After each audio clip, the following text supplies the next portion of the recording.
Well, a very good morning to you all from Barber Motorsports Park in Birmingham, Alabama. This is the World Racing League on Driver's Eye Live. Happy as always to have everybody's company this morning. My name is Brendan Kesmerick, joined by something less than an all-star cast of co-commentators because we are something less than an all-star racing production. This is the second round of the 2022 World Racing League season. Joseph Mudrak joins us from somewhere outside of Birmingham, Alabama. Good morning, Joseph. I remembered to unmute myself. Very good, Joseph. Good morning to Scott Michaels. Good morning. And a very good morning to JT Tammy as well. Good morning. It's the four of us up here, well, collectively up here anyway. I am just past start-finish above the pit lane and paddock here at Barber, and we've got a full grid of cars in front of me here. 67 were on the entry list. I think we're going to have one or two fewer than that today, but in any case, that many cars crowded around this country club of a racetrack is a great way to spend a Saturday and a Sunday. Gentlemen, this was the first race we were a part of last year during the 2021 season. And it was a thoroughly enjoyable one. Saturday race was decided by something like 2.5 seconds. The Sunday race came down to the wire for a variety of reasons as well. But what we've got on store today is 9 hours of racing, followed by 7 hours of racing tomorrow with a little quiet hour kind of nestled in between. Scott, as is normally the case here, you are certainly the sim racing expert, and you've got a lot of laps around a lot of places. I'll let you share your thoughts on Barber Motorsports Park as a racing circuit in general. It's it's easy to compare back to the last round we had. Easiest, I should say, to go back to the last round we had. And sort of on paper, it looks like, certainly on track map wise, it looks like a somewhat similar kind of circuit to NOLA. No like really long straights, some combination corners. It's actually, but in practice, it ends up being very different. There's a lot of corners that have a lot of camber to them, which makes things interesting, both positive and negative. A lot of use of curb, particularly through, and I must admit I don't have my corner numbers down yet, but the chicane out the back of the circuit, definitely a corner where curb use is very important. And then also a lot of elevation, which we saw none of at NOLA. That is a real feature of Barber Motorsports Park. What I don't think will be a feature, and you guys may have more insight than me on this, is tyres, which obviously was a big part of the NOLA races. My understanding is this is a much more normal racing surface, so we shouldn't be seeing those issues. Although last year, as you say, the Saturday was a really great race. Mostly, certainly the end portion of the race was characterised by fuel saving and getting hammer through to the finish with on hopes and miracles. We kind of came to the conclusion they went about 5 or 6 laps longer than we were expecting they were capable of for the last stint. So maybe that will be more of a feature, but we're not expecting tyres to be as much of a feature here. Yeah, I think to harp on some of the stuff on the track map, I think when I finally got around to turning fake laps around this track, the thing that surprised me is just how tricky that 11 and 12 complex is. These aren't exactly downforce cars, so maybe it's a little bit different. The limit obviously is going to be a little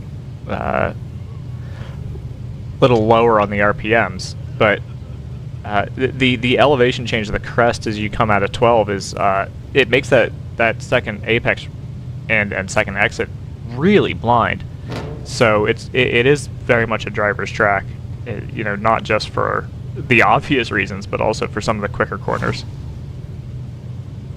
Yeah, I think in a word, that is commitment. I mean, this is a high commitment racetrack. There's a lot of high speed corners, a lot of blind crests, and combined with a lot of traffic, that sort of presents its own challenges. GTO cars, obviously, we've got our 4 classes of cars as we always do. Well, I say that. It's 5 classes of cars this year, and as things stand, we've only got the 4. GTU not present here this weekend. But in any case, those other 4 classes, there is a pretty wide differential, even within, say, the GTO field. And then you add in the GP 1, 2, and 3 production classes. And that has a tendency to make things it can make things very tricky. I think all things considered, we saw a pretty clean race here last year, even for all the challenges that the track and the traffic threw at, a full field of race cars. But it is a new day, so we'll kind of wait to see how things pan out here. NOLA was pretty clean as well, but of course there's, like we mentioned, no elevation and much less to hit.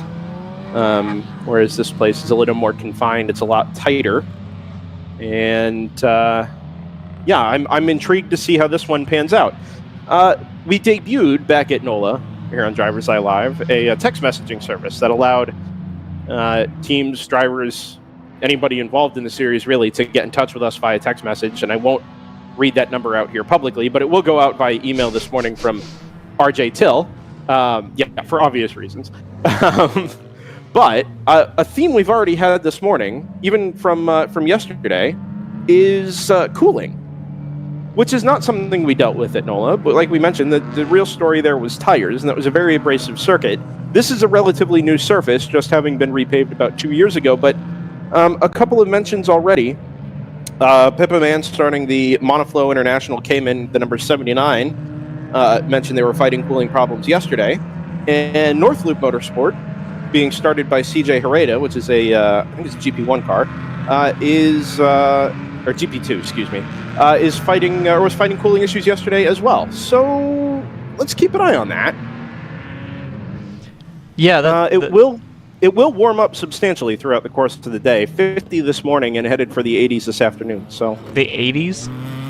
But that is correct. You poor soul. Yeah, I'm in a glass case of, I could call it emotion. It's really not. It's mostly excited. But it gets That's an emotion. Very warm in here very quickly. Heat is an emotion. I like that idea. I heard excited.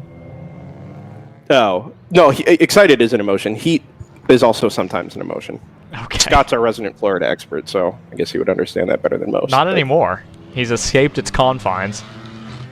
Well, that's true. Spent a lot longer in Florida than I did. Actually, I don't know if that's true. Is that true? It's got to be true. Well, we'll review our living situations later. It depends how you measure it. Yes, it does, Scott. We've got a Janetta in the field this weekend as the GTO field comes past me. Notable by its absence back at NOLA, and I think we were due to have 3 of them here at Barber, but that CMZ car, CMZ Motorsports, number 27, back starting P4 today. It's the first time we've seen that car in a little while, and it actually fared, I think, reasonably well here last year, all things considered. So nice to see that car back in the field. JTR Motorsports Engineering is your GTO pole sitter. That is, of course, the ex-New Light team we think that's the BMW, that is certainly an M4. Yeah, I think we thought that was maybe the M2, but that is certainly the M4 GT4 alongside another M4 from Choice Racing. Brand new car to them back at NOLA, and they've stuck that car on the outside of the front row, which is awfully exciting. Kingpin Racing, the number 280, starting 3rd. CMZ Motorsports, like we just mentioned, rolls off P4. Automatic Racing, the number 909, in 5th. And the number 404 from Chill Out Systems, back in P6. Rule 1 Racing, easy for me to say, starting P7 in GTO, the number 609 from Round 3 Racing in 8th. Round out the top 10 with the other Round 3 car, the number 401 in P9, and the number 727 from Pinnacle Motorsports in 10th. GP1, Edge Autosports on pole, followed by Ginger Racing and Moorhead Speedworks. PC Racing, which is almost always a competitor in the running for a GP1 class victory, is going to start 4th, which is a little further back than I think we're used to seeing them, but it bodes well for what we expect to be a pretty awesome GP1 fight throughout the day. Harrison Motorsports, number 146, and North Loop Motorsports, the number 21, on the front row in GP2, and GP3 is headed by Overnight Motorsports. Presser Tech in 2nd, the only 944 in the field, and Overnight Motorsports starting in 3rd in GP3. As the GTO cars make their way into turns 11 and 12, and head off through the final sector of the track.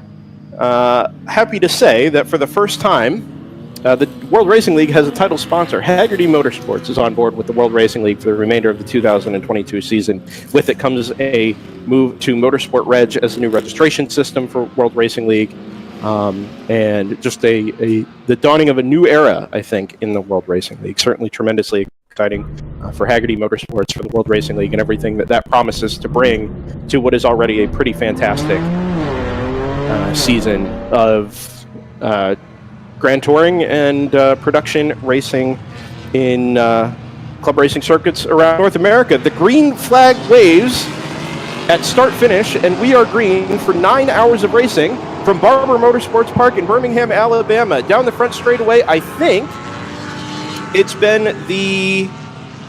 I actually didn't catch who got the whole shot out the front. Joseph, you may have a better view of it than we did.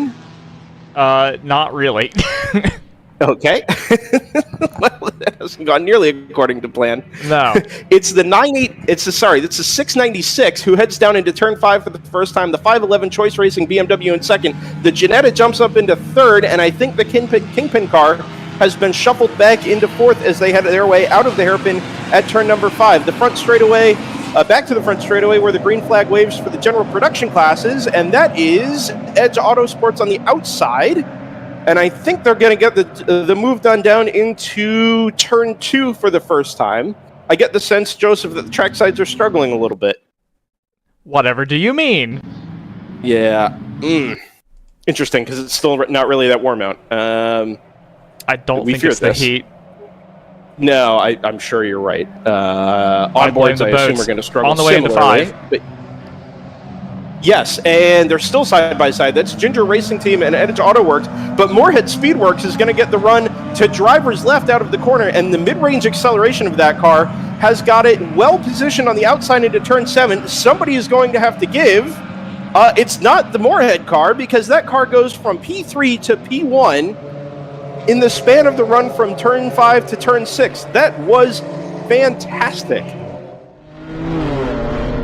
All kinds of acceleration out of that car. It just got such a good launch out of the turn 5 complex there. That was actually really impressive. On board the number 2 Team ACP Tangerine Associates BMW M4, tucked up in behind one of the Porsche Caymans that I can't readily identify. They head off down into turn 11, where it's meant to be more or less single file, and indeed they make it so. I think I saw the numbers 1, 7, and 0 on that car. That makes sense to me. That'll be the one of the new W2W cars, is it not? It is. Yes. Yep, that's the battle for 21st in GTO. No less frantic than the battle for first. Reckon for last, as they say, but not reckon. Yes, indeed. Remarkably calm and already pretty strung out, all things considered here. Considering the traffic density and the number of cars we've got crammed into 2.3 miles here. This is not necessarily what I expected, but a welcome sight, certainly. Yeah, we should. Back of the GTO. Oh, go ahead. I think we should make a note. Obviously, we're not seeing any low-slung cars here. There are no GTU entries, so it is all the big boys here in the South. Indeed. More power, I think is the word. Yes. GTO still led by JTR Motorsports Engineering. Fastest lap of the race goes to CMZ Motorsports in the Ginetta, 134.692. One of the things we noticed yesterday throughout the course of the practice qualifying sessions, being that we finally had live lap times to follow, was that the times were set very early on, and the track lost a lot of pace as the heat built throughout the course of the afternoon. Times went from being in the high 133s, low 134s into the mid 36s for the GTO field. Now, some of that will be tire wear, but for sure, when you ratchet the track temperature up from being in the mid 50s into what I assume would have been the mid 90s or up near 100, given the nature of the surface here. Ooh, car smoking and slow to driver's right in the final corner. Is that the Edge Autosports car? The number 26? It's not. It's the Money Pit car. Now look at the streak that's left. Is that a tire that's stuck? Yes, It's gotta be, that right? is nope. That is fluid. That is absolutely fluid. It's leaving it all the way down the front straightaway. Are you Yeah, sure There's that? a really nasty. It is. There's a really nasty shine on the surface here in front of me. Just saw an MX-5 drive straight through it, and it got really squirrely. So yeah, I'll believe. Yeah, that. I believe that's oil. So is it maybe a brake line then? Because I'm with Joseph. When he was coming out of the final corner, you could see the front right just billowing smoke. Yeah, it's an odd Yeah. place to have Yes. smoke coming out of if it's an engine fail. I mean, obviously it's a front engine car, but still. Money Pit living up to their name. is. Sorry. Real It's- quick in GP2, JNR had a fantastic start, going from 6th place on the grid to leading on the end of the opening lap. We're on board with the car in question. Sounds healthy enough. Oh, they're slipping on their own fluid by the looks of things. Very unlucky as well, because we saw them coming through the last corner with this problem, which is obviously the worst possible place to have an issue. Just after Pile up, pit and they're entry. pulling off, in fact. Yeah, just after pit entry. Oh, Sorry. but look at this. I think it's caught up the 34. Oh no. Yeah, that looks like that car's gone off 45-degree angle to the right and under braking there. By the You know looks what? of things. So the 346 has pulled off on the outside of turn 6. It's in the short course cutout there. Yes. That isn't really a course, but off to the right there. And then, It's like you mentioned, just behind it, that number 34 is. I think he's made it at least partially into the gravel. The left side No. Look tires at appear to be in the grass. He's in the grass, He's in the You he's can in the look at grass. He's hit the Armco. Yes. and he's hit one of those sections of arm code that is at a 30-odd degree angle to the track, which is really unlucky. Just where a marshal's post is. So after going 15 hours at NOLA without a yellow flag, we've now had 2 in about half an hour's worth of WRL running. Yeah, we have right, done full because course of course we yellow. had the one at the end of NOLA. Yeah. Yeah, we have gone full course yellow. Well, code 35 as it is here. No, are you sure? Time is Yeah, saying full course yellow. It'll show Well, us the there same. is. Yeah, there is no code 35 specific output on Race Hero, but the Or orbits for that pink- matter. 100% was last year. It was pink. Are we sure? I thought it was Was pink it? flags. Oh yeah, It is yeah. pink flag. Which actually, Was it not? and you see Sorry, that there I- at the marshal stand at the apex of 5. It's a pink flag being held there. Yes, Hmm. that is correct.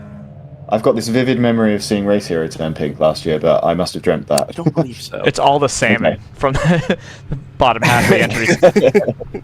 Speaking of, So as under the timer screen starts to turn salmon. so Alright. This fluid has not dissipated from the front straightaway here, which is really all I can get a sense of. Oh no, I can see it on the one run into turn 5 as well, which is where that 34 car came to grief in the braking zone. I think that car has laid oil basically from turn 14, 15, all the way around to turn 6. Fun. Yeah, this is why I assumed they would have gone. There's something super ironic about a Money Pit Racing logo on it. I would have believed them going to full course yellow to get some space on the track to get out there and lay down some easy dry. I'm not a big proponent of going safety car over code 35, but I think this is one of the few instances where it would actually be useful, especially as we're right at the start of the race and we basically get a full restart. But 151 guess displaying some consternation at this slow. I don't know why. Do we think they're going under 35 miles an hour? well, there's a huge gap in front of them, so I would believe that they are. I don't know why. It looks like they're going 35 kilometers an hour. Oh. That's not a joke. I think that's what they're doing. I'm the European in the booth, so I approve. Yeah. Maybe there's a European in the car ahead. No, you are right, though, because they're going 24 miles an hour. So maybe they can Morse code on the rear bumper. what 35 miles per hour looks like. But yeah, no, that's very strange. Yeah, it's built up a huge train behind them. This is gonna end in problems. The tricky thing here is that there's no passing under a code 35. So Right. just because the speed is 35, the limit is 35. If the car in front of you is doing, as in this case they are, 20 miles an hour, you still can't pass them. Here's the thing, right? At this point, if the car in front isn't going to go any faster, duck into the pits, top off. You're going to catch up to that queue. Yeah, absolutely, absolutely. You're going to get that time back incredibly quickly. And as RJ just announced on the PA to my right here in the commentary room, this is expected to be a fairly long cleanup. And I'm sure somebody will get in touch with the Cayman team here and help them understand that it's 35 miles an hour, not 35K. But it may only take a lap for you to lose the amount of time you lose in a pit stop. Joseph's ticket there has covered it up, but I think, are they up to 35 now? Or is that still saying 25? No, it must be. It must be. I think they're up to 35 now. Yeah. So the car ahead is the 127 Pinnacle Motorsports Cayman, I believe. Yeah, and so to the point you guys were just making, sure, you could jump in the pits, but you wouldn't lose any time, but you would lose 30 positions of track position because those cars are currently running 32nd and 33rd. Yeah, that is true. In WRL, we've seen repeatedly that often we find that cars that pit under safety car, you'd think they're in a great strategy position, but you lose 15-20 seconds in the first 2 or 3 laps after a safety car, if you're a GTO car, just getting through the traffic, because it's so thick in WRL.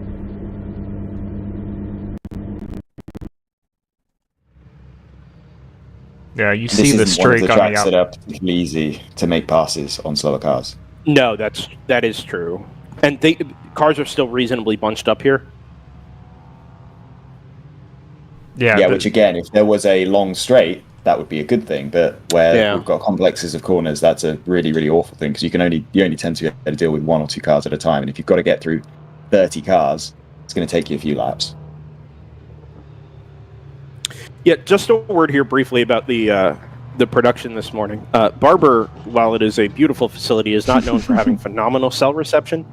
And there has been much discussion over the course of this weekend from ourselves and from the folks running Sentinel and other onboard cameras of choice about the ability of these cameras to stay up throughout the course of the weekend. We're doing our best here, and I've got a decent view out in front of me, but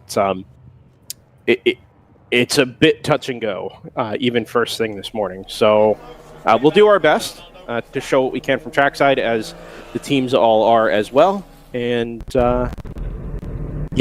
we've got 9 hours of this, so we'll talk about and share what we can from trackside. Yeah, we're gonna have to pay attention to the race.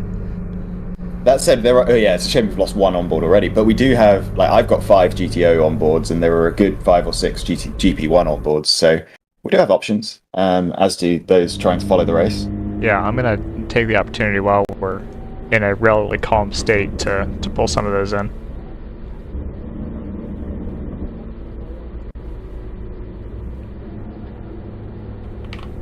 So real quick, going through our production classes at the start, in GP1, Moorhead Speedworks, who had started 3rd, took the lead there on that opening lap over Ginger Racing. Edge Autosports falling down to 3rd. Team LMR BMW had a good opening stint here. After starting 7th, they're up to 4th, right over the Round 3 Racing Porsche 701, 5th in GP1. GP2, it's Harrison Autosports, who did have the pole over the 178 JNR Honda Civic, which had started 6th, and the Chattanooga Touring Wagon BMW up to 3rd in GP2 right now. GP3, Overnight Motorsports 1-2 with the 197 leading the 195, and the 944 Pressure Tech Porsche 944 3rd in class.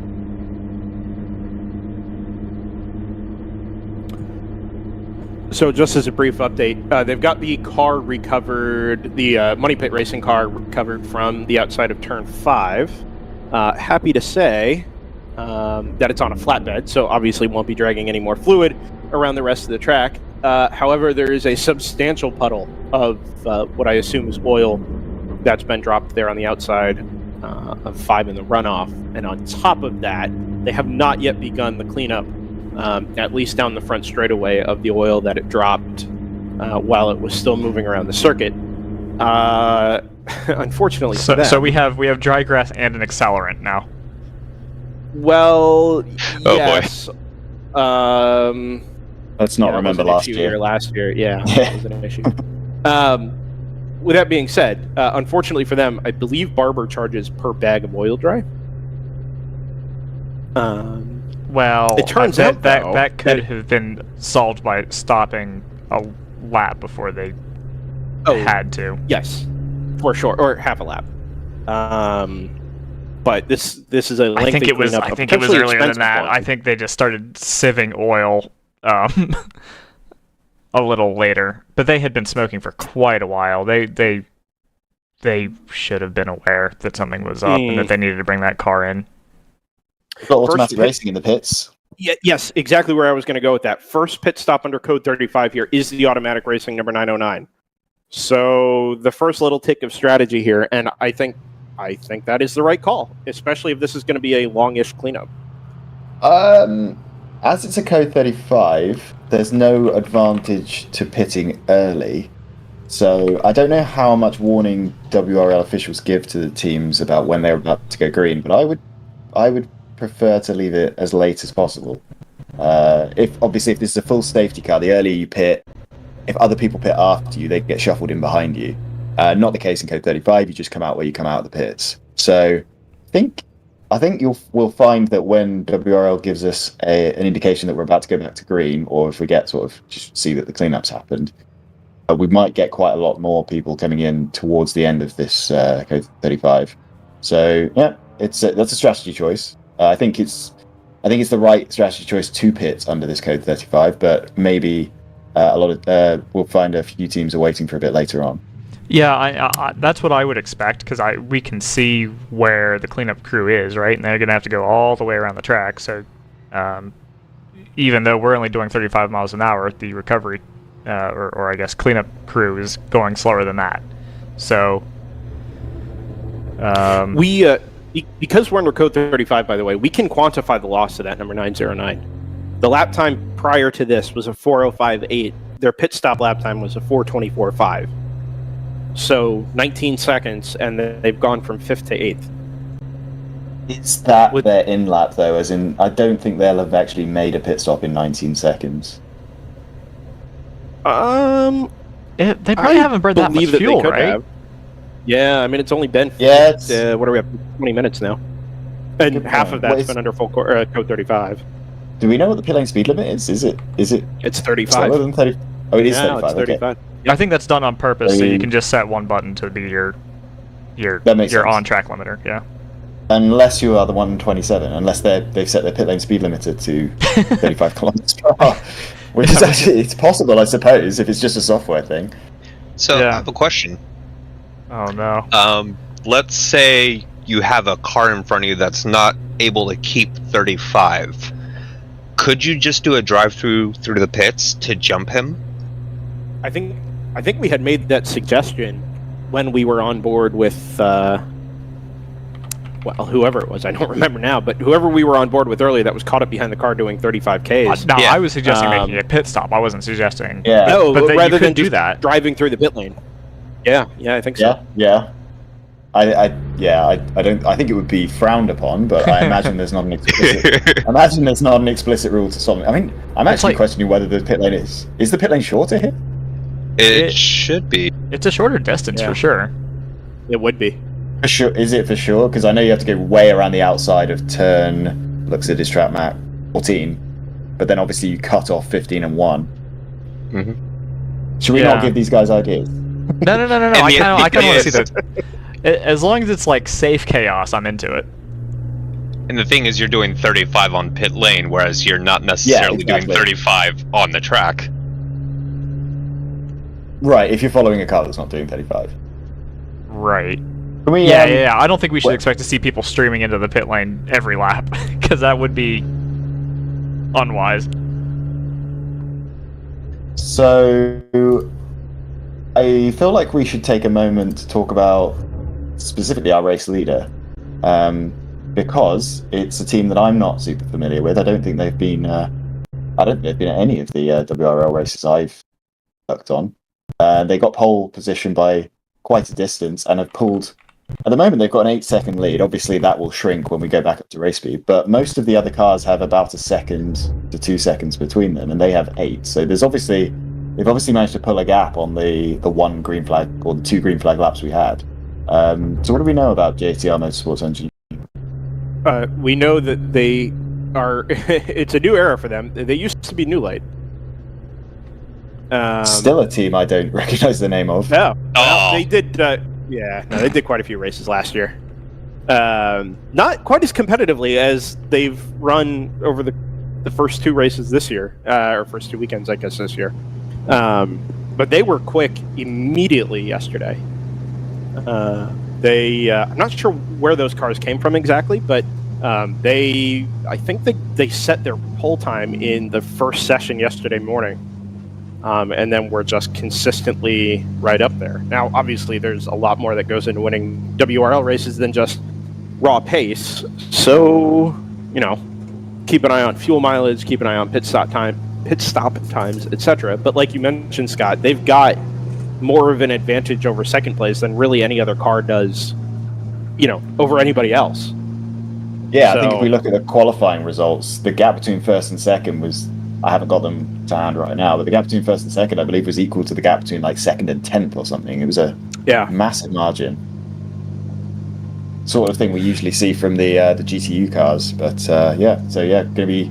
I'm kind of trying to get that in early because quite often we see a fast car for the first 5 or 10 laps in WRL that suddenly disappears and we never get to talk about them again. So hopefully that won't be the case today, but definitely wanted to make that point. From memory, the 696 actually, they've won a couple races last year. Or at least, if they didn't win it, they were in contention for it. So that's definitely a car to watch for, which, would be obvious since they're leading anyway, but...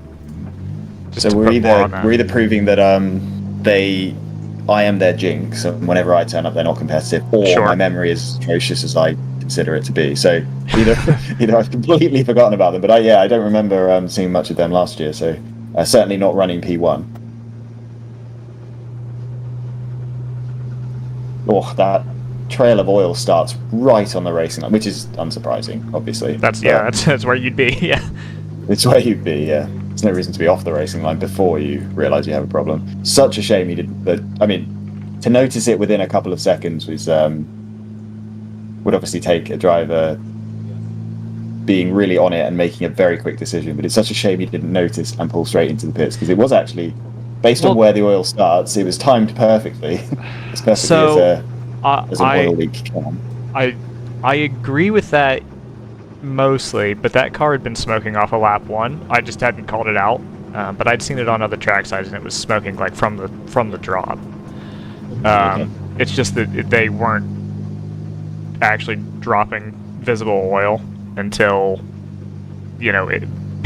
until they were in pretty bad shape already. So. ATR Motorsport Engineering, by the way, is actually lapping a second faster consistently than everyone else. So they are pulling out a lead under this. I mean, all you have to do is keep to 35 miles per hour. If you can take the most efficient line on a 4-minute lap, you're going to gain a little bit of time. So it's good attention to detail by the driver if he's able to keep to the same speed as everyone else, but pull out a little bit here and there. So that all adds up. If we don't have a proper safety car all race, all these seconds matter. Yeah, it's like you see Ginger going through 2 and 3 there, going on the racing line, which comes out wide. When you're stuck doing 35, that's not necessarily efficient. You want to hug that inside, because that's going to get you, 5 feet out of the corner when you're stuck doing a fixed speed. Yeah, absolutely. We made the point that you can't overtake under code 35, but you can absolutely maximize your racing line. Mm-hmm. No rule against that, as far as I'm aware. we've been at this for 15 minutes now as well. And the longer this goes on, those little incremental gains, or that being that much closer to the margin, is going to add up here. And like we mentioned, last year's Saturday race was decided by 2.5 seconds. I'm not saying you're going to lose the race in the first code 35 of the day, but like that time loss could be significant because it has been significant. I got to think through this because it's a timed race, not a distance race. I'm not sure if it matters, but are you losing the same amount of, because you're obviously not losing the same amount of distance by being a second slower. Does that matter? The distance matters. The time. The time isn't real. Right. Sure, but whatever the equivalent is. Right. So this is from a so you're kind of losing, analytical point of view, but yeah, it's more like you're losing maybe 0.2 of a second per real world. I don't know what it actually is, but it's not quite the full second. You're assuming their average speed is 5 times 35 miles an hour, which I think is pretty quick. These guys are rockets. Okay, it's at least closer to half a second than a full second. Yeah, I would say the average speed around here for a GTO car, I would guess, would be in the range of 70, 80 miles an hour. Let's introduce everyone to the crowd control Mustang. Yes. Which is a name. Unfortunately, at this speed, it doesn't make for the best onboard for Mustang, so hopefully we'll still have that when it gets going green. I find the name that is like I enjoy that like you want to call it dark humor? Yeah, like that's obviously what it's supposed to be, but I don't know. I get a kick out of it, but please don't wreck because like we don't need to enforce the stereotype. No, but if you look on the dashboard here on the right hand side, there's a lovely decal of a Mustang enforcing crowd control. So like it could not be any more clear that like this is the bit. But also like I would feel a little anxious having that on my car because if anything did happen, like if I ran into a guardrail even, I'd be like, uh-oh, I kind of brought this on myself. Now I look like a dummy. To say you're anxious, feel bad for the marshals and corner workers. Okay. There's a Mustang out there. Yeah, even without the name, you've got a little bit of hesitation. And then you hear the name, and they're like, oh, they're coming for me. Yeah, I haven't heard of a crowd control running with us before. No, so I don't think they have. It's a welcome addition. They are currently, I want to say, 16th in GP1 right now. Up 1 position from the start, so moving on up. You see some of the oil dry. This isn't smoke, it's oil dry that we're driving through. Yeah. So there's the scrubber, and there's the truck. And they get safely by both. Nice. Crowd control racing, obviously the reason that this is not a spectator event. Are we behind a safety car? I haven't looked at an onboard in about 10 minutes, so I don't know, but let me find out for you. I've just loaded up the Choice Racing onboard, and they are, but they've also pulled alongside, so I'm wondering if their onboard is dead, and I'm looking at the pace lap. Man, if only we had an onboard from the pace car. I don't see one. No, I think the onboard's now frozen for me, so I think they may have already lost their onboard camera, unfortunately. Which car is shame, this? because that's the highest running 511 Choice Racing, second place overall. Actually never even had that one in, so Yeah, it's on cannot YouTube. corroborate it, yeah. Pit stop from the number 01 Hammer Motorsports BMW. And the number 1. Yeah. No split strategies this time, but it wasn't that car, obviously, but Hammer Motorsports did end up winning that Saturday race we've referenced a couple times now in 2021, based almost entirely on strategy calls and related to Code 35. So and being in a TCR Audi, which they are no longer. Well, you say that's an advantage. I'm not sure at the time it was. I'm not saying it was an advantage. I'm saying it was a feature. It was a feature. Yes, some clever tire strategy involved there.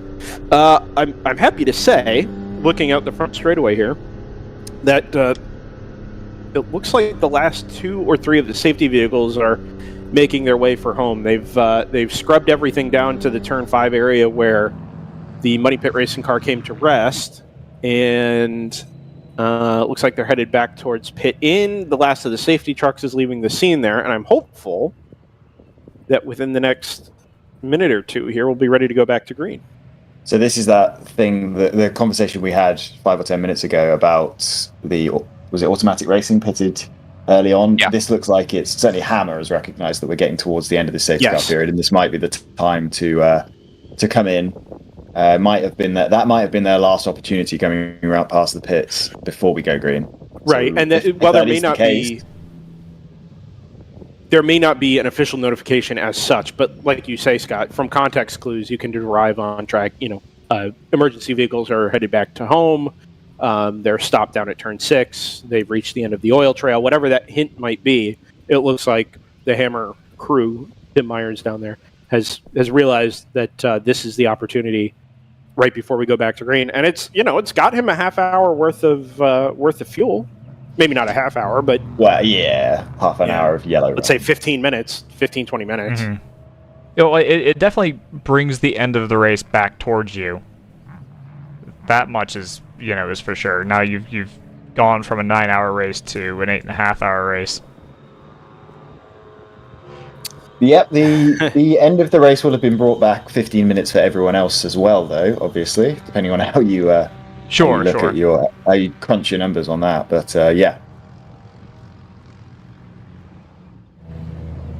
I imagine other cars may, if we are still under yellow or pink, sorry, by the time we get around to the start finish line, this might be the lap that we see everyone else respond.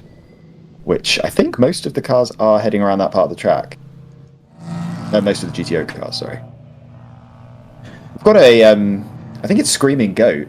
They're doing God's work. They're running through the oil dry very, very intentionally, trying to clear it up. And as they are, no, they're not about to come in the pits. They're just taking a very wide line into the last complex. But I've noticed them running through the oil dry the whole way around the track. We spoke to those guys at NOLA. I can believe that they're doing charitable work. They seem like a good group of guys. There are still safety vehicles going down the front straight, so we are a little way, and nobody pitted that lap by the list of things. So that's surprising.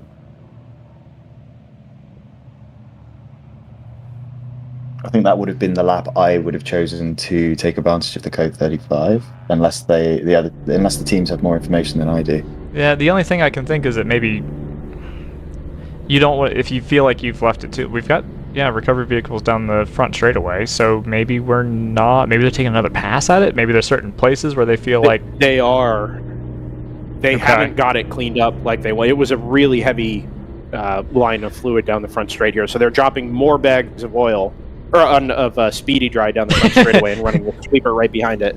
More bags of oil would not be the move. More oil. How to fix this? Let's oil the entire track. Yeah, make it even. True. Yeah, since we don't get rain in WRL races anymore, apparently. Right. Yeah, that hasn't really been much of a feature. Worth noting that Choice Racing in second place did a 4:05 that time, so they lost 3.5 code 35 seconds to JTR Motorsports, which could be significant. I've never been trapped in a haboob, but if I were, I imagine this is what it would feel like. I don't know what that word means. I actually have. It's like a sandstorm. That like a massive sandstorm that you'd see like in the Sahara or in Arizona. Same kind of Like the songs they play at the beginning of like Arkansas football games. Yeah. Did we see a chill out systems in a pit lane? I feel like it's the unofficial theme song of the SEC. The other JTR Motorsports engineering car is apparently in the in the pits as well. JTR, interestingly, bookended the GTO field in qualifying. So their second car started dead last, or at least it was on the grid dead last in GTO. It appears that AOA has received the same rear wing that the GTO chill-out car has, and they've stuck it on the back of their GP3 MX-5. Yes. For good measure. Oh, that is awesome. I need to see that. Very out of place. Other aero additions for this weekend include the split decision. I think it's number 484 BMW M2, which has added a similarly sized rear wing to their club sport car. It's been a while since we've seen that split decision car, actually. A little more, got a little more presence this weekend. Something we haven't identified so far is that we have Money Pit Racing, who appear to be done for the day, but we also have Hitman Racing 5 laps off the lead in the pits. Well, that was the car in the barrier. Yeah, that was their. Oh, of course, yeah, we did identify that. So that's I don't know if we ever actually did identify that it was Hitman, but especially as I thought that was a King team. But I'm obviously, this is me testing my memory and failing again. We had just noted the number. I don't think we actually said the team name. That is correct. Yeah, 34 Hitman Racing. That car has been in the barrier for sure down there at turn 5. So absolutely. A little later on this afternoon, I'll head down to the pit lane and get an update from them, see where they're at. It is the only car other than Money Pit and Isringhausen who apparently didn't start, who are off the lead lap. So yeah, it's obviously. Yeah, it turns out Isringhausen was the other car in the barriers yesterday. They put that, I think it was an M240 or an M2, I think, pretty firmly nose first into the tire barriers down at turn 4. And as JT mentions, we are back to green.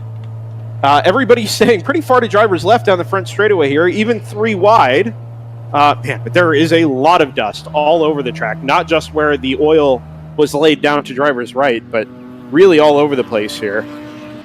Yeah, nobody really took advantage of that safety car, that code 35 period to take a pit stop, other than Automatic Racing, and my memory is failing me again on who else did it. As Hammer and Chill Out. The stop car comes in the pits. Sorry, yeah, Hammer is that's a good point. Oh dear. Okay. Here we go. We figured it out. Oh my. Yeah, that camera down there at turn 16 is a new addition for us this year.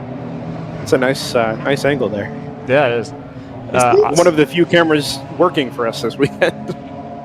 The reason it doesn't feel like a new camera angle, guys, is because it's the angle that actual professionals use.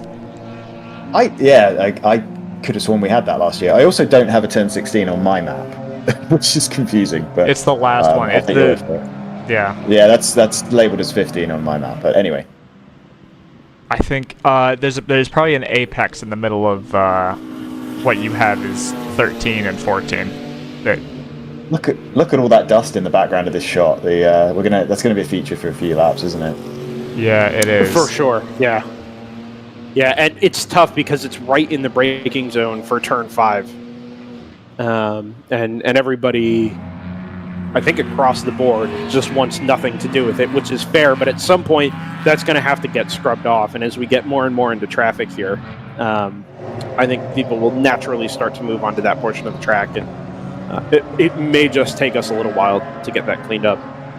So that 11-second gap under code 35 has turned into 3.2. It's difficult to tell because these guys obviously went green at slightly different parts of the track.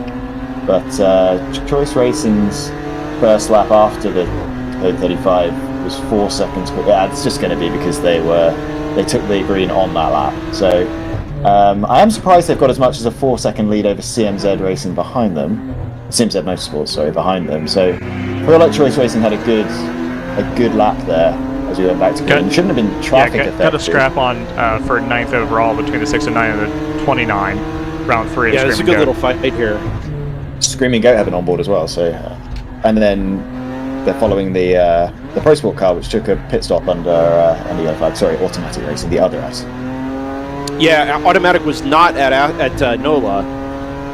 Only the Pro Sport car, and that Pro Sport car did actually do really well for itself. all things considered down there. So nice to have both Astons back as the fight presses on. It's a good vision out the front of the 609 as they come up on I think 124 between turns 10 and 11, and the 609 has made up a bunch of ground here. Jonathan Vasquez, the driver there, new to the Round 3 Racing stables. That rear end really likes to step out, but he's doing a good job of keeping it under him. Well, so you can hear it from trackside, Joseph. The cars through that long right-hander at turn 13 and 14 are grip limited pretty much all the way through. Running 90 to 100 miles an hour all the way through there, but it's so long that eventually you assume the tires are going to start to give up through there. But the balance, like you said, the balance of that car definitely suggests that it's geared a little more towards oversteer as you reach the limits. Around the outside at turn 2 from the 609. Worth noting that there is a big split in GTO just ahead of the battle we're watching. We've got the automatic racing Aston and then a 19-second gap up to 762 racing. Automatic obviously at pit stop, but yeah, it's kind of strange how that gap formed in the first 2 or 3 laps of the race. That's the only car that pitted, though. That Screaming Goat car hasn't been in yet. The W2W car has not been in, so that automatic car just kind of wound up there, conveniently, and that's where the split is. Yeah, I'm curious as to how that split happened in front of Screaming Goat, essentially, because that's a big old gap.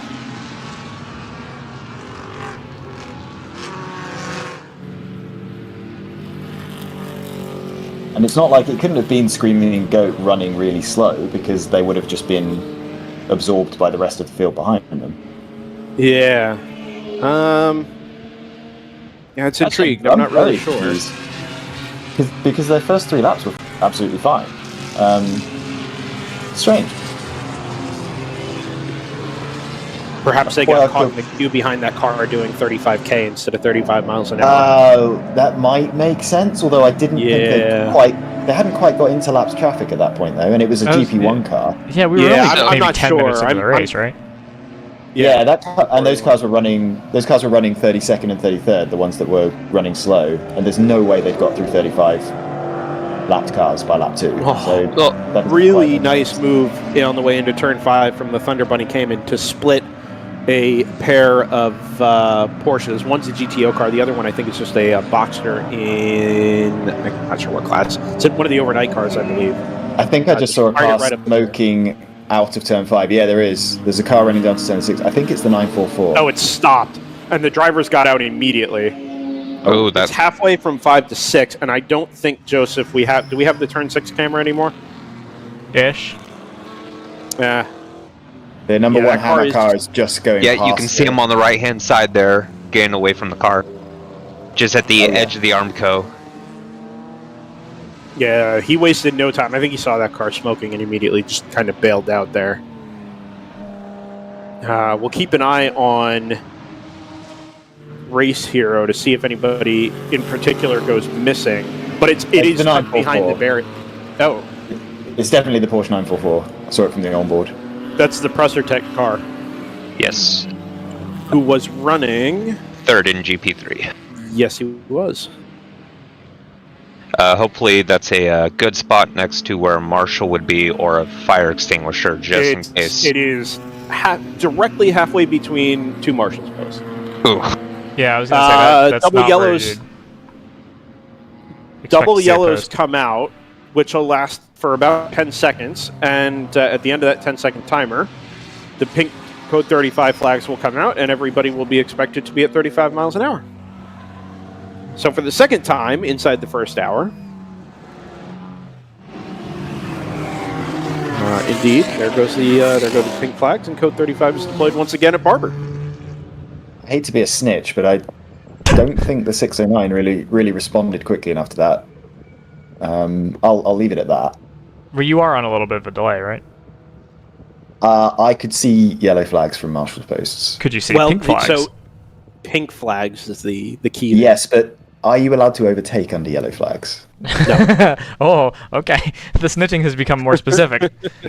Well, I was asked questions. I was going to leave it. But... You're on the spot. You complete the fifth. It's fine. I'm not a US citizen. I don't know if that's available to me. I think you're a U.S. person, though. Anywho,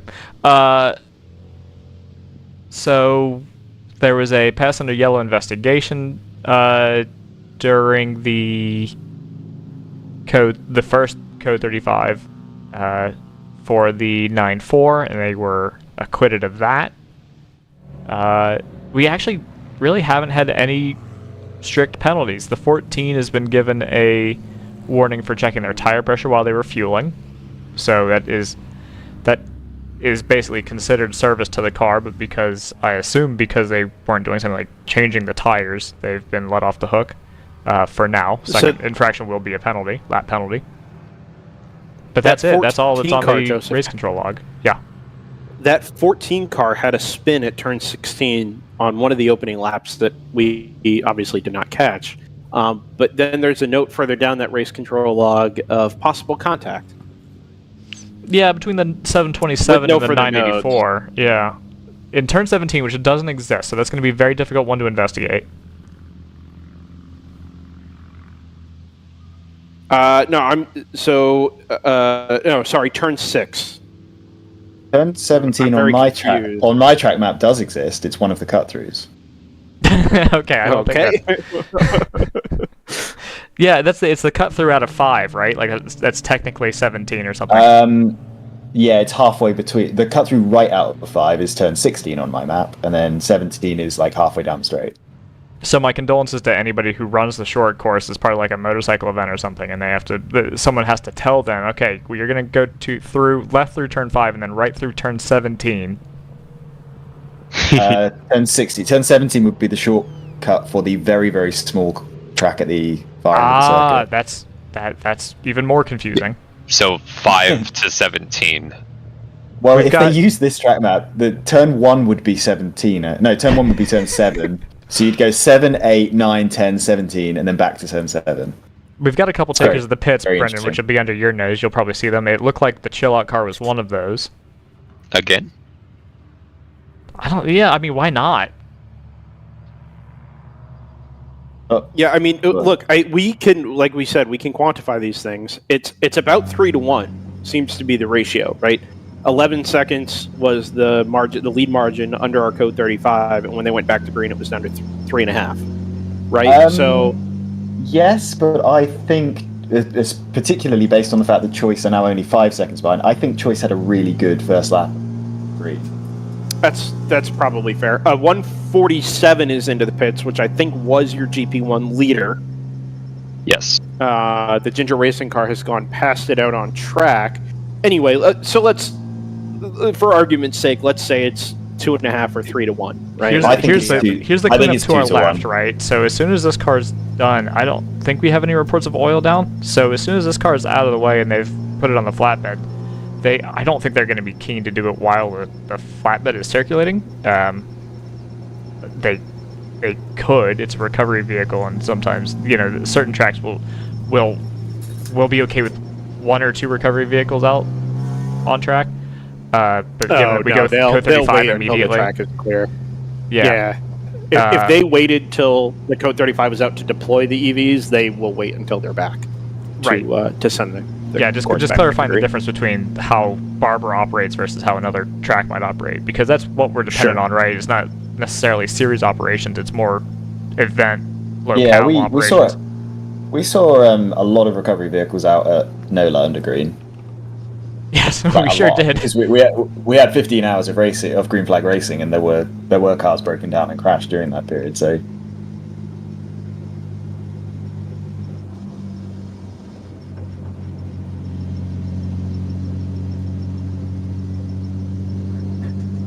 I think, just to finish off, Brendan was trying to sort of do a little bit of maths. I think we can work on the assumption that it's 2 to 1. The gap under yellow versus the gap under pink versus the gap under green, personally. But it's not a big deal, but I think that's fairly accurate. Yeah, have we had any major changes? I feel like we've had so much go on in terms of...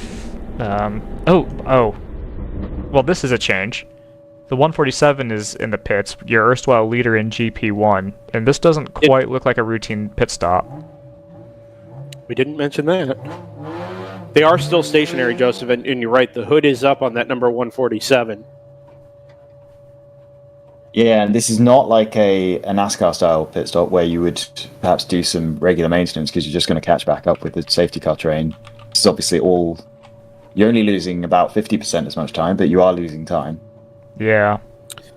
I believe the Kingpin car is also in the pits here in front of me. Although it's behind its own canopy, so very tough to see. This is a little closer to what we would expect out of a GTO stint length. It was the 280. It's just in the pits here. Yeah. So that's the highest running car in the pits at the moment. There's another car in right behind it. Is it Rule 1 Maybe racing? the Rule 1. Yes, I was just going to say, I believe it's the Rule 1 car. Tim Elamar also pits from GT1 as well, so you should see them somewhere on pit lane. It's a E46 3 Series BMW, white color. Pro Sport in, the number 143. It's the other like you mentioned, you had mentioned, Scott, a little earlier, and just to make this point, unlike when as we go back to Green Flag Racing here, which is going to catch that 143 car out quite badly here, actually. Other than the risk of going back to green, it doesn't matter when under code 35 you make your stop because the field is punching back up. Right? Time loss is just time loss. Unless it's at the very end. Right, well, except for yeah. this situation where you end up going back to green in the middle of your pit stop, which is, like I said, going to catch this 143 out pretty badly here. Not as badly as if they had made the whole trek down the pit lane under green flag, but still. Do we think rather the not. 280, Brendan, as you're on site, did the 280 and the 182 make it out before the green? Yes, by some margin. We were on board with driver, later. Driver change on the 280. I can confirm that. So one of the drivers putting his helmet and gloves away. Not being that we don't have driver ID, I guess it's not much of consequence, but we've got the manual driver ID. Yes. Decent battle for the GP1 class lead. No, sorry, second and third actually. PC Racing, Edge Autosports, and the number 701 from Round 3 Racing all tucked up within about a second and a half. Wow. Looks like PC Racing jumps up to second. So at the end of the first caution we had, they had fallen down to 7th after starting 4th. Within the first 2 laps, they worked their way back up to 5th before we hit the second full course yellow. And so now we're seeing them jumping up into second with that small train right there. Is Moorhead Speedworks still in the pits? They are, yeah. I think, actually, no, they are moving now. Oh, okay. Well, that was one of our favourite races from NOLA, of course, and one of the weirdest we've seen in WRL between PC Racing and Moorhead for the GP1 win on Sunday. So it'd be great to see them back out racing, but yeah, it's a shame they've had that delay.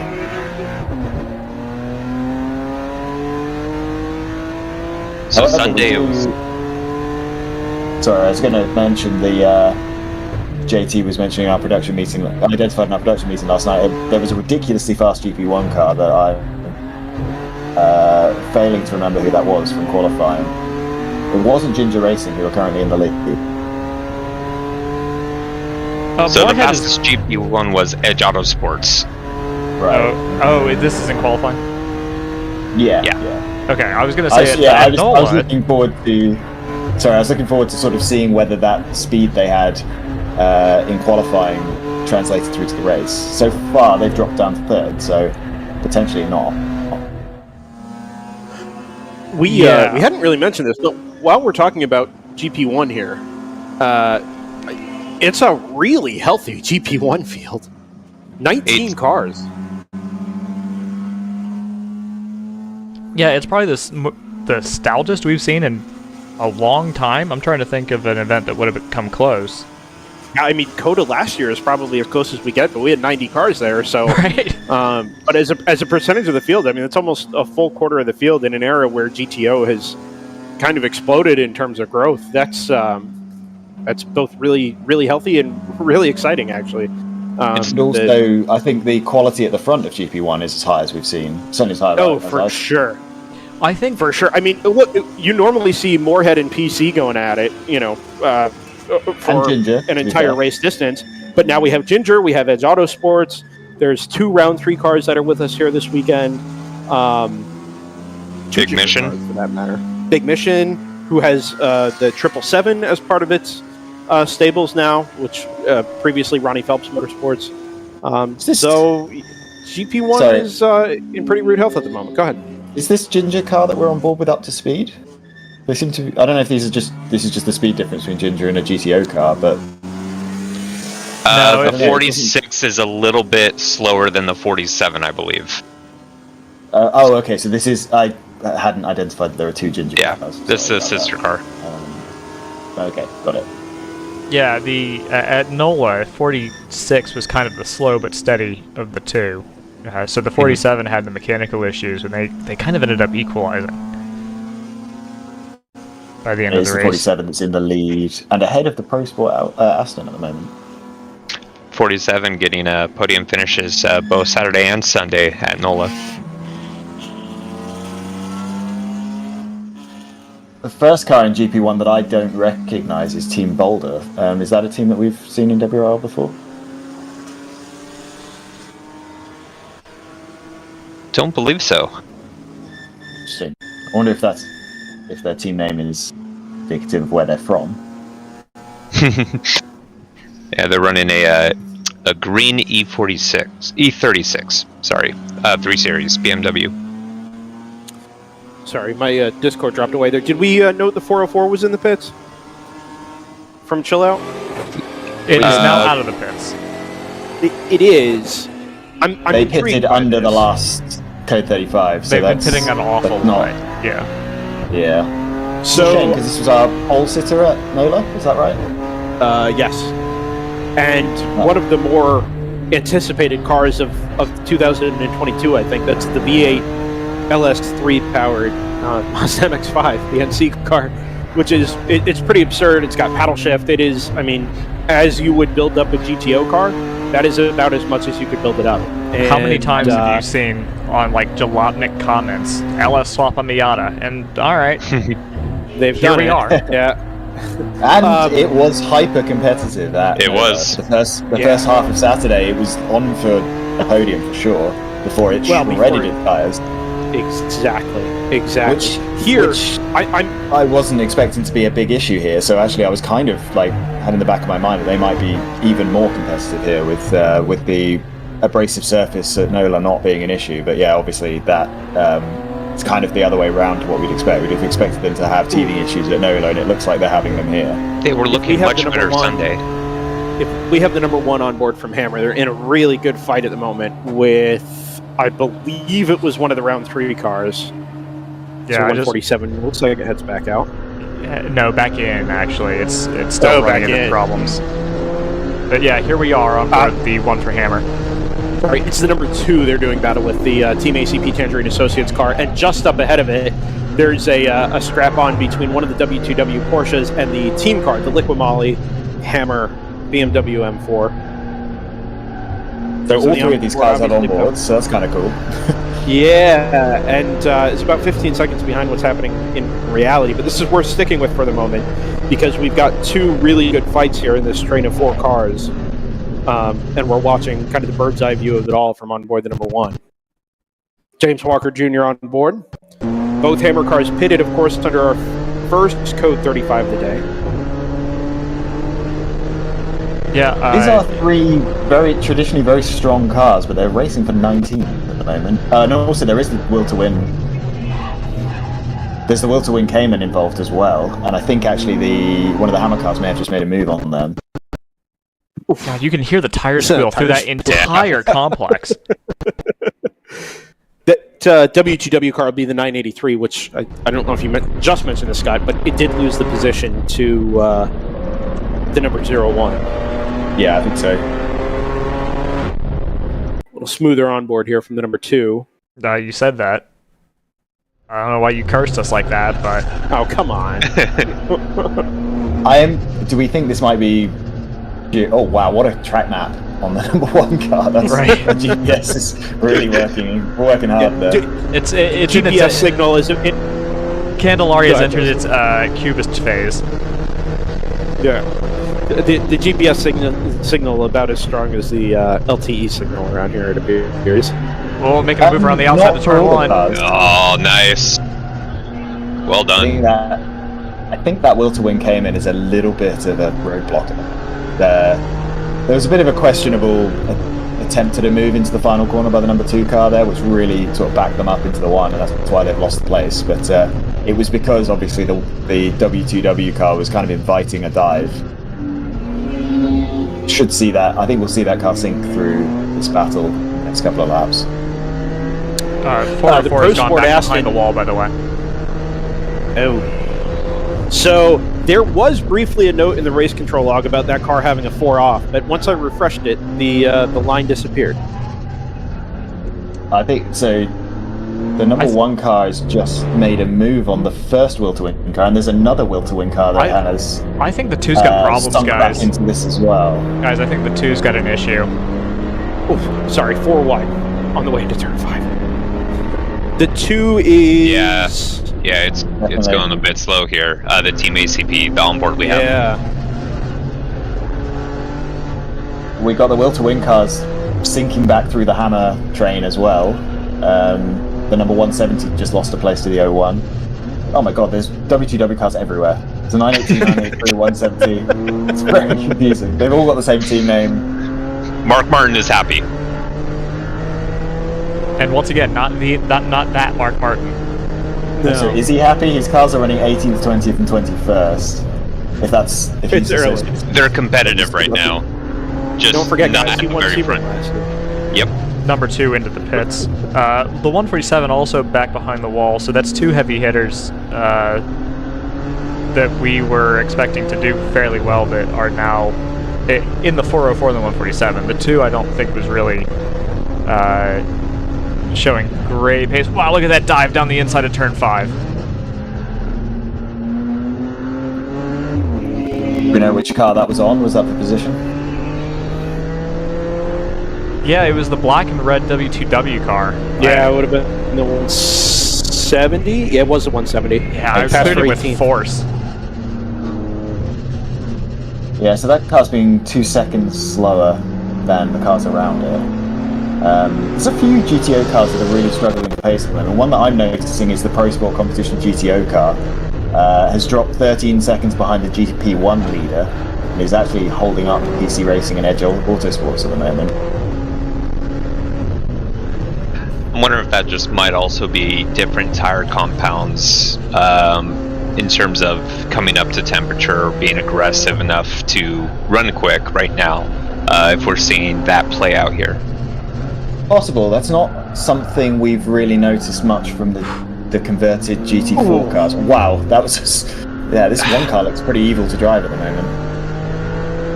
I mean, you can see where, you know, his level of aggression was so much higher than the driver of the 170s by the looks of, you know, what we could see from our view.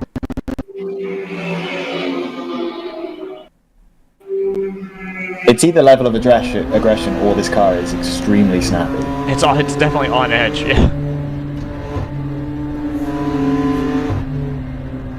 But 609 had to back out of it there going into turn 11. Yeah, it's one of the overnight cars in front of us. I believe so.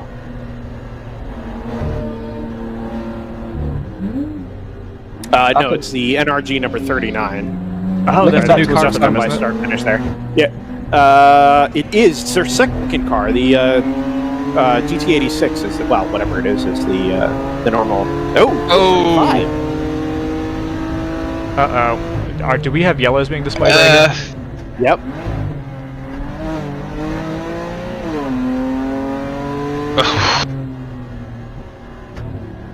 Yeah, I saw that happen in real time down at turn 1, but I figured I'd let the onboard take care of describing that for you. So, code 35 here, and there's a car beached at turn 7. Forgot I had CCTV over here, actually.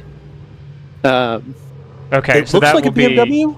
We don't have eyes on that, but that will be the sort of downhill chicane into the braking zone on the far end of the circuit. Yeah, I can't get eyes on it. I can't get eyes on the number there. We'll cut back over to the 69 because they'll be on the scene soon. I was about to mention that back at the front of the field, JTR Motorsports Engineering had managed to pull the gap from 3.5 seconds at the green up to 10. So that car's just got lots and lots of pace. The car that we're on board with has just been issued a warning for aggressive driving. I believe that's unrelated to what we saw on the front straightaway. Is that an LMR car? I thought the same, Joseph, but I think it might be the 151. To be the 151. 151's just gone missing. I think that's it. Yeah. Race leader in the pits.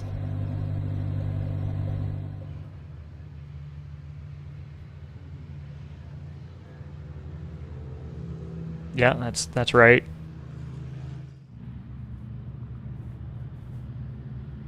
Number 2 has pitted and been sent.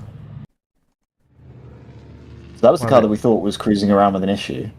But if they've already been sent, it was either a very small issue or something that's not fixable. Yeah, maybe a vibration. Nothing that was obvious from the onboard. Where have they ended up? So did they pit under... Presumably they pitted under green. Yeah, I think they did. I want to identify where they've ended up. Maybe that hasn't updated yet. It should have, but now we're going to be in a situation where a lot of the GTOs are going to be ready for routine pit stops if they haven't topped off already. They come out in 39th. Yeah, they did have a green. Yeah, their pit stop lap was under green, so that was actually quite unlucky for them. If it happened a little bit later, they'd have got away with that under yellow. Now this is really difficult to work out whether pit stops are long at this point because we've had so much yellow flag interruption or green flag interruption. Yeah, the other thing that's interesting is, that, like I say, this has kind of come at a perfect time for some of the GTO runners.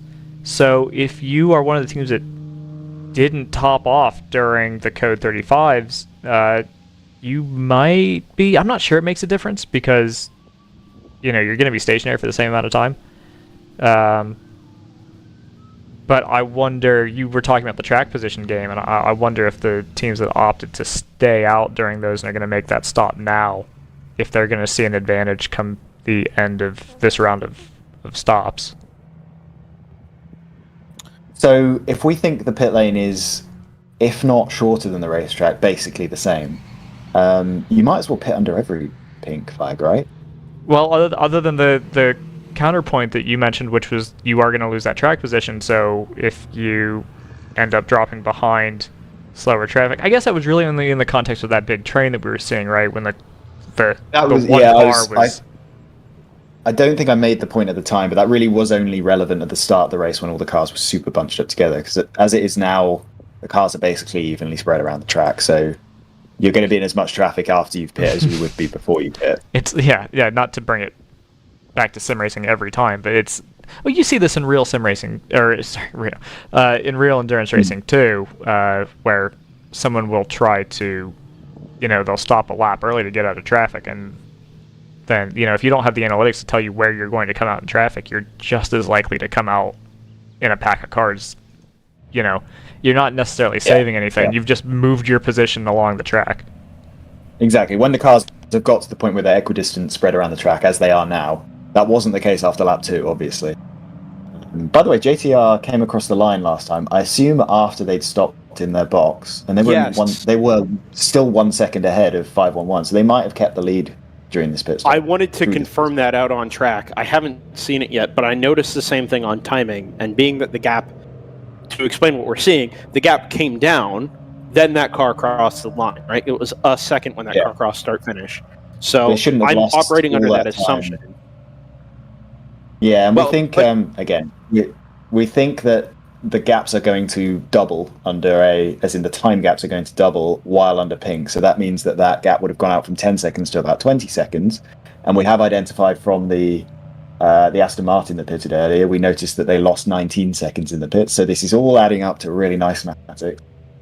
It is. Apparently has appeared in the lead. They just came through start finish in the pits and came to their pit stop after the start finish line. So that car is now stationary down about 3 stalls before the end of the pit lane.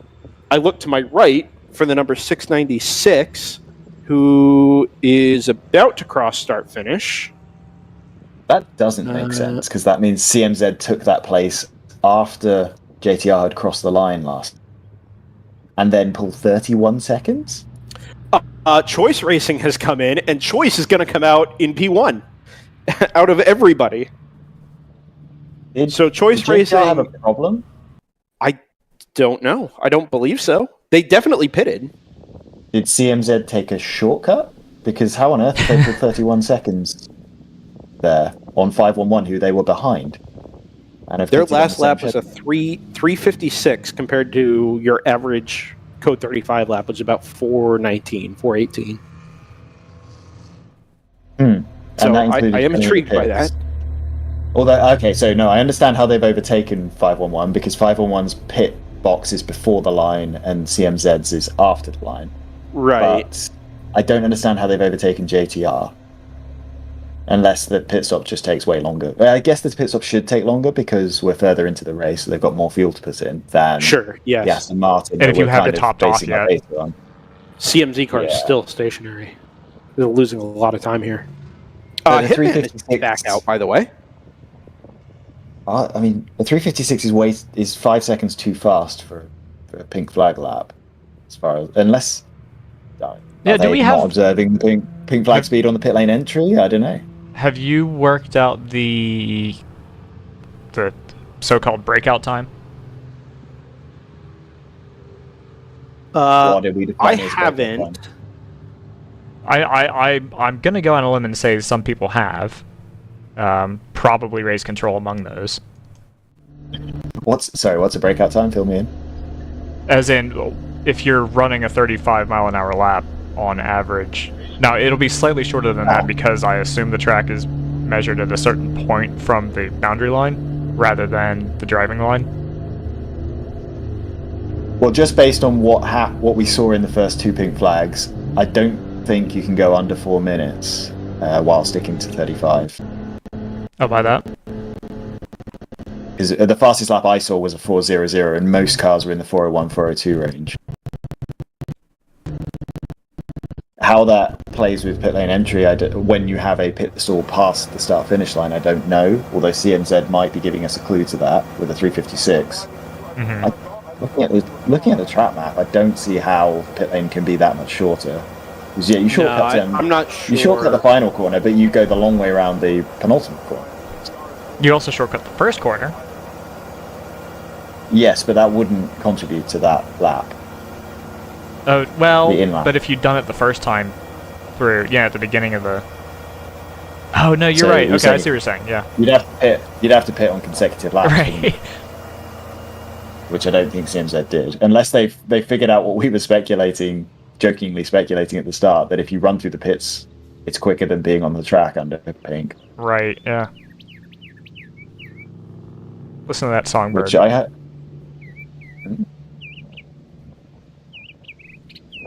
Look at that giant spider. Our trackside reporter, a bird. Doing more work than I am. Yeah, ain't that the truth? The CMZ's that's bad timing for someone if someone's coming to the pits, because also into the pits is the 151, so we should be going back to green very shortly. And actually, it's right now.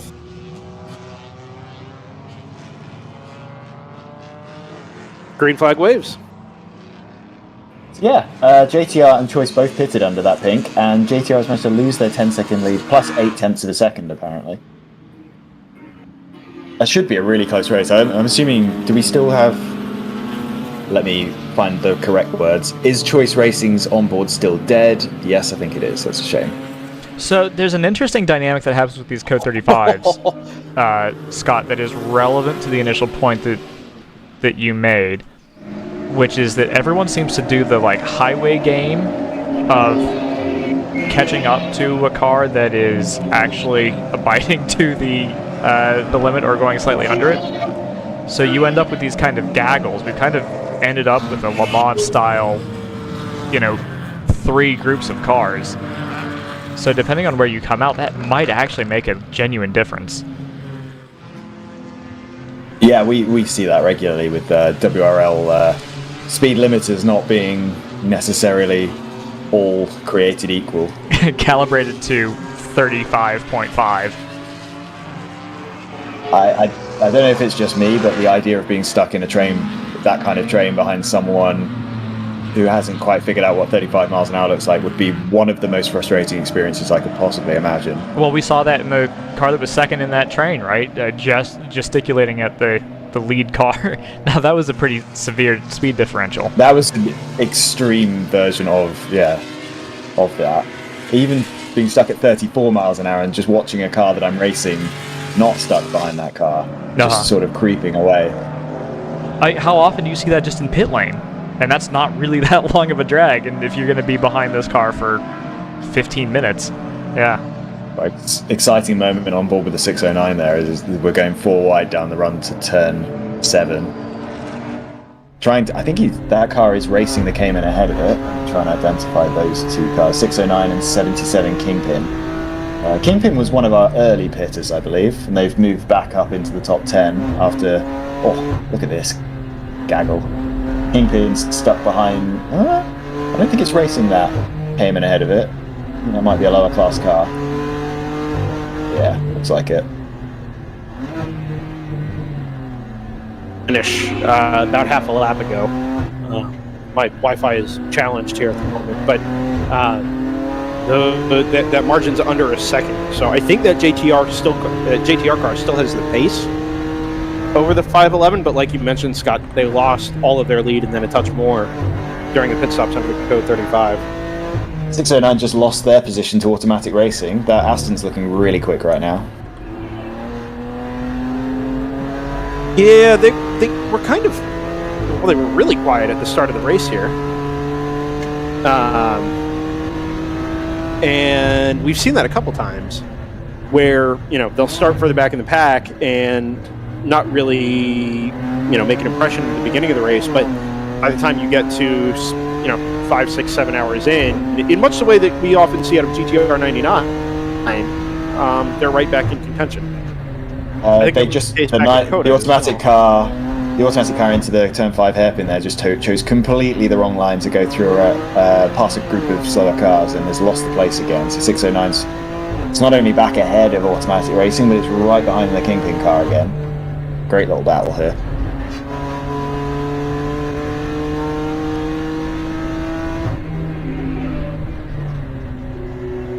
One car I'm interested in seeing their progression is Screaming Goat, who we noticed big snap for the 609 through turn 12 there. We noticed the Screaming Goat car lost, we don't know how, they lost 19 seconds in the first couple of laps. Actually, they were behind Automatic, weren't they? After Automatic came out of the pits right in front of them. So the fact that Screaming Goat is now up to 5th and Automatic is still down in 12th is interesting. Screaming Goat hasn't pitted, and they're a car that we typically see them run as long as anyone else in GTO, if not longer. I still, they're great at running long, but I still don't see why you wouldn't pit under a pink flag. Even if you do have a really long fuel mileage, you'd still want to go stretch it as far as possible, unless there's a driver rotation issue there. But yeah, interesting to see they've moved through the field by not pitting, despite having lost that 19 seconds in the first couple of laps. Big snap there for Kingpin through the turn 5 hairpin, as we're watching them from the 609. Still the battle for 10th place. We should have Automatic Racing Aston Martin right behind these two as well. Yeah, you bring up a good point that's relevant to the strategy discussion of whether or not you top off or not, because a lot of these are rental programs and you're paying for, whatever it is, 2 or 3 hours of drive time. And so as a team manager, your job is going to be partially for strategy, to get your car up the running order, but partially to back time, when you need to give your second customer his seat time. So it's an interesting little dynamic. I'm not sure that's super relevant to Screaming Goat. My understanding, from our interview with them last time, they're just a group of mates who, group of mates who I think are really there to. They understand they're all of roughly equal speed and they're here to win. So that's my impression is that they won't be necessarily trying to split the drivers evenly. They want to just win the race. Yeah. Other than general feelings of fairness, but it's not that they've put down a certain amount of money.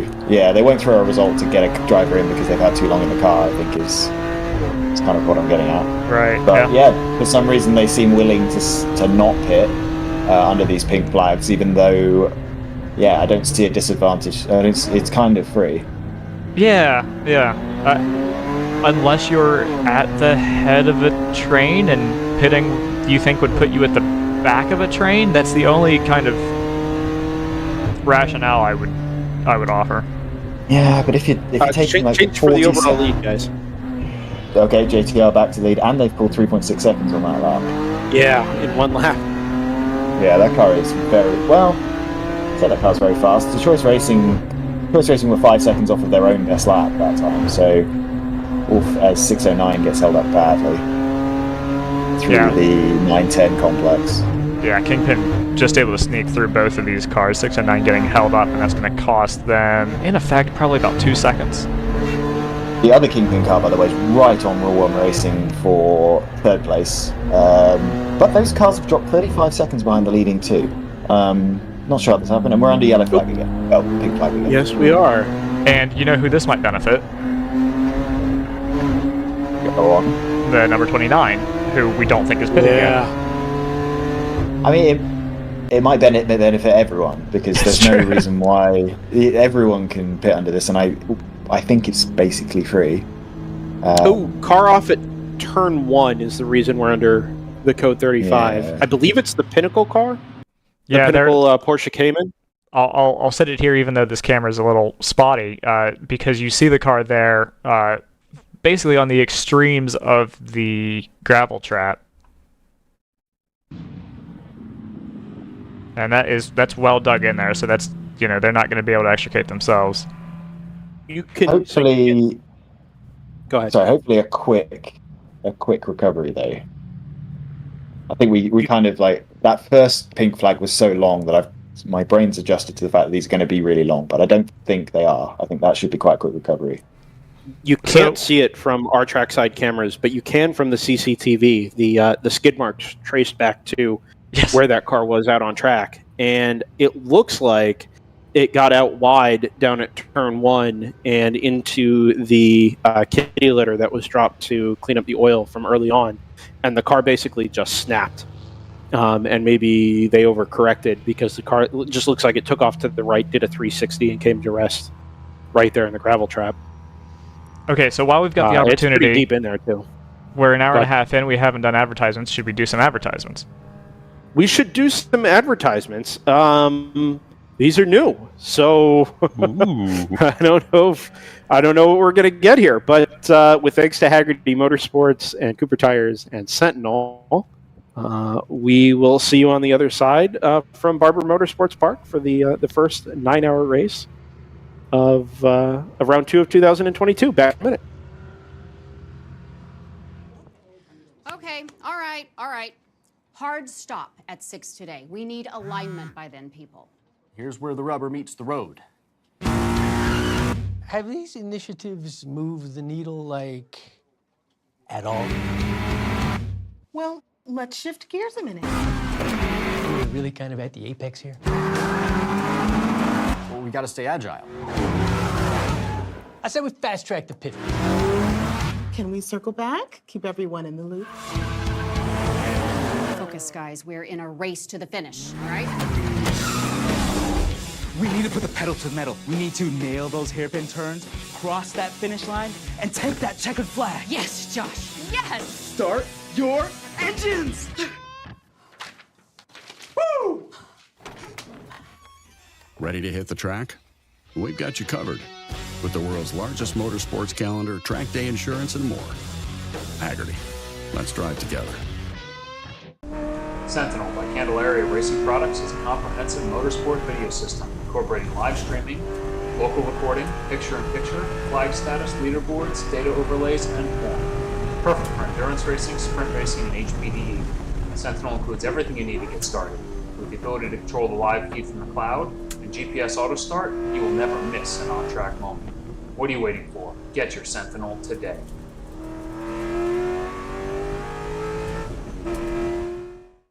As your uncle, I want you to know that on the road of life, there will be rough spots, and they will chew up your tires. I recently took a road trip to Greensville to attend a chili cook-off. Rough roads all the way down. I drove there on these Cooper Discoverer and Duramax tires. You know, they're made with the durability of off-road tires, but for on-road driving. Without them, we might never know the winning bean-to-meat ratio of a good chili. And those are the things in life, my friend, worth driving towards. So go with the Coopers. Cooper! I'm hungry now. Welcome back to Barber Motorsports Park, Birmingham, Alabama.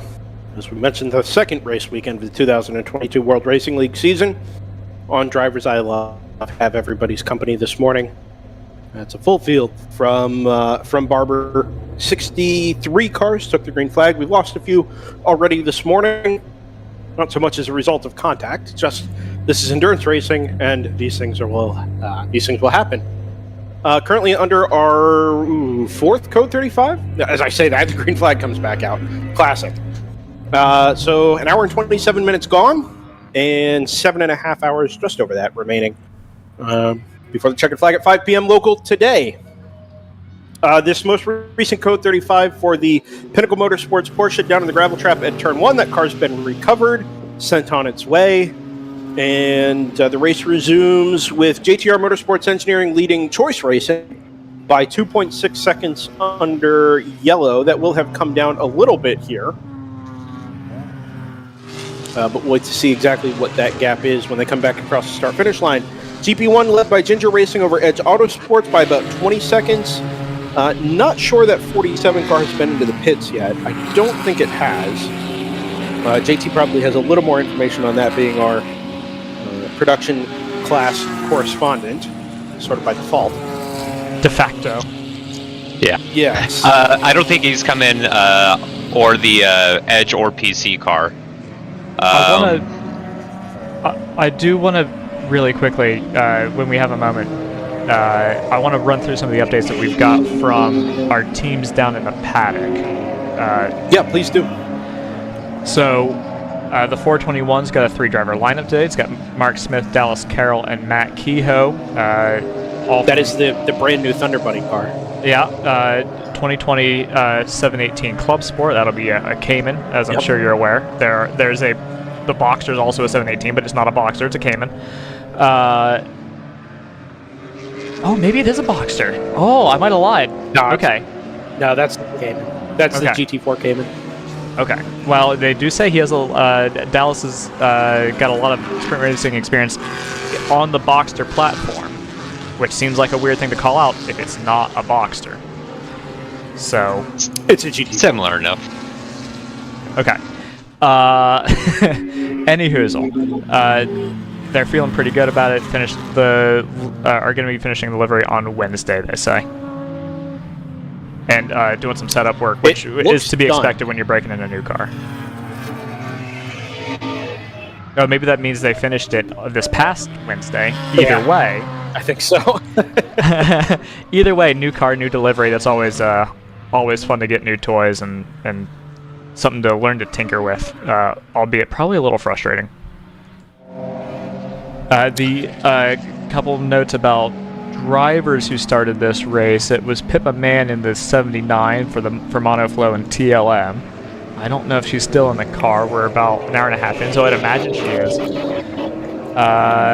James Walker Jr., as we noted, is in the 1 car. Co-driver to Bill Oberlin in SRO. 01 is Alex Mayer, who we've seen around this track in a couple different disciplines. 21 for North Loop Motorsport, who are currently in the pits, but we're running relatively well in GP2, was CJ Herrera. He started both days at NOLA. I'm going to go on a limb and suggest that he might start tomorrow morning as well. I think that's everything I've got at the moment. Tim did let us know about the cars topping off during the first Code 35. I haven't followed up on that to see if they've been doing that every Code 35, which is something that we've talked about off and on during this broadcast. I cut JT off in the middle of his update, so I don't know if there's more production news to share. I think they were only in... Sorry, just on the hammer point. I think they were only in during the first long Code 35. I don't believe they've been in since. The 01 certainly hasn't. Which is a surprise to me, because I kind of assumed that they were going to take the strategy of come in every time. Unless it's one of those deals where your guys behind the wall are saying, no, what are you doing? Let me grab something to eat. It's 8 in the morning. 9:30 in the morning now, but you get the point. I mean, you can sort of extrapolate a frequency of Code 35s here. Now, we expect during the course of the race they'll get less frequent as the field thins out. It tends to be the way of these things. But, you know, at some point, your strategy decisions are going to have to pay off, or you're going to have to let them pay off. You're saying commit to a strategy. Position somewhere. Well, yes, in some way, but also, you know, pitting and losing 5 or 10 seconds every time a Code 35 comes out is not going to allow your aggressiveness with pit strategy to pay off at any point. You're just losing 5 or 10 seconds every time you come in. Well, and making 17 or 18 stops, I don't think has a payoff.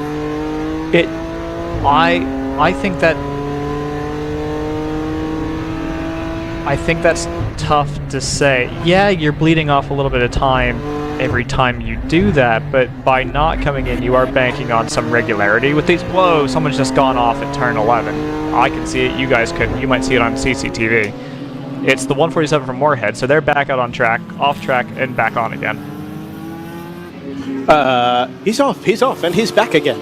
He is resumed, yes, on CCTV. Yeah, a little bit of drama. I'm guessing just caught a little bit of curb on the inside of 11, put too much weight on the outside tires, and around she went. I mean, that is such an easy place to make a mistake. The car is at speed there. 11 is a super quick corner, and the road is dropping away as you're, you know, turning in and cutting over the curb there to set yourself up for 12. It's a real test of your... There's a lot of tricky... Yeah, there's a lot of direction changes around this track. It's a real test of your setup, really, of your car and your setup. It is maybe the most technical track on the schedule. I mean, Ozarks might become that. We haven't been there yet. Nobody's been there yet, at least in terms of hosting competitive racing. So we'll see how that pans out later on in the season. But at least as far as the regular track that WRL has visited, this is about as technical as it gets. And it is rewarding if you are committed and the car is set up well, but we're still only an hour and a half into the first race of the weekend. So I'm sure there are some guys still kind of figuring things out here. And it only takes a little bit. You know, missing your mark by a little bit, you make a very small mistake that can have, you know, fairly significant consequences, like we saw for the 147. The gap between the two leaders is still only about 2 seconds. They've just come through turn 5. The 511 was hung out on the outside of a couple of port Caymans. As I say that, another Cayman slows on the way into turn 7. I believe it's one of the TLM cars. Perhaps the number 79 from TLM Monoflow, which I think was a car started by Pippa Mann. Yeah, it would be.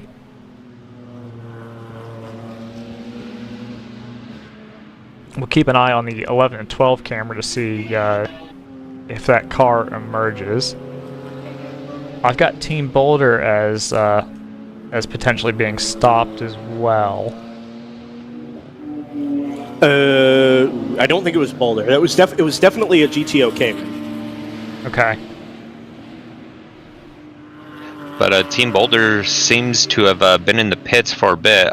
They've lost a couple laps here, previously running 4th in GP1. Oh, the 2 is slow. The 2 is slow again. Yeah.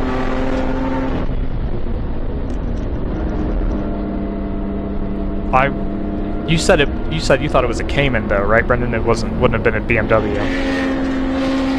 It was definitely an all-white Cayman. Okay. So the issue for the number 2 is completely separate from probably whatever is going on there. That's fair. Although the Cayman slowed pretty suddenly coming out of turn 5, so unless there was some latent, effect there, which I don't believe there was. 147 is back into the pits and heads right back out on track. I don't know if we mentioned this, by the way, or I mentioned this. The 34 Hitman car that was in the wall just before first code 35 down at turn 5 did come out briefly under a code 35. The track went back to green, and they built some pace back up in the car and then sent it right back into the paddock. So whatever damage was done with the impact into the Armco was not repaired during the first hour of the race, and that car is once again off track. The number 79 was the Cayman that we saw slow on the way out of turn 5. That car is dropping down the order in 27th now, but I'm not sure it's tripped the timing loop in the pit lane yet. Real quick in GP2, we had the leaders pit during these last code 35. Harrison Motorsports, though, dropping down to 3rd after that, getting a good gap over North Loop Motorsports in the JNR car. That has promoted the 348 Chattanooga BMW to the lead, with the team operation BMW running 2nd. It's good to see Chattanooga back. It is. The thought crossed my mind yesterday while watching practice qualifying and working on our camera setup. That car ended its Saturday race backwards in the pit wall last year. Looped it coming out of the final corner and back the right rear corner of that BMW into the concrete to driver's left. And I think it was actually a little while before that car was back in the paddock here. It took a couple of weeks to get that car repaired and ready to go racing again. It's nice to see them back. We have seen them since then, obviously, but less happy memories from here a season ago. I don't think they'll mind us saying that they had a pretty challenging 2021. And if I remember, they ran in GP1 previously. Or am I incorrect there? I could have sworn they ran against Big Mission. I think it might be. Is it possible that Big Mission had a GP2 also? And that feels right to me, and now I can't remember. It's been a little while. Happy coincidence. If you look in E16 on live timing over on racehero.io, you will see all 4 of the W2W cars stacked together, 16 through 19.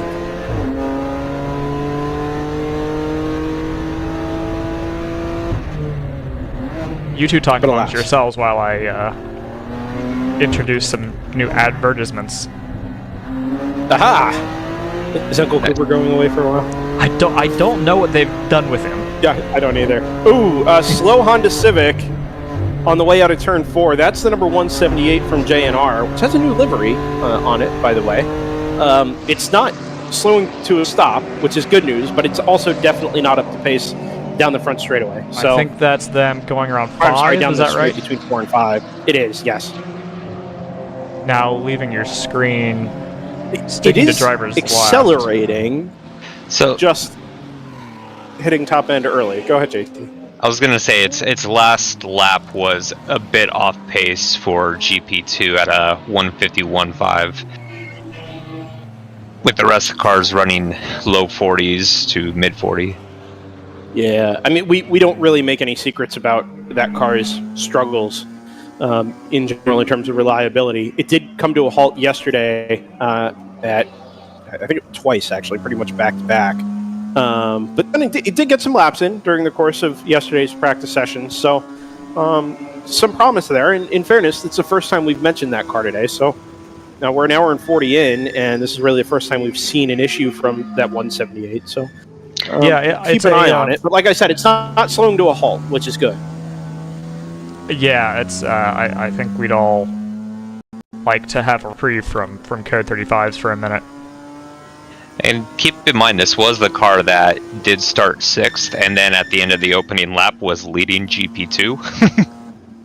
So it's unfortunate, but it shows promise.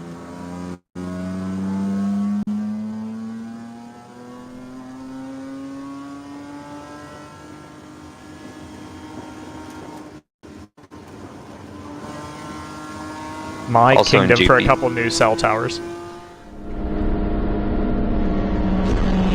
North Loop Motorsports in 5th, GP2, just got promoted to 3rd after passing the 196 Overnight Motorsports car as team operation.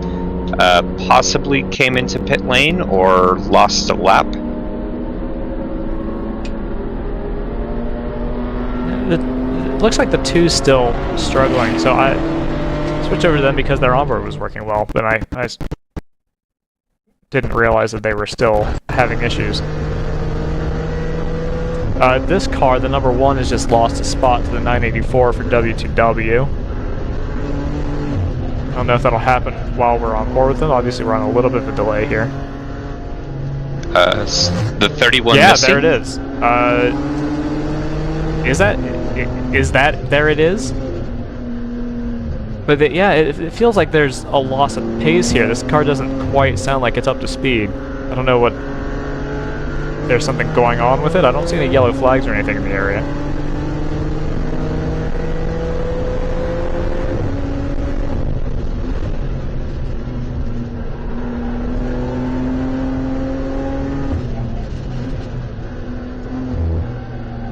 It should be the same driver that started it, so it won't be a driver-specific thing, I wouldn't have imagined.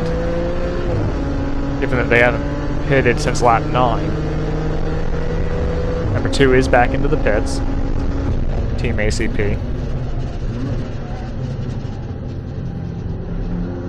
Yeah, something... You can hear a little bit of something, maybe sounds like it's dragging underneath the car.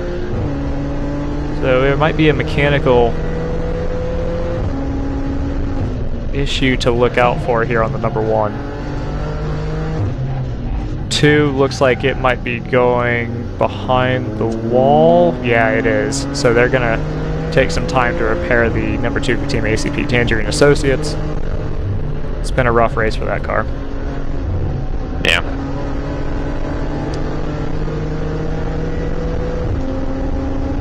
You see the Hammer Motorsports passing a blue Lexus on the inside there. That's the number 9494 Motorsports entry. 2 cars this weekend as per usual, I think. Currently running 5th in GP3, I believe. Yeah, not bringing their new MPO1 out. As we mentioned earlier in the broadcast. But they do have their... do they have both the 95 and the 84 out? Yeah, both are out. It's okay. So that the 84 has become the 83. I take it. I take it. The NPO1 is taken over the 84 number plate. Yeah, currently running 4th and 5th in GP3 right now. Right.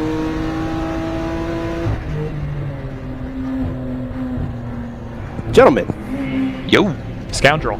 Yeah, I warned you this was going to happen. I was going to go silent for no reason, and I was going to come back with a guest, as is my want.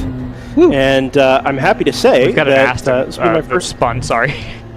No, that's okay. We're code 35, so we'll keep an eye on that. Oh, it's a car. He's off at turn 13, and the car is smoking with some debris behind it. So we'll keep an eye on that. I'll look to my right. It's a brake fire or exhaust fire maybe at the back, so we'll switch away from that. But that is definitely a car in strife. I'll watch the CCTV to my right here, and in the meantime, introduce Chad Ross, who is part owner, but nonetheless owner of Overnight Motorsports. Welcome up, Chad. Hey, welcome. Thank you for having us. Yeah, anytime. So you had reached out to us on the Driver's Eye Live phone contact about coming up and talking about Overnight Motorsports, your new partner. You were just describing it to me off air. First, for a little background, Overnight Motorsports, we know the Pellegrini name was involved. We've seen the Pellegrini name in the WRL paddock before. Overnight is sort of a growth from what Pellegrini is. You guys are up to, I think, 3 or 4 cars now, correct? Yeah, correct. So at the first race of the year at NOLA, we fielded 4 cars. Since then, we've sold one of them, and we're down to 3 Porsche Boxsters, 2 GP3 cars, and 1 GP2. Really excited to have those in the field. Really excited for our drivers and also our partners, our sponsors. So it's been really great. This last year that we've been doing this, this was actually 3 race teams that came together. It was Ross Racing, myself, Taylor Ramey Racing, and Jay Pellegrini with Pellegrini Performance Group. And we've had a really, really great time doing this, and we've grown pretty quickly, I feel. We had a really good run at the end of last year. I think we came in 1st and 3rd at CODA with the 197. And so it's been a lot of growth and a lot of new experiences for us. And in doing that, we brought on some new partners. And today I just kind of wanted to talk about one of the latest that we have, and that's the Nicholas Boldner Foundation. A good friend of mine, Mr. Barry Boldner from Barber, Louisiana, had his son battled depression and drug addiction his whole life and ended up losing that battle. And so Barry decided to start a foundation in his name to help with awareness of drug addiction and depression. And he's done a great job with that platform and using his recognition to sit there and kind of raise awareness. And just recently at Barber High School, they did a screening of a movie called My Ascension, which is the story of a high school girl, very popular high school girl, that battled depression that nobody knew. And she tried to commit suicide and ended up severing her spinal cord. And she survived, but she's in a wheelchair. And she made this movie to raise awareness. Well, through the foundation, Barry did a screening for this movie and had over 700 people show up, which is just amazing. And so to kind of piggyback with what he was doing there, I offered him delivery for the 196 car to help raise awareness nationally. And so in the paddock, you'll see the Nicholas Boldner logo on the front of that car. And also on the side of the car, you'll see a semicolon. And that semicolon is very important to the cause, because it sits there and lets people know that depression is just a pause in life. It's not the end. So go ahead and get through that tough time and keep going, keep pushing forward. And that's what that represents, and that's what we're about at Overnight Motorsports. We want to keep pushing forward and get that win. So is that the Nicholas Boldner Foundation? Will they be partners with you through the course of the season? Yes, they'll be with us all season this year, and hopefully moving forward into next season. I think it's a great cause, and we're happy to support these guys in any endeavor they have. I think our next move is going to be to put a QR code on the side of the car, and then that way when it's in the paddock or we're using it for promotional things, if you feel inclined, you can come up, take a picture of the QR code, and donate to the cause. Is there an opportunity to do that now? Not right now. Okay. I believe you can go to his website or his Facebook, the Nicholas Boldner Foundation, and contact him and make a donation through there. Fantastic. I think most people in life, whether it's here in the WRL paddock or our audience in general, have been affected by depression, suicide in some way. And as mental health has gained traction in society as a whole over the last couple of years, it's nice to see that reaching the WRL paddock and people getting involved in a way that can make a difference for people. So kudos to you guys for what you're doing and working with the Nicholas Boldner Foundation. It's a really awesome initiative that is for a place that is kind of home to a lot of us here in the WRL paddock is a way that's much more directly involved. So that's fantastic. Definitely. And I appreciate RJ and all the guys here for doing what they do. And, it gives us a platform to do things like this, which is amazing. Yeah. So overnight motorsports for the rest of the season. You guys you said 4 cars back at NOLA. Is plan to contest the full season right the way through? Yeah. So we should run every race this year. Last year we missed a couple. I know we missed VIR due to the hurricane down in Louisiana. We just didn't have any way to transport because all the roads were closed. Sure. But we plan on running a full season this year. I think currently we're first and maybe third in GP3 and fourth in GP2. So really excited about it. We have a few new drivers this weekend. So it's a pleasure to welcome them into the car. And we have a couple new liveries out there. So when you're used to looking for the red and white cars, we just kind of see we have a blue and white car now, and we have a purple and green car.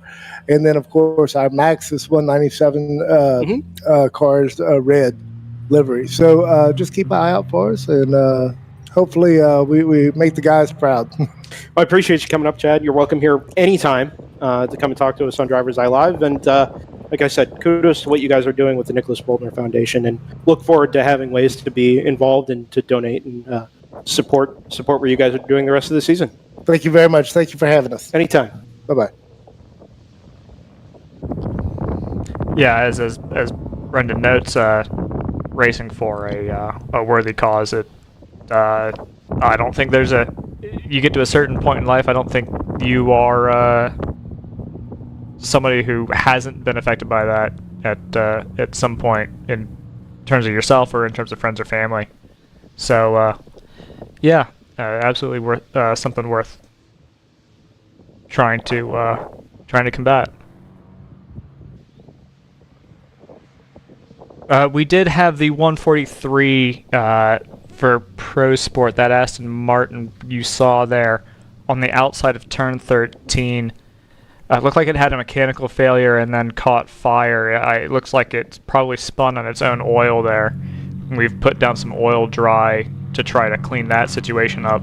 So it's been a busy day in terms of oil dry.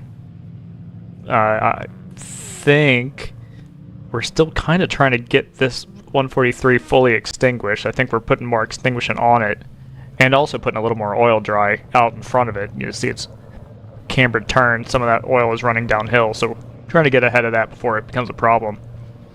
But this should be another, maybe not quite as lengthy Code 35, but it certainly won't be a short one, and I think we'll expect to see most of the field trying to take advantage of this one. Yeah, and as you can see, the driver got out, driver's okay, which is always great to see. Hopefully they'll be able to figure out what's wrong with that car, either get it back out today to make sure it's okay, and hopefully we'll see it again tomorrow. Yeah, you hope it's just something, it's not something major with the engine. Hopefully it's just something like an oil line that extinguished itself relatively. Yeah, I mean, because we've seen oil lines go up in other events, and it can be a really unpleasant event. But hopefully it's just something like that, some minor leak that's caused them to drop out, not something that's going to end their weekend. Be nice to see them back out tomorrow.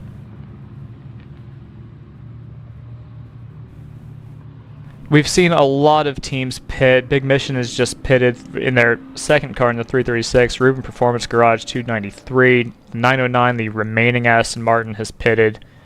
27 for CMZ's pitted. 787 Flying Apex. 982 Will to Win. Is it Will to Win? We said wheel to wheel for so long. We still haven't got those shirts. I just say W2W because it's safer. It is Will to Win. Okay. Thunder Bunny in the 421 is pitted. 170 for another one. I shouldn't say the other. There's like 8 cars in the field. A Will to Win. Overnight, with whom we were just speaking, their 196 has just pitted. So yeah, we've got a lot of takers to the pit lane, and so this is going to reset quite a lot of fuel strategies, as tends to happen in these Code 35s. Yeah, it's going to really shuffle up the order. It's going to give us some new gaps in terms of fights on track. Throw some of the strategies out the window. It'll give us a good restart. You'd mentioned Overnight Motorsports pitting the 196 in GP2. They, I believe, have been running 4th. They come back out in 5th. Still on the, I believe, lead lap in that class. 43 laps for GP2 leaders. In GP3, the Robert Motorsports Industries Miata had pit from 2nd. That promoted the 195 Overnight Motorsports back into the 2nd spot. So Overnight leads in that class 1st and 2nd. NRG back in 4th, and then the 1st of the Lexuses in 5th with the number 94.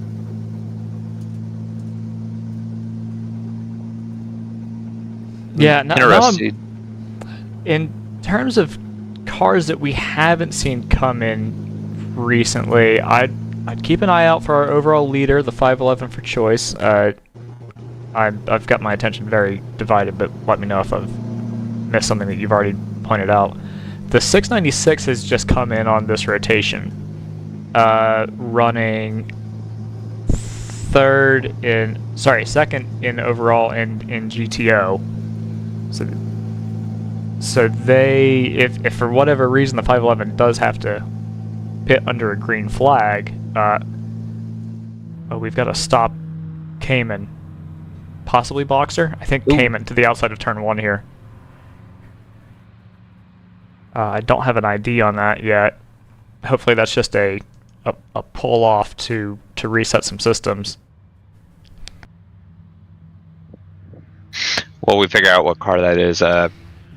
Briefly, I did want to say in terms of cars expected to pit, the GP2 leader, the 348 Chattanooga BMW, we have not seen pit yet, I don't believe. We saw them pit on lap 25, so they're probably about halfway through, maybe 2/3 of the way through their run right now.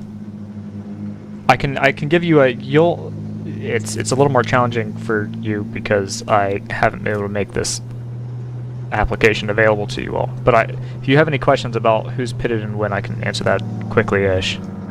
I forgot I can click on the car on Race Hero and bring up. Oh, okay. I can see they did pit, yes. So okay. I'm just spewing fake news. Cool. GP1 is an interesting one, though, because the leader in that class actually hasn't pitted yet. So, worth keeping an eye on that. The stopped car at turn 1 has... got going? Yeah, that's cleared. I did miss an ID on that, but that car is no longer stopped. Let's see, who else are we potentially waiting for a pit stop for? The 195 we should see in about half an hour if it stays green. PC Racing pitted on lap 25, as did... Ginger Racing actually just pitted, and they've come out in second. The number 47. The 47. Come out in second in GP1. So that's who I would consider to basically be your leader on rotation in that class. Mm-hmm. The 701 pitted on lap 25. Yeah, basically lap 25 and lap 44 were popular pit stop laps for the GP1 field by the looks of things. The 777 has not pitted yet for Big Mission in their, I'll call it their third car. 39 has, that Energy Cayman, just pitted a couple laps ago, so they're also in a good position here. The 46 that we've been on board with off and on, actually we're on board with currently as we end the second hour of racing. That 46 has not pitted yet, as a matter of fact, so we'll expect to see them drop down the order when it is time. I assume that's going to be soon. I know it's 2 hours of some green flag and yellow flag running, but I'm a little surprised they haven't come in yet, unless they're basically just going to an hour mark and that's all. 134 for Big Mission just came in. 705 is another. Actually, they just pitted as well. on lap 43. Yeah. Okay, so we've got a good mix of strategies here in GP1. So keep an eye on that over the course of the run, and how these Code 35's fall could play a factor in who takes GP1 today. At a risk of jinxing this, last time we were here, 2021 Sunday, we had 19 Code 35s. Our 5th Code 35 occurred on lap 54.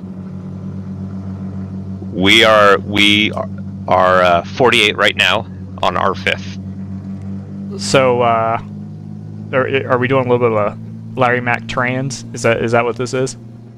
I think in terms of pit strategy, I think it's kind of okay to gamble that you would see another Code 35 in the next 15 laps, maybe next 20 laps. Okay, no, I think that's probably reasonable. That's probably about, honestly, the way that these races tend to go with these Code 35s, and I understand why they do them.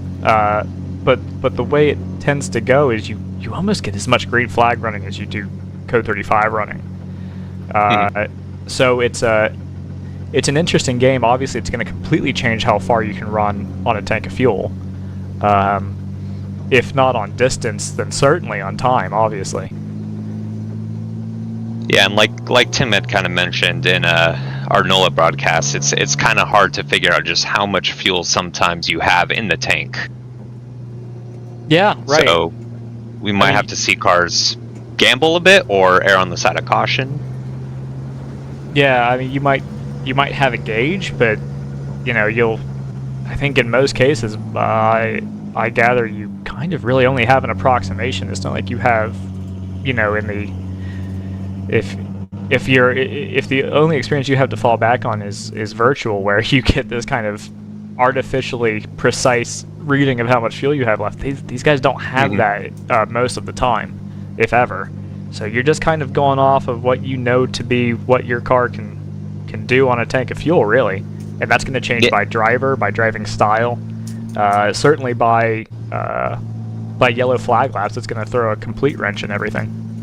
Yeah, because you can usually say, okay, this car can run for, however many minutes green flag racing. But if you're throwing in 2, maybe 3 Code 35s during a stint with various lengths, it can really throw you off in terms of your stint length just based on fuel. Right. Yeah, it's kind of funny that we just had a circuit where that chewed up tires, and we didn't have any yellow flag running hardly at all, because this is a track where you'd absolutely love to have that yellow flag running and save yourself a set of tires potentially. Yeah, and it seems this track just tends to be a bit difficult on the cars, it seems. Despite being a relatively smooth surface, we see, this year and last year, drivers either, making mistakes or issues popping up with cars. I think some of that is a function of, we talked about how, this complex that we're coming up to now, how useful in terms of lap times the curbs can be. And if you're having to run over curbs, and we were talking about runoff, these 2 S curves here at 9 and 10, and then we've gotten the green flag, by the way. So we'll go green shortly, and here we have it. So we're back under green flag running for the first time in what must be at least about 15 minutes. Sounds like Brendan's back. I am. You guys were just talking GP1 strategies, etc. Would you like a little deeper dive on GP1? Absolutely. All right. So happy to welcome up to Driver's Eye Live Chad Moorhead, who, as you might guess, owner of Moorhead Speedworks. My number 147.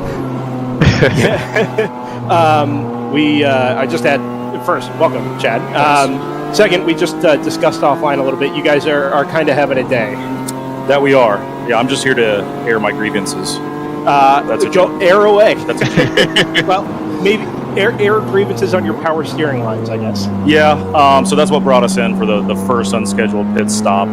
Driver reported that the steering was getting heavy, And rather than burn up a pump, we brought them in, discovered one leak, fixed it, refilled them, went out, everything was good. Started losing power steering again, brought it in, discovered that it was not a quick fix, took it back to the paddock, placed our pressure line, went out, everything was perfect. And then we had a little contact with some out-of-class cars.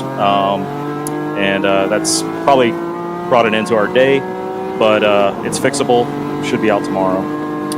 Well, happy to hear that at the very least. You guys are among the most competitive in GP1 in what is rapidly becoming a much more competitive class. Yes. I mean, for a while there was you guys and PC just kind of going back and forth. Now, Ginger Racing's brought their second car, and it's becoming a very fun class for us to follow. For you guys on the inside, is it, just as exciting and riveting as it is for us to watch? Yeah, for sure. We've got a lot of very similar cars that are in the top 4 or 5 every weekend. Very similar setups. Some of them are M3s, some of them are 330s like ours with swaps. So they tend to make speed in the same way. So it's not like we're racing against a prototype that can do it in the corners but not on the straights or something along those lines. So it's almost like a sprint race but stretched over 8 to 9 hours. So it kind of makes it interesting, and there's definitely some fast drivers out there amongst all the teams in the top 4 or 5. So I'm curious about that as well, because we see this massive growth in GTO, where anybody can go out and buy a GT4 car or a TCR car, whatever they can get down to 9-1.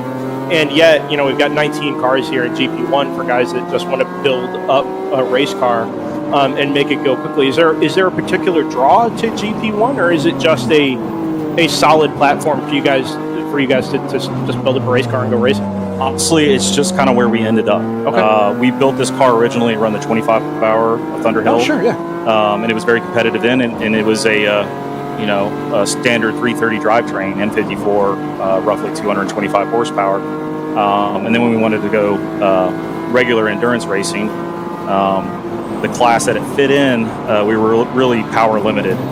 We were making time in brakes and turns and stuff like that, but we were getting killed on the straights, and that's kind of when we made the jump to the detuned S54, and it really fits perfectly into GP1.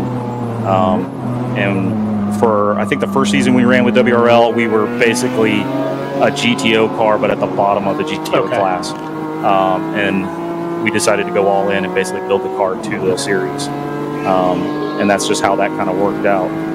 So, were you guys associated with ART Racing? Same team. Okay. The owner of the car, his team name was ART. Gotcha. We were still supporting them. It was still Moorhead Speedworks. Essentially, what happened was WRL races kept getting sold out, and I said I'll take over the registration process with the caveat that we race under Moorhead Speedworks, which is my shop. Sure. And so that's how that happened. But same team, same drivers, same car, everything. And is it ART out at Thunderhill as well? I believe so, yes. Yeah, that was our past life as well. We did a couple of years out at Thunderhill. Yeah. Is it Ari Bellog? Ari Bellog. Yeah, one of the drivers. Yeah, okay. Yep, team owner, or car owner, I should say, okay. and one of the primary drivers. Gotcha. So he was going to close today, but obviously that's not going to happen. So I'm intrigued by what GP1 is like, kind of on the inside. Not so much from a paddock standpoint, but every time we show up and we watch races, in person or through live timing, it just seems like it's almost like a knife fight in a phone booth. You know what I mean? Yeah. You guys are so evenly matched. Is it as intense down there, or are you just trying to go as fast as you can for as long as you can and see what happens? I think there's definitely some strategy at play. Okay. So it's not go out, do 10 tenths and hope the other guy breaks. A lot of it is figuring out fuel strategy. We've won a lot of races based on fuel. NOLA, perfect example.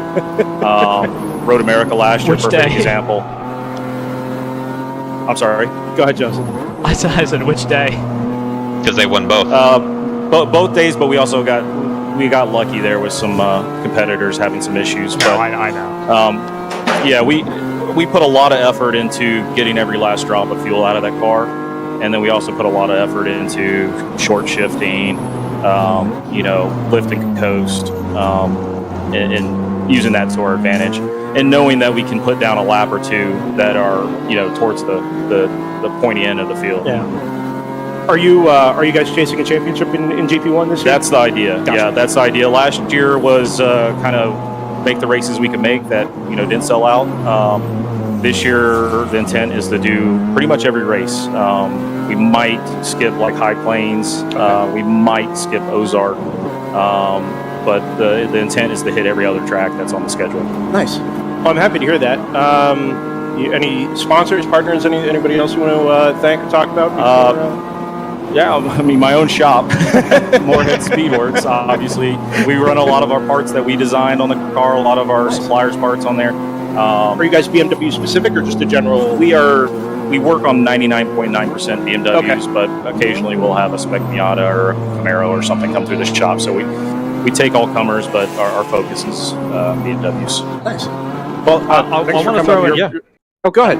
I was just want to throw in a quick question. Why, since you guys are strategy minded, if you don't mind, whatever level of detail you're comfortable talking about, like how do these Kehoe 35s play into your strategy? It's tough to say because we really didn't get enough running time to see how it was going to work out or how it was going to play out.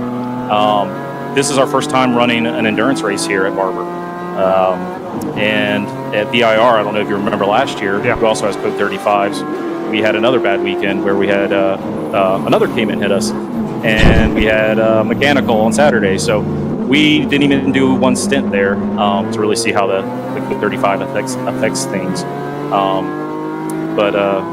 So I can't really answer it just because I don't have the experience, and the strategy never really got played out. All right, well, we'll hope to see that tomorrow. Hopefully, yeah. Yeah. So best of luck in getting the car repaired. I know you had said you made it out once already, but we'll hope to see you a little later on this afternoon, and then for the last 7 years. Yeah. If you see us back on track today, it's probably because we're just doing a shakedown, making sure everything's tight and good. We're not out there. I don't even know where we're at this point, but yeah. Well, thanks for coming up, Chad. You're welcome up here anytime for sure, and we'll keep an eye out for you guys tomorrow on the second race. Thanks for having me. Yeah, anytime. I'm going to have you guys stand by here, Joseph and JT, because I think we've got a little more grief to come in a second guest up here to the booth. A man in a suit that says Hitman Racing has just walked in. London buses. Yeah, so just give me a minute here, and I'll be back with you guys.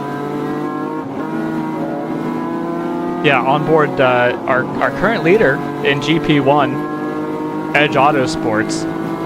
They're running 20th overall, but this is the car we were talking about that actually hasn't come in for their first stop yet. So they're kind of running it close here. I think they've got to be banking on another Kehoe 35. If they get one, they've put themselves in a really good spot. You've been watching this onboard while we were talking to Chad. The driver of this car is wheeling it pretty good, I think it's safe to say. It looks like a little bit of a handful to drive, but they're managing it fine. So we'll have to see what their pace ends up looking like, how things shake out. But it's a really interesting race still, even with one of our top contenders in the Moorhead Speedworks car having to drop out. I think we've still got a pretty interesting race on our hands here in GP1 that we really don't have a handle on yet. Yeah, it's a 4.5 second lead over Ginger Racing, the 47 car, as our battle for the lead. Obviously, we're watching Edge Autosports really have to work through traffic here as it comes up on the crowd control Mustang. Which we've lost the onboard on. What a name. We love. But yeah, so GP1's obviously, very close right now. It looks like for 7th, the 134 Big Mission Motorsports got around the 46 Ginger Racing. So now they're 12 seconds back from Energy in 6th. So I think we're going to see a lot of great battles today in GP1. Yeah, I keep saying it in hopes that somebody comes to the booth and explains to me why. I just don't understand why you wouldn't have pitted yet.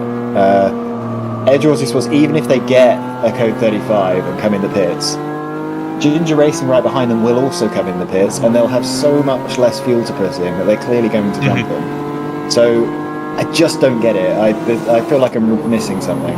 Yeah, they're certainly not going to retain the lead, but it's kind of a question of where they shake out. Well, I mean, these guys were the pole sitters, so they should be near the front no matter what this, as long as this strategy isn't completely awful.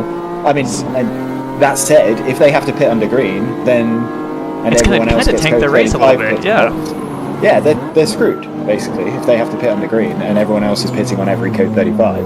They're going to lose a minute minimum. So I would love for someone to come up and explain what that logic's about, because they're not the only team doing it. There's a lot of teams who clearly aren't pitting every time, whereas I just don't see the loss to pitting every code 35. Yeah, Brendan. Hello, Brendan. Brendan. He could be having internet issues. Oh, he's still. Yeah, oh, Brendan. He is. All right. We're going to do this again. All right. So, grief all around here. We just talked to the Moorhead Speedworks guys. My Wi-Fi is in some strife at the moment. We're going to work on getting that sorted. In the meantime, Jason Marks joins us from the Hitman Racing camp down the number 34. Jason, you're about 5 laps deep into your Saturday race, and that's the end of it. Yeah, pretty unfortunate. Yeah. So what happened? Because last we saw, I think you were down in the gravel, or just adjacent to the gravel there at turn 5. Yeah, so usually I start the race, but this time we had Rob Jackowicz. You know him from Team GTR. Okay. Yeah. So he was, because they're not here this weekend, he jumped aboard, and I wanted to keep an eye on the camp, so he started. And unfortunately, as we know, there was a big oil dump, and he just had the wheel on the wrong side of it, and he hit the brakes, and the thing just turned right. So I ended up backing into the wall and taking out rear tie rod and some stuff in the front. We got it fixed in, I think it was like 53 minutes or something. But steering rack, those electric racks, just they don't like front end impacts. So currently we have our lovely hospitality girl, Camilla, doing probably 95 miles an hour up towards Atlanta to go pick up a fresh one. So the plan is to be ready to go for tomorrow? Think you'll be ready? Yeah, should be right. All right. Pretty unfortunate. Did you guys have any awareness of what was going on out on track before that happened, or did he just arrive in the braking zone at turn 5 and like swap? So he had a big moment up in the carousel, it was like 14, 15, 16. So I radioed in, it's like, we think there's fluid on. I hadn't heard anything over the comms. And he said he was just following a car in the train of cars, and I wasn't watching the live stream at the time, whatever. So, yeah, I did radio it over, but even it is what it is. Well, and it doesn't take much. I mean, you can. It really doesn't. A couple inches off. Yeah, he's racing. He's going, 100% of what the car can do, and you chuck a variable in like that. Sure. Yeah, pay the price. So, 100% of what an M240 can do. It's been pretty competitive, all things considered. It's an older car, one of the older cars in the GTO field. Yeah. But you guys are pretty competitive week in and week out. You guys pretty committed to the 240? Yeah, this is year 5 for us with the car, and we started as a pretty small team. We were using another shop originally, and then we branched and sort of doing it ourselves. We worked very closely with Joe Mueller of Mueller Motorsports up in PA. And it's a very unique kind of environment that we have there that, I'm able to operate as a team manager, but he operates as the car chief, and the two businesses can coexist. And it works very well. So year 5, the car, I mean, we've just geeked out on it for so long, just doing little things. We haven't we're slow, put a big turbo on. That's not how you fix it. Let's get some dampers with 17 knobs and all these variables. We've really been smart and methodical about how we've approached it. Like last year, our first WRL, we just left it as is. Last year, we slowly geeked out, and then we really took a, not a gamble, but we really pushed the limits a little more. Come Coda, we upped the power a little bit more, and resulted in a podium. And would have been a second podium on the next day, but we had a mechanical halfway through the day while in P2. So we're committed to the platform. Yeah. It does work.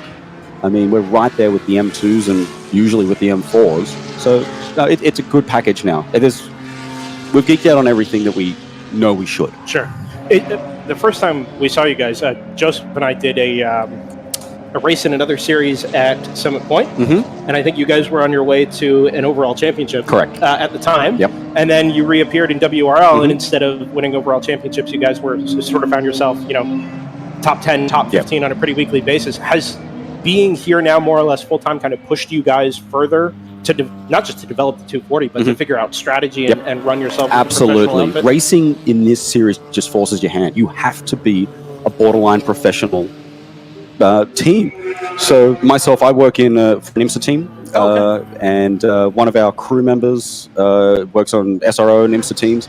And you look at just about every team down this paddock, there are IMSA, SRO, Trans Am, Porsche Cup teams and personnel, and that's what you need just to be successful in this series, not just in GTO, but through the ranks. Yeah, one of my favorite things to do is to walk up and down the paddock. About midday on Saturday, there are still some things happening down there, cars in and out, having repairs done. But the feel and the buzz in the paddock is just like you would get on like a IMSA Pilot Challenge weekend, right? The level of preparation is equally high. The intensity is there, and it's got such a buzz about it. For me, I can't imagine as a team owner that's sucked into the competition. It must be. It's potentially more, because when you're on an IMSA weekend, regardless of the team you're in, like you're on track, you're off track, on track, off track. You're sharing it with 5-6 other classes that have got their share of the track time. You roll in here Thursday night and load, you've got 24 hours of track time. So you're on track, off track all day. And because you have 3 drivers, the car is on track all day Friday. Friday is typically harder than the weekend because in, out. And then you're on track all day Saturday, all day Sunday. So you are focused. There's no time to go back to the tent and chill out or have a lunch break. Like you're ready to catch at all times. So, yes, it's amateur motorsport, but at the same time, the intensity and the commitment required by all the team personnel can be higher because you just turned on all the time, ready to go. So what's the goal here for somebody like Hitman? I mean, you guys tow in from Pennsylvania. Yep. I get to fly in. You guys are dragging a 240 halfway across the country to come racing 9-10 times a year. Are you guys just chasing championships for your own sake, or is this is there an end goal here? That's a great question. I mean, there's a lot of money floating around the paddock here right now, and I assume it's just because people like racing. That's exactly right. People like racing. Look, let's not beat around the bush. We know what these weekends cost, and it's up there. Sure. And being able to split it across 1 or 2 or 3 owners or drivers, renters, whatever, keeps the costs in check for people that actually want to go racing. There's thousands of people want to go racing. This is still cheaper than going and doing a TCX race in an M2 or something to go race against 4 or 5 cars and finish 20 seconds behind or 20 seconds in front because it's just checkbook racing. You come here, like the paddock in each class is so deep, you're always racing someone, like bar mechanical. So that's where there's the value in this. That's why haven't really toyed the idea of getting an M4 going GT4 racing or yada yada, because for less money, or you can divide the money, you can come here and be more competitive. As for the whole championship thing, the owner Lyle, he's a very competitive person, so am I. The people that are involved with the team, both personnel and our renters, they're committed and competitive as well. And every team down here, no one's here just for like a HPD track day, like just show up, have it, and leave. Like if it is, this is not the right place. Maybe another series would be the place just to arrive and drive. Like you've got to be committed. You've got to be doing pit stop practices. You've got to be working on the sim and doing data and all that kind of back end stuff to be competitive. Otherwise, kind of just wasting the dollar. Sure. Well, I appreciate you coming up and talking to us. I'm sorry it's not under happier circumstances, but I've got a quick question. It's racing to some degree. Yeah, go ahead. So when you were in the other series that shall not be named, my understanding was that you kind of had this model of it was you and Lyle, and then you would kind of have like two drivers that you were kind of coaching along the way. Is that still the case here, or have you had to adapt away from that? Well, sorry, a little bit we've adapted away from that, because if we just sort of brought anyone along, you don't know what you're getting, and at the end of the day, you can't be slow out there. You've got to be fast. You have to run this thing like a sprint race all day. Otherwise, you're on the back foot and you're catching. Like you look at all these teams, they start their fastest guy at the start of the race, and it's just hammer down all day. So all 3 drivers need to be as quick as possible. So we just don't open the doors for anybody. And you look at the front teams. Let's look at Screaming Goat as an example. They drive by. Those 3 kids are all as fast as each other. And regardless of where they qualify, they're going to be top 5 at the end of the day, regardless. Like, you bet the house on that.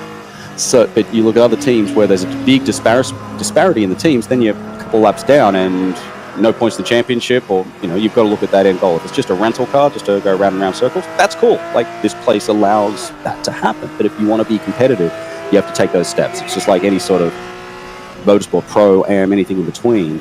You've got to put your best foot forward. So our model is really 3 drivers max. That way we can focus on just the less people to focus on, I should say, really, so that we can make sure everyone is as quick as each other. We can geek out on the car and make sure it's quick. And with less drivers, there's less to manage. We can focus on track.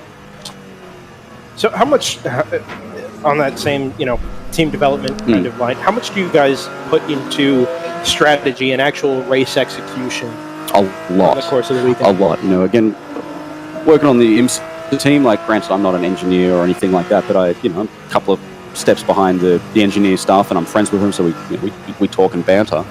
And I've learned a lot from that. So I've got a young kid that's Justin Trammell. He is our engineer kid. He sorry, lock up into turn 5 from the Chandler car.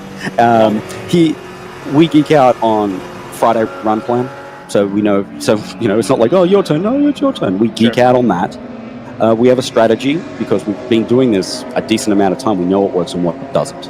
So there is a big effort on putting strategy together, and it's the same with, again, all these top teams. They have a strategy. You look at all the pro boxes around it. There's people sitting up top with 3-4 laptops in front of them. They're not watching YouTube. Everyone puts a lot of strategy into it, from tires to brakes to on-track strategy and everything in between. It's all important. And it's here specifically, I know you guys aren't involved today, but we had asked Chad Moorhead earlier, right as you came in and sat down, about how the Code 35 affects things. You haven't put that into effect yet, obviously, but do you guys plan for that ahead of time and kind of work out a strategy and say, okay, if this happens, we do X, Y, or Z? Absolutely. So we were here last year. Car was slower. Okay. Not at the development point where it is now.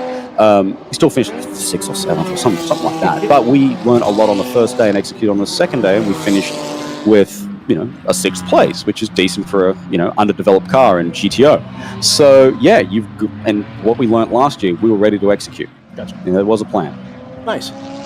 Well, rest of the season, I'm sure we'll see you back out tomorrow with brand new steering rack ready to go. Full season for you guys, more or less? Yeah, we're going to skip Middo because that's a Western champ. It's annoying because it's like literally the closest track to the shop, but it's a Western race. Yeah, I had to go drive to NOLA and back for an Eastern race, so whatever.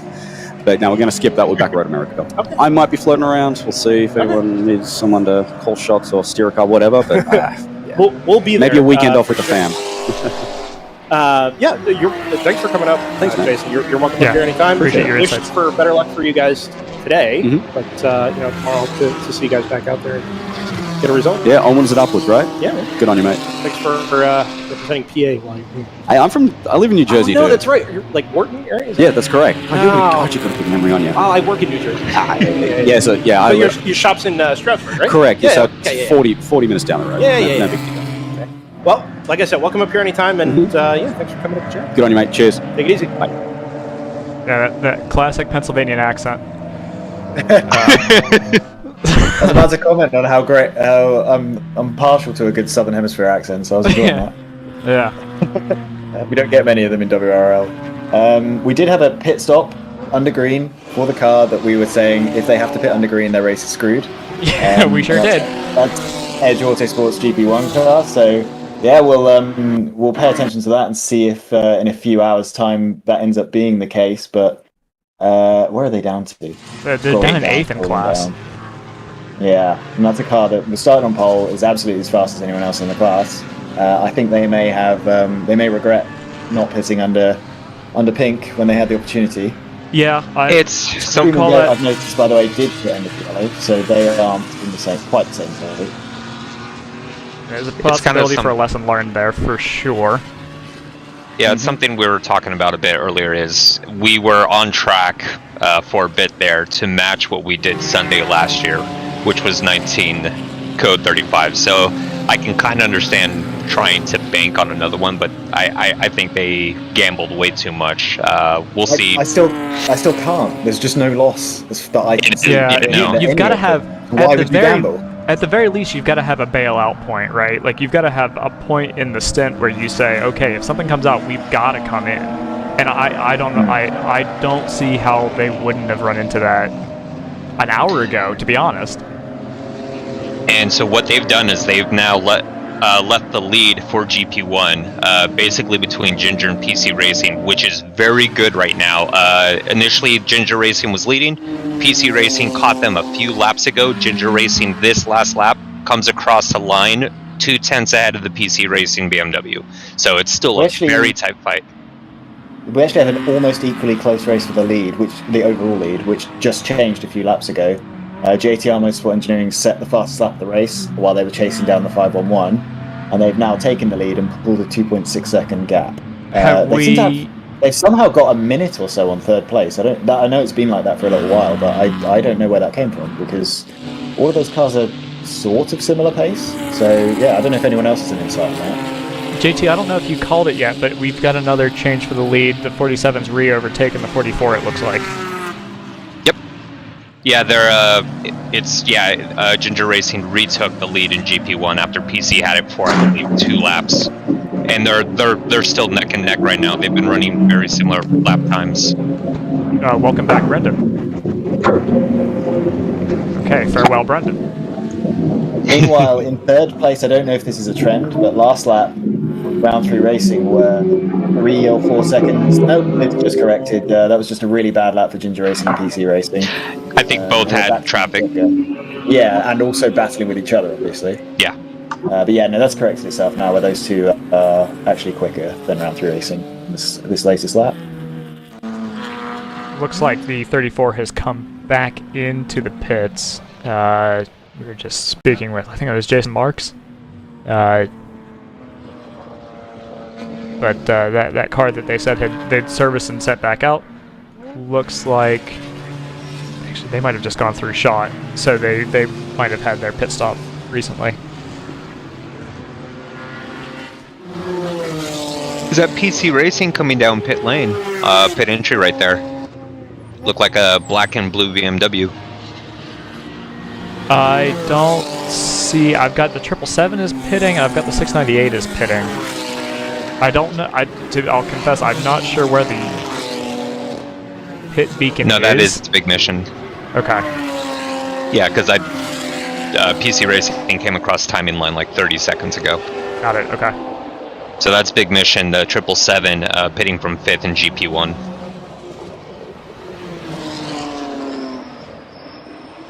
What a gaggle of cars into turn 5. That's 3 wide through turn 5.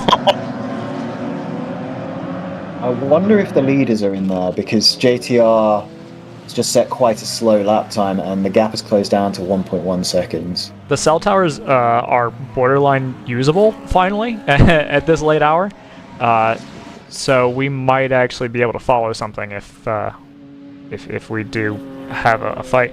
PC Racing has retaken the lead from Ginger Racing, so that's a real ding-dong battle that we just haven't been able to follow, unfortunately.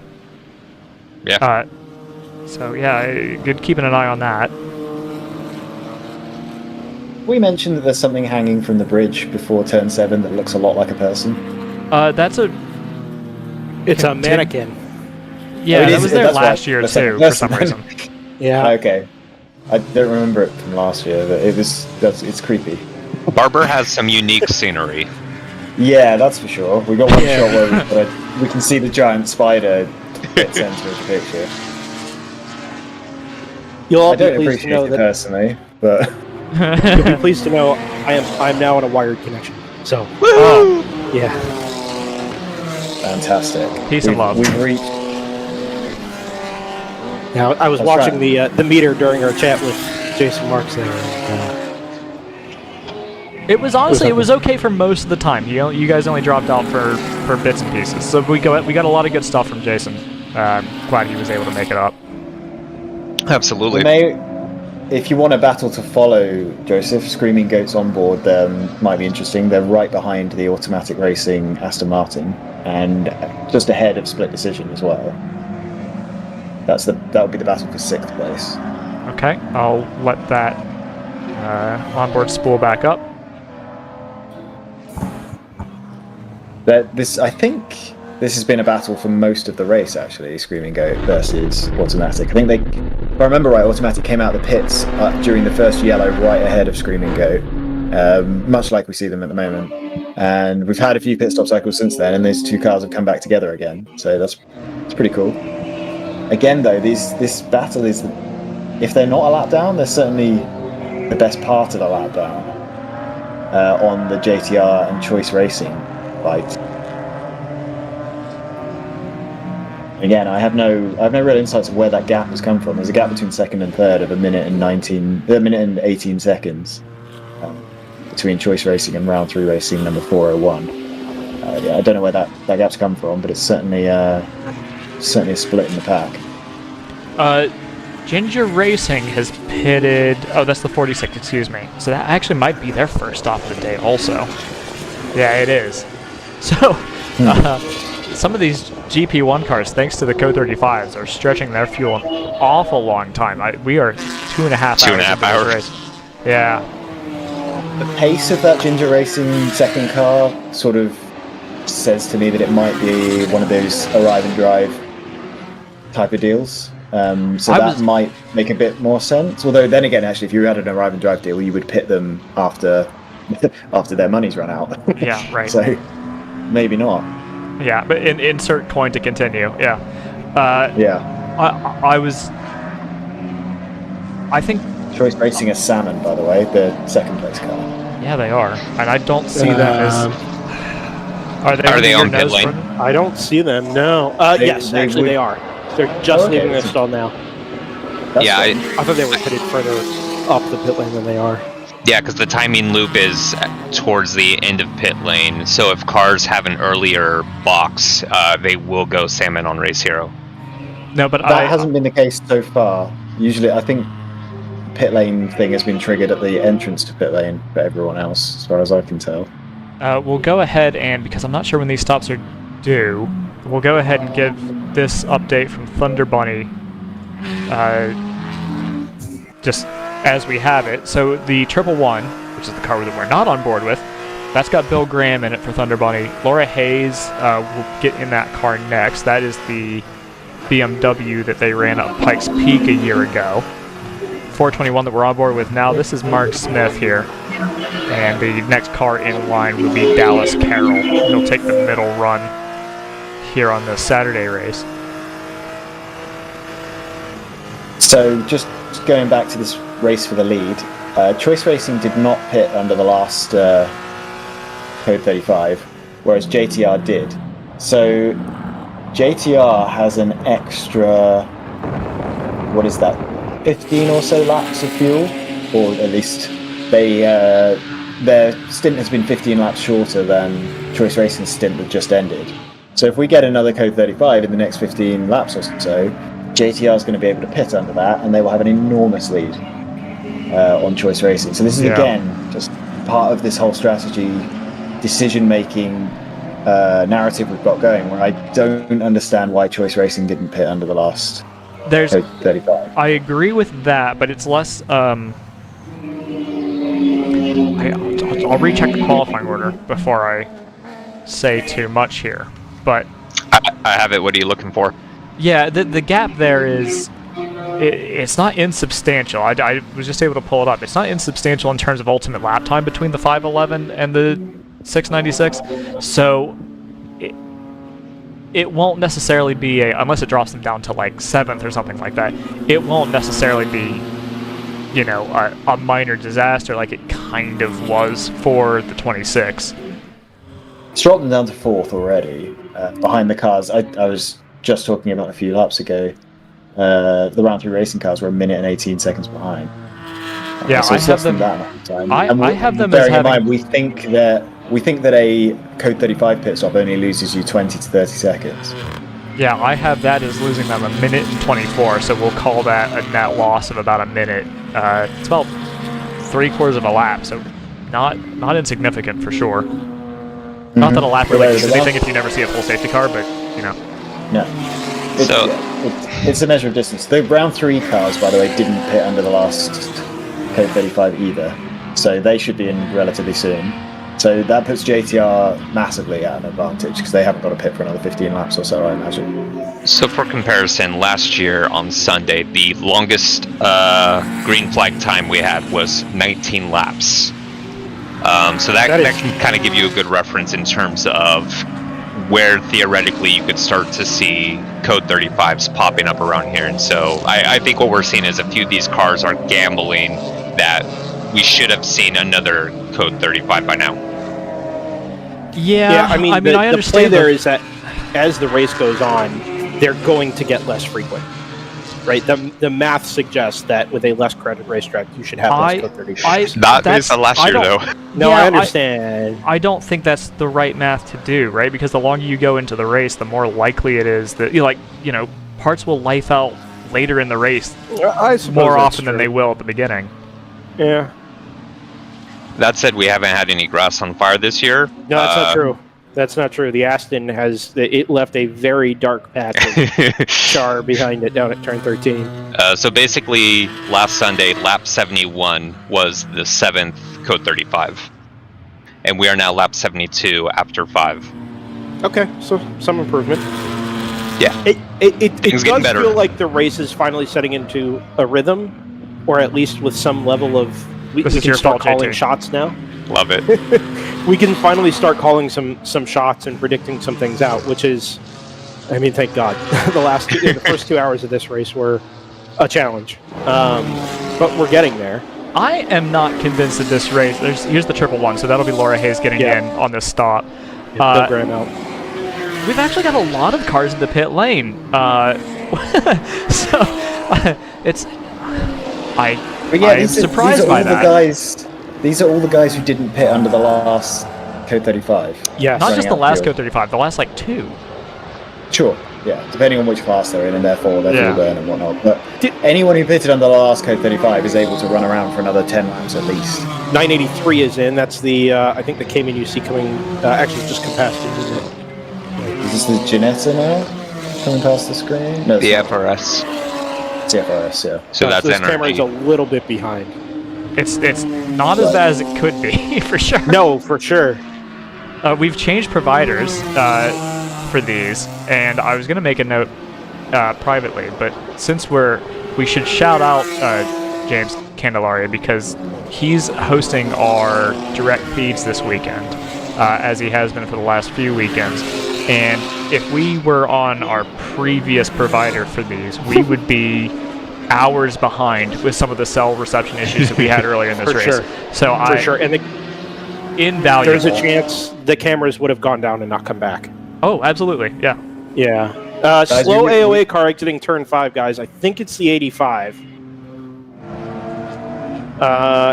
It looks like it has some power. That is the white Miata to driver's right there, exiting the corner.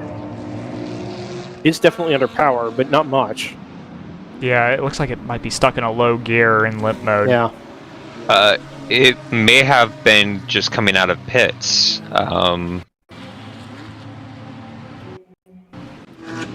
609 timing shows. 609 is in slow. I don't know if they've run it dry or if they're just being very conservative with what the pit lane line is. No, I think it's conservative. I've just had a message from old James, who was going to stop by, but they're about to do a driver change, and he wants to do a debrief with the guy getting out, whoever that happens to be. So okay. He'll be up in a little bit, but they are on their way in conservatively to do a scheduled driver change, as I understand it. PC Racing pits. Yeah, this camera is on a bit of a delay still, but yeah, you see the 609 coming through, and they're just on the pit lane speed limiter. It looks like it doesn't look like any slower than that. It looks like maybe they just engaged it early coming down the hill out of 15. That's exactly, yeah. It would be easy to say, I'll just switch over to this camera.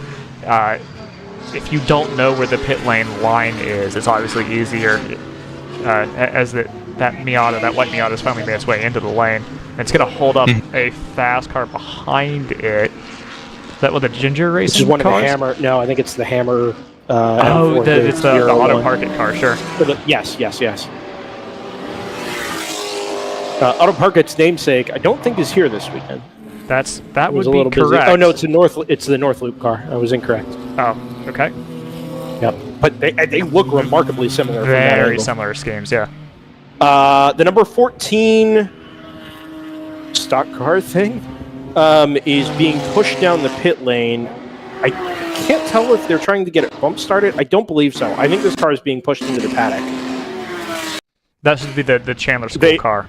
They are, yes, and they pointed at the cut in the pit lane that is closest to where I stand, and the pit marshal waved them on and told them they had to push it all the way down to pit out for the paddock entrance. So I mean, pushing a 3,000 plus pound stock car the length of the pit lane here is unfortunate. Real quick, going back on what Scott was saying about Edge Auto Sports' gamble that did not pay off. PC Racing, who did pit earlier, now has pitted under green and came back out third in GP1, whereas Edge Auto Sports had gambled to stay out longer, had to pit initially during green flag, and had dropped down to 8th. So we can see how much time they had lost for that.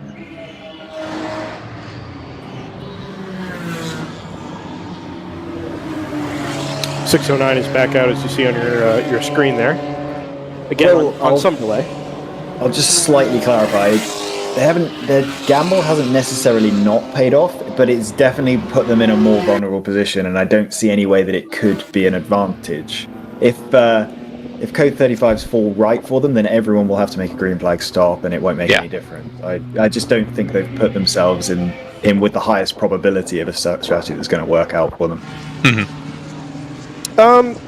Something interesting just observed down the front straightaway here. The PC Racing car came by start finish right up against the number 705 from round 3 racing, which is the last of the 4 cars here this weekend. There's a lap in between them, but the 44 car had moved over. Go ahead. There's a slow car coming out of turn 3. You might be able to see it from your vantage point. Oh, it stopped. It stopped. I think it's the 280 from Kingpin. I'll come back to that in a second, but the 44 had moved over to the middle of the track and basically squeezed the 705 not up against the pit wall, but very close to it, code 35, and then back to green. That was confusing. We go. Oh, yeah, that's weird. Misfire, I think, on the code 35. But that wasn't a battle for position, and it's not like one of them is the class leader trying to put one a lap down. So that was very odd. In any case, we'll go back over here to the car up here at turn 3. I'm fairly certain. No, it's not 762, although they are Salmon, and it is a Cayman. Fairly certain that's not who that is. Car is moving again. So they've got it restarted. We might see it creeping. If it makes it down the hill, we might see it on this camera here. It's the 280, the Kingpin car. Okay. So there is your answer. It looks like it just ground to a halt coming up the hill there at turn 4, and then reset everything, restarted, and has been sent on its way. Yeah, I'm guessing that's a... Okay. They haven't pitted in a while. It's pit expected in 3 laps. I wonder if they've got a reserve tank and they've run it a little dry? That could be, and let's remember here, it's a 762 exits the pit lane, so that explains where that car went. Let's remember that this is by far the longest green flag running we've had, and anything to this point on long-term fuel consumption would have been an estimate because of the repeated interruptions we had in the first 2 hours or so. So, your strategy is possible. I don't know if the switch to a reserve tank is automatic in those cars, or if you've got to do a manual switch over if you're about to run it dry. But it wouldn't shock me if we ended up in a spot here where some cars were, found themselves without fuel. I think we're seeing that car here up to speed, so we'll see if they dive into the pit lane, and they do. So I think that's exactly what's happened. I think they've run it dry and needed to switch fuel pumps. Yeah, if this is a standard stop where they just throw fuel at it, do a driver change, and send it, then that makes sense to me. If anybody from Kingpin is listening and has our Driver's Eye Live phone number, by all means, text us an update. Love to know the answer on that. Looks like we've got a car in pit lane with the hood up, doors open, getting ready for a stop. Looks like a Cooper Tires sign on the door, so I'm going to take that to be one of the round 3 machines. Yeah, BMW? Perhaps. I'm not very good at identifying cars from the underside of their hoods. Did AT&T like build a new tower this morning? It's absolutely bananas. I assume everybody got on their boats and regatted away or something. I don't understand. I mean, they're a little jumpy, but it's not, I've had to reset a couple in our production software of choice, but it's been pretty good so far. Yeah, it's the high overcast, or it's not really an overcast layer. Kind of broken there. It's probably because all the onboards have fallen away. That's very true. They freed up some airspace for us. There's actually a pretty healthy, I wouldn't call it a crowd here, but I mean, there are a lot of people that have been floating around the paddock, up on the observation deck here on the second floor. It is not, this doesn't have the feel of a private track rental. And we noted the same last year. I think around noontime, actually, they opened up the spectator hill opposite where I'm standing here at start finish and allowed anybody from the boat show to come down and hang out and watch some cars. So I kind of look forward to that. I'm hopeful they'll do the same again today. Yeah, I mean, if it's already... That doesn't spell great things for cell reception. Yeah, as long as they stay to like a concentrated part of the track, I'm fine with it. Yeah. It is, I will say this, and this is just impressions from trackside. I get we're not talking about racing as such, but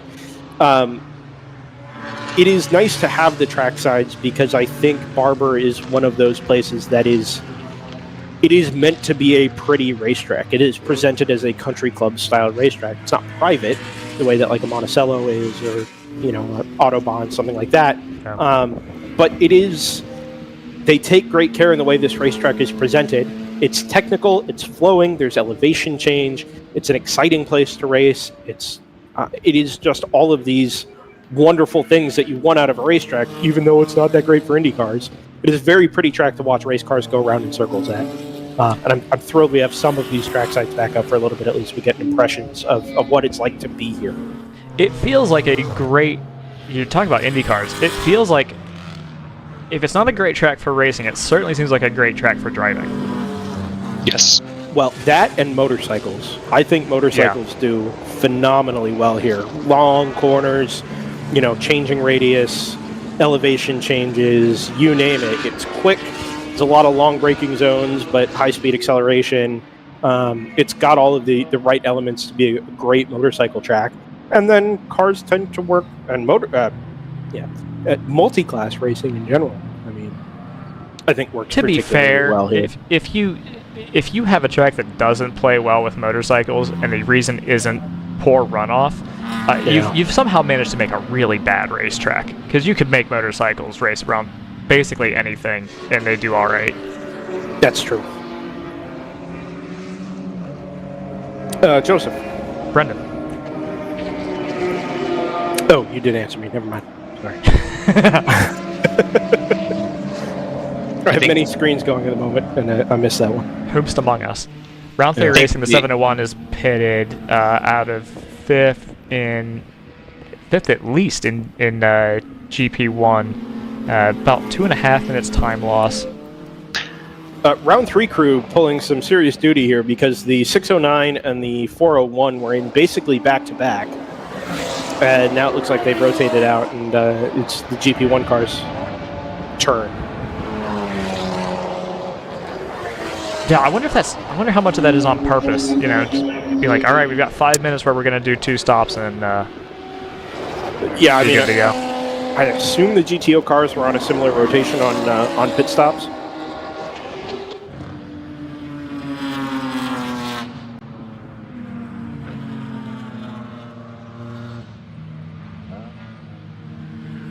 So we really have no idea to this point how far we expect the cars that were in under the last Code 35 to be able to stretch here. You said, Joseph, you thought it was 15 laps, maybe 10 minutes ago.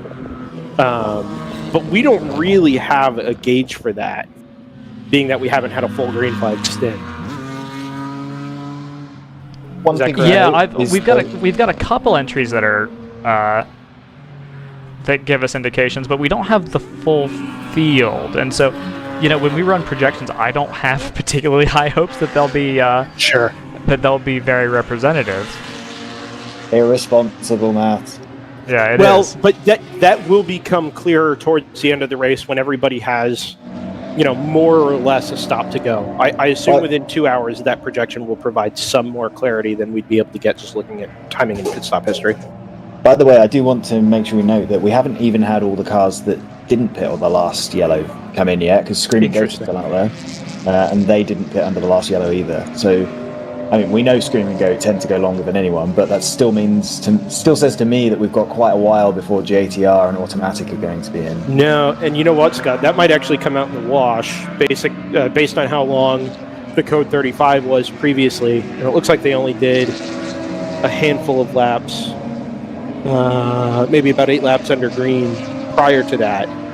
That may be the sort of thing where everybody ends up coming in at basically the same time. The Screaming Goat had gone considerably longer. Yeah, but then they still had to go a few laps under yellow as well. We don't tend to see Screaming Goat go like 10 laps further than. Sure. So maybe we do. I don't know. It's a slightly shorter track than Nola. But I think there's something to what you're saying there.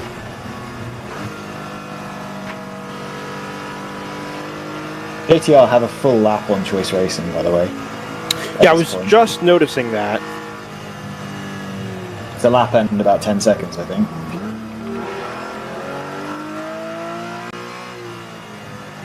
We're very wide there from the Thunder Bunny number 421. I think they were going around the outside of the car with him.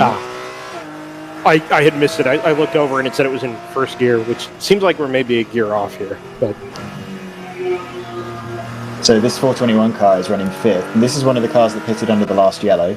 So when Screaming Goat pit, presumably they'll move up to 4th, depending on just how impressive Screaming Goat's fuel mileage is today. I think on strategy, the 401 is the first car to... Oh, no, Choice, of course. Yeah, but other than that, everybody else has been in, or has not been in since we were last under yellow. Which, at this point, I guess, is worth identifying how Hammer Motorsports are using strategy to move up through the field. They've got their cars running not nose to tail. They're separated by a minute, but they are... Oh, sorry, not a minute. No, they are actually... No, sorry, this is the confusion. Hammer Motorsports have just entered the pits, I think, with the 01 car. I was trying to... They were running 6th and 7th, but I think the 01 is in the pits right now, or it's missing, one or the other. It's one of the... This is going to be our first pitter who also pit under the previous Code 35. Are we sure that car's in? No, not at all. It's definitely is this the 196? No, it's a 01. Have they received the penalty? No, because that tends to happen instantly. It is dropping. CCTV isn't looking for anything. No, the 01 is not. I've also got them missing. They've lost 6 spots. Salmon. Yeah, that's what I'm saying. I was literally watching them submarine through the field, and it's confusing me because I was trying to identify the gap between them and the number 1, which is the car they were behind. They're still submarine. See that. What am I doing? I've got that onboard loaded up. They are in the pits. I've literally got it on my screen. Welcome to my life, Scott. I was just staring at the timing screen, and right next to it is their onboard where they're sat in the pits with the Janetta awning. If you're looking for them, Brendan. This does feel a touch early. Yes, they're not usually the first team to pit. They're in any cycle. I actually don't think this is unusual for them. I've got pit expected 4 laps ago, so they're actually stretching what they've done, given that they probably stopped on a Code 35. But still, yeah, they haven't made a green flag stop so far, so I don't think your projection is likely to be accurate. But it should be in the ballpark. It should be within like an order of magnitude or something. Well, they pitted 1 lap before the number 1 car last time, which is an identical car? Question mark. Probably. And the number 1 has gone around again, so that means they're at least 1 lap early based on what the number 1 can do. Jeff Courtney allegedly behind the wheel of the number 1, so we'll watch them off and on to see if they duck in. Off and on being the the key phrase with the quality of onboards we have. That's exactly why.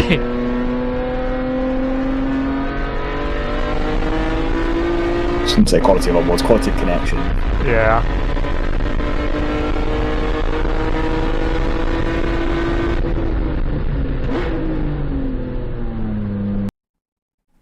So, I assume Hammer Motorsports cars are relatively similar to the race leading car. Is the race leading car? It's not a GT4, is it? It's just an M4.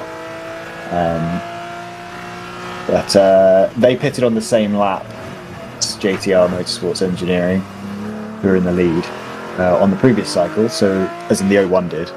So I guess we'll see how much further JTR can go. Screaming Goat, impressively, is still running around. They pitted a whole 11 laps earlier than the 01 car that we've just seen come into the pits, and are still circulating in 4th place overall.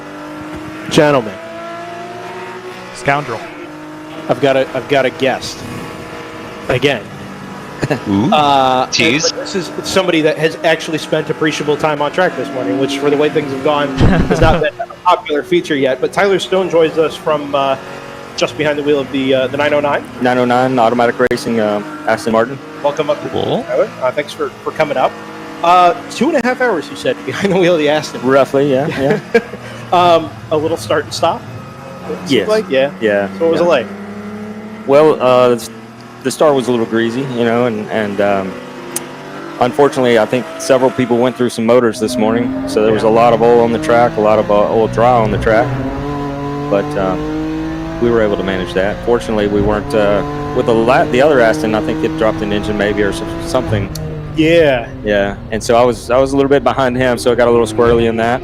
Okay. But other than that, the track is really nice. Yeah. Smooth. So you said you come to us from, it's your first time with WRL, first time with Automatic.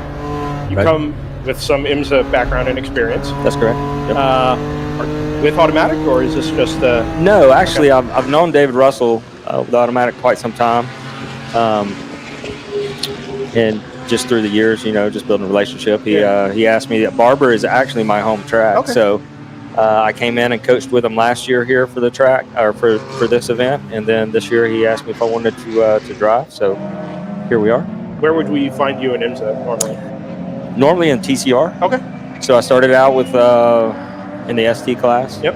And I never did a full season. I was mostly a fill-in guy, and I think the most in any one season was 5 or 6 races. But really enjoyed the opportunities that I was Sure. given. And then I moved up to the TCR class and ran with Mikey Taylor, who is also here today. He is, I'm not sure which car he's in, one of the Caymans. And so I ran with him with an Audi and RS3. And then moved over to Hondas with Atlanta Speedworks. Okay. And did a couple races with those guys. Ryan Eversley and I actually drove the Petite last year, finished second. Oh, nice, yeah. So, yeah. Congrats on Yeah, that. That's, thanks. yeah. So, I mean, it's nice to have somebody with kind of a direct comparison. Even, I mean, you said you used to race in ST, so kind of the old days of Pilot Challenge. Right. But that is one of my favorite comparisons to make about, the WRL, walking up and down the paddock. The same excitement and buzz and energy you get out of those paddocks kind of feels like it's present here in a lot of the WRL weekends we do, Oh, absolutely. This is an awesome series. Yeah. I mean, we actually, Mikey and I were just talking about this. It's kind of like almost the WeatherTech, because you got so many varieties of speeds and classes. The first year actually that TCR went into IMSA, so we had ST, TCR, and the GS class. Yeah. And there was a lot of energy there, a lot of speed differential. So you're always looking ahead as well as looking in your mirror, especially when you're in the lower or middle classes. But yeah, so the classes here, the variety, the cars are phenomenal. And what's cool about the paddock here, you walk through that paddock and you see guys with a tent that they would be barbecuing out of on one weekend. They got a race car under the next weekend, and then you go to somebody like in the GTO classes where you got sure enough car haulers and big rigs and setups, and everybody's racing door to door. So it's just it's a lot of fun. Is the on-track intensity there as well? It is. Yeah. It is. With this series, not that it's a big adjustment, but there's no contact rule. and IMSA we do bounce off each other a little bit. TCR especially, man. Yeah. So it's a big difference, but this is there is a lot of good drivers in the series, really good drivers, and there's some areas where you don't. I know this track really well, so there's some areas where you don't need to be side by side, and I've seen 2 and 3 wide in those places, and everybody's being respectful and smart and safe. And I don't think we really have had contact. I think it's been more some mechanical issues. Yeah. So we've unintentionally sort of weeded out a lot of the TCR field. Actually, the TCR car won this race last year, the Saturday race. But a lot of GT4s now and old spec GT4s like yourself, the 909. Is it a big adjustment, even if the pace is sort of similar? Jumping on board, the big GT4 car. Well, it is. What's funny is I've got James Clay, Bimmer World's original World Challenge car, and so that it's an E36, but we switched it over to an S54, so the horsepower is a little bit more than what we're running here, but the weight's less. So I have no power steering, no ABS in that car, and it is an absolute handful. But from a comparison standpoint, the torque range and all that of much newer vehicles, the GT4 platform is very, very smooth, easy to drive. I say it's easy to drive; it's pretty intense, but it's a good. There is some difficult things to overcome, and so honestly, when I started yesterday in practice, first time to ever get in a GT4 car, and it took me a session to get used to it. So yeah. Is it? I don't know what spec that car is. I know it's clearly the older Vantage platform, but is it up to paddle shift and all that? Okay. Yeah. Yep. And full electronics, traction control, ABS, all that. Yes. Nice. It's been super competitive in the past. I mean, I'm glad we finally got somebody from the team to come up and talk to us. But it's we're sitting pretty good right now. Yeah. So you're let's see here. I haven't looked in a minute. I think we're third. Oh yeah, there you are. Yeah, P3. Yeah, Go ahead, I want to throw in a quick question, just to kind of differentiate it from what you'd see in IMSA, where you've got team cars, right? So in IMSA, you might see an Aston with a failure that we saw earlier and think, uh-oh, is that going to happen to me? I assume, there's enough differences in preparation. It might not even be the same type of Aston in terms of GT4 versus non-GT4. You're probably not worried about that, right? You don't see that and freak out about it? Yeah, not really. There are some concerns. I know there are some teams here that have multiple cars, and so they're all prepped the same. And if you see an issue in one of those cars, then I might be a little more nervous. But being there's only 2 Astons here, I'm not too worried about that. No, because David and those guys, they go through these cars with a fine-tooth comb between events. And the car was actually prepped and ready to go for the last race, but they just didn't. I think that was NOLA. Is that correct? It was. Yes. Yep. So they didn't go. So then they got a little bit of extra time to really go through it. So, but yes, that can always be a concern when you start seeing, because there are a lot of BMW GT4s, for example, here. You start seeing some issues in those, then with the track and the track conditions, it just there could be a little bit of concern. But you start to think, is there something on this track that's causing problems for people? That's right. Okay. Right. When you're out on track, you're racing up against, next to the GT4 BMWs, the GT4 Caymans. Do you find that your car is making speed in a noticeably different way than those cars when you race up against them, or is it?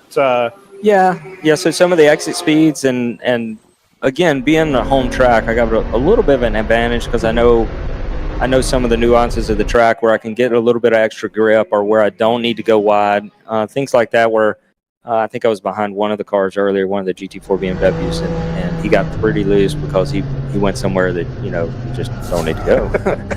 but yeah, they do a good balance from BOP balance of performance, and I don't really know how this series works yet. Yeah. But you've got some that are really quick out of the turns, some that have a little better braking. The high-end speeds, top speeds are they vary a little bit. So yeah, there can be a little bit of difference. Sure. So 2 quick race notes. The number 29 Screaming Goat car is in and out. Just left the pit lane here. And the North Loop number 21 BMW is just pushed into the paddock, not under its own power. So we've also had a pit stop from the overall race leader. Okay. The lead 15 seconds ahead of Choice Racing. So that little thing we were talking about earlier with Choice not pitting under the last yellow and having to do a group like stop, that's now cycled out. So the true gap is now 15 seconds. Correct, and that means that's about what I would have expected it to be without the pit stop cycle. So yeah, they seem to be taking a pretty even amount of time in the pits. And if anything happens to either of those two, you guys are sitting right there in third in the automatic car to kind of pick up. All right. 2.5 hours done in the car. Are you back in for the rest of the day, or is that job done for the day? No, so we got Steven is going to be getting in here shortly. Okay.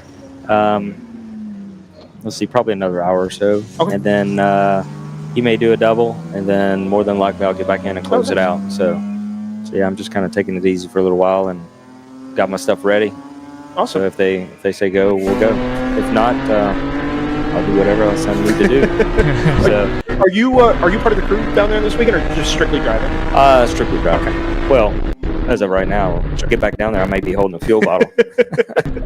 Well, thanks for coming up, Tyler. Yeah. You're welcome up here anytime. Hope you enjoy your first experience of the WRL. I tell you, it's really nice. I'm looking forward to possibly doing it some more. They've already mentioned a couple of different opportunities that could come up. Mm-hmm. So, we'll see how that shakes out. But yes, I'm looking forward to it. Again, this is a great series. Mm-hmm. The talent level is here, and a lot of these guys. So, actually, there's a lot of the IMSA guys here, right?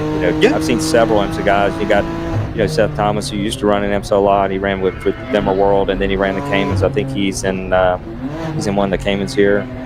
So there's a lot of the guys I know from there that are here. Yeah. So that being said, with these guys running and some of these guys that have never run in a series like that, to just be hanging all together it's cool to watch. So for those of us that occasionally follow IMSA, can we find you in the Michelin Pilot Challenge this year? Well, I know Atlanta closed up their TCR operations. Right, so right. Part of that. So I was scheduled to be at Daytona. Okay. And then I had some sponsors that were backing me for the year, and I got COVID.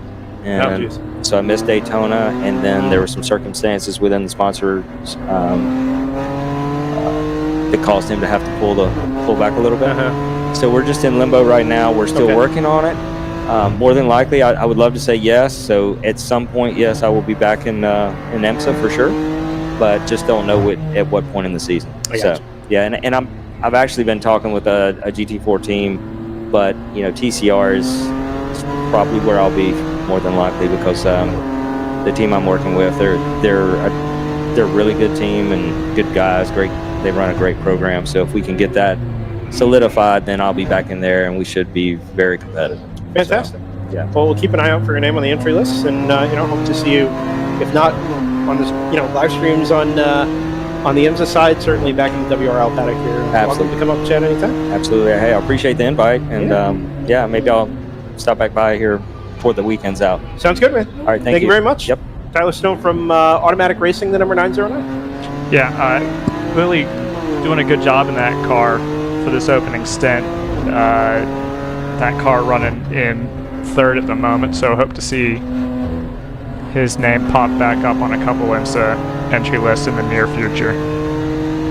On board the 609, who is running down in 12th in GTO at the moment, but trying to pull back a lap on the one that's in front of them. Or no, that's the 01, excuse me.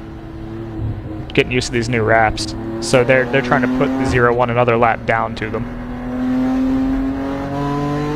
Automatic from third place will owe us a pit stop pretty soon. I think Thunder Bunny in fourth will as well. Those are kind of the next, as far as my eyeballing it goes, those are the next two cars I'm expecting to pit. I agree with that, and I know 9 basically has pitted that they've done what we kind of expected teams to do, which is pit nearly every Code 35, and so they are outrunning what we quote expect their fuel mileage to be by quite a while. That's just because we don't have a real stint from them yet. But they're also, 421 actually.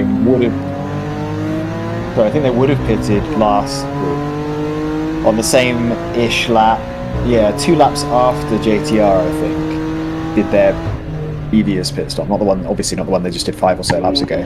Which means that on this tank of fuel, they're going a lot longer than JTR. I was gonna say that's the inference to make, is that if this turns into a fuel mileage race and it comes down to a battle of who has to stop one more time than another, that could make a huge difference. I mean, that's worth a lap basically in terms of time loss. Yeah, I mean, Choice Racing pitted 23 laps ago under green, so they're not going to have to pit long whenever Automatic ends up pitting under green on this next cycle. Choice Racing aren't going to have to pit.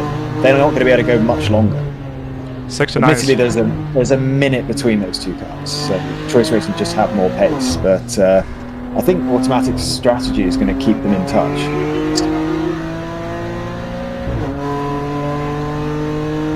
Yeah, I want to make a rundown, because we did have, after a clean-ish first couple hours of running, we have had a number of lap penalties, so we're going to need to cover those.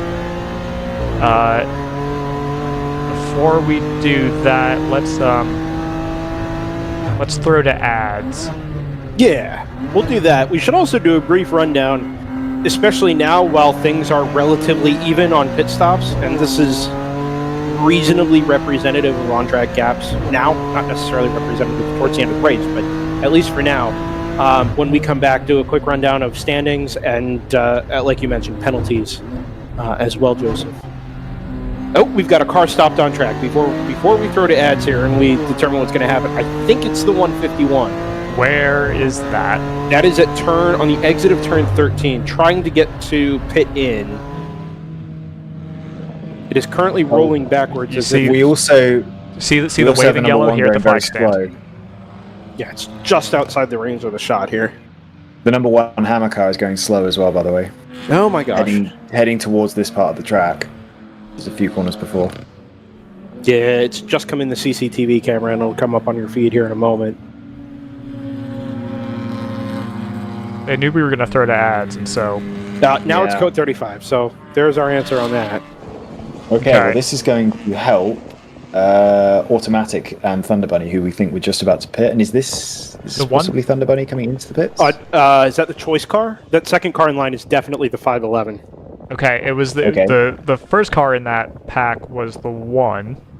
This is massively going to help Choice Racing. Massively. Would you describe this as crucial? I think it's more... I would say it's not going to hurt them. I don't think it's going to help them. The team that's really going to help is Automatic and Thunder Bunny, because they were about to pit. Choice had quite a few more laps. Yeah, Automatic is going to leapfrog some people in this. Well, they're going to stay in third because everyone's going to pit. Yeah, no, but except for GTR maybe. Yeah, I think GTR's recent. I still think would they should if I were them. Yeah, I agree.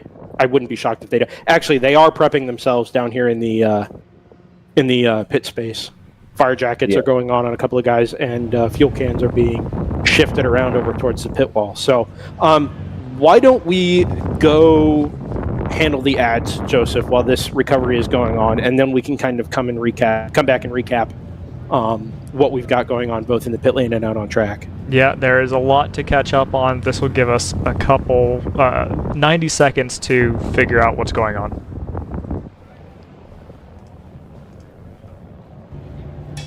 It's your Uncle Cooper. Truck owners who run Cooper AT3s are some of the most dutiful people I know. Even if that duty is to haul a load of this stuff. It's not glamorous, but it's their duty nonetheless. So if you and your truck are constantly tackling the regular duties of the day, go with a tire that can handle them all. Oh man, I stepped in it. Go with the Coopers. Cooper. Sentinel by Candelaria Racing Products is a comprehensive motorsport video system incorporating live streaming, local recording, picture-in-picture, flag status, leaderboards, data overlays, and more. Perfect for endurance racing, sprint racing, and HPDE. Sentinel includes everything you need to get started, with the ability to control the live feed from the cloud, and GPS auto start, you will never miss an on-track moment. What are you waiting for? Get your Sentinel today.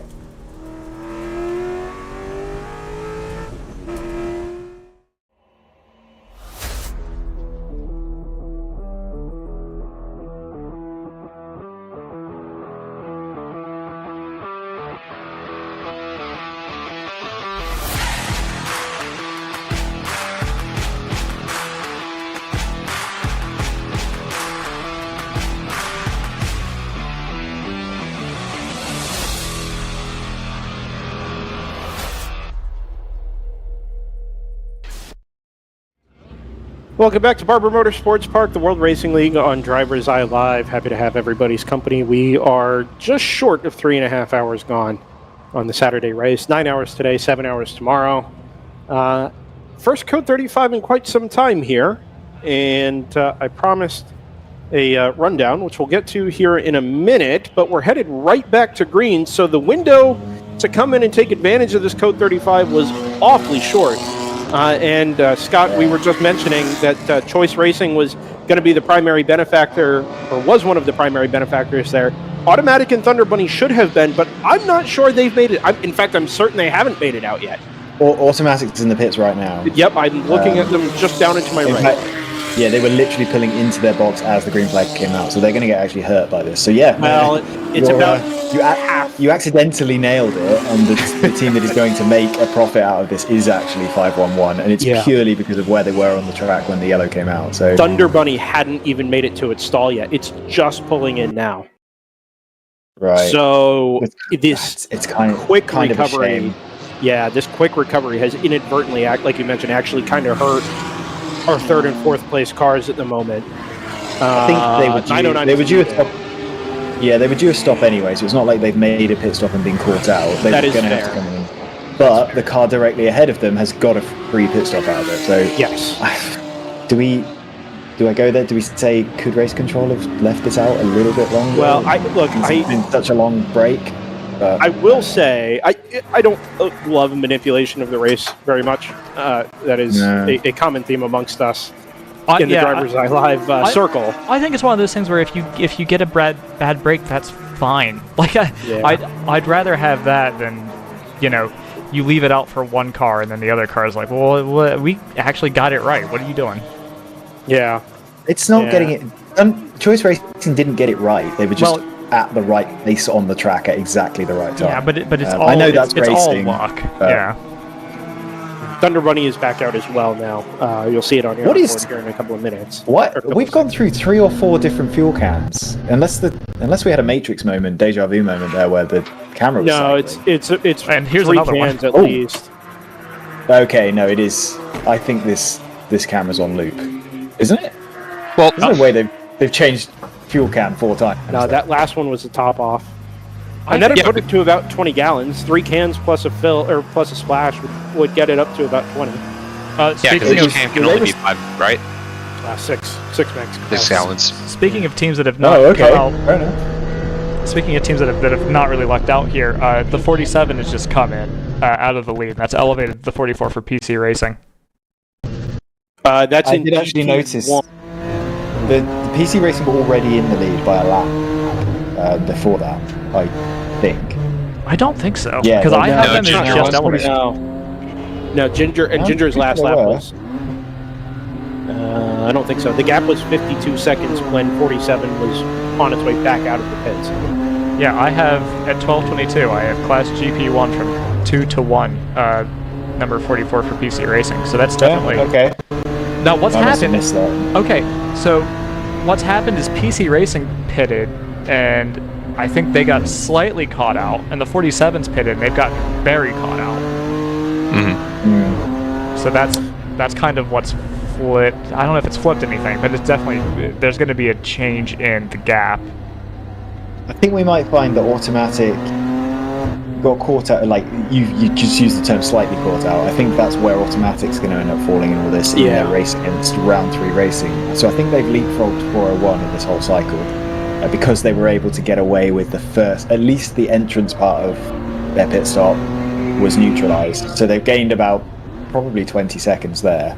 but then they lost the rest of it to Choice Racing. So I think we're essentially going to see Automatic Racing leapfrog genuinely into third, but the gap between them and the second place car is going to expand enormously, which is a bit of a shame because that gap was pretty long anyway.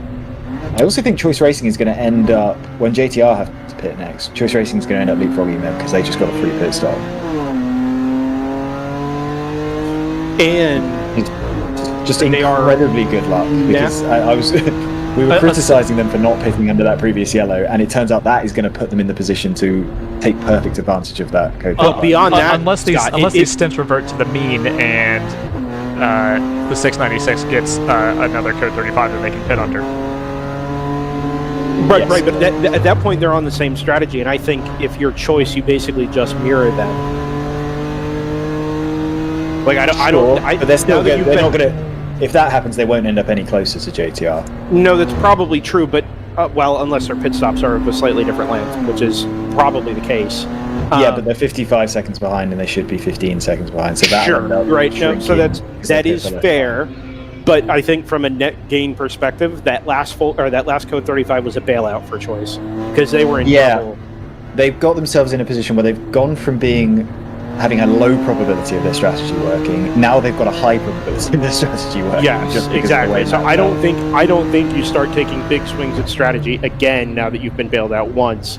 I think you keep putting laps in and let the race kind of play itself out, and then make your decisions towards the end of the race. Because anything that happens now would benefit you or hurt you based purely on luck. Yeah, and I mean a broken record, but I think you pit under every code 30. Yeah, that's a low risk option at this point. But they've been totally bailed out, and it makes me look like I was totally wrong. No, again, it's pure luck, right? Yeah, I don't think they were. I think they were on the wrong strategy. I think the JTR car was in a much better spot, and it just so happened it worked out in the 511's favor this time. In any case, I want to do a quick rundown here now that we're 3.5 hours in. We haven't really just cleaned things up for those that are listening but not necessarily watching.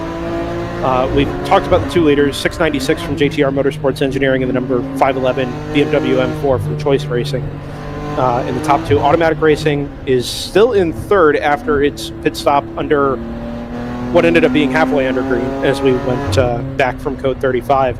Round 3 Racing, the number 401, I don't believe pitted. No, they didn't. They're about halfway through a stint, but they've leapfrogged the number 421 from Thunder Bunny Racing, who did get badly caught out coming back into the pits as we went back to green. So that's hurt the Thunder Bunny 421. W2W's first car, the 984, is up into 6th. And then Screaming Goat Racing, the number 29, who I think is kind of playing the long game here on fuel strategy, having only made 2 stops to this point. They're playing A game, for sure. There's a 609's got problems. We're on board with. Yeah. Yep. That's Bryden Guidanelli on board. I actually think this car's been going slow for half a lap, and I was watching it while we were on board, and he seemed slow out of the turn 7-8 complex as well. I don't know why he didn't come in the pits. Is he just letting traffic through? He shouldn't. No, listen to the audio. There's a problem with this car, I think. Yeah, it's not shifting up. It's not shifting up right. He's getting false neutrals. I think maybe he's had a problem with the transmission the whole time, and now it's finally just gone on him. Yeah, it's just shifting from neutral to neutral. Crawling coming out of turn 5, and I wonder if the transmission's just giving up the ghost on him coming out the hairpin. We'll listen here.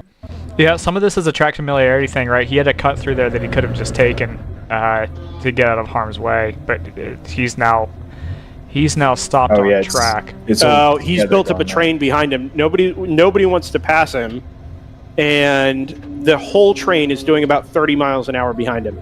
Why? I don't understand. There's a train of genuinely a dozen cars now that are now just going past him. Okay. We're still green, though.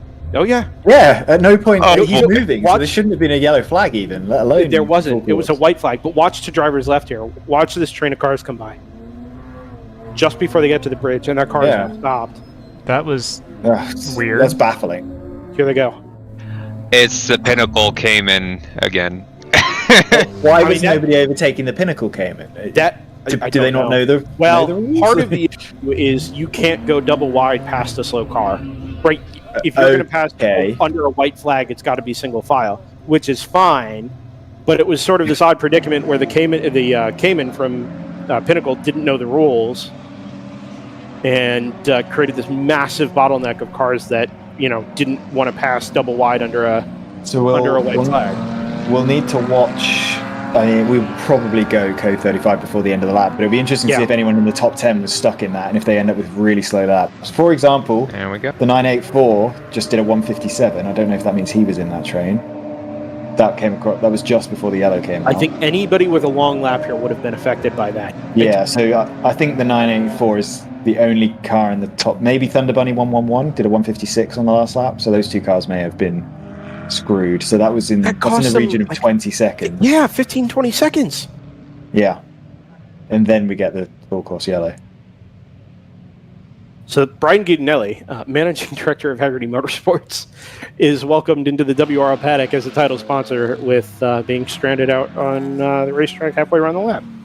By the way, I want to quickly point out Automatic Racing's losses there. So we think they gained on round 3 racing and they've managed to leapfrog up to 3rd. Before that previous Code 35 cycle, they were exactly a minute behind Choice Racing. They're now exactly a lap behind Choice Racing. So they lost about 40 seconds to the 511. They've also gained on the Thunder Bunny car because the 421 was caught out worse than they were. Yes. So there's a net gain against them as well. So in general, it's a loss for the 909, but specific to the people it was racing most closely, other than maybe Choice Racing, it was a gain. Yeah. 696 is in the Choice pit lane. Racing's made a big gain, essentially. The JTR car has come into the pits after. But that's lucky for them. So that's 16 laps. Yep. That's what we were talking about. Is if they get a Code 35 at the right time, then it will equalize the gain that Choice made, and maximize the loss that the Automatic Racing car made. So, if you're Choice, do you pit here and just mirror the 696, or do you? I would understand them not because it was so recent, but I still would personally. I don't see why you wouldn't maximize your fuel run. It was so recent that all you're going to lose is maybe 10 seconds of fill time because you're only going to put a can in the car, right? And we also have to think that that's not a loss because you have to put that fuel in the car at some point. So the loss is literally just stopping the time it takes to stop the car and then get it back up to 35 miles per hour. So it's a couple of seconds. But your potential gains are massive. So I still would, yes.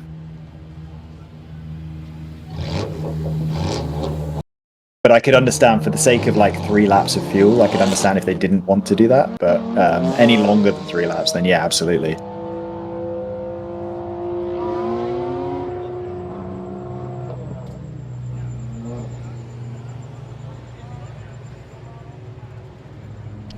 While we've got the race in the static mode-ish, barring pit stops, JT, you suggested we keep going with our rundown. GP1 PC Racing is pitting from the lead over the 47 Ginger Racing and the 26 Edge Autosports. 4th place in class is a 701 from round 3 racing, their Porsche, and 5th is NRG Racing. I believe also a Porsche as well for that car. In GP2, it's still the Chattanooga BMW, the 348, which has been having a very good race so far, holding on to the lead over the 146 Harrison Motorsports. That gap has stayed pretty similar for quite a while here. 3rd place is the 196 Overnight Motorsports. Then there's a bit of gap back towards the 178 JNR Honda Civic and the number 31 Team Operation BMW. It seems GP2 is starting to stretch out for the cars that are not able to stay out on track and out of trouble. GP3, as we have quite a few cars come into the pits, Overnight Motorsport leads over the 94 and the 83 of the 94 Motorsports Lexi, maybe? Lexides? Lexi? No. 195 Overnight Motorsports Boxsters in 4th place, and in number 66 NRG Racing, Toyota, Scion, Subaru, FRS, whatever, holding on 5th in GP3.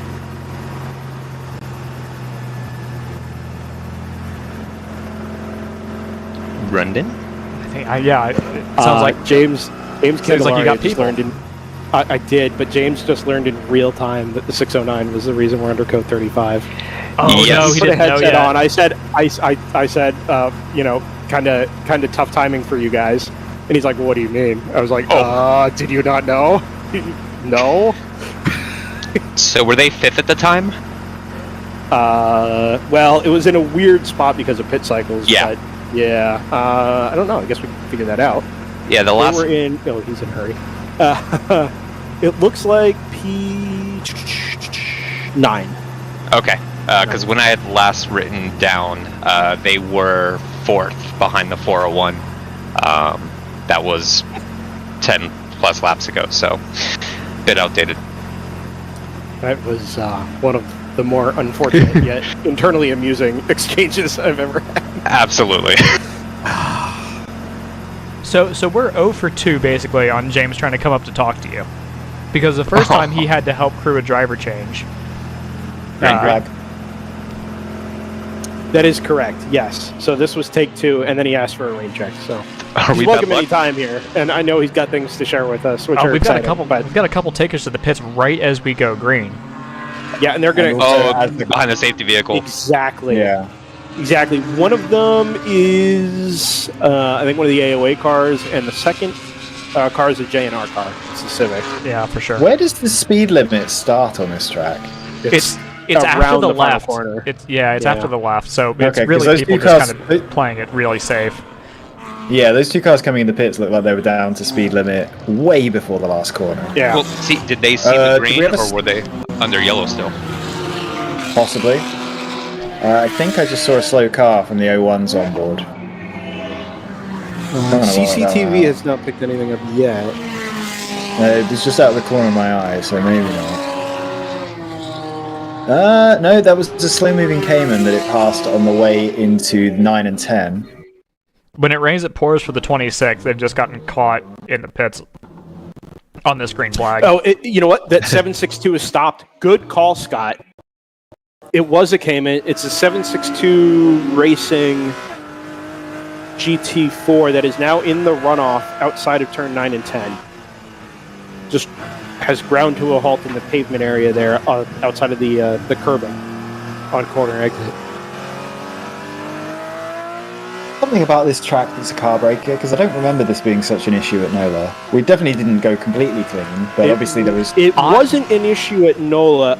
I wouldn't be shocked if there are some cooling-related things going on. It is warm. I am kind of suspicious, too, that the curbs are worth a lot more in terms of lap time around here, and so you're a little more inclined to take them where there's no real reason to at NOLA. Yeah, but they're not super aggressive, and they're No, not really but- suspension... I mean, it puts a jolt through the car, I get that. But Off the driver's left here. Yeah, they're So- obviously not sawtooth curbs, so they're not putting a harmonic vibration through. Yeah, They're just there kind is of a- big hit. But it's this corner up here in particular, it's really tempting to run wide off of. You actually see a lot of divots there.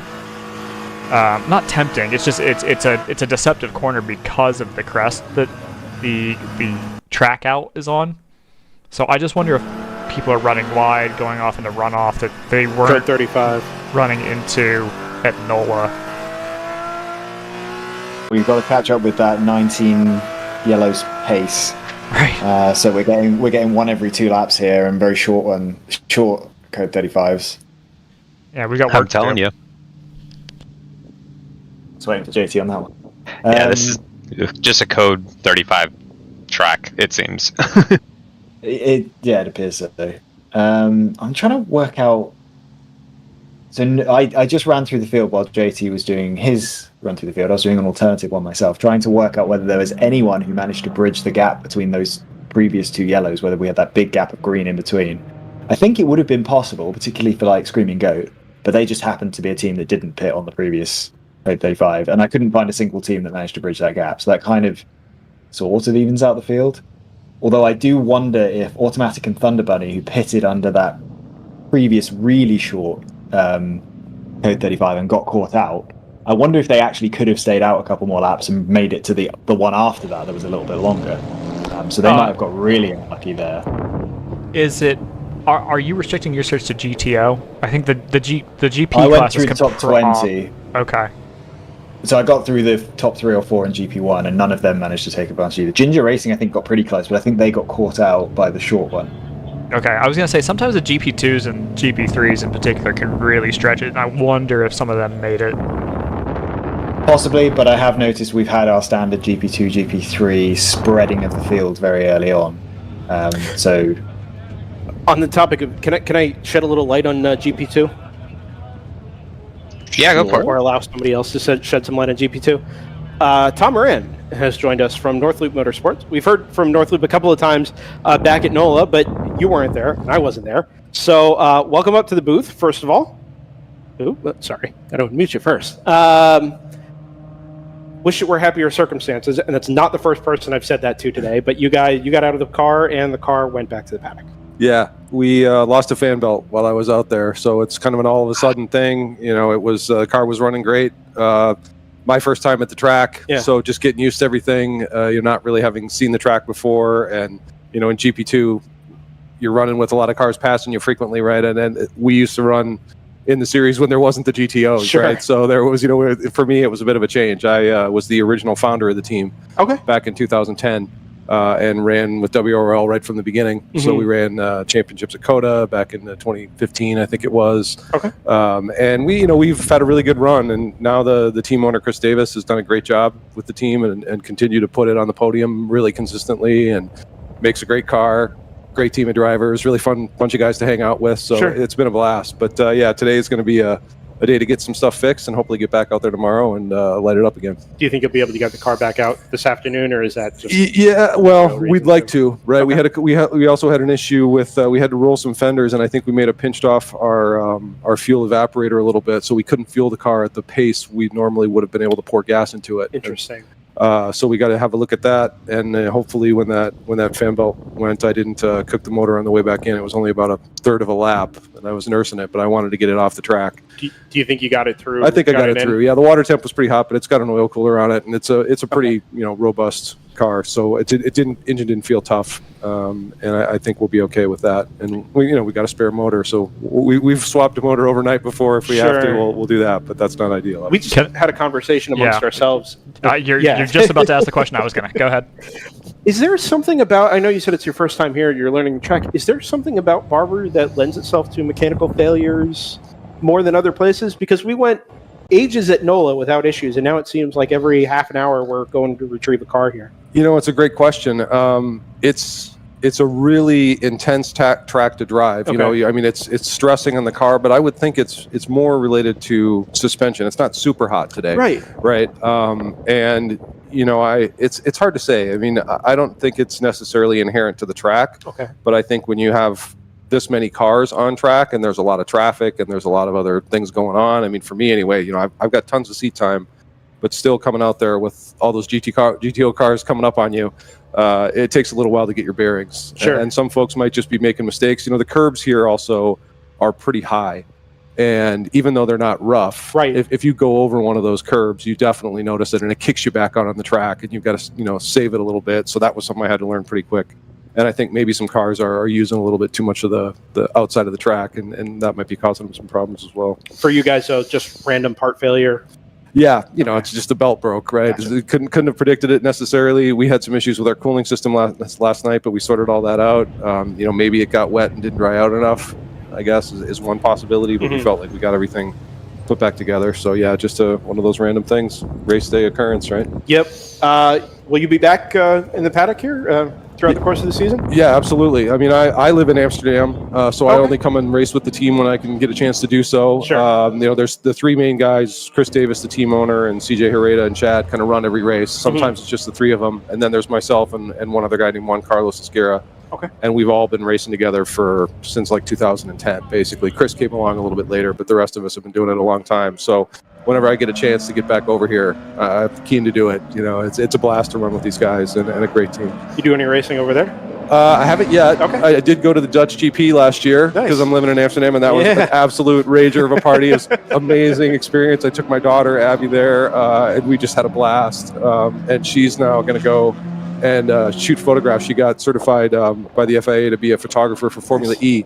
and so she's going to go to Rome and I think maybe it's Berlin or Monaco. Oh, nice. Yeah, so trip to Monaco for an 18-year-old kid to shoot a race is a pretty cool thing, and then to London as well. So I'm going to maybe travel with her on some of that. And, very cool. Yeah, it's the racing community over there is great. I'm hoping to get out on Zandvoort with an Arrive and Drive E30 team, and maybe even bring a bunch of my guys from here over there. There's a team that runs like 8 E30s in a series all together, and so it'd be a blast for all of us to get in different cars and go out and do a sprint race against each other. So that's kind of what we're hoping for. I've heard on the WRL races group that there's a handful of WRL guys from the States that are renting seats out in one of the VW Fun Cup entries at the 25-hour at Spa. Maybe an opportunity there. We'd love to go cover that too. Yeah, a dream for us. But I've got a buddy in the UK who has told me there's some good vintage stuff to rent seats there. Oh, nice. I'm a big fan of the BMW, like the E30 era, E36 era, and I think there's some of those to rent maybe. And then we did my buddy CJ came over. We did a track day at Spa. Well, it wasn't a race, but we at least got to drive the track all day at an E36 M3. Sure. And I got the bug for that one too. So if I could find a way to get on Spa for a race, I'd be all over that. Well, thanks for coming up, Tom. You're welcome up here anytime. I know your availability is limited, but and wish this were under happier circumstances. Again, repeat over and over this weekend. But yeah, you're welcome to come up anytime, and welcome back. Yeah, well, hopefully I won't be looking for things to do other than drive the car. But if I am, I'll definitely stop back up. And thanks, you guys are doing a great job. The live broadcast is great. I've got friends tuning in from all over the world and checking it out, and so it's a really great thing. And it's the level of competition and production value of WRL has gone up so much that I'm super thankful for what's happened with the series, and really hats off to all you guys. And thank you for single-handedly carrying our Dutch viewership this weekend. All right, thanks, man. Take it easy, Tom. Thanks for joining us. You bet. What's Dutch for "I'm coming to fix you"? As he makes his way back to his paddock. Okay. That was my dumb joke for the hour. Yeah, the rest of us are busy face palming.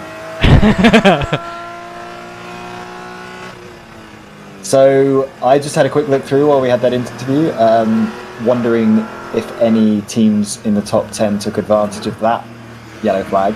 The only one who did would be Split Decision Racing, who have dropped to 10th. But hopefully they did so only losing 20 seconds or so and becoming the car with the most fuel in.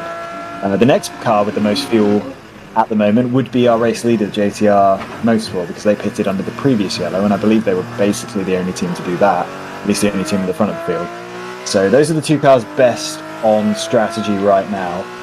I like Split Decision making a choice there to try and make something happen. They might be able to bridge to a Code 35 that nobody else can bridge to. I think that might become a story after that previous long green flag run. Hopefully some of the teams learned a bit of a lesson there, that we need to be trying to avoid these green flag stops as much as possible, because we're getting such a frequency of Code 35s that it would have been completely possible for a team to make it the whole way through the race up to this point, never pitting under green, and it would have been a big advantage to do so. But yeah, interesting to see what Split Decision's trying there.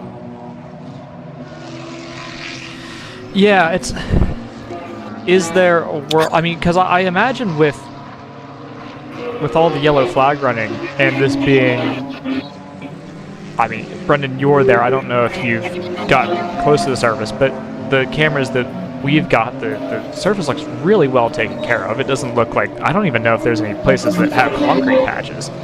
Well, no, remember this was just repaved, I think, the end of 2020. Oh, was it that recent? Okay.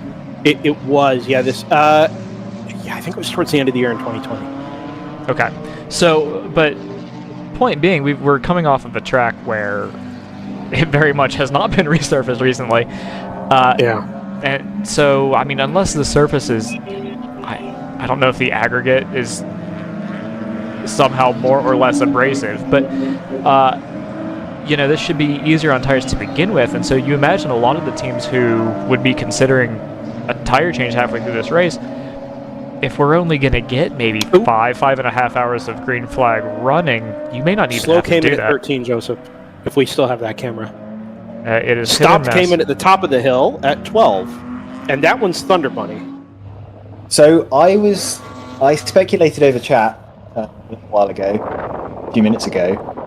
Are some of our problems caused by Code 35s and heat soak issues? Cars not really behaving nicely under those Code 35 conditions? Here we go. We're going to get it. Watch the mirror here. Oh, that's contact. That's contact. Oh, okay. So this that's is contact not twice. That. Yeah, that's not that. Yeah, and the real problem there is that will have caught the right rear on the way by on the 421, and I'm not sure. It looks like they've got that car turned back around looking at the CCTV, but I think right rear may not be healthy. I think it's the 984, Brendan. Those two cars have gone missing in the space of a minute, the 421 and the 984. 984 has a big donut inside the left rear wheel well area. Oh, I think that was and it's now coming. Yes, yeah, that was. They were racing for 4th or 5th, something along those lines. Either way, it was pretty unnecessary. I would call it a racing incident. The 984 car was on the apex and as far alongside as he needed to be. He sent it. I mean, if you get all the way alongside, the transition from 11 to 12 is not really a place you initiate a pass. If it's a work in progress, it's one thing, but they were single file through 11. There's also the context of the series. If this were like WeatherTech, I would be like, yeah, it's, fair game, didn't work out. But yeah, it's a little... Well, I don't think that's any reason to blame the car making the pass. That's blaming... You're basically saying there that the driver you're overtaking, you can't assume is competent enough to notice that you're there. Oh, I disagree with that. Yeah, I fully disagree as well. We're going to move on. I actually we are don't think... green. I don't think you can assume that the driver in front of you is competent in a series where you're mixing different experience levels. I mean, when it's the 4th place overall running car, you'd hope so. Yeah, we can agree to disagree on that if you guys would like, but you can see... I've rewatched the replay a few times, and you can see the other car from our forward-facing onboard camera. He was a long way up. Yeah, I'll say this just as to put a period on this. This is a technical track. It's busy. There's a lot of traffic, and that is a relatively high commitment corner. So even if you're not carrying the ultimate speed in there, you're still doing and processing a lot of information. And I can see something like that catching a less experienced driver out in an already pretty high stress situation there. I just think it's a challenging... I think it would be a slightly challenging incident even at the pro level, because it's... Yeah. You don't tend to have cars go side by side in that left-right. I wouldn't... If we weren't going to allow that, there would be a standing yellow there. If you can make the move there, then I don't see... I mean, we can question whether it's too aggressive for an endurance race because of the risk involved, but I don't think that makes it the fault of the overtaking car if they did everything right and the other guy just drives into the side of you because he isn't aware that you're there. We'll let race control determine how best to handle this. Absolutely, yeah. I mean, at worst, it's a racing incident. I definitely see where you guys are coming from. Where is it worth the risk at this point in the race? Probably not. Yeah, almost. I would also. We also don't have an onboard from the other car, which would help us know exactly how far along they were with each other. You can see it from the Thunder Bunny car. You can see the other car on the right through the windscreen, which means he was entirely alongside.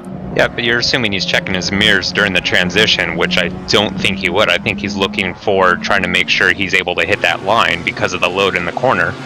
I don't think you can blame the other car on this driver having a lack of awareness. I don't see how that's the other car's fault. I think the thing that is probably going to tend to be the overriding rule here is it tends to be the overtaking car's responsibility, which gives the defending car a lot of leeway in terms of how much of the road that they can take up. Yeah, there was some discussion at length about that yesterday in the drivers' meeting. And admittedly, I don't have all the details on it, but it was a question. Yeah, was that question to do with laps traffic though, rather than races? I don't recall. I think it's definitely one of those. I mean, it's always...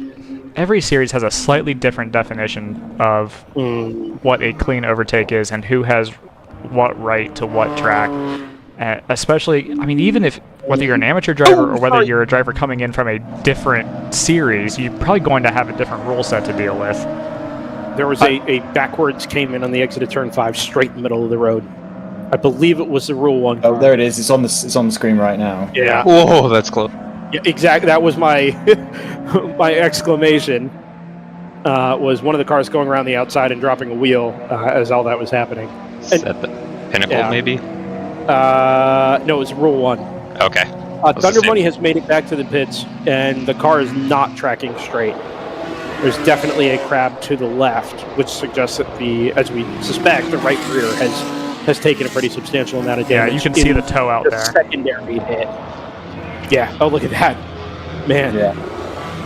That will have been the secondary hit at the crest of the hill. At the very least, it's a toe link. Hopefully, it's not much more than that, and they'll be back out for tomorrow. Well, this is a big shame, especially. That car was inside the top 5. It's a new car to them. It was our best onboard. I was going to say. Yeah.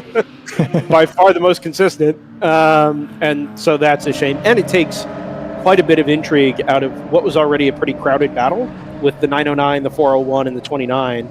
And now to some extent the number 1. But it's taken them out of that as well. And okay, I'm glad you brought up the 1 because I want to make a very quick point as I can literally feel Tim Myers screaming at us. The number 1 is the only car in the field that has not made a green flag pit stop. However, they did, because they did manage to bridge that gap. They did exactly the strategy that I was kind of questioning why everyone wasn't doing. Is it a surprise that Tim Myers is the one that managed it? I don't know. But unfortunately, they did have that slow lap where the car had a problem and was cruising around. So that's why they haven't been able to take full advantage of it. But if you compare the number 1 to the number 01, as I tried to do so, they're in 11th, and they did have to make a green flag pit stop. And I think, if I remember right, those cars were running around about 10 seconds apart before the number 1 had a problem. And now the number 1 has managed to leapfrog ahead because it didn't have to make a green flag pit stop. So right, you're saying they were lockstep basically before they were separated, and they've actually come even back though they out were ahead. separated in the 01's favor, the 1 has ended up ahead because they were able to bridge across that big green flag run we had and not make a green flag stop. So anyway, I just wanted to make sure that I mentioned earlier that nobody had managed to do that, where they've made no green flag pit stops, but actually the number 1 car has done that. So. We've got the money pit car back out on track, by the way. Nice. Throw some cash at it. Yeah, burning more money. Anyway, yeah. So it is Cliff Brown in the 1. We got that info from Tim. It'll be Doc Hugate into the 01. Other driver change news. Chattanooga's got a driver change affected during the Code 35. Justin Ford out after a double stint, and Jason Smith into that car. Yeah, I think that's all it was Julian Drennan into the number 26 for Edge Autosport. And it was when did that happen? That was a stop before they were actually dinged for a pit stop infraction. I don't think it was on that stop. I think it was on a different stop. Can I use that as a segue to go through the race control log? Because I don't think we've done that, and we're 4 hours into this race. Yeah, we haven't done it recently, that's for sure. Go for it. Let me switch to a reliable onboard so that I can buy myself some time to do that. We haven't seen... We certainly haven't mentioned any cars that have randomly lost laps like we often see in WRL, so hopefully it's been fairly clean. There's 120 minutes to go that's relevant.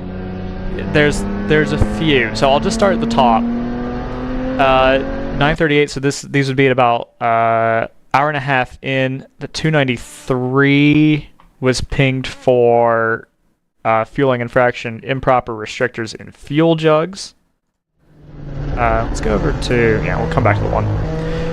The 147 was penalized 2 laps for contact with the 127. So remember, Chad came up and told us that it was contact with another car that effectively ended their day. It looks like race control has deemed them to be at fault for that, so that tends to come back to what we talked about at NOLA. We didn't see the contact, but it tends to be if it's a faster class car and a slower class car, it's usually the faster class car that is assessed that penalty. The 625 was penalized a lap for not having the fire bottle out while they were fueling. The 27 was penalized a lap for having their visor up while fueling. The reason they were penalized straight out of the gate for that was because they had the fire bottle warning out an hour into the race. So to summarize the penalties from the first 2 hours, that would be a lap to the 293, 2 laps to the 147, which is, that's moot because that car's not running any further. A lap to the 625 and a lap to the 27. I'm just giving out a bunch of numbers. Do we have a sense of if that's had any effect on the running order so far up in the top spots? Not at the top of GTO. JT said one of them was significant. But that's later. I'm going through the entire race at this point. Oh. Okay, so I'll go through the later stuff. 762 was given a 1-lap penalty for having the visor up during their pit stop. Obviously, that's after their first warning. 787 was given a lap penalty for the same. Then we've got another lap penalty to the 127. Is that their first one, actually? Yes, it is their first one. They've a lap penalty to the 127 for not having their fire bottle ready. Then we had a spate of passing under yellow penalties, actually that were carried forward from 9 o'clock, so from an early one, but that were all doled out at the same time. 1 lap to the 609, that one is relevant, or was relevant, I guess not any further. 2 laps to the 280, 2 laps to the 09, and 1 lap to the 70. Those are all passing under yellow penalties at 9 o'clock. So, I think, did I identify the 609 live? Is that one that I was trying not to be a snitch about, but then you guys kept questioning me? I think it might have been, yeah. But they really pinged a lap for it, so... I think they passed the chill out car, the 404. It was only 1 car. Okay. Well, then they've got that right on. 31 was penalized for a fueling infraction, also visor up. A lot of visor ups, and a few fire bottles not ready. So anyone who's on a crew that happens to be listening to this, make sure that you're nailing down those things. Visor up applies to not just your crew, but also your driver in the car, any driver getting into the car.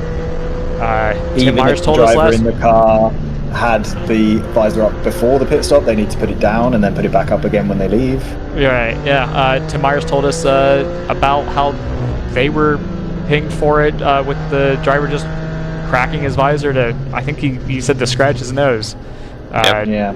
So keep it the entire time there's a bottle over the wall. You've got to make sure those visors are closed. The last penalty we've got is, I think, probably the one that JT's referencing, which is a 1-lap penalty to the number 26 for a fueling infraction. Car left before the fuel delivery was finished, and that dropped them back to... Where are they now? They're down in 5th, and I'm not sure where would they be if they hadn't been docked that lap. Can we take a guess? Around 3rd is after the pit sequences. They should be having a decent gap from Ginger Racing. Okay, so that's definitely it's definitely something that needs to be shouted out. So lots of pit stop infractions. Really, only the one sort of spree of passing under yellow penalties. So people are actually being pretty... That's always something that we're kind of wary about when we look at the track sides, but people are being pretty well behaved with these passing under yellow and making sure that everyone's in a line. It's really the pit stops where we're seeing these unforced errors being made. Yeah, and it's looking at the 09 Robert Motorsports Industries Miata and GP3. They lost 2 laps for passing under yellow. They had been fighting for second in the class, and now they're down in 6, having to play catch up to the NRG Racing FRS. So it's just one of those things where the heads-up driving really plays a key role here to keeping people out of trouble on track and in the pit lane. We've got a message to the paddock from 3 Fast Guys and Denny. I'm going to go on a limb and say that's Denny Stripling. Three Fast Guys and Denny's wishes all the WRL teams best luck this weekend. We were prepared to come and dominate. He says they had plans to win overall by at least 5 laps with our dominant GP3 Scion FRS.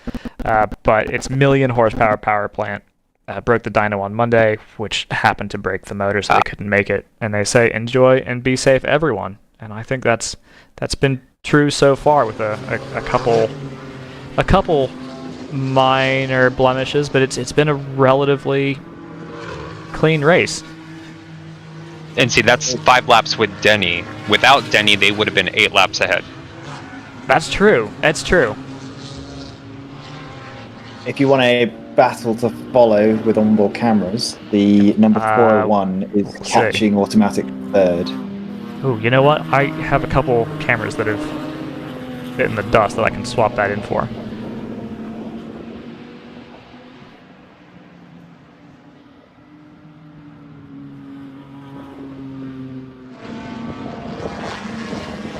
Which is interesting because I think, well, I know I've mentioned a couple of times Screaming Goat and Automatic have ended up in the sort of battling for third, fourth, fifth, that kind of range. They've kind of come together on the track a few times. Screaming Goat has now dropped a lap behind Automatic Racing for no obvious reason. Both cars have had to pit under green once.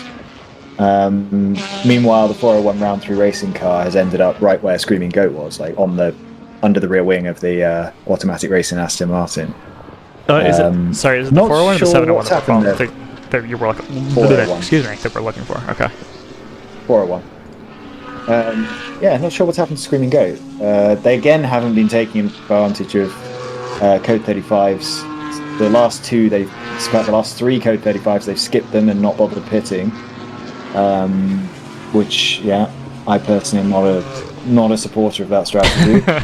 It's the reason why they had to pit under green last time and couldn't bridge to the next Code 35, and that would have jumped them back into that race for third place. And instead, they're best part of a lap behind it.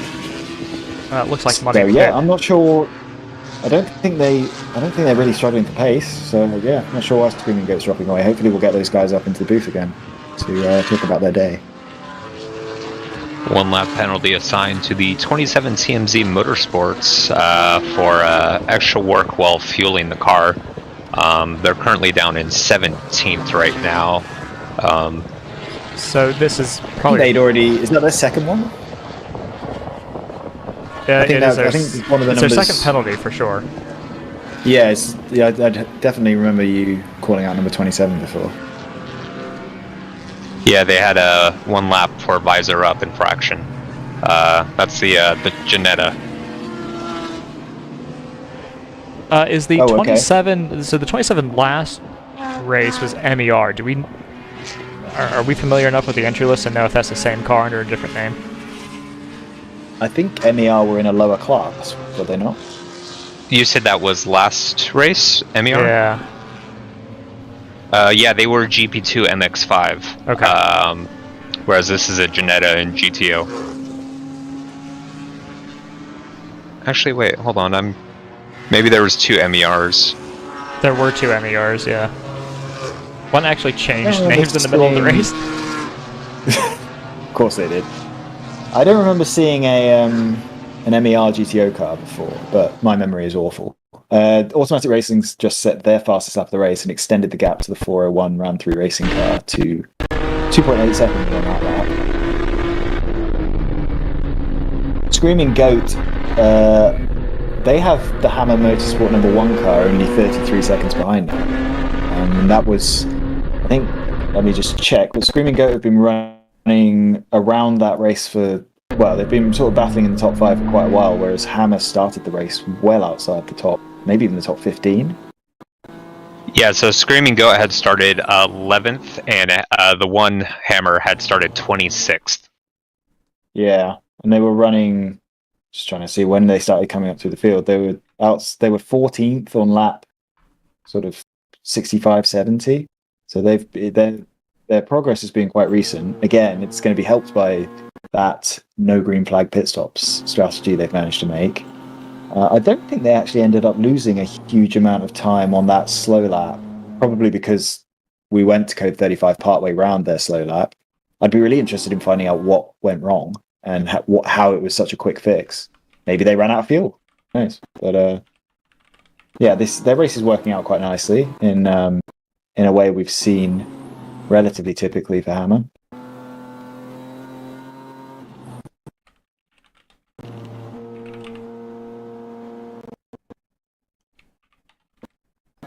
Just swapping out some onboards, don't mind me. Round 2 racing dropped another half a second to automatic, so standard Michael's curse, where I've mentioned a good battle and it's fizzling. Yeah, we're gonna end up in if cell service and retirements go the way that they're trending, we're gonna end up in a slight round 3 onboard monopoly before too long. Well, round 3 and Hammer. That's true. I can pull in the other Hammer one. I'm trying to number keep one it level. I'm trying to stay with like 1 per stable, but that's not really working out today. The number 1 Hammer has been quite entertaining. Every time you've gone to it, the car's been sideways. So that car looks like a bit of a handful. They're just forgetting that it's not a TCR, and they're like, we got to drive it on the nose still, right? Yeah, just floor it and it'll straighten itself, right? Yeah. I'm wondering if that's just a bit with how the rear suspension is set up, maybe a bit more into roll bar, so it has that transition. Yeah, I mean, it is going to be a new car, and you know, trying to remember, I don't know. I think most of the setup that's been done has been on the TCRs, so ooh, careful. So I don't know if, yeah, that's forced the 401 out wide. I think I'm giving the wrong class name. Oh no, this is the right class. But you know, if you've got to start from scratch on your data sheets, it's, you know, it's going to take them a little bit of time to catch up. I'm sure. You know, I'm sure that there's a little bit of assistance from, you know, basically from the owner's manual, but I don't know if you get a ton beyond that, to be honest. I'm just wondering if they're just that's one of the ways they can get the car a bit quicker, is just so it's able to be a bit more agile. It looks like in those last few corners it's able to do the weight transitions pretty quickly. It's a lot more controlled than what we used to see last year with one of the old cars in GP1, the 525. That was very interesting to watch, like at VIR and like that. I'm just wondering if that's maybe the setup to get the car faster, and it just might be a bit more of a handful to drive. Yeah, I mean, the old-fashioned school of thought is that you want the car to basically be as on edge as possible, and you want to let the driver be in total control of it. But at a certain point, you're just scrubbing off speed. So I'm sure there's a balance to be found there. Maybe that applies to some of these. You know, you're basically on road tires, so it's, you know, it's older technology for sure. We've got a slow-moving, I think it is the 401. So again, I've cursed a car. It's grinding to a halt going up to turn 9, I think. Oh, crosses the track in front of everyone. Yeah, CCTV's just caught up with it. I think it's on the way into 10. Yeah, towards the or 11. 11. Yeah. No, here it is. It's off to driver's left here. So rest assured that's going to go to a code 35 because there's no possible way that is going to get recovered without one. Is this the car that hit the Thunder Bunny car? No. No, that was a W2W. No, 982. Oh, of course it was. Or 984. Which 984. has also dropped away, is it? Starter has double yellows ready, although not deployed. Right, so is this going to help anyone, or is it just not been that long since the last one? Choice was last in at 94, so they're getting on for about 30 laps. So those guys are getting all the help they need. Because they got lucky a little while ago as well. Their margin is out there, though. I mean, it's gone out to... Yeah, JTR are just, like... I don't want to use the word dominant, really, but they have the pace to overcome all the luck that Choice Racing seems to be getting. Chill Out's back. The 404. Oh, you mean back in the race? Yeah. I thought you meant back in contention. No. They're just back out on track. I don't think I've seen them since, first hour. Oh, where are they? They 404. Yeah, 61st. 102 laps down. They've completed 21 laps. So that was the first hour. Yeah, pretty much. Yeah. I actually wasn't aware. I thought they'd come in for an extended period of time and come back out already, but yeah, obviously not. So this 401 stopping on track, this is fourth on the road. Yeah, absolutely. Much like the Thunder Bunny car, that they're fourth on the road, but they also were right behind third. They were racing automatic for that position. Right. So this is another in a pack of 5 that were basically battling together from automatic down through the number 1, previously including Thunder Bunny, that is now taken out. I would. Oh, sure. Yeah.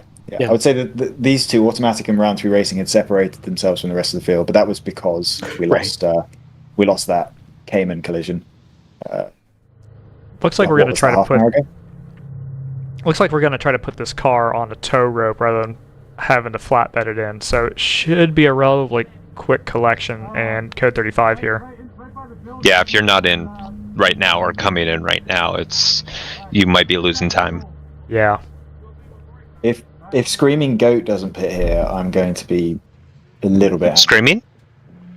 Maybe not quite that bad. I'm getting frustrated with them just not bothering. Here they are. Here they are. They've listened to your okay. They have anguish. made it in this time. Good. Yeah, they hadn't pitted in a good coming up to 40 laps. So they'd be basically doing anyway. Leader is in as well. The number 696. 111 is in from Thunder Bunny. I'm going to assume that the 511 is, they were, 3/4 of a lap down, at least? Yeah, more, if not more. Yeah, closer to a lap, maybe. Yeah. It was, by the way, it was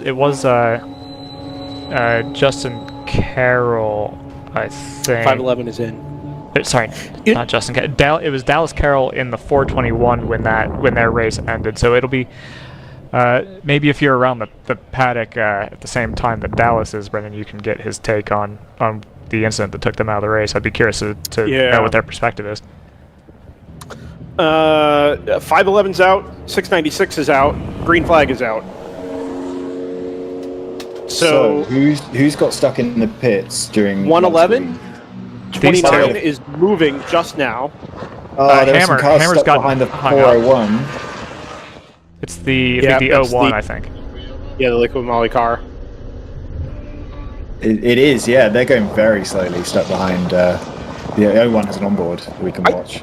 I don't think we mentioned this. That Choice Racing car is only a duo this weekend. It's just Will and Bill. It's going to be a hot old day to run 4.5 hours in. It is, and I mean the code 35 could provide some respite, but kind of the opposite actually, because you're only going 35 miles an hour, so you're not going to get that much airflow through the cockpit. It is true. That 01, by the way, lost a lot of time there, especially under green. Yeah. PC Racing, I think, has been caught out there. That's a black BMW headed down the pit lane. That's the GP1. I was going to say, does that have any effect on our GP1 battle? It does, because as they came across the line, Ginger Racing was only 3 seconds behind, so that's become very close. Yeah, so that margin is, I mean, it's not three seconds, but it's less than 10, I would say, on track. Might be less than 5 still. It's not a big margin there. I think that will be with Ginger ahead, because PC Racing would have been in the line. Should have clarified that. Yeah. It is with PC Racing ahead.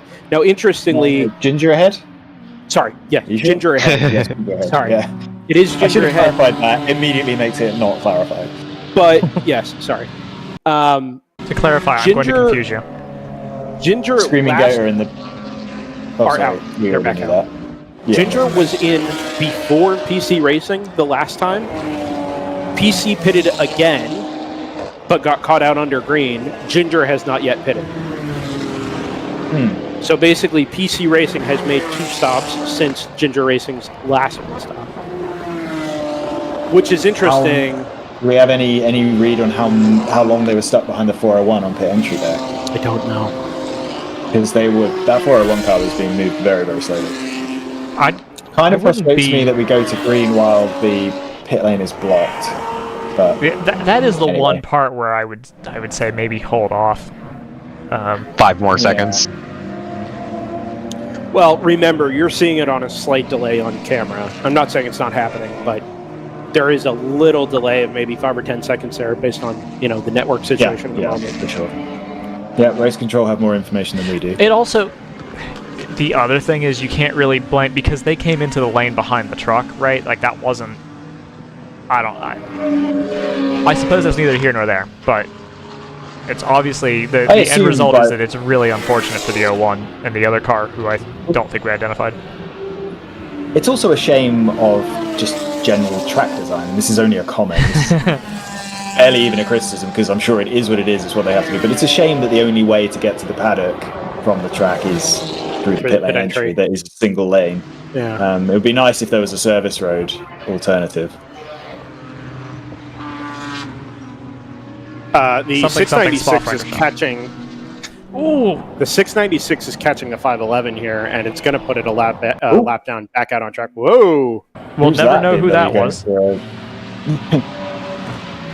Might be the 293. It is the 293. I thought it might be. Yeah, the Ruben. Yeah, Performance Garage BMW. They're way out there. By the way, a little bit of a tech slapper on. Having spent a lot of time at Spa, they are a little bit more geographically limited than Barber is. But admittedly, I haven't been to Barber, but it's pretty extreme at Spa. Yeah, you just build the entire track around ledges, basically. Nelson? Anyway. And build some new ledges for your track in the case of their pit lane entry. Yeah. We can't extend it anymore because we took all of the ground from over there and we moved it over here. And this is all we have left, yeah. So how much does this hurt Screaming Goat? So Screaming Goat were in a race with Hammer, number 1 car. When did the 696 pit? Okay, 696 pitted during the Code 35, okay. Yes, correct. Okay, so Screaming Goat, who are running 4th, they were about 35 seconds ahead of Hammer before that round of yellows. The Hammer number 1 car. Hammer number 1 car didn't pit, Screaming Goat did, and that gap is down to 8 seconds. Guys, so Screaming Goat... I think the 511 just copped a penalty. Yeah, driving middle pit lane for the 511, 1 lap. Oh, wow. I looked down and the 909 was 37 seconds ahead of the 511. Wait, hang on. What was that penalty for? For driving in the middle, basically driving in the slow lane on the pit lane speed limiter. That's a lap. It's a penalty, which is a lap. And that was, that's been hammered since NOLA. Okay. Like that's in the driver's meeting, you're saying? Yeah. If you know about it, then... Yeah, fair enough, but I feel like that's... we give warnings for pit lane infractions, and if you get a number of them, you get a 1 lap penalty. Let me run through the list. Yeah, that might be their first one. That might not have been... Oh, no. That's not true. They got a warning already for a fueling infraction, improper fire gear. So that was their second strike. And is that what it is? It's 2 strikes and you get a lap? Yeah. It seems to be. I don't know that that's official, but that does seem to be pretty consistent. Yeah, we were definitely talking about that in NOLA. I thought it was 3, but maybe it was 2. It's definitely 2. Yeah, I've seen it enough times. It's definitely 2. 1 warning and then you get it. Right. Okay, that makes sense then. If they'd already had a warning and it's obviously a known rule. Yeah, harsh but fair, I guess, is the term. It does put them 2 laps down. Well, it puts everyone 2 laps down. Yeah, I think. They'll just wait for the time to update with automatic racing whenever they come across the line.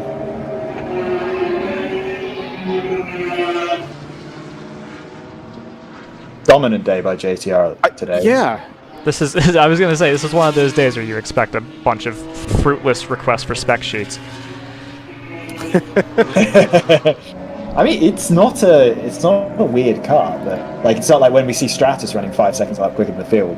it's like, well, yeah, okay, it's a prototype. Well, and it's not like NWM4. It's not like that's exactly it. It's not like the other fours haven't been there on ultimate pace. They've just been far less consistent than that JTR car has. The JTR car its fastest lap is nearly a second quicker than anything. So it's only a second. Yeah, it's not the setup. 4 or 5 seconds we see from Stratus, which is a lap or two ahead. Automatic's just come across the line, by the way, so it's a lap and a half or so for lead. CMZ is back from the pit lane. Did they go missing for a while? The Genetic? They were pinged a lap for extra work while fueling, actually. We did just miss that. But they are, as I scroll down, 9 laps off the lead now, and they were relatively that's what did it. That's what did it. 9 lap penalty. There was no 9 lap penalty. Yeah, for driving in the middle lane. That is maybe backwards. Yeah, it's about a lap and a half. In fact, JTR is now right behind Choice Racing to put them 2 laps down. Well, but this was supposed to be 1 lap down. Yeah, I know. When they came out of the pits, this was still basically the margin on track. That really hasn't changed very much. Maybe 3 seconds. So, Choice Racing, who are right in front of JTR, they are 35 seconds behind Automatic. If we do a little bit of maths, that puts JTR a lap and about a minute ahead of Automatic Racing. So a lap and 2/3 or so. Just to quantify that lead gap. Sure. Yeah. Hammer Motorsports and Screaming Goat are still running around relatively close. They're both 3 laps down. The 401 is headed back out on track, which was the car, of course, that caused our last Code 35.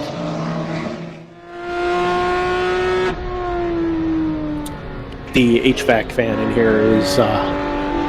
It's not coming through. You're fine. I'm not convinced it's still working. Oh, well, then it's definitely not coming through.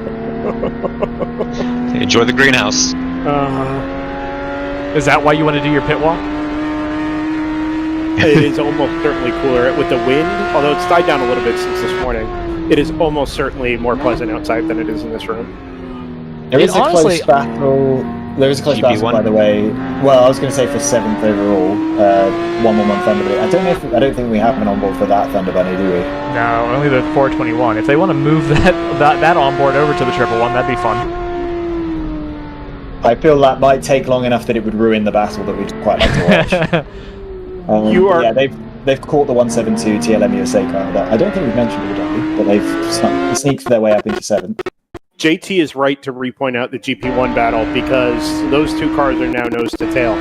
The Ginger Racing car leading the number 44 from PC Racing. It was about 5 seconds when the PC car came out of the pits, and now there's nothing. There's no cars and virtually no time left in between them. They will probably be nose to tail by the time they appear at our turn 11 camera. Guys, did in about 20 seconds. Oh, never mind. I was about to ask an incredibly stupid question, which was... We love those.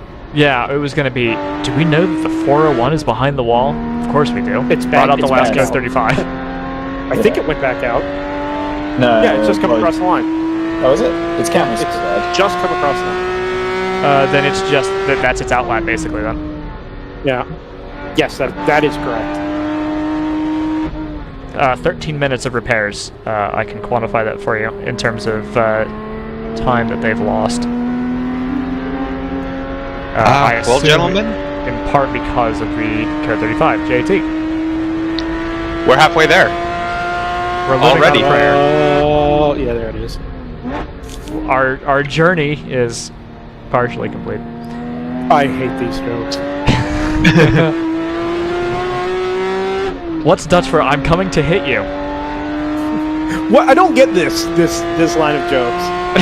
That one in because David Croft has 2 jokes, and one of them is Max Verstappen chasing somebody down, and Croft says, "What's Dutch for I'm coming to get you"? It's not a good I'm sure he must know the actual answer by that. It's terrible. It's not. No, it's not good. But you have to have some kind of accent, or it's silly. Lead has changed in GP1. Somewhere between, it was actually probably a turn 1, given what the margin was at start finish. But by now, it's even out to, I'd say, a 1.5 seconds in favor of PC Racing. The 7th overall has also changed. Thunder Bunny's passed TLM USA.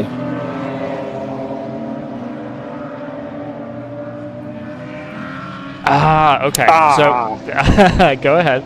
This was the one place I was going to go on my pit walk. The one place I wanted to get an answer on was the 404. All right, well, stay there and bake, idiot. Yeah. Do you want to handle that one, Joseph? Or, Sure, I'll take it. Yeah. We got a message in from Chill Out. The 404 had an intermittent misfire at the start of the race with a plug wire that had failed. And then, in the course of running that down, they found a cracked exhaust pipe. So they're actually just going to fix that with a weld. We know a good inspector. And they'll be ready to go for tomorrow's race. I thought you were going to say they were going to fix that by just swapping in an LS2 or something. Just another engine swap. They should LS3 swap their LS3 Miata. But they do say, and I had missed that they'd gone back out, but they say they're going back out to get some seat time. So that's I understand that production takes up like 80% of your attention. At we're a also minimum. very grateful for you for doing that, but we did mention this. Okay.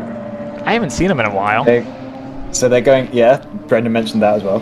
They're going out to get. They're going out to get some seat time and burn some tires, basically. Oh, well, you know what? Hold on. You know who I'd like an update from? We've got the Presser Tech 944 back out after 2.5 hours of service. Go track that down. I can't wait for that to break down and bring out another. Ever the optimist. This is awesome, but it's been out a while.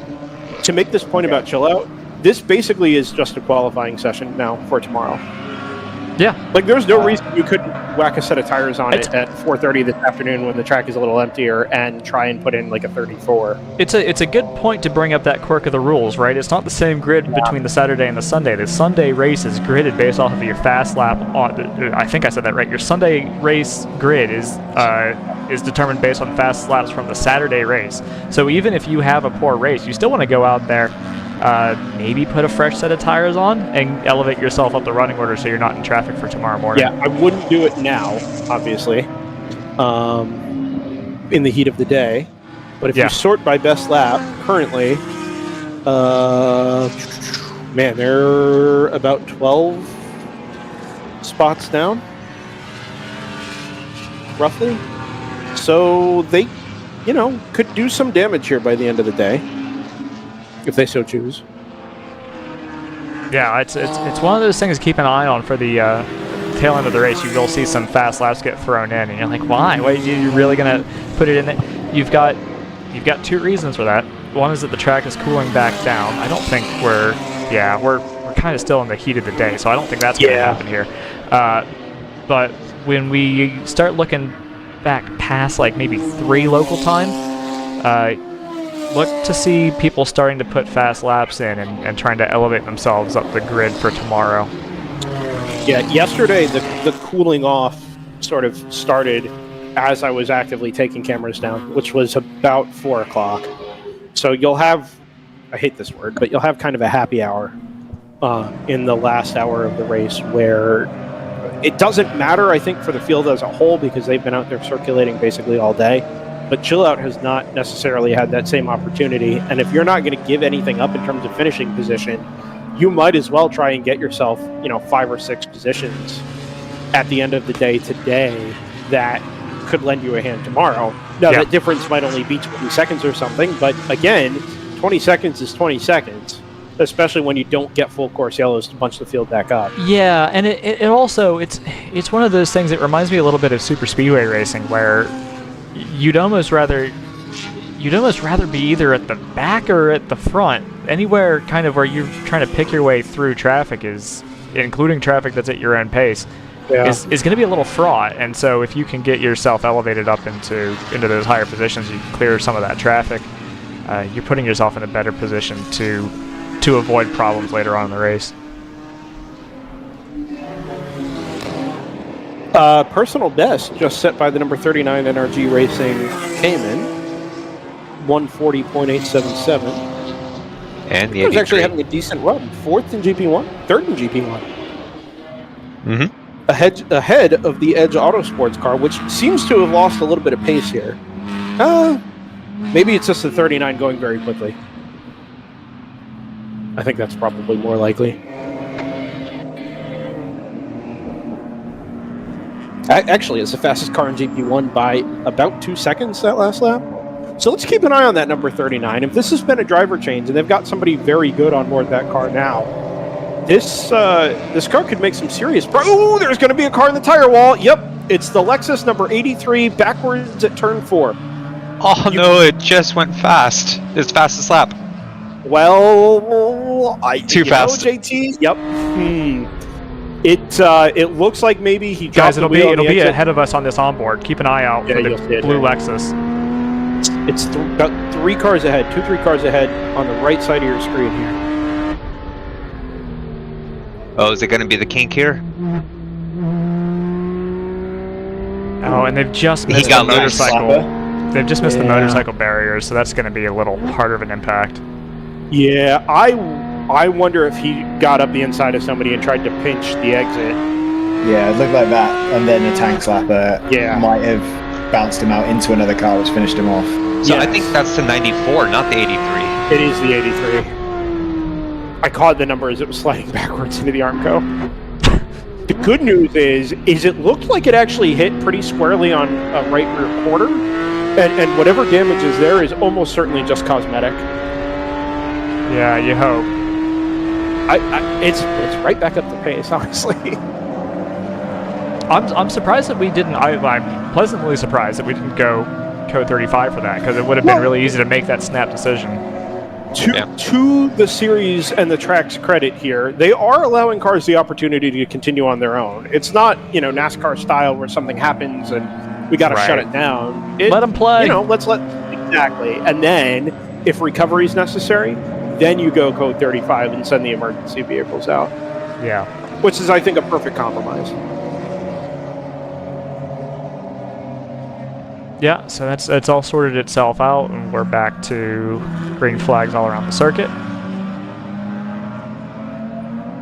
NRG Racing, did we call that out, has re-improved their time by a whopping 4 thousandths of a second. I've not looked at the entry list there. See if there's any recognizable names on board that car. Yeah, 94 Motorsports went missing briefly on my screen, so that's proof positive that it was them and not the team car. I'm sure that'll fix itself once they come through to complete this lap. Yeah, that car just has a little white paint scuff on the left middle portion of the rear bumper, and that's basically it. We've got the 39 coming into the pits, actually. Again, looks pretty slow. Are we sure we don't have a pit limiter loop that's been moved up? Because everyone's doing that. Like, no one seems like they're rushing the turn 16 part of the pit in. So I'm kind of wondering if we're enforcing pit lane speed limits higher up. In the way that Daytona used to be before they moved the pit exit limiter line. All the way back, yeah. Yes, the consequences to overcooking it on entry are severe. Right? Cool, I mean, there's a concrete wall between you. Yes, exactly. Between you and the wall there. So I wouldn't be shocked if the instruction, especially to rental drivers, is just slow it down. Engage the limiter at the top of the hill. Don't take any risks on the way into pit lane. And they run that for their team internally, even though the limiter line isn't down, until down at the bottom of the hill. I can't imagine the line is at the top of the hill. I mean, I didn't hear that yesterday specifically, but that would require you to slow down pretty significantly on track. Right. Let's see. Got a BMW into the lane. Just want to make sure that that's not one of our front runners. When are we due for the 44 at this point? They were in under the last long. 5, yeah. Yeah, I've got them in in 22 laps time, so they can stay out for a while. I mean, it's already been almost 15 laps since 12 laps, I guess. Yeah, but these general production cars can go for a while. Yeah.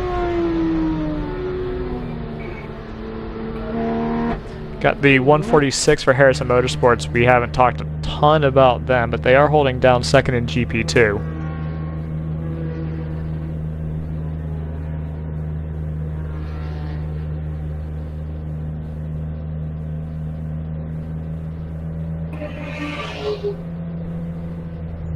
The Choice Racing car is in the process of chasing down the 909 from Automatic Racing, who must be doing reasonably soon.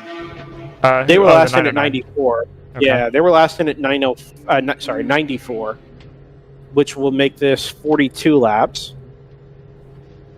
Previous best was, I think, 38. Is that math correct? Yes. 39. I want to get this out of the way before we let it slip. The 39 Energy, the second car, the Cayman for that stable, just given a lap penalty for a visor up during pit stop. And actually, we're about to see a penalty for the 146 on this pit stop for a visor up. I'm not sure who's responsible for it, but that 39 car was the fastest car on track in GP1, and for its troubles, has copped a lap penalty. Yeah, I actually didn't. I'll be honest. I thought that was in GTO, and I was like, "Well, they're not very high up in the order. That's not very relevant." That is going to make a big difference in GP1. Yeah, It's kind of the one car that still had an outside shot of hanging with the 44 and the 47, if it could keep the pace up, because the pace has come out of those two lead cars a little bit, whereas the 39 still had it. And I just think the Edge Autosports car is a little too far behind. The 701 is not up to pace at the moment. That was the one car making inroads, and now it's almost three full laps down, which is not going to help. Not what you want to see. Thank you, Ryan. Ryan will be back tomorrow, don't worry. Yes, for those of you wondering where Ryan is. I know we got a lot of Ryan stands out there, and at least one of them is Ryan. For those of you who are Rick Mast fans... He's not here, so... 37, 4 laps off the lead. Okay. Split Decision Racing have gone salmon. Are they in the pits? Let's see. They should be off to my. They would be on schedule roughly if they were. Really? I've got them Feels a little bit early. They were They were the only car on that previous yellow, not the last one we've had. They are the only car on moving the down previous the yellow. in front of me. Okay, that feels early to me, but. Remember our sense of that is going to be completely skewed by the fact that the Co-35s have been kind of scattered randomly. And he does that. I'm saying it feels early based on looking at Race Heroes when they last pitted thing. It just doesn't seem like that car's running as long as some of the others. Okay. For itself, it feels like it's about right. I've got them in about 4 laps early, but it's, 4 laps is probably about what I would have guessed. Early. But I was expecting them to go a bit longer because they didn't pit. They did pit under a yellow that almost everyone else ignored. So yeah, they weren't able to stretch that out. A little bit of hacksaw action here on the one for Hammer Motorsports. Shaw on board the number 1. Yeah, I'm sure everyone who is a member of that particular forum is enthralled. I'm not even sure. Does Scott even get the reference? I don't know. I'm sure he doesn't. Yeah. Oh, anyway, sorry, I zoned out at that point. No, that's fine. This number 1, we'll come back to it if it comes back. Yeah, I understand. But you saw the hacksaw there. I mean, you saw the constant opposite lock coming through the exit of corners. Remember back to NOLA, where we saw the number 404, who was on absolutely the wrong tire for that event. I think it was a non-tang for the Saturday. Yeah. But that was a lot of the same behavior out of that car, where the rear end just has no stability, right? Which is suggesting that the rear tire is cooked. There's something very strange going on Race Hero where the Rule 1 car is repeatedly doing pit stop laps at 9 seconds, and it's now taking the lead. Oh yeah, I see that. Uh-oh. Alright, so someone's got to delete some laps then. Interesting. Is he? Somebody's grabbed the transponder and is just running it over. That car's been stationary in the pit lane. Yeah. That's It's probably... just, it's right in front of me. Is it pitted near start 28 finish? second lap.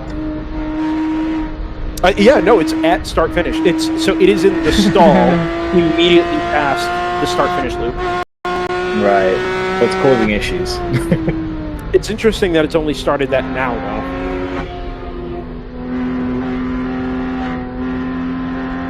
It is also interesting that the WRL, I believe... Actually, I don't know. I was going to say I think this is a canopy for the series that has been put up at start finish to prevent teams from using the stall. Like, they've blocked out the stall at start finish. It must be an extremely powerful transponder. Yeah. Let's see. I mean, it's just odd that that's only been a thing now.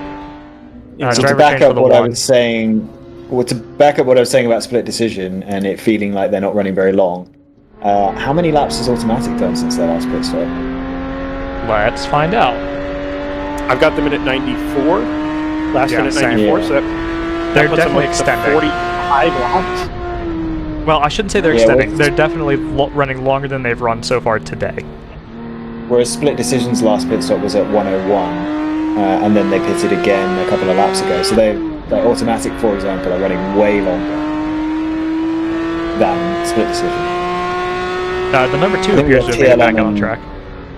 We've got TLM USA and Hammer Motorsports number 1 cars in the pits as well, I think. At least they're sounding. Another car to watch here is the number 77 from Kingpin Racing. And admittedly, I haven't watched it very closely, but it is the fastest car, other than the race leader on this lap, it is the fastest car on track, and it feels like it's been slowly working its way up the order. Some of that will be pit stops from cars around it, but I want to get a sense of what the gap is up to the Screaming Goat car, because it does feel like the 77 is making some progress at the moment.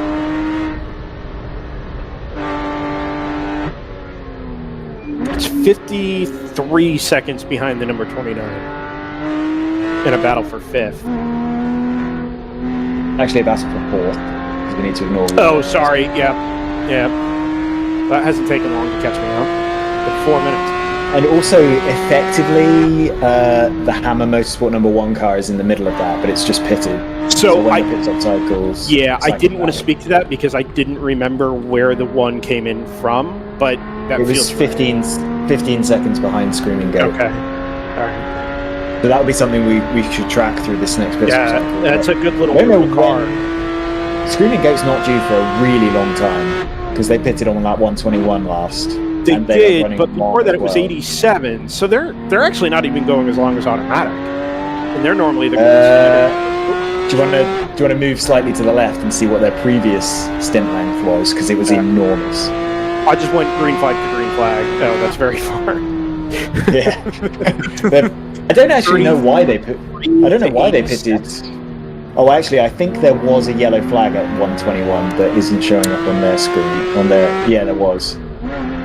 For some reason, it doesn't show up on there. Oh, they got caught out going back to green. They actually never completed a lap under the full course yellow. No, because they were in the pits the whole time. Yeah, they didn't actually get caught out. I remember tracking that, and they ended up getting a pit stop for about 30 seconds time loss. Yes. So they actually made big advantage of that, and because they never crossed the line, because they were in the pits the entire time the yellow was out, which is good.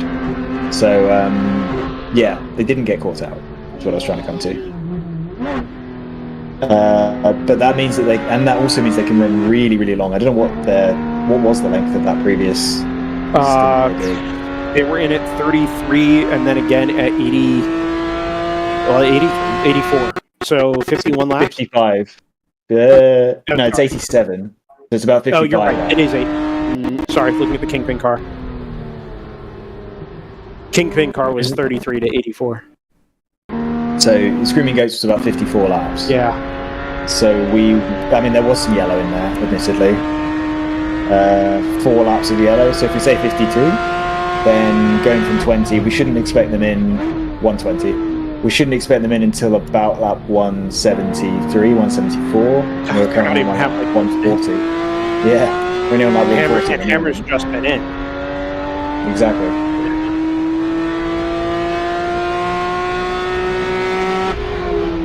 Ooh, money. No, I guess it's up to pace.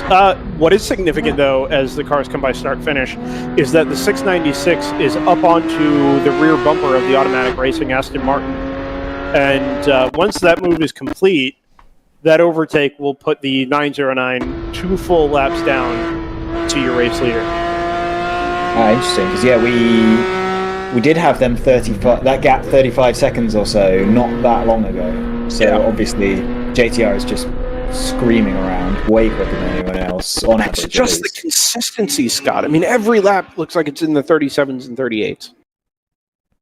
And a lot of cars can do that when the track is clear, but if they get any traffic, that it immediately goes down to the 39s and occasional 40s. Mm-hmm. And Choice Racing haven't even been really making inroads into automatic that much. Back when we last looked at this, it was JTR right behind Choice Racing to put them 2 laps down.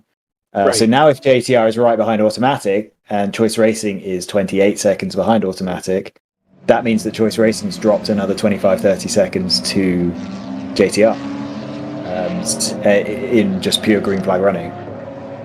So yeah, JTR again, the obvious conclusion is JTR is just far and away the fastest team out there today. Back in the production classes, I've got a pit stop for PC Racing. Slightly on the long side, time loss of about 2 minutes 13. Ginger in the pits right now. Yeah, so that should swap back through, and should obviously be level effect because they'll be both making green flag pit stops. Edge Autosports just over PC. Oh yeah, so they have. Gentlemen, I keep losing my opportunities to go down into the paddock and talk to people because I keep getting answers from people I would have gone down and spoken to. And this time, I've been joined by Matt Kehoe, who you may recognize off the entry list in the number 421 Thunder Bunny Porsche Cayman. Hi, how's it going? It's great for us. Yep. Less so for you, I guess. Things were off to, by all accounts, a pretty good start, and then things happened. Yeah, Mark did a fantastic job at the start and was able to get us out in a really good standing. We did a driver change. We got Dallas in the car, rather, and it was his first stint at a WRL race. Yeah. So he was out there and he's been really patient and calm. Unfortunately, we got tangled up a little bit and ended our day, but we'll work on the car tonight and get ready for tomorrow. Did you get a sense of what the damage to the car was? It certainly looked like at least the right rear suspension was done in. Yeah, suspension's a little bit tweaked, subframe damage maybe as well. So we're looking to source some parts from some of our friends here in the paddock, and everybody's been really, really helpful. So we're super appreciative of that, and we're really looking forward to getting back out there and racing. So we, I guess collectively, have been pretty good friends with supporters of Thunder Bunny Racing and the organization as a whole. The BMW 1 Series and the 350Z last year, then the M2 Pump Sport comes on board, and then we show up at NOLA, and there's basically a plain white Porsche Cayman with Thunder Bunny stickers on it. Yeah. How did this all come about? Because it feels like things are changing very quickly there. Yeah, we so Mark and I are from California, and we've raced against each other in PCA and a couple of different race series. I run NASA Work on the West Coast, and so I was looking for new opportunities to run with WRL. We tested at Texas in Coda in December, and we had a great time. And then Mark had already been running with Thunder Bunny as a driver for a couple of events in previous years, and he said the team was fantastic. He told me these are the people that we should really be involved with, and we looked around and landed with Laura and her team. We feel really, really comfortable with the Thunder Bunny group. And so Mark, managed to source a car, and we got the car delivered on Thursday before the NOLA event. And the crew did an amazing job of getting that prepped and ready. And, for us, it was the first time at NOLA. It was the first time in that car. It was the first time on those tires. And we had a great weekend. We were really happy with the points that we took away from that weekend. And we looking forward to the rest of the season. So you guys basically purchased the car and then turned it over to Thunder Bunny for maintenance, setup, development, and all that? Yeah, Mark has got some big aspirations. He's also running in Porsche Sprint Series this year as well. So he's in a Cayman? Yeah, Okay. He's really kind of fallen in love with that platform, and he's going to take it to a lot of different places with a lot of different support from different people in the paddock here, and it's a really great dream that he's got going right now, and I'm kind of along for the ride here with WRL. I'm super excited. I wasn't sure I was going to run a full season, but it's all kind of come together this way, and yeah, we're really looking forward to the rest of the events. Did they force you to put the purple and black and No. lightning scheme on the car? Or was No, that no. It's really funny because Mark had this vision. That car's name is Blitzen. Okay. Right? That's its nickname. And Mark had this idea, this creative idea that all sourced from this photo and picture that he had of Blitzen. And Blitzen has like purple lightning strikes all over it. And it fit naturally with some of the livery that was happening from previous Thunder Bunny cars. So we kind of opted in. My nickname for it is Blitzen the Blue Nose. So, the bunny has the green nose traditionally, and then there's the purple nose bunny that sometimes pops up, particularly related to Pikes Peak efforts the team puts together. And so we opted to go with blue. And we're really happy with the way it came out. The designer did a great job, and I think the car looks fantastic. You mentioned the Pikes Peak effort. Is there any plans to do anything else with the car along with Thunder Bunny's plans this year? Or is this strictly a WRL car for the season? Yeah, we believe that this is a WRL car for the season. But, we reserve the right to change our mind if anything that pops up, and we can be opportunistic about it. So am I right in saying that, as we get a 2-off pass from the 401, Joseph, if you have that on board, it may be worth cutting to now. So am I right in saying you've done WRL events before this? So we did did the 421? The 421 first race was in NOLA, Right. And then Mark and I ran in an Audi TCR car in December. With Hammer? Okay, yeah. So Tim had mentioned that he had driven with you guys, but I couldn't place the event in the entry list. We had a great time with Hammer. That team was fantastic. Yeah. The car was really a lot of fun. We were comfortable on COTA because we spent a lot of time there through PCA events, and we had a few unfortunate little wiggles over that weekend, but all in all, it was a really fantastic event. I mean, the WRL entry pool for that race was huge, and I'd never been on track with that many cars before. So it was a great learning opportunity. It was a great opportunity to get exposed to the different teams and the camaraderie in the paddock and the series support and the leadership team that's putting on this series. I was personally looking for something that was much more organized and well structured and felt more like a natural home, and I found that here in WRL, so we're really excited. I'm intrigued. I'm not a racer myself. Avid sim racer, have been for a while, and the sense I got was that you can learn a track or you can learn a car, but if you're attempting to do both at the same time and get comfortable with both at the same time, it makes your job that much harder. Yeah. And it seems like, you've done one WRL race, now you're at a 2.5-mile track with 67 cars in a car that you've had for 3 weeks. It's just like jumping right in at the deep end. Is your head spinning as you try and figure this all out, or has it all just been a very natural transition? I can only speak for myself. Sure. I think my co-drivers have done a great job of fitting in and feeling comfortable. But I feel really at home in this series. It's mixed class racing, which I've done a bit of in the past. I've done the 25 before. Oh, okay. So I don't feel out of place. The car also feels really natural to me, spending a lot of time in spec boxsters and things. Obviously the power to weight ratio is a lot different in here, but the car is comfortable. I love Porsches, they're great. So to me it was just about finding the rhythm with the series, and I think everybody here does a really good job of kind of bringing you into the fold and making you feel welcome. Awesome. Well, it sounds like we're going to see you back more throughout the course of 2022, which is awesome. You're welcome to come up and stop by us anytime. I've made a conscious decision to, try to bring you some information, because I know you're asking for details, and we want Thunder Bunny to get some recognition because the team does an exceptionally hard job of keeping these cars happy and healthy, and taking care of our drivers, so I want to make sure that they get the credit that's due to them. And we love the team and we love the series, so yeah, keep doing what you're doing. It's really cool. We've got friends watching and they're like, this is awesome. You can actually see what's happening. We got in-car this weekend for the first time too. So yeah, that's a great looking onboard, by the way. I don't want to know what you spent on it, but it looks awesome. Yeah, we were really happy with it. They saw it at the broadcast, and everybody was like, "Yay!" Because there was a lot of work that went into getting that ready to go. So yeah, whoever called that in and was like, "It's an okay onboard." I'm like, "Are you kidding?" It was great. It was very smooth.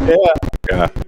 It's I'm glad it's working for you guys. I'm sorry we're out for today, but hopefully we'll get it back up and you can, showcase us some more tomorrow. We absolutely will do that. So you're welcome anytime. Hopefully you're a little busier tomorrow than you are at the moment, but if we don't see you tomorrow, I'm sure we'll see you Mid-Ohio. Sounds great. Absolutely. Thanks for everything. Appreciate it. Matt Kehoe from Thundercloud. Yeah, one of two cars out there, right? They've got the team car and the 111. Both great looking cars and great looking onboards when they're circulating and when they're out there. Yeah, it's a bummer we couldn't get the cam in the other car, but 421 is great. I love the name Blitzen. Yeah. No, it's we'll hope to see them out there. They were doing really well. I mean, irrespective of the onboard, right? They were doing really well until they had that contact. So, fingers crossed that they can get the car in. It sounds like the damage is pretty limited from that conversation. So hopefully we'll get to see them out there, and we'll keep approaching a full grid by tomorrow morning. Matt made a good point that there are friends in the paddock that are almost certainly going to be willing to help out, whether it's with parts or knowledge or expertise on that platform in particular. And I think the WRL paddock as a whole, we've seen it. I mean, in mid-race, you'll see a post on the WRL Racers group on Facebook. Somebody looking for an engine hoist, somebody looking for a welder, or a very specific part. And with I don't know, 10 Porsche Caymans in the field, close to it. I think they've got that going for them as well, even if there is subframe damage to be repaired. There's two recurring themes that we're getting a lot of from guys who are coming up to talk to you, right? One is that the paddock is super helpful, and if something breaks and they've got a spare part, they'll lend you that spare part. You expect the same in turn, right? But the other is how competitive it is, and it's wild that you have both of those in the same paddock. I think that's the thing that's pretty remarkable, because you don't see that in a lot of other disciplines. You don't see that where you're at each other's throats, but like if you need to be let up, they'll let you up. It's crazy. Well, here's the thing. There are people who get a real kick out of being at each other's throats. Jason Marks, there's a Lexus backwards in the gravel at turn 1. I don't know if our turn 1 camera can see that, but I think it's the team car it's to the one other one. The barrier. Yeah. And that looks like just a long slide off backwards into the gravel from the apex. Had a code 35 for a car in that position before. We did. That'll be the 9.4, right? It is. It's the team car. That's second in class. That's second in GP3. That's big. It is. Overnight is on the same lap. So when that, actually, I'm sure it's already come by, the 195 as we go code 35. Okay, and this is critical for two reasons, okay? One is the GP3 battle. Secondly, I just had a message come up on my screen that the 696 was due to pit on this lap. That's a little early. Well, maybe a little early, but Kingpin's been bit by this. They were just in, or are just in. And that they is are the stationary in front of me. We were talking about that battle about 20 minutes ago. Yeah. They were sort of racing the Hammer 1 car. Yep. Actually, I mean, they've been caught out, but also this will help them a little bit. It's good relative. Yes, that is true. It's good relative to the 1. But I think the Screaming Goat are presumably going to stop. Well, then again, they have been ignoring yellows for most of them. But if I were them, I would stop and top off at this point. I know they can go another 25 laps, but if they do, then they'll come out of the pits way ahead of Kingpin and the number 1. So let's just stare at pit entry for a bit. I want to do two things here while we stare at pit entry, and feel free to call out anything of significance that changes here. Just to finish my thought earlier about people being at each other's throats, but also helping out. There are people who get a kick out of the competition here. We talked to Jason Marks earlier that they thrive on this stuff. It's why they're here. And if one of your competitors goes by the wayside, that's one less person you have to race against. Right? That is one less person you can do battle with to make your day more interesting, more exciting, more challenging, both out on track and from a strategy perspective. So I think people are willing to lend that hand because it benefits them, even if it's just from an enjoyment and competition perspective. It's why everybody's here. So that to me makes a lot of sense. Yeah, you want to win based off of beating the other guy on a level playing field, not the fact that he wrecked out and you were given the win. You want to have that scrap. You want to be better. Even more so, they wrecked out yesterday and therefore weren't able to start. Yeah. Especially if there's something you could have done about it, and you expect that people will return the favor, right? Yeah. And by and large, on the feature. Go ahead. One race-related point I didn't get a chance to make, but it's more relevant now, is that Automatic had an interesting few laps during that interview. They set their fastest lap of the race while I think they were chasing JTR. Yeah. Then they came in the pits and lost second place. Who's 696 in? Is that right? With yellows coming on. So they've been kind of screwed. This 77, by the way, I think is changing tires. It's up on the air jacks, and there are two crew members down, sort of kneeling in front of the right front corner of the car. So they've pulled the air jack out. The right front tire comes off. They'll put a new one on. You can hear it. Yeah, and the 696 is right in front of him. They've just made it a little reference to some of the conversations we had with Tim Myers last time. I've noticed with this Thunder Bunny car, their fuel refill point on the car is really, really inconveniently located, and they're burning 2 or 3 seconds just having to swap fuel cans. Times 4, Scott. Exactly, that's what I mean. Yeah. I mean, this is one of those optimizations Tim pointed out for us last time, that if they had 2 entry points for that fuel can designed into the car, depending on what track they're at, they could use one or the other and save themselves 4 or 5 seconds every pit stop. Well, so let's do the math there. If let's say it's 2 seconds every time you swap a can, and have to come across the wall to do it, that's 10 seconds a stop multiplied by 6 or 7 stops in a race. I mean, that's upwards of a minute just running fuel cans back and forth across the wall. Yeah, I just counted 4.5 seconds to 5 seconds right there between swapping the cans. Yeah, and obviously, even if it was on the other side, they would still be a second or 2. But yeah, it would be a significant amount of time you can save. Worth making note of this as well. A very intentional and well choreographed tire change is going on the 696 at the moment. And there is for all of the there's another one on the Thunder Bunny car that we were watching, by the way. That it's pretty relevant. That car's running 5th. For sure. So this is with the leader, and we haven't seen the 511 in on this full course yellow to do tires or anything of the sort. They actually, I noticed they came across the line almost immediately after the yellow came out. They did a 149, which is about 10 seconds off the pace. So I think they had the opportunity to time that absolutely perfectly and get straight in. They either chose not to do it, or the driver was just past pit entry when the yellow came out. But they've intentionally chosen not to pit, I think, under this yellow. Which again, I've been saying broken record, but I disagree with anyone who does that. Speaking of broken records, we've got another Code 35 that's resulted in a stopped Cayman at the exit of turn 1. There we go. It's moving. Like it intentionally pulled up alongside the emergency vehicle. Maybe he was looking for directions. Maybe that's pure coincidence. Oh, it's the Kingpin car. I thought the safety vehicle pulled up alongside him, but maybe that's accurate. I gave you the shot late. I'm not totally sure what happened there, but the point of this shot is to show that the 94 is gone. Yes. Right. Green flag. So green flag waves. Is that the 280 Kingpin car? Maybe that was. That car is off to the sort of hugging the right edge of the track, and now coming up to speed. But it definitely wasn't there when we went back to green. Oh no, it's definitely not up to pace. The Ford Mustang is going right past it. By the way, the second place Choice Racing car hasn't pitted for nearly 30 laps. So again, I don't understand. I don't understand why they're not coming in.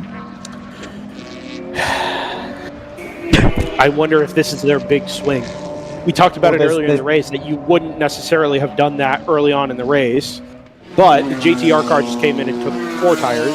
It was a longer code 35, and that car has had a penalty and is 2 laps down.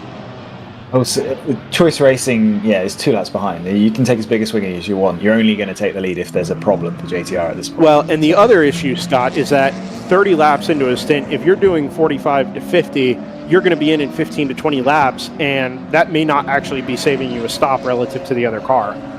You know, that the leader may not be in again on the next code 35, in which case you might as well have just stopped now. Well, they don't need to worry about the leader. They need to worry about Automatic Racing, who are 45 seconds behind. Yeah, that's fair. And if Choice had come in the pits there, they would have come out of the pits ahead of Automatic with slightly more fuel. That's fair. That would have put them in a great position to sort of solidify second. Whereas now, if they have to pit under green in 15 laps, they are going to drop behind Automatic by like a minute. So they're on the back foot. I don't understand. I want to make a quick... Go ahead, Joseph. Yeah, I just want to button up that point about which car was stopped at turn 1. That was called in as the 280. It is, and they are into the pits and makes the hard left into the paddock down at pit out. Yeah, it brings up the question that Scott mentioned earlier, which is do we have a little bit of a heat soak problem here when the Code 35s come out, especially now at kind of the height of the day at 2:10 local, not Eastern, but Central. 1:10. Oh, you're right. Sorry. I'm looking at my watch, not my computer. The joys of producing remotely. Keep in mind that car's had issues already today as well. Because it's in the pits. Quite a way down the order. Wow, that is an incredibly poor call. Yeah, that's mind-blowing why you would do that. They went through past the pits twice under yellow, and then immediately afterwards they've come in the pits. Sorry, who is this? Brain fade? The Choice car. Choice. Which, and it's early, so I'm wondering if they've suddenly got a problem. I think they've got a problem, and I'll tell you why. I think a car... They've got a car... Joseph, cut to turn 1, please. There's nothing there. No, but... Do me the favor. Yep. There's smoke there. Yes. Up against the tire wall or the bike wall. It is now a firewall. It is. I can see flame. I think those might be hay bales covered. And we're yellow. Yeah, they're gonna have to send out a truck to extinguish that before it turns into a bigger thing. Well, it's about to turn into a bigger thing here. The PTZ. Oh, it is properly. It is going. Yeah. I wonder if the exhaust of I'm thinking the exact same thing. Yeah. I think the 9.4 car caught it. Yeah. Yep. Yeah. EV has come counter race out of the cut at turn 1 and 2. Now to come 10 to that. God, so who got caught out by that? So Choice got... Well, it was about to be Choice. Well, but they still kind of... They're back out again. Yeah, they hit it at exactly the wrong time. They lost the most amount of time that they could have possibly lost in this. Not their fault. The fact that they ended up pitting under green and it's early tells me that there's something else going on. They've got to... they were planning on not pitting under that yellow, and then there's a problem. Again, possibly a heat soak issue if it's straight after the... Well, they've got... So somebody called in that their driver door was ajar about 20 minutes ago. So I wonder if they tried to call it in as a safety. I don't see anything about them being meatballed or anything like that. But it's an odd coincidence for those two things to be going on within 20 minutes of each other, for them to make an early green flag stop and to have that call in. Surprised they haven't lost second. I'm a bit confused by that.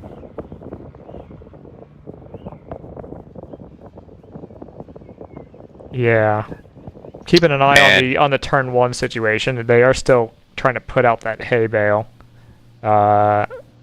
Looks like they're getting water to it. So hopefully that'll be extinguished soon. Brendan, you've probably got eyes on it, and you probably have more concern than I do. There's a lot of very interested parties next door on the CCTV TVs. I can imagine. Yeah, it looks like they've done a decent job to get the initial sort of flame down, but now they're just having to run fire bottles back and forth from the truck at the edge of the gravel trap all the way over to where the hay wall is, and every time they do, it just starts to reignite itself. Oh, actually, you can see the smoke in this camera. Whoopsie. Yeah, I did not have this on the bingo card, by the way. Grass fires were almost certainly expected because of how dead and dry everything is down here. It hasn't rained since, I think, Tuesday. Yeah, they're gonna and we had that issue last year. They're struggling with this one a little bit. They've run a hose now, I think, from the other truck over to where that is. So you'll probably see... They already had a hose going. Did they? Yeah. Interesting. So this will probably be slightly more than a moment's notice. Oh, yeah. Look at that. Oh, the big guns have come out. Yeah, they've got it now. Good work, team. The smoke's actually drifted all the way over to this part of the track. Yeah. Yeah, because of wind. Right through the trees. Yeah, that's going to be a disconcerting little moment if you're driving in that area. Yeah, especially when the embers carry. Joseph, was your thought about to be the same as mine? No, but it can be. Okay.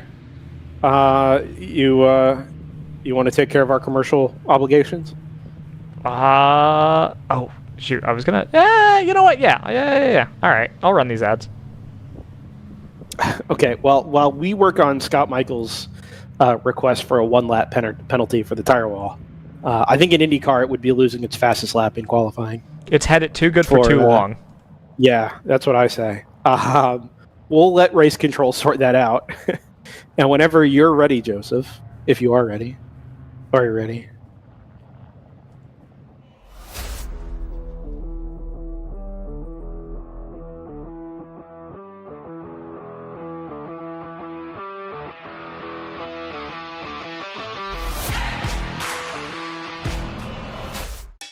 It's your Uncle Cooper. Sure, once in a blue moon, you might need your tires for hauling a horse in a hailstorm. But most days, you're gonna need your tires for tougher things, like teaching your sister's kid how to parallel park.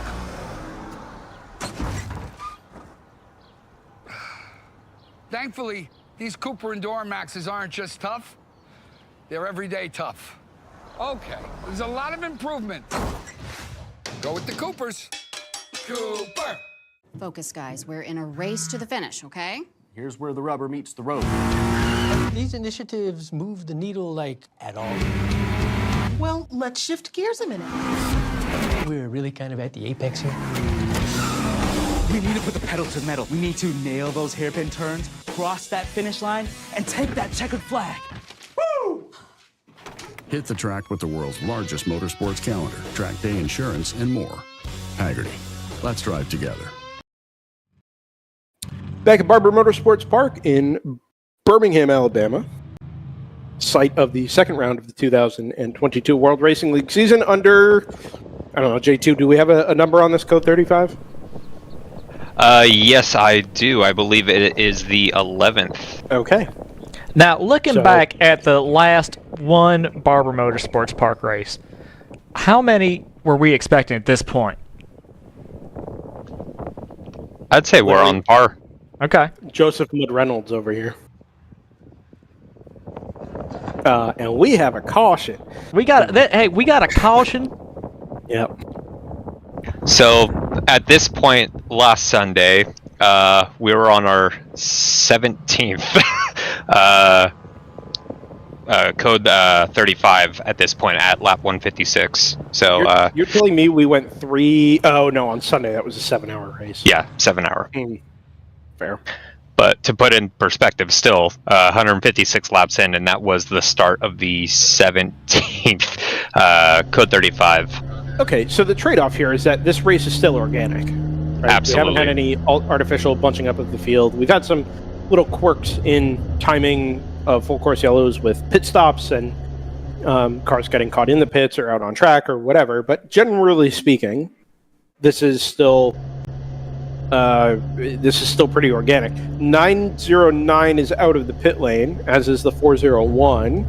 Those are 2 back-to-back stops for 909. Very close to each other stops. I wonder if they were in. I think they were in for fuel a little while ago, and then this time they came in and did tires. I don't think there's any reason to do that unless they just had second thoughts. It would have been under green last time. It's possible that they're back timing.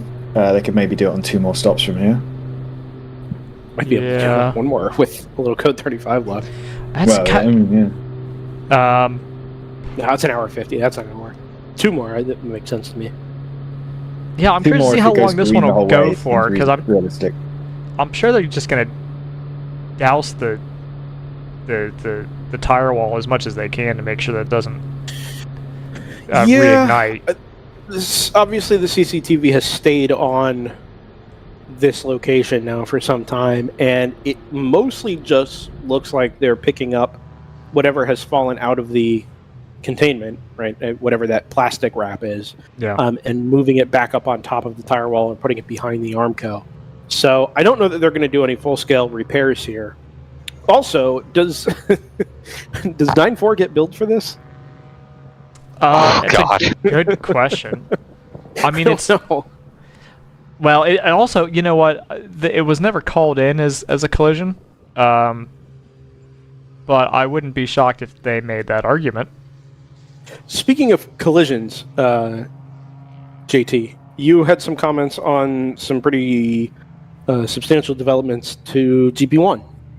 Yeah, during our last interview, it appears the number 47 Ginger Racing, which was battling for the lead with PC Racing, had some contact with a GP2 car.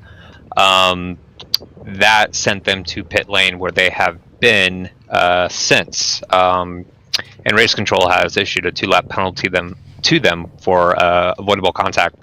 That's promoted the 7-1 round 3 racing Porsche up into second, where it did manage to pit under this code 35 and stay back out in that position over the 26 Edge Autosports. That information from JT Tammy, our Ginger correspondent. So, did you make the point, JT, that the 47 isn't even circulating right now? Yes, it should still be in the pit lane, most likely repair. Yeah, okay. So the 2-lap penalty is going to be slightly academic. Yeah, at this point it's not really an issue unless they can't get out ahead of Team LMR.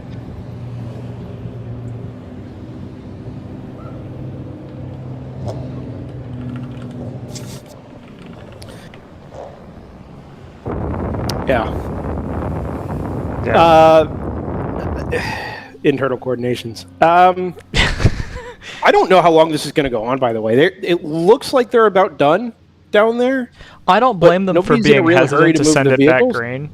No, of course not. Given that we were green for about 15 minutes before it auto-ignited. Well, that's the really weird part about this, is it wasn't like it was just back-to-back. It's okay. I mean, the so two this have does to be related. Well, yeah, it is a thing that happens. You hear it. It's not as often as it used to, but you do hear sometimes with, you'll get barn fires because the hay dust will actually ignite. It's not the hay itself. It's it's the dust that goes up, and I just wonder if that it charred the hay a little bit, and it's put some dust out there. And as you mentioned, it's a hot day into the 80s and extremely dry out there, so it all makes sense. But you've got to be out there and thinking like, I hope this doesn't happen again. And is there anything that we can do to stop it other than really just, what they've already done, which is douse the tire wall? Yeah.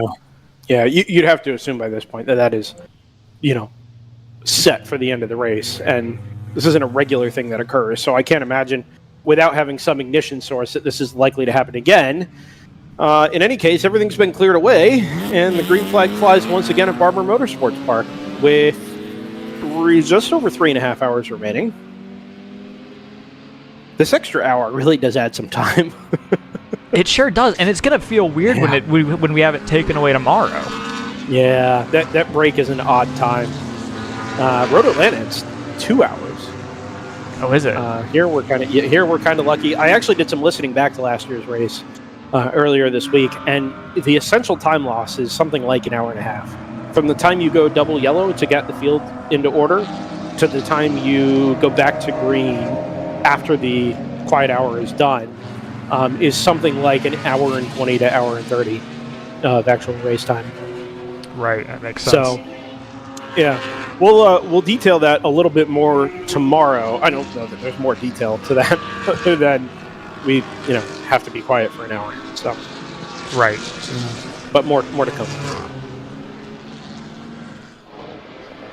So what are we looking for? I guess I need to run some projections at some point. Who knows if they'll be useful? If you haven't done that yet, now might be not a bad time. Yeah, I'm gonna let it. Okay. I'm gonna let it kind of cycle through for a couple green flag laps. Yeah. So I'll have my eyebrows raised, and I'll feel skeptical the whole time. I don't know what one algorithm could get. It could say it, Scott. This race. Well, so what it tries to do. Yeah, what it tries to do is try to glean how long a green flag run and a yellow flag run tends to be. So it'll basically randomly pick the distance of each of those runs. Hopefully, it gets them kind of in the ballpark. So, what I think we should be looking for, though, is I'm certainly interested in the battle for second. I still can't work out how Choice Racing have actually pulled away from automatic somehow. Well, automatic came into the pits again, so they've made 2 stops in the last 25 minutes or so. Yeah, that is true. And which I don't fully understand either, unless it's back timing and or they decided that they were going to do tires. Well, I agree with that. I've said the whole way through the race, I think we should be pitting under every pink or code 35. I don't see why not. So I'm fine with that. I just, from looking at timing, it looked like Choice Racing pitted right in between those 2 yellows, completely under green, which means they should have lost the best part of a lap, and instead they appear to have lost absolutely nothing to automatic. So I think timing might have kind of tricked us a little bit there. Keep an eye out for the yellow Porsche of NRG Racing, currently 5th in GP1, just a second and a half behind the 905 Round 3 Racing Porsche. Yeah, consider that is that 39 is a car that had been docked a lap earlier. So it's one of those what might have been sort of deals. Just that attention to detail for some of that stuff. It can really make or break a race, and we'll see. It might have effects yet on the podium places for these cars. One of the battles that was shaken up as we sort of navigated those 2 code 35s and the pit stops before and during them was the number 1 and the number 77 battle for what is currently 6th overall, 6th in GTO. The margin on track is 3.7 seconds, and Kingpin picked up a little under a second last time. So I think that's the one I'll be able to kind of keep an eye on here from trackside. But the Kingpin car has been slowly gaining time over the course of the last 30 to 45 minutes, it feels like. And I think there might be an opportunity here.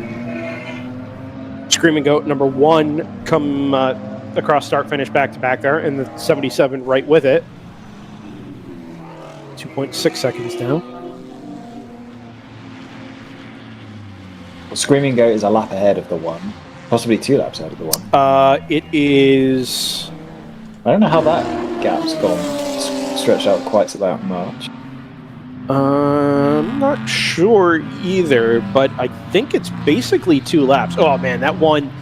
I don't know if the one's done rear tires yet, but he just fully. He definitely has, but maybe not in the pit stops. Oh,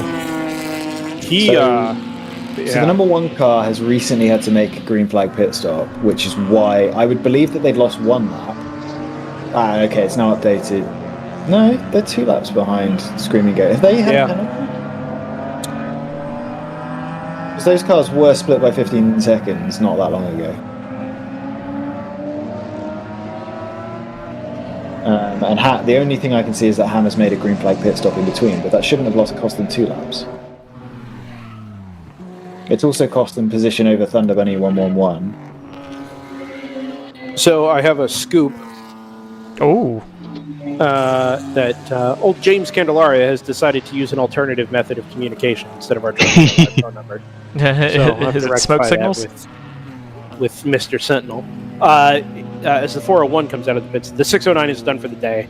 Gearbox issue involving a loss of a ton of transmission fluid. Okay, so not just a mechanical, that's a pretty severe hydraulic failure. Yeah, so I don't know if they're going to have to replace the whole gearbox. I guess I should be able to ask that question, James. Kingpin is 1/10 of a second behind Hammer at this point, having gained 2.5 seconds on the last lap. It's the battle for 6th. When did we lose the 346? Early. Was that no? It came back out, and we've just lost it again because it's come through start finish under it, or on a tow rope, but with somebody in the. It was somebody in the driver's seat without a helmet on. That's probably just been dragged. Oh yeah, we've got it on screen. It's probably just being dragged from one end of the paddock to the other. Right? Oh, that might be the case. Yeah, maybe it stopped at pit entry, and rather than have them push it all the way down. Yeah, because if it was on track, they would have done a code 35. Well, and somebody would have had a helmet on. Yes. Which is my particular confusion with what I was saying, but I'll buy that. For how much? 2p. I was going to take $1, but all right. I know. I didn't want to say it and give you that satisfaction. Oh, 350? Not quite, JT. I'm not going to charge that much. Kingpin and Hammer are now right together. 10th of a second last time around. And now I'm going to find them on track again.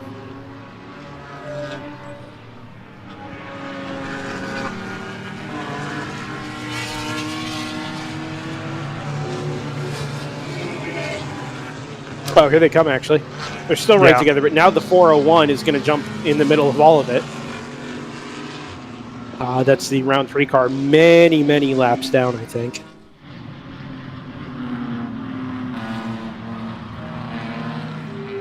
Yeah, that car is not in contention at the moment. Both the 1 and the 77 are slowly catching the number 111, which, if you didn't see, Joseph, does have an onboard. Does it have audio? I don't know. Check Scoops. I did. No.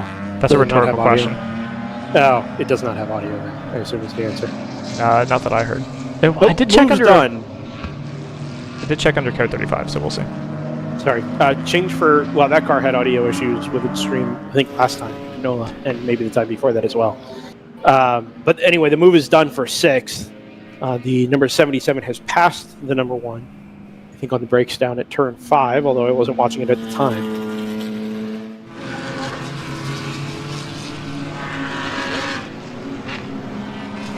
Three wide down the front straightaway involving the number 511 who blows past the 44 and the 178.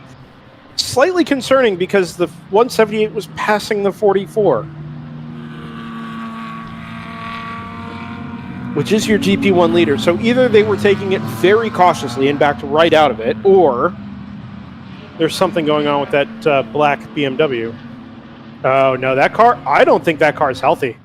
I think our GP1 leader is nursing an issue at the moment. That is the flip side of this class getting more and more competitive, is you're having to push it basically to its limits.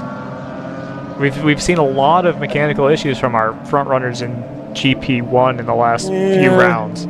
That car set some very slow lap time. The last lap actually wasn't that bad. So it's been 10 seconds off the pace for the previous 2. What I'm seeing out on track is that the car has the acceleration up through the gears, and then it gets to about 4th gear and tops out. So almost like they are missing 5th and or 6th gear, and are limited on top speed at... See, they can't even get past the 94 Lexus, the number 94. From turn 7 all the way down to turn 11, they've been stuck behind them. I'm not saying it's definitely gearbox, but if I were just trying to infer from what I'm seeing out on track, that is the assumption I would make.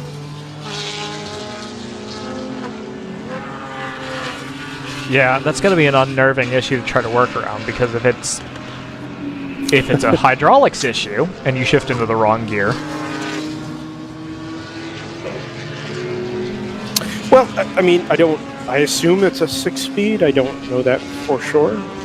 It's an M3. 151 from them on that last lap, which is 12 seconds off the fastest lap of the race. Yeah, see, it's weird because they've been in traffic, so you could just kind of explain that away with being super, super cautious, but you can't give up 12 seconds a lap more than a handful of times. 151 is the slowest car on the track, so that can't be traffic. Yeah, they've got a problem for sure. So that margin is a lap, and I mean, at 10 seconds a lap, this is going to come down. It's gotten by the Lexus now, so that's better, but that's 15 laps, tops. No, not even. That's not how minutes work. It's 10 laps tops. Well, 10 laps in a bit, I guess, or 1 lap in a bit. So, I think we're going to see, we're going to see a change for the lead in GP1. But this doesn't feel like it's been a very typical GP1 race for as much depth as the field has, and as closely bunched as these cars are on raw pace. Moorhead had its issues early, a couple of issues early. PC Racing kind of took advantage. Edge Autosports had a problem and fell back. 39 was doing really well. Then it took a penalty and it fell back. Now PC Racing, which had basically controlled GP1 for the last couple of hours, is very gradually losing its grip on the field. Yeah, and something happened to the 134 Big Mission early on. Yeah. It hasn't been in contention, which is something we usually do see. So it's a bit interesting in GP1. It's been fascinating. And just not in the way I would have expected. So now... No, we were expecting a knife fight, basically, and it's just kind of... Yeah. It's 145 last time from the PC. So they figured it out a little bit, but they're still not passing the 178. I thought that might have been the 44, and I saw brake lights. I thought maybe there was some sort of weird issue that was dragging the brakes. The margin across start-finish was 44 seconds last time. So we're expecting... Through comes at number 701, 38 seconds. Okay, so we're expecting that to change in about, what, five laps time, maybe?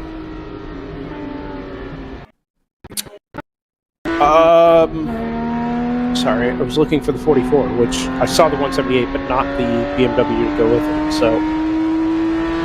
need to get an answer on that.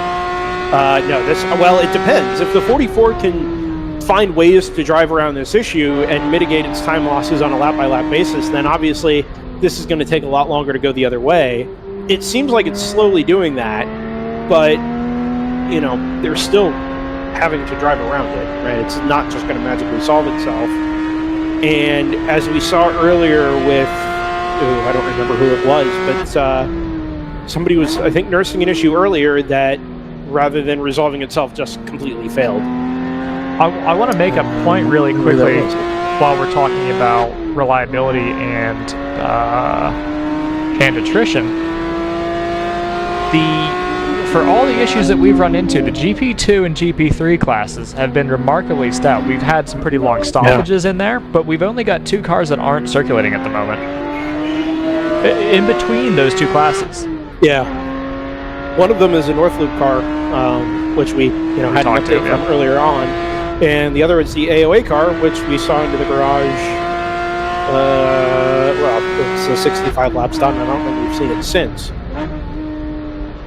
Shout out to Harrison Motorsports, by the way.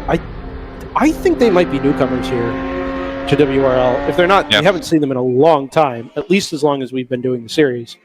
And for as much as Chattanooga Tourenwagen has kind of run away with GP2, at least recently, that Harrison car has been really steady in P2 with about 45 seconds in hand over the number 196 from Overnight Motorsports, who incidentally hold a 1-2 in GP3 at the moment. Over a 3-4 from 9-4 Motorsports. I need to run predictions at some point. You should just do that now. Yeah. There's nothing about this race and the rhythm it's found, or hasn't found, that is going to make your predictions any better by waiting 10 laps. No, it's mostly that I just keep forgetting. Yeah. No, now's a good time, I think. We now join these predictions already in progress. Leader has pitted in GP2 as we speak. Okay. Let's go on board with a car that we haven't been on board with all race. I didn't know they had a feed. Yeah, neither did I. I think there are only... one of the overnight cars has an onboard, but it's been a little spotty. This one's, I've been kind of keeping half an eye on this one. It's been pretty smooth. So we'll get to watch some GP3 action here, even though they're not exactly pushing for position. Keep an eye on the number 01 on timing for a little bit here. That car is going fairly rapidly at the moment. 138.667 last time. Rule 1 behind it, which is about a minute in arrears, did a 136.8. And Choice Racing has done a 36.7. So there is some pace to be found out there, even if a lot of the GTO field is stuck in sort of the, right around a 40 flat at the moment. Yeah. No, we should be getting to the time right where we got about 140 local. We should be getting to the time where the sun should start dipping away from its apex, and we might get to see some track temp come back. So we'll see if that makes a difference. So yesterday we had no cloud cover at all. Until about 4:30 in the afternoon, there was not a single cloud in the sky. Tremendous. And that has not been the case today. Yeah, it's been, like I said, pretty much a high scattered layer for most of the afternoon and most of the late morning. And I think that's helped kind of keep things down a little bit, at least in terms of track temperature. Oh, the 44 has just been blown by down the front straightaway by a handful of GTO cars. 145.5, so they've at least halfway figured out that issue, but my guess is going to be that it's either exhaust that's really affecting that car at the top end, some kind of exhaust issue, or it's a gearbox issue and some sort of gear failure. I can't imagine it being an exhaust thing, because you were talking about it being pretty good all through the ranges. Yeah. By the way, that lead is going to change quite quickly. Round 2 Racing's only 25 seconds behind. Yeah. I don't know when that happened, because I was with you a couple of laps ago, and they were looking at the timing, and they were clearly a lap down.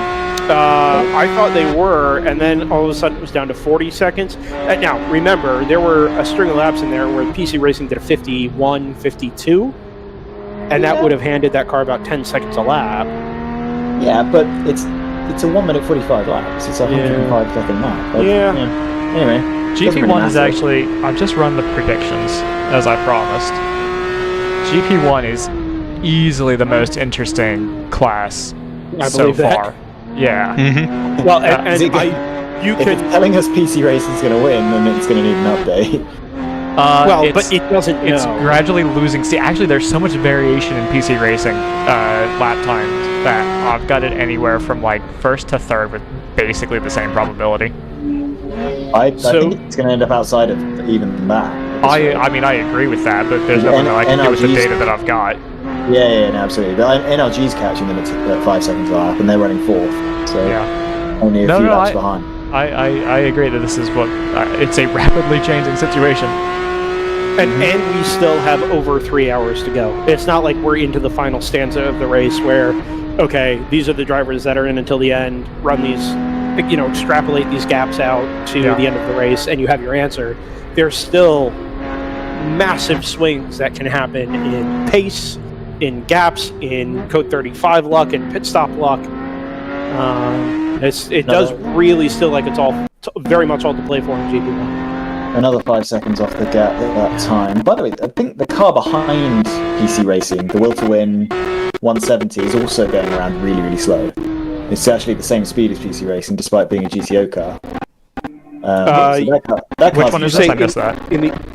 Number 170. I mean, it's a relatively irrelevant car. It's running 15th. Oh, the WCW. I think that it's also very slow.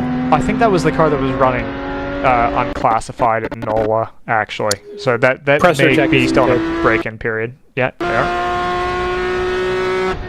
Man, that car is beat up. They're out there, I think though. it's headed into the paddock. It is headed into the paddock. then so they are no thanks, longer out there. Yep. Nice.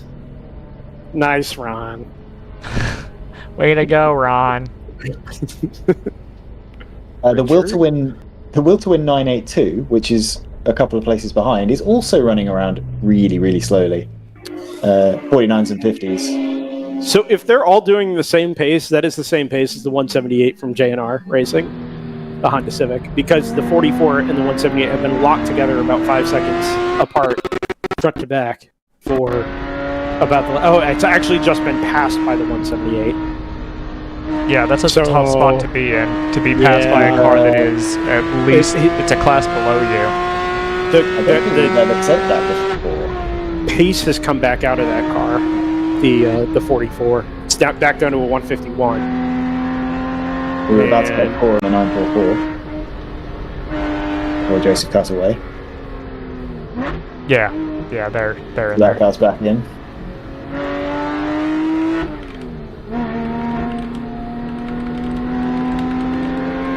Overall pace is pretty slow right now. There's only about 3-4.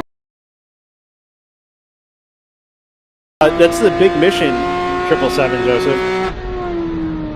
But we all know. Or formerly Ronnie Phelps, perhaps. Yeah, it is Ronnie Phelps. Oh, no, never mind. 9-4 ran an MPO1. No, that was that right? Yeah. So they had 3. Did they have 2 or 3 cars? No, I forget. Which team? 9-4. I don't remember if they ran their second They Lexus had or 2. not. It was one. They didn't run the second Lexus. They ran the MPO1. Okay. Yeah. Correct. The number 79, talking about cars in the garage, has reemerged after 4 hours of service. So 4 hours? 4 hours, yeah. Well, I forgot we lost that car. I saw it come down the pit lane, but I just thought my mind had been filtering it out on track because it hadn't been really relevant, but that explains why it hadn't been relevant. You know, we've been talking about... Oh, this Ronnie must be the Phelps 170 that's in front of us, Big isn't it? Sorry. Yeah, it's holding this car up quite badly. The last lap was a 47. I think that's this lap actually that we're finishing now. It was a 147. So that's managed to halt its progress with catching. Yeah. At a time when it should be picking up 6, 7, 8 seconds a lap, it's picking up 1. It's actually in kind of a it's in a train of it's in a train of kind of unfortunate cars. Other cars we've seen recently, the 147 is back. Oh, good to know. Yeah. Yeah. Now Chad was telling us that's basically going to be a shakedown, right? Yeah. Yes. Wow! Look at that 4-wheel drift. Allison Hine would be proud. They had a big lockup on the way into the corner as well. 2 hours. 701. The 701's going to get really angry because it's got so much pace on the 170 but can't pass it on the straight. The other thing here that makes things especially hairy is now you've got, as soon as you get a gaggle, you're increasing the chance that someone's going to make contact with somebody else. Yeah. And that's one of those things that it's a simple deal can cost you a lap or two from being penalized.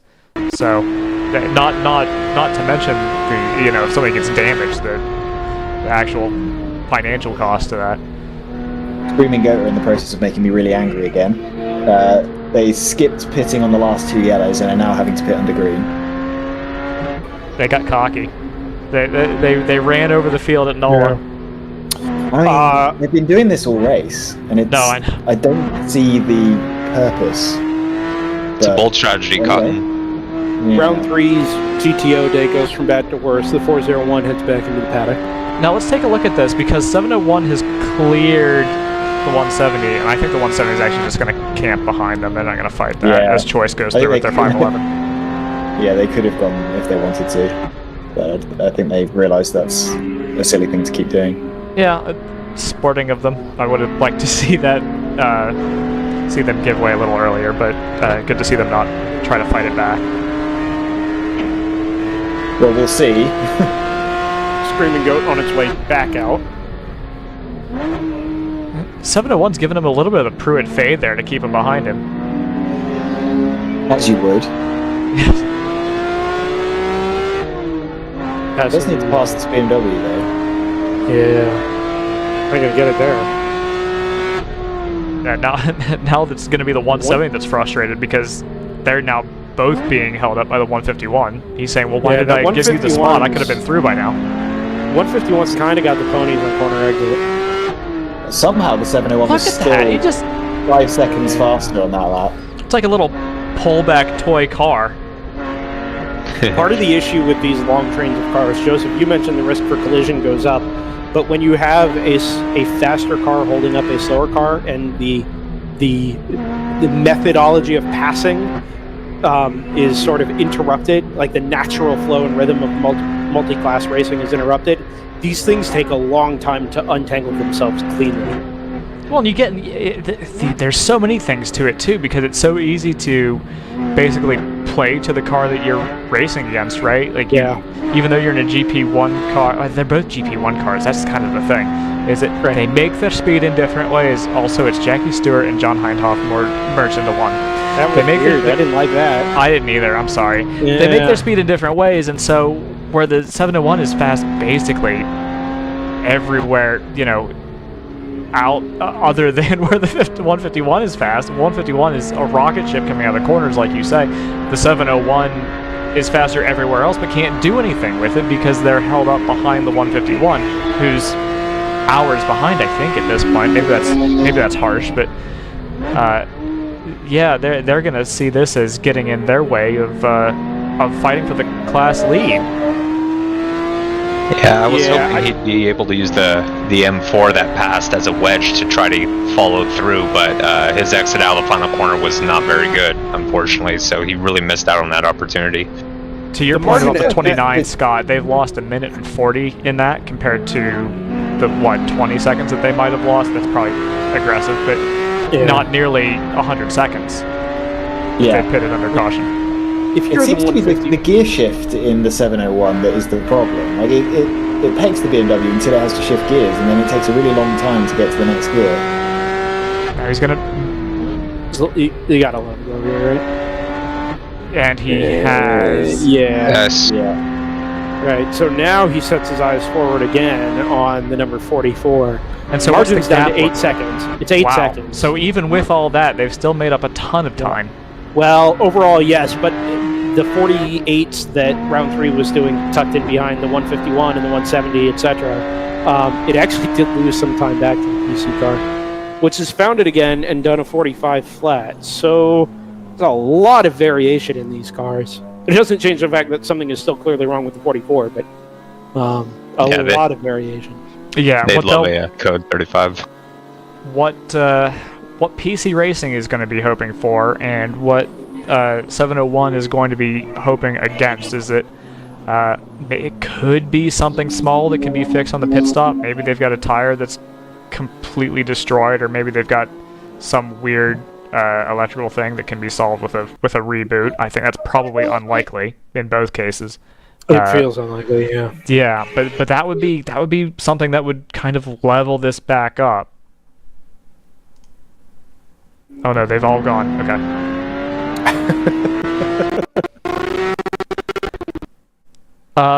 Let's see. It looks like Moorhead's maybe they're still moving, but I wonder if they've had a slowdown on track, because I have them as having turned an unusually slow lap.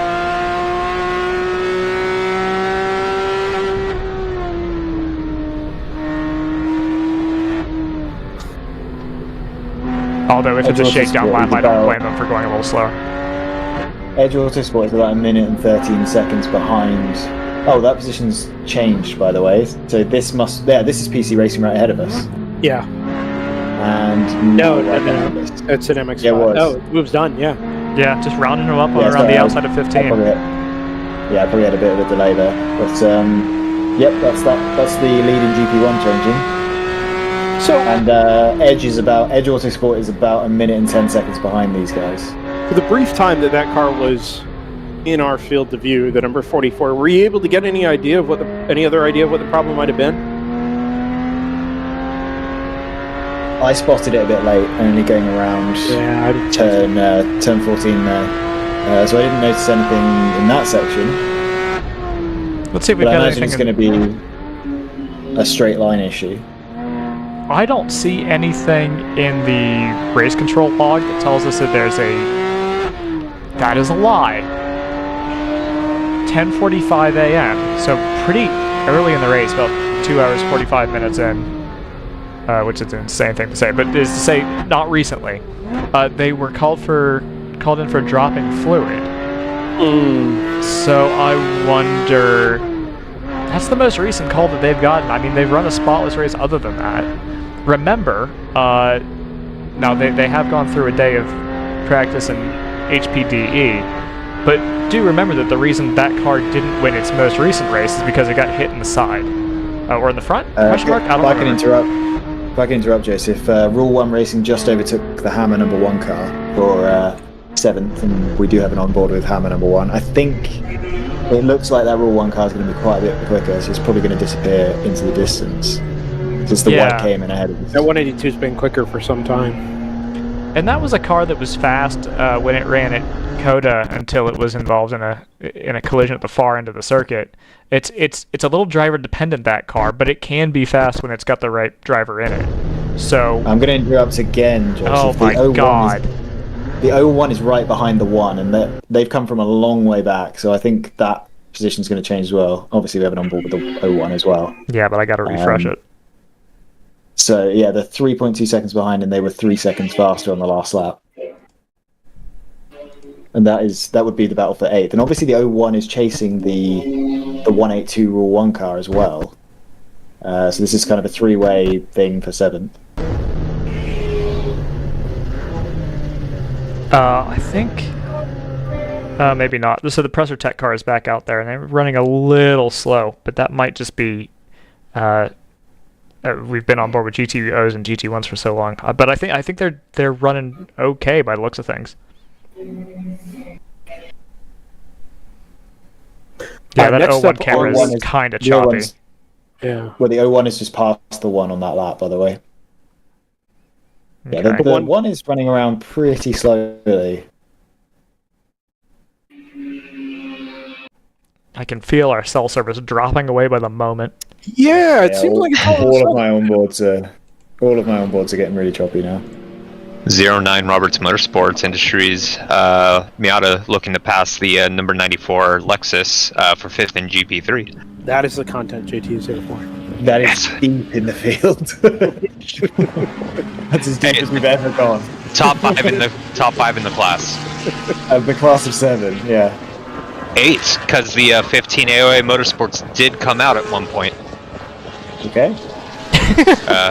They I don't believe had gridded. So, I don't think they qualified. Yeah, they may not have. Yeah, there were definitely only 7 cars on the qualifying results. 293 is going to get dinged a lap here for Visor Up in their most recent pit stop. That was about 3 minutes ago. That's a car that was running 6th when they pitted, and they'll lose a lap in what I'm not seeing gaps, but I imagine that's still a pretty close sort of mid-pack in GP1. Yeah, that's I had seen them up to 6. Ruben Performance Garage M3, having a quiet race ahead of the 777 Big Mission Motorsports before they pit. Rule 1 and Hammer Motorsports number 01 are both catching the Kingpin Cayman for 6th, by the way. There's 23 seconds there. Yeah, which is interesting. Yeah, it's a close little group just outside the top 5. That Kingpin car was quick earlier on. I mean, it was making real progress on the top 5 or 6 in GTO, and it just seems like it's settled back in right around a 140 flat, while the 2 cars behind it have been really consistently in the 38s. I'll say the same about the 111 as well. There was a little period of time, we didn't really mention it, I think there was something else going on, but there was a period of time where the Thunder Bunny car was setting PR lap after lap after lap in the low 37s. Now that car's been back in the 40s. Let me see if it's since the last pit stop. That will probably have been a driver change. Yeah, that's since the last pit stop. They've done 1 lap below 1 minute 40, and that was 39. Yeah. So yeah, that'll be a driver issue. Presser Tech car back dropping. It's dropping them away from Screaming Goat. despite Screaming Goat's questionable strategy today. Pull no punches. I'm questioning it, and therefore it's questionable. Scott is just going for a job. I'm kind of trying to goad them into coming up to the booth to chat with you. Oh, okay, yeah, that's the Pretty move. nice things about them, Scott. Yeah. I do like Screaming Goat. I mean, when they're on it, they're on it. Daytona last year was one of the best races we had all season. They were right at the forefront. Did they win at NOLA? They did win Daytona, yeah. No, at NOLA. Yeah, on Saturday, right? On Sunday. Was it Sunday? Yeah, JTR won on Saturday. Yeah, that's what I was. Really? I was thinking. Yeah, Screaming Goat had a problem. I believe they finished last in GTO. Why do I not even remember JTR being there when they won? They also finished second on Sunday as well. Yeah. Everything Scott believed just unraveled. I know what you're talking about. I just thought that was a slightly different team beginning with the letter J. Whoa! 151 just put off 2 wheels drivers right into 16. That's I'm thrilled that they kept that together. That was the Joker lap.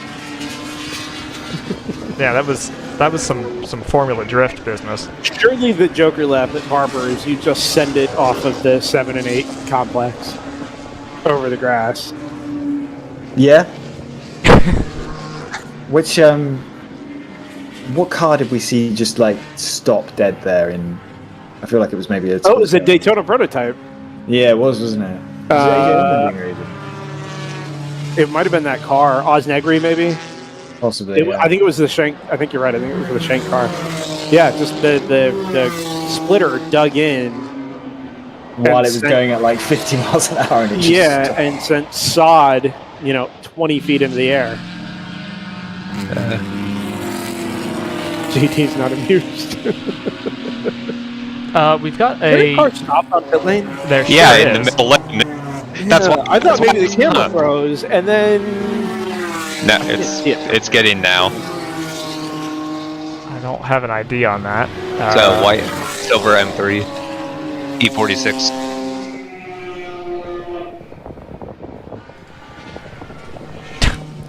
JT makes a good point in our back channels, which is the reason he remembers it so starkly is because the first 2 letters of JTR are JT, and so it sounds like every time we mention JTR, his ears perk up.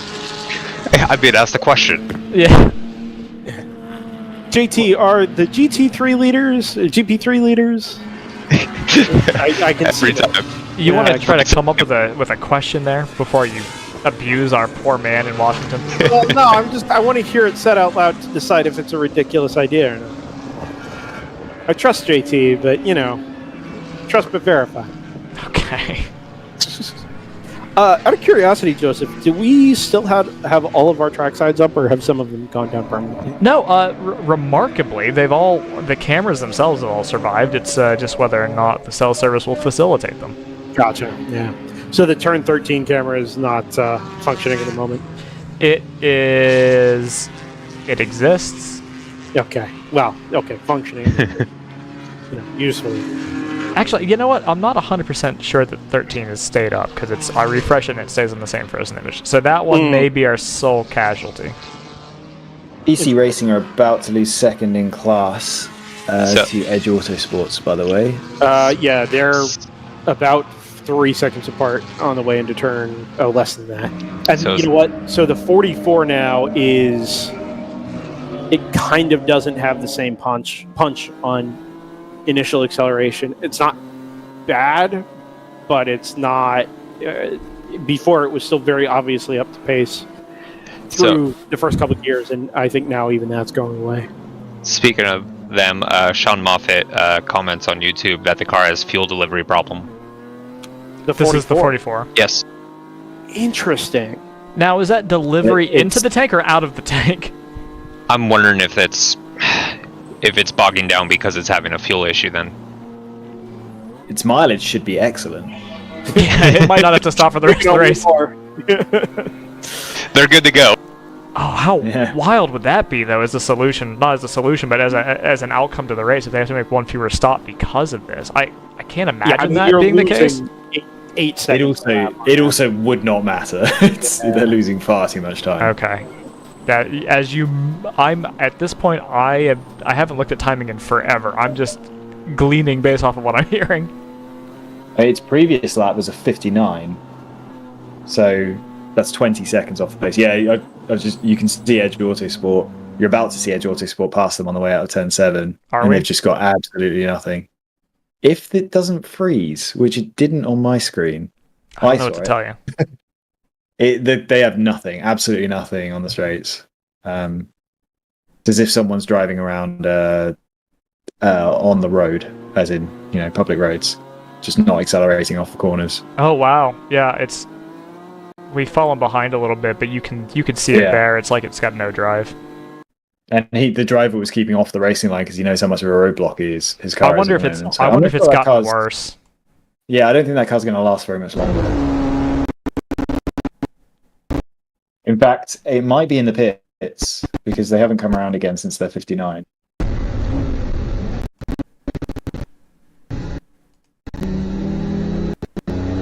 Brendan might have an insight into that. But, I'm looking further down the. It's tough because I have to look through many panes of glass to get that far down. But you are meant to come all the way down, pit out, to come into the pits, to come into the paddock. I can't see them in a pit stall anywhere on pit road, but I'm also not really at an angle to be able to do that. If they are headed into the paddock, I should see them come past in front of me and then into the pit. The paddock entry lane. They've now lost third place in class to NRG Racing. Northloop was back, I think. If we hadn't mentioned that. Rule 1 Racing, who were chasing down Kingpin Racing for 6th overall, have come in the pits. So, one sort of thing we haven't mentioned through all of this is we saw all of the time lost by the number 701 while it was chasing down the PC Racing BMW. And it was stuck up behind, I think, the 170, it was stuck up behind the 151. And lost all this time. It means that the margin from the 701 back to the 26 for the class lead is only a minute. Minute 5. Yeah, that 26 car has kept its average pace much faster. So even though we've lost the PC car, the gap is still there at the top, just between two completely different cars that are much closer together on pace, but the 26 is still quick. Also quick as the 39. Yeah. 39 is only a minute 20 back, and that's doing consistent 141s, which is just as good as Edge. 21's streaming again, which I'll tell Joseph when he gets back. 44 is headed down the pit lane. My headphones are wireless, so I can hear you, I just can't talk to you. Oh, gotcha. Oh, 44 is going back out on track. So that was a regularly scheduled stop, it appears. So it's either that if they've fixed it or it's beyond fixing and they're just going to run it for the remainder of the race, I guess? You've got 3 hours to go. I don't... Yeah. I've got Presser Tech back in the garage. I don't know if you've mentioned that. So we've swapped one car for another. With this car having been in the pit lane, it's dumping fluid again out the overflow. Let's see what happens here. If a reset and having this car stationary in the pit lane does anything for its top end. Slow number 1 car in the turn 11-12 complex. So that's Hammer Motorsports, the car that's running 8th overall. Very slow. Yeah, it's clearly a suspension. I think it's well, maybe he's out of fuel. He's shaking the car backwards and forwards. It sounds like it's running. Sorry, he's going to catch somebody out here to driver's left, trying to get the car stopped. He's well off the racing line. Well, you say that. Let's give this a second here. Yeah, he won't be when he gets to the apex, but yeah, when he gets off the crest of the hill here, I think he's out of fuel. That's what you do when your car's out of fuel. Yep. He's pointing. He's trying to get over to the pit lane. Well, you're about to see it. Wait, what's this? Is this a different car? It's one of the WTW cars, the 170. That's a 170. Yeah. Oh, he's kind of just cut off the the Rule 1 car, maybe? Unsafe rejoin for it. 705 is missing. I don't know if that. What's happening? That car. It's everyone's gotten sedate, and now everything's broken. Ballroom Blitz. The one car has altogether stopped now. Yeah, that car will not be making it back. Yeah, and double yellows are out, so we're about to go code 35 to recover that car. That car's about 20 meters short of pit lane entry where it starts going downhill and you'd be able to coast, so that's pretty unlucky. Oh man, there are a bunch of cars on the front straightaway here that did not make it down to 35. Also a problem for the 404 MX-5, who pulls very far to driver's left and is very slow and gives up I wonder if he's giving up positions because he missed the code 35. So is there anyone who needed to pit? Joseph, do we have anyone who needed to pit pretty soon who's going to take advantage of this? Has the 511 pitted? 511 would be right in the catbird seat. No, I think we've been long enough since the last code 35 that just about everybody would come in here. Well, hit it under the last one. Do you know who doesn't need to? Screaming Goat. Yeah. I knew you were going to say that. Well. The difference maker is, can they make it from here on one more stop? If the answer is, if everything were to stay green. If the answer is yes, I think I would come in anyway. One more stop, so that would be an hour and 20 or so? Yes, exactly. Yeah, potentially. I mean, they'll come in anyway, because if we get a lot of safety car running, then they'll definitely be able to do it. I mean, I think it's the right move regardless, but I think that is, based on even their strategy to this point, now you're in a window where you can back time, right? Because you're into the range where it's two stops. But at a minimum, they've just served a drive-through penalty in effect, right? Yeah, no, they should have pitted so many times on the green as it's 20 seconds, 15 or 20 seconds to pit now. I think I would take that. That's fine. No, that's fine. But But they've still had a huge negative effect in having to pit during the green flag when they could have pit under a yellow flag and not done it. That's already come and gone. Like you can't do anything about their bad decision making earlier. Well, now you've got to maximize to the end of the race, and I think the right play is to pit now. And there's nearly 10 hours on one more. There's almost 10 hours of running left in this weekend, so I think there's still lessons to be learned. Yeah, but I think the end of this one is now pretty well defined in terms of the decisions that you make. 29 did not stop, although the pit entry may be closed based on what's going on with number one. I don't know that for sure. They don't seem to be it's not closing the pit entry. No, but I didn't see anybody else come in. The 909 is the only one I see in front of me, and I assume the 511 based on timing. Which is interesting because I think this is going to be a very short yellow, but just long enough that you would be able to squeeze a pit stop in. So they've that's just actively chosen not to. If you're going to do it, you had to do it now. Yeah. In fact, I don't think we're going to go green in the next 10 seconds or so. There's some cars queued up behind. You've got to be radioing that into your driver. You have to be telling them that they're towing this car into the lane, because that's... Well, but you don't want to go around again. Yeah, and the time lost behind the car under tow is going to be less than what you would have from making a green flag stop as we go back to green again. Yeah, to be fair, someone's literally just been caught out exactly at the wrong time. I was going to say, to be fair, two of the cars that got hung up behind that are cars that were in the garage for like 3 hours, so it won't really affect them. Here's another car coming in. Was that the 701? That was dead slow on the way into the pit lane? There's loads of cars coming in. I think they were already committed to coming in, not realizing that they weren't going to get a chance to do it while we were still code 35. I think for a lot of these cars, this is their first time past the pit entry. I want to make the note real quick that the one was taken behind the wall. It wasn't taken to their box to be refueled. Interesting. It was not the 701. They've come through on track. The 15 is in, and the driver is handed a bottle of water. I'm not convinced anyone needs to pit right now. So these guys pitting after we've gone back to green, very unusual. Need is all. How do you define need? There's no reason to get philosophical. No, but we've seen such wide variations in strategy that, okay, if you were doing in the next 5 laps, is that need? Or if you're back timing the race and you can make it on one more stop, is that your need? Like, I think Screaming Goat should have, but I don't know that they needed. If you can make it one more lap on fuel and the track is green, then make it one more lap on fuel. That's how I'm defining need. Yeah, I think you're probably right there then. No, we've lost audio on the... no, it's back.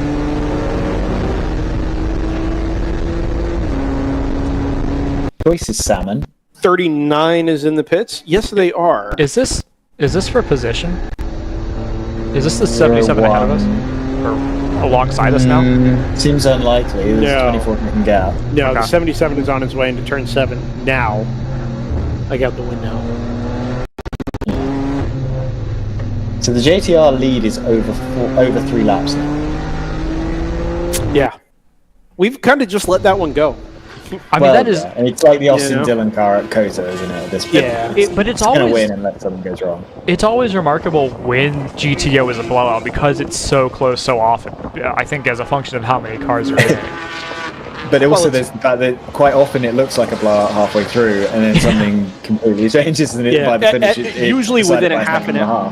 It's usually within a half an hour of somebody saying, "Well, unless something changes." The number 1 appears to be under its own power again, going through the paddock. Surely. I've got a GP2 update for you, an admin update. The 146 who's running second in class, we were just singing their praises, has just been penalized a lap for having 6 people over the wall. Which is a new rule for this year. Dope. Which car was that? Sorry? 146, that'll be P2 and GP2.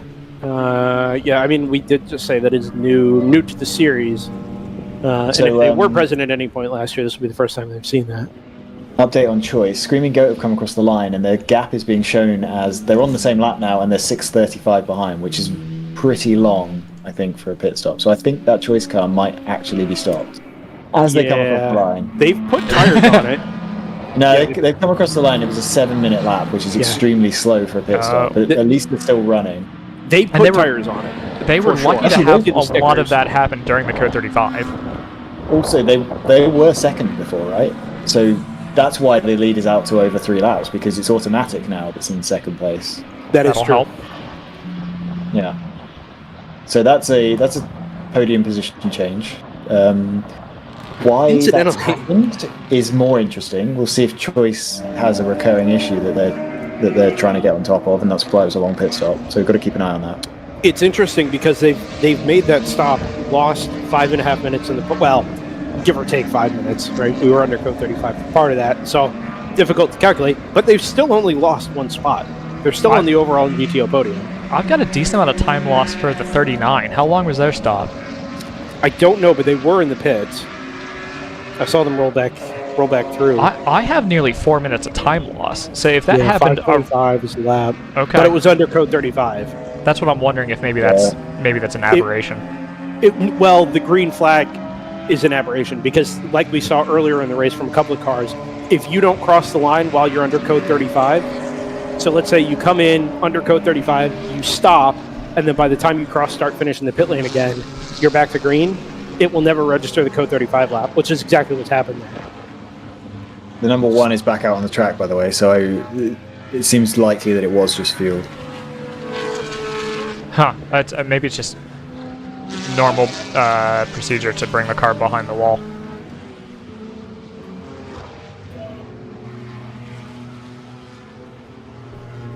Screaming Goat Racing has got the gap to Choice down to 1 minute now. I'm waiting for Choice to come across the line to see if they set a normal lap time.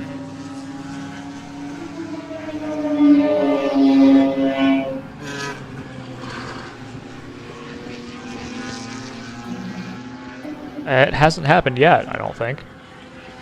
That was on schedule for them. That was perfectly fine in terms of, it shouldn't have raised any red flags if they came in during the Code 35.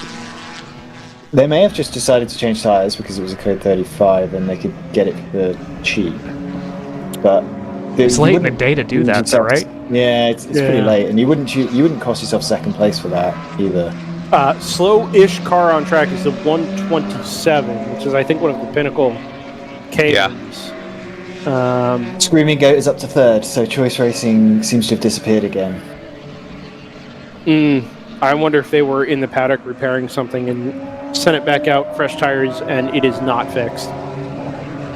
I just scrolled through our texting app here to see if I had a number for them, and I don't. Yeah, I wonder if maybe there was some kind of stack up around the code 35 that they were involved with. I don't see them being called out in terms of any contact. I think we know. Yeah. Remember that this car, too, is still only a little over a month old to them as they come back by start-finish here in the pit lane again. Right behind the chill-out car, incidentally. Yeah, that car's been in the pits with the bonnet up for a little while, but they're now leaving the pits. 511's been sent again. Yeah, I have 7 minutes of time lost for the 511 that time. Did you say they're coming into the pits, Brendan? No, they just went back out. They've been sent again. Oh, interesting. Yeah. So yeah, they're 41 seconds plus a bit behind Screaming Goat and 28 seconds minus a bit ahead of the 111 Thunder Bunny car. On-track battle at the moment for 4th in GP1 between the 705 and the 39. I think the 39's just relinquished that position as a result of the pit stops. But now, go ahead. I was just going to say, after the pit stops, they fell back into 5th, and right now they're attacking to try to get that position back. Yes. PC Racing inherited 3rd, and their pace is back. Yeah, that's very strange. So, we've got a battle. Well, I said things could turn back on their heads if it happened to be a temporary problem. And if we look at Edge Autosport, who are running ahead of them, they are relatively slow right now. They're doing 43s and 44s. I just wonder if they maybe had a tire go down to the cords or something. I don't know why you wouldn't just bring them in earlier. And they were slow on the straight as well. I don't know why they wouldn't bring them in earlier. I mean, if it was as fixable as it appears it was. It could have been an electronics issue, but they thought it was a hardware issue, a parts issue. Yeah, you think you got a misfire. Send it. Yeah.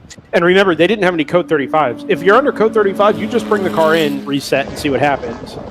Right? Or at least visually inspect it. But to bring the car in under that long green flag run we had and try and assess what the problem is would have been, I mean, it turned out not to be a big problem, but it could have been a very big problem. Yeah. Counterpoint to that is they already lost laps worth of time by running slowly. So. Yeah, I mean, that really is the cliche, is that you just don't know what it is until you bring it in. It's not like most of these cars have the advanced diagnostics that you would on a, on a Works GT car, for example. Live diagnostics, particularly. Right. Brendan, is the 511 back in the pits because they've dropped behind Thunder Bunny now? I can't tell until they get closer to me. They've just come past the start-finish line. Yeah, I was going to say, I don't think so. I saw them come back out, but, I can't tell when they come in. 2 is slow exiting turn 5. That's the Team ACP. Yeah, I see that to driver's left there. Yeah. The 511 did a 229, which is very slow even for an outlap. Yeah. The 2, by the way, is on an outlap. They've just come out after a long period of service, so that might be a problem. It might just be a shakedown. Oh, I forgot that they had been in strife earlier. Yeah. Kingpin are likely to take 5th off of Choice Racing on this lap. They're only 18 seconds behind, and then it's another 15 seconds back to the 01 Hammer car. So yeah, we'd expect to see Choice submarining through the field again in these next few laps. PC Racing has just done a 39.9 in GP1. Back to normal. Meanwhile, Edge just did a 44.8, so 5 seconds a lap. That's the race for second place in GP1. It is. Now, there's Do you have an idea of what the gap is? Upwards of a lap. Right. It might be 2 laps, actually. Well, it's going to be a lap and a half, yeah. Word from Tim Myers, by the way, as the 696 is slow exiting turn 5. You're kidding. Oh. It's getting back up to pace, but not aggressively. It's about to be passed by a GP3 car. It has been passed by a GP3 car. Your overall race leader is not well. Drops a wheel in the off the curb at turn 7. Oh boy. Well, they've got time in hand to fix it if it's something fixable. They do, and that is a fair point by virtue of having 3.5 laps in hand. Diagnose and fix. Yeah. Yeah, absolutely. on the last lap, they've been consistently the fastest car on the track as well, so this is very sudden. Yeah. Are they still cruising around, Brendan? Can you tell? Here they are. Here they are coming through shot. Yeah, that's not fast. Yeah. Yeah, because it's a Boxster behind them, isn't it?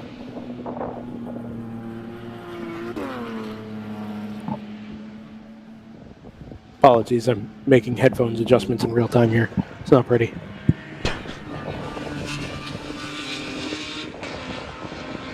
So let's see if they take to the pit in. It should be. Oh, look at how slow that is. That is a problem. That's a real problem. I was going to say, we saw that Boxster come past, and then 10 seconds of nothing. They are? Okay, so this might be a fuel thing. They are extending based off of what they've done so far. They may not have a real read on how far they can go in a tank yet. Well, so let's remember, too, I was going to make this point. I was actually in the middle of the sentence. A word from Tim Myers is that both cars were having issues with fueling. Both of the Hammer cars. I wonder if there is some general issue going on with the M4 GT4s. Not that it's incredibly hot out, but, you know, it's in the 80s. We've been at the heat of the day for some time. I wonder if there's just some issue with these cars, whether it's a heat-soaking issue or a vapor locking issue with getting these cars filled and then, you know, utilizing all of the fuel. It's dead stick in front of me. It's only just going to make it to its pit stall. Well, that makes quite a big difference because, as we say, if they can get this fixed, as we've got a slow car coming out of turn 2, I think. I'm pretty sure that car just went out of the pit, so I can't identify it. I think that might be the Z3. Oh, there might be the 9... The what? There's a I thought it was the 944. Not sure. Yeah, I'm not great at identifying cars, admittedly, but especially with if these JTR can make extremely it to high their definition stall, cameras. If JTR can make it to their stall and it is just a fuel problem, then this would be no problem at all. They'll lose a lap and a half or so and get back going and win the race by 2 laps. If they hadn't made it to the pits, or even having to push the car down the pit lane, could cost them as much as another lap. So it's important. Brendan, have they made it to their stall? Yes, they have, and it looks like they're. Well, it's tough to tell. It looks like they're just doing fuel, just behind the C-pillar, or below the C-pillar, I guess, on that car. It doesn't look like they're doing much else, but if it was under power halfway through the lap, slow before that, and was completely dead stick by the time it got there, I wouldn't be shocked if this is fuel related. It's been 100 and, let's see, they were in at 153, it's now 195. They've extended what they've done so far today. Now, caveat that with all the Code 35s. They've extended what they've done today by about 12 or 13 laps. Yeah. So it's not it's not impossible. That is the 944, by the way. That's okay. Should we say cruising around? Yeah, I think it's refired. Kind of getting in the wrong way. So let's call that they ran the car out of fuel. I think that's exactly what it is. But they did extremely well to bring it back, because we've seen that really, really bite teams in the past. Yep. It also then begs the statement, if we've seen teams get bitten by it so often, how does it keep happening? Well, so that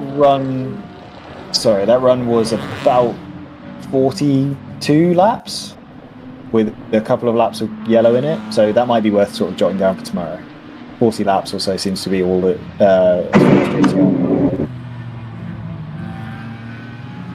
511 is Salmon, by the way. They're down to 8, so there's something going on with them. Yeah, just been overtaken by Rule 1 in the 182.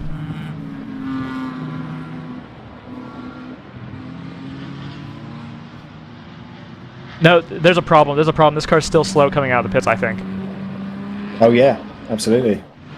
It is. Yeah, it's slow on the way into turn 5, guys.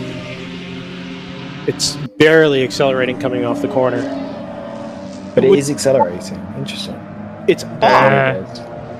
It's odd in particular because it left the pit lane with some fury. I wonder if it was on the rev limiter. I wonder if it's in some kind of limp mode based off of. Yeah. I wonder if it's in some kind of limp mode based off of being run dry. That's kind of what I was thinking. With less sophisticated engines, it does take a little bit of time to get consistent fuel back through them. But with a modern car, I wouldn't expect that necessarily. Yeah.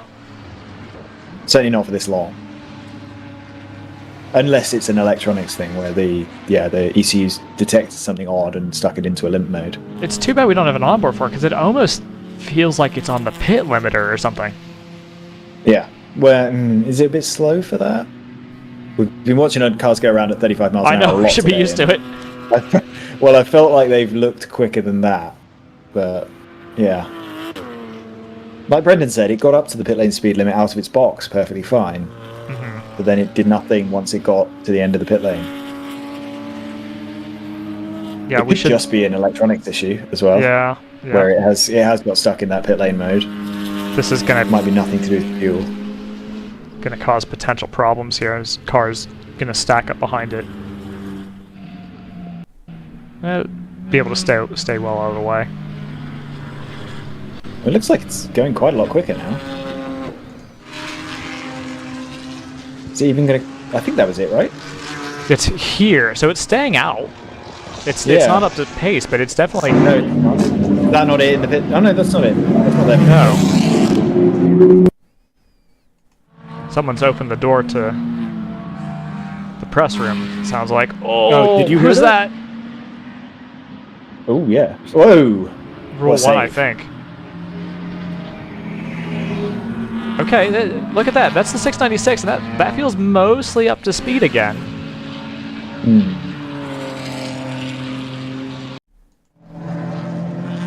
I think this camera's a bit behind, isn't it? Turn 2. Hit or miss. I'm refreshing them periodically. Right. So yeah, it should be coming through about now. There it is. About turning in at apex. No, it's still slow. It's not very slow, but it is slow. Yeah, there's definitely a yeah, it's just been blasting past on the way off the corner.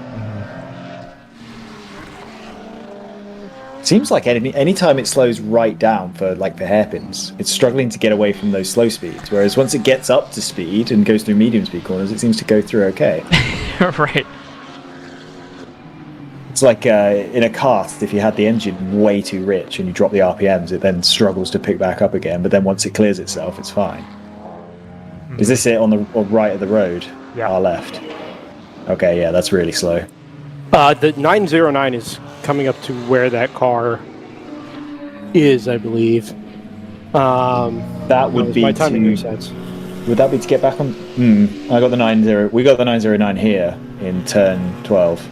I think it's already gone through to get back within 2 laps. I think that would be.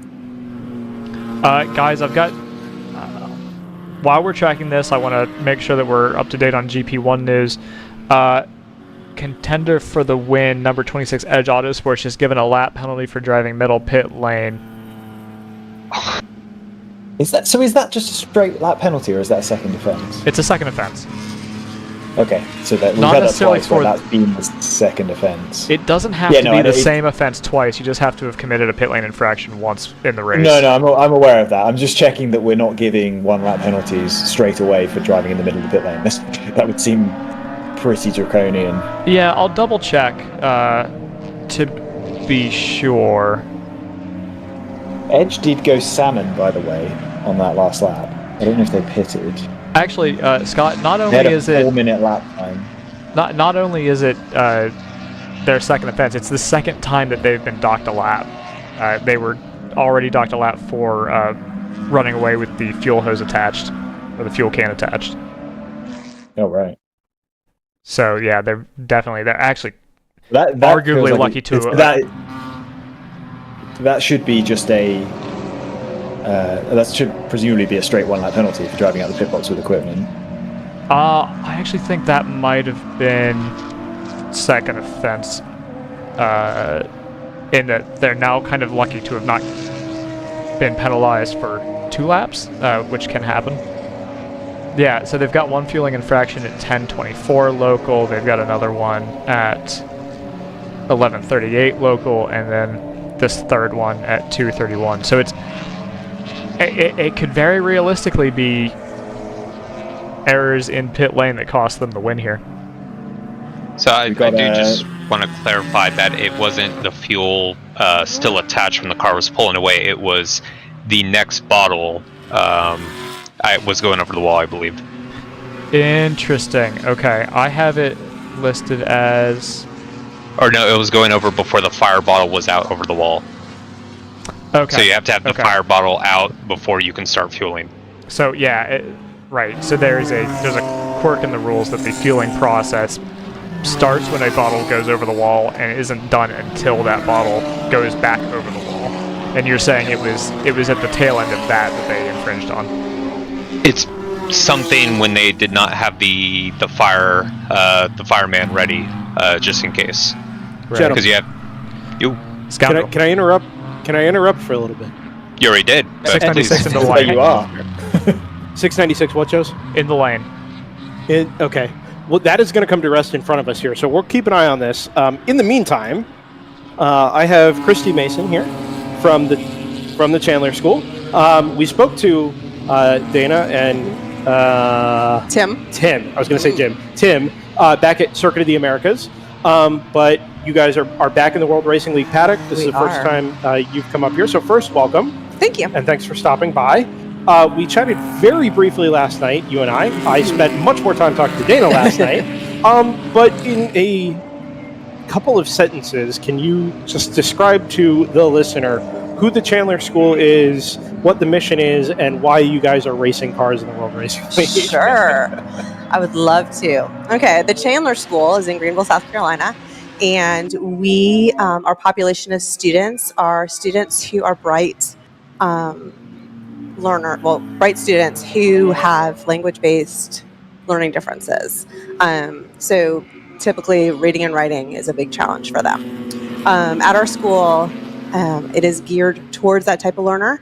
And one way that we learn the best is experiential learning. And so that's how racing pulls into that. Mm-hmm. We get to get out there, and the students have really good spatial skills, and it's amazing what they can see in the engines mm-hmm. that maybe not everybody at their young age can understand. And then all the different complexities with how certain, like our NASCAR is racing with these BMWs, like all the different levels and understanding of the complexities of racing. Sure. Just brings a whole nother level to that, and it's fun.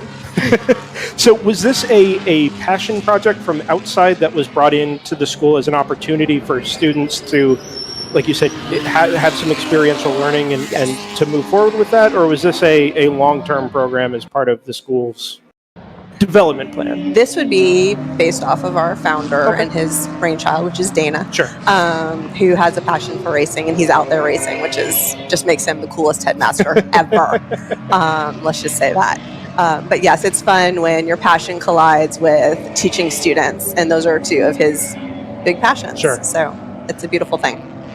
We've just had the link posted here in our internal chat. The ChandlerSchool.org. Yes, absolutely. So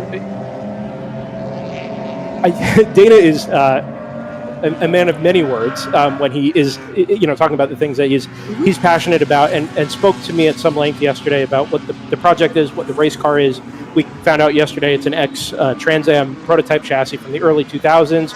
Are these just cars that he acquires and brings to the school? Are there donation projects? All of the above. Okay, that's fantastic. All of the above. We have quite a little collection now, and they're racing all over when we can get them up and running. Are these just opportunities that are open and available to students if they want them? To say, hey, you're a student here at the school. If you want to be involved in this, you can be involved in this. Mm-hmm. That's fantastic. And you've brought Aldrich up with you. Yes, who is, or Edric, I'm sorry, an alumnus? Yes. pit crew member? Yes. Still involved? Stayed Yes, involved? Very much involved, yes. So, and I think he's even learning how to race. Oh, He has his own little Miata, so one day Fantastic. he'll be out here. Do you race it? Okay, nice. Nice. It's exciting. Bring it here. Let's do this. More of this. We love this. Is that kind of a regular thing where students, complete the program, leave the Chandler School, and then stay connected with the school and their mission? We do have many alumni who come back. We have one in Clemson right now. Oh, wow. He's probably on the older end. Our school's about 10 years old. Okay. So if you do the math, he's on the older end. So yes, the older ones do come back and help. It's pretty unique in that way. Sure, yeah. And we're kind of, I don't know if Alabama is necessarily the footprint of the Chandler School, but regionally speaking, what the World Racing League does is sort of in that range and in that realm. Is it mostly a locally based school, or is it I know very little about it. We are a is it very boarding, or is it tiny just local? day school. Okay. We have about 52 students. Okay. It's purposely smaller. Yeah. That's fantastic. I'm thrilled to hear all of that, and it's great to get to know more about what the Chandler School does, and ways that the students get themselves involved, like you said, with experiential learning rather than just sitting in a classroom in ways that may not necessarily suit them. And it's the interacting with adults. Oh, sure. It's the having to be around a not necessarily thought of kid-friendly atmosphere. They have to be responsible and aware of their surroundings and have self-control. And so all of those things will just benefit them in the long run. I've got to ask you, Edric, were you a racing fan before you started through the program, or was this just okay? Awesome. Yeah. And look, I'm not a racer. Not that I haven't had the opportunity. It just never really suited me. But to have the opportunity as, a student and as a kid to get right into it and build that experience up from, basically day one, as soon as you have the opportunity to be out and be a part of a racing team and be on track that's fantastic. So I don't know if you have anything else you want to add, or any supporters or anything like that. Just come and follow us on social media and support us that way. We are at the Chandler School on Instagram and Facebook. Okay. So. And Spartanburg, South Carolina, correct? Greenville, South Carolina. There are a bunch of teams located in that exact area. And Thunder Bunny. Yes, Thunder Bunny's exactly. Greenville, right up the road. They work with the local technical institute? Yes. That's just like a little hotbed of racing opportunities. It's a special place. Over there. I've never been. You should come visit. Sure. Well, thank you, Christy, for coming up. And thank you Edric so as well. much. You guys are welcome here anytime, and I'm sure we'll see you later on in the season. Thank you for your time. Thank you. Hotbed of a lot of things, actually, Greenville. That's where my old cycling team was as well. You might have a few people in the area that could help you spec out a bike. So some interesting things happening during that interview. It seems that JTR have come back in the pits and fixed their problems because they're back up to speed. Yeah, now we've got a new slow car on the way into 5. Okay. Just to finish that off, JTR have lost exactly the amount of time they had in the lead. They're now 13 seconds behind Automatic Racing, but lapping at exactly the same speed because Automatic Racing have picked up the pace and realised there's a win on the cards here. So this is going to be a really, really interesting race. About those things to the end. We'll have to do a little bit of maths in a minute about which team is whether Automatic can make it on the same number of pit stops as JTR from now on. So therefore, whether this is a genuine battle or not. But yeah, let's try and figure out who this slow car is first. I believe it was one of the Lexuses, possibly the 9. It was the blue one. I always get them mixed up, but I think it was the blue Lexus. Very slow lap by Automatic that time, so the gap's down to 6.5 seconds. So yeah, actually, we're going to want to try and track that race, I think. Has this 696 issue completely resolved itself? Looks like it. They're completely up to page again. That is bizarre. Well, I imagine it, maybe they ran it out of fuel, they put fuel in it, and the car was still in a limp mode that they didn't realise about. It's done one lap, they've reset it, and now it's back out again. To me, that's logical. What is this Cayman doing? It's a very strange line into the last corner. They're back to their previous pace that they were at before this issue. The slow car that we saw is the one that's into the lane. I think that's the 21 for North Loop. Who we saw in some strife early in the race too. 404, another car that we saw have issues. So We're mostly going to take us to the lane that that are basically just turning laps at this point, working out kinks. Which appears to be half the field. Yeah, it's a lot, but yeah, at least they're still getting their time in and hopefully learning something about their cars. 26 has been dinged that lap now, I think, formally. I'm not sure that had been applied until just now. Is this the Aston Martin? It is. So that's the race leader coming through the last corner. We should see the JTR car coming through the last corner now. Yep, there it goes. Yeah, just across start finish. That lap, it only gained 0.2 of a second. They both lost a significant amount of time in traffic. So that explains.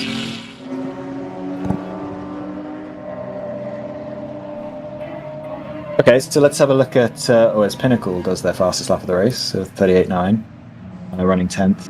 So Automatic's last pit stop was about 20 laps ago. So they are pretty much halfway through a run. So that probably means they've got 2 stops left. I don't think JTR will be able to make it on one more stop. Probably 1 stop and a half. So yeah, I think this is a genuine race. If we get a lot of code 35, then maybe JTR could make it on 1 more stop. So that could be a difference maker. That's not even envelope maths. That's literally just in my head. So if anyone's got any other thoughts on that, but I think this is a fairly genuine race. Yeah, I'll rerun predictions at the top of the next hour. Sounds good. So that's JTR coming through just going through turn 12. We've had an awful lot of flux in the last hour across every class, I think. So Screaming Goat are almost 2 laps down, I believe. They're right in front of the Automatic car. Yeah, down basically 1.9 laps. So I don't really know. Again, they've kind of just drifted away. Well, I know why. I was wondering when you were going to bring that back up. Roughly every pit stop, they've lost a chunk of time. Yeah, I can't help thinking that they'd be right in this fight if they'd done a few fewer green flag pit stops. I should really back up with some data. How many green flag pit stops is Automatic? 2. So Screaming Goats 3. Sorry guys, car stopped at turn 1. Or slow. Oh, it's a Lexus. It's the 9.4. Oh no. Please, spare the barriers. There they are. Oh, reverse. Never good on a racetrack. It's resumed. Okay. At least in live, it's resumed. I don't know why it required a reverse there, but okay. Finding a gear, maybe? 6.1 seconds gap for the lead. A warning to the barriers? Yeah. Step. So yeah, I think Screaming Goat have had to make 1 extra green flag pit stop versus Automatic racing. And I think that would have cost them somewhere in the region of a lap, and they are 2 laps behind. So yeah, I've got the 909 is coming in 20. Again, remember that this is skewed by K35s, but I've got the Aston coming in 24 laps and the BMW coming in 29. Really? Yeah. What was your thought? I kind of missed it. I thought there would be... So, Automatic pitted about 20 laps ago, whereas JTR obviously only pitted about 5 laps ago. But, yeah, fair enough. I mean, we've noted before that the Aston is going long, or is capable of going long. And JTR, I'm trying to refresh my memory of last time, because apparently I didn't even know they existed at NOLA, but... if I remember correct, there was them and another BMW, and one of them was going, which was probably Screaming Goat. One of them was going very long, and JTR, I guess, were going relatively short, and that was kind of a bit of a differentiator. I think that's right, because we were talking about, we were trying to run through how Screaming Goat was making that fuel. And that would be the other car that would have been in that fight. So yeah, I'd buy that. So which was the car that ran out of fuel on the last lap of one of the races? Was that JTR? Was it round 3? I don't think it was round 3.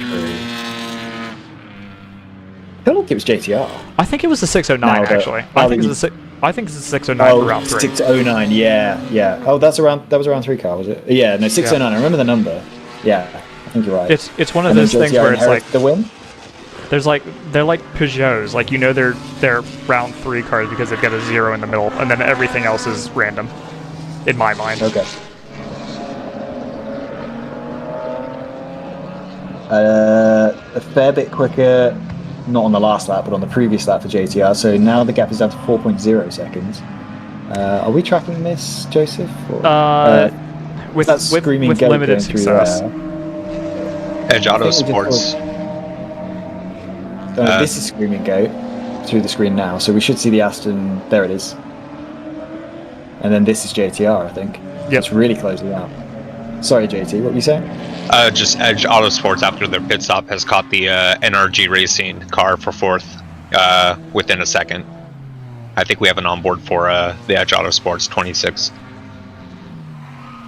Yes, but it needs to be restarted. They're both 23 seconds behind round 3, who are 38 seconds behind PC Racing.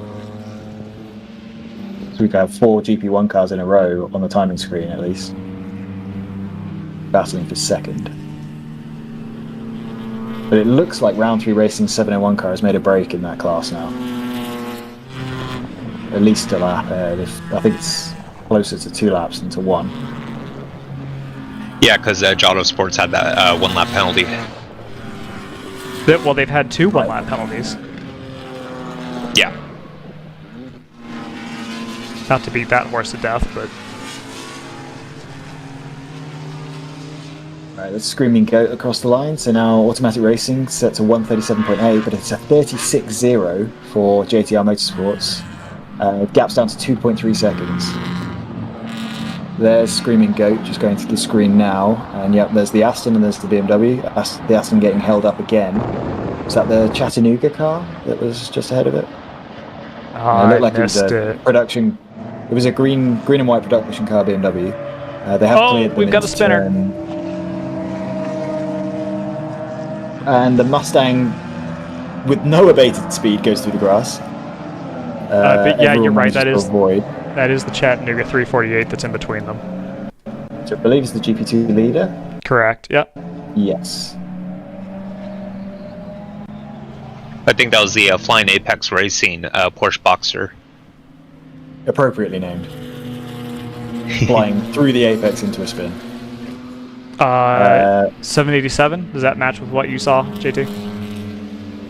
Yes. Okay. Yeah, 787. They're currently now 11th in GP1. Massive slap on the wrist for choosing number 787 when you don't own a Mazda. It's not even a rotary. Yeah. Rotaries. We don't know that for sure. So that is the That's true. race leading car passing the 3rd place Screaming Goat car to put them 2 laps down. Working through traffic, it looks like the gap is closing more and more between the 2 lead cars. Kind of lost them with this camera, I think. There they are. Yeah, so the top 3 cars are all in nose to tail there. It's just that the Screaming Goat car's in the middle, 2 laps down. Oh.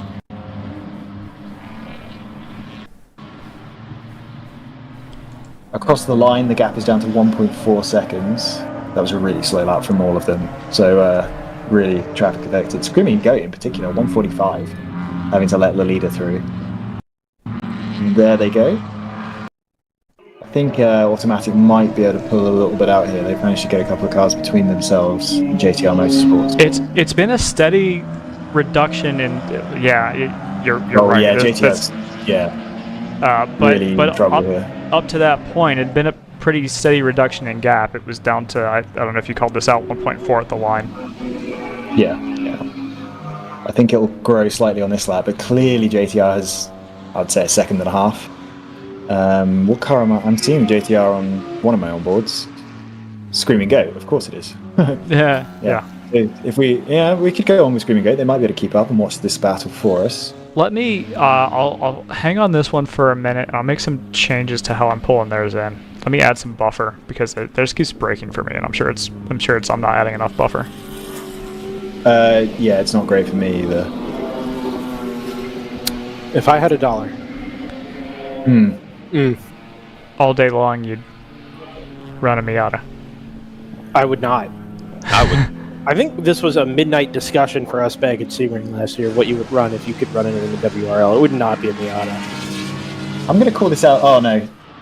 That's a shame. I was going to call this, and I just realized it's not quite true, but I'm going to say it anyway. That's the spirit. I don't care that you broke your helmet. It is now true. The fastest car on the track right now is the Edge Autosport number 26. Huh. Which is a GP1 car. It's now been ruined by automatic. Yeah. Both the leaders have just gone quicker, but for a moment, the fastest car on the track was Edge Autosport. That is, I mean, that is a genuinely interesting little fact. Which has been shuffled from second back to fourth in GP1. I assume as a result of your... It's just taken third, actually, as you were talking. Look at this. We've got a spun car. I think maybe the 170 at the inside of 5. It is the 170. That car's been a bit of a roadblock over the last couple of hours. Wonder if it may have got a punt on the apex. Yeah, either that or just not super comfortable with the car. It is new to the customers that are running it. We know that from NOLA, so there may be an adjustment period there. 1.8 seconds for the lead gap now. Screaming Goat is right behind both of those cars. Well, it's right behind JTR as their camera breaks again. Yeah, they've got another white and red BMW in between them, which is confusing because it looks a lot like the Screaming Goat car. There it is. That's those two white and red BMWs running nose to tail.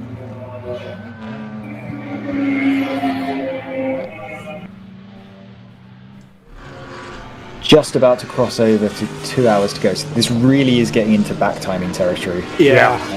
Honestly, I think it was... I mean, the cutoff is basically 2 pit stops, right? Anytime you think you might be in the range of being able to make it on one more, I think you start looking at back timing. For some cars that might be 2:45, some cars that might be 3 hours, some cars that might just be now. Well, yeah, this is the problem, though. We haven't had enough green running for a lot of these teams to really know what that is. And also, we can't assume that we're going to go green to the finish. But yeah, I think... well, we know that JTR... We think we know that JTR can do 40 laps comfortably. All right, they are right on each other now. Yep, there they go. So, I wonder what the characteristic differences between these two cars are. Whether JTR's got some straight line advantage that's going to make this easy. Because if they don't, we've seen that with a lot of different combinations of cars, that if you don't have a straight line advantage, it's pretty difficult to make a pass around here. Yeah. It almost makes me wonder, because 696, do we think that there's a chance that they might owe us an extra stop? No, not an extra one. If anything, Automatic owes an extra stop. Okay. Automatic will be almost certainly 2... Well, it will be certainly 2 more. Right? They were in at 184. It's now 210. So probably within the next 15 laps or so. Okay, well, if Automatic owes us 2, then they both owe us 2. I think we can safely assume. Yeah, actually, we had this discussion a little while ago. It's JTR is not running as long as Automatic, so I think it's going to end up being that they're both in basically exactly the same position. Yeah. So my thought was... My thought was, if you feel like you've got more pace and you're stuck behind the Aston, do you bother playing the undercut game to get yourself in relatively clean air? Would you rather have traffic than be caught up by somebody that's your pace, basically? I think they're a second and a half quicker, so I would trust that I can make the pass. Ironically, the Choice 511 car is right with them on track. And in another reality, this would be P1, 2, and 3. Well, the Screaming Goat car there as well, so it would be 1, 2, 3, 4. And Thunder Bunny, the 111. So it's actually P4. Is that there as well? Yeah, it's about 5 seconds behind the Screaming Goat car. 3 to 5 seconds. And 2 laps, obviously. But yeah. Wow, that gap really blew out as well. Watch the Kingpin car, by the way, because the Thunder Bunny just did a 43.2 Kingpin did a 38, a high 38, still a 38. So watch that battle for fourth. The Astons really made a good break in track. Oh, just kidding. They're side by side through turn 12. Yeah, Aston's got the advantage up the inside, at least for now. Nice following, Miss Joseph. Well done. It's my... I'll take my Peabody whenever. Defense for the moment, and on the run through 15 and 16, if the 696 can get a decent launch here, which it actually doesn't look like it's done, he might have had something doing down the front straight, but as they come by start-finish, I can confirm that he did not. We'll funnel back through the drop-down at turn 1, and, the camera's not going to play very nicely. They're neck and neck. They're nose to tail. I'll put it that way, not neck and neck. Yeah, no, and they are. The 909 is a little wider coming over the crest at turn 4, and as they drop down into the braking zone at turn number 5, you'll see on your screen here momentarily that a little bit of movement in the braking zone for my money. There was, but I think it's fair. There certainly wasn't any overlap, and I don't think there was going to be any overlap. If you're JTR here, I think you're content to just ride this out. 30... no? I think they're a second and a half a lap quicker, so I would want to make the move and get away. I think they're waiting for traffic. They've been in the same position for 4 laps. I would... If you're going to need 2 stops anyway, I think I might just pull the trigger now. Now, you are running the risk that a code 35 comes out. Exactly. Yeah, that's very true. I don't think you can risk that. I think you need to run as long as possible. Because we've had so many code 35s that it's a high probability that you're going to get one at any point, really. And they're fairly safe if they can just sit behind, and at some point over the next 2 hours you would expect that they'll be able to make the pass if they're that much quicker. So I don't think you need to rush it, but at the same time it would be nice to get ahead of them and start building Well, and that's just it, Scott. I think it would be nice. Oh, the move is going to be done at turn number 1. See if the camera will pick it up here. Might pick it up on some delay. Well, that's fine. They were side by side at the apex of turn 1, and I assume by the time they got to the turn-in point. Yeah, exactly.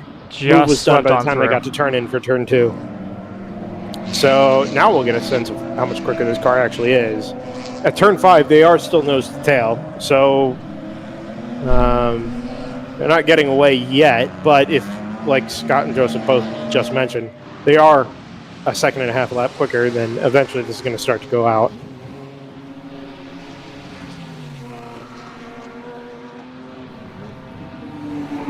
Kingpin's still closing on Thunder Bunny, who in turn is giving him pretty substantial amounts of time to Screaming Goat.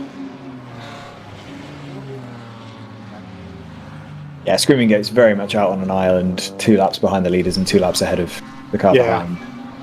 Yeah, I mean, other than this JTR hiccup that we've had within the last 45 minutes or so, it does kind of feel like...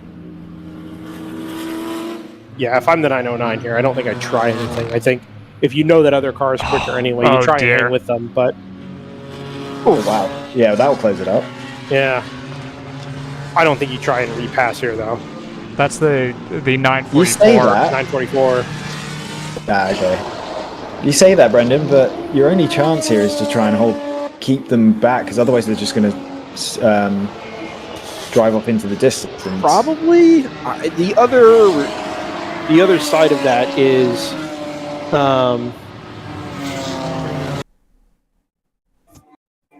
I didn't. Sorry. No, I just. I got a text message I wasn't expecting in the middle of all of this, related to some PR type stuff. Right. Okay. But no, the reason.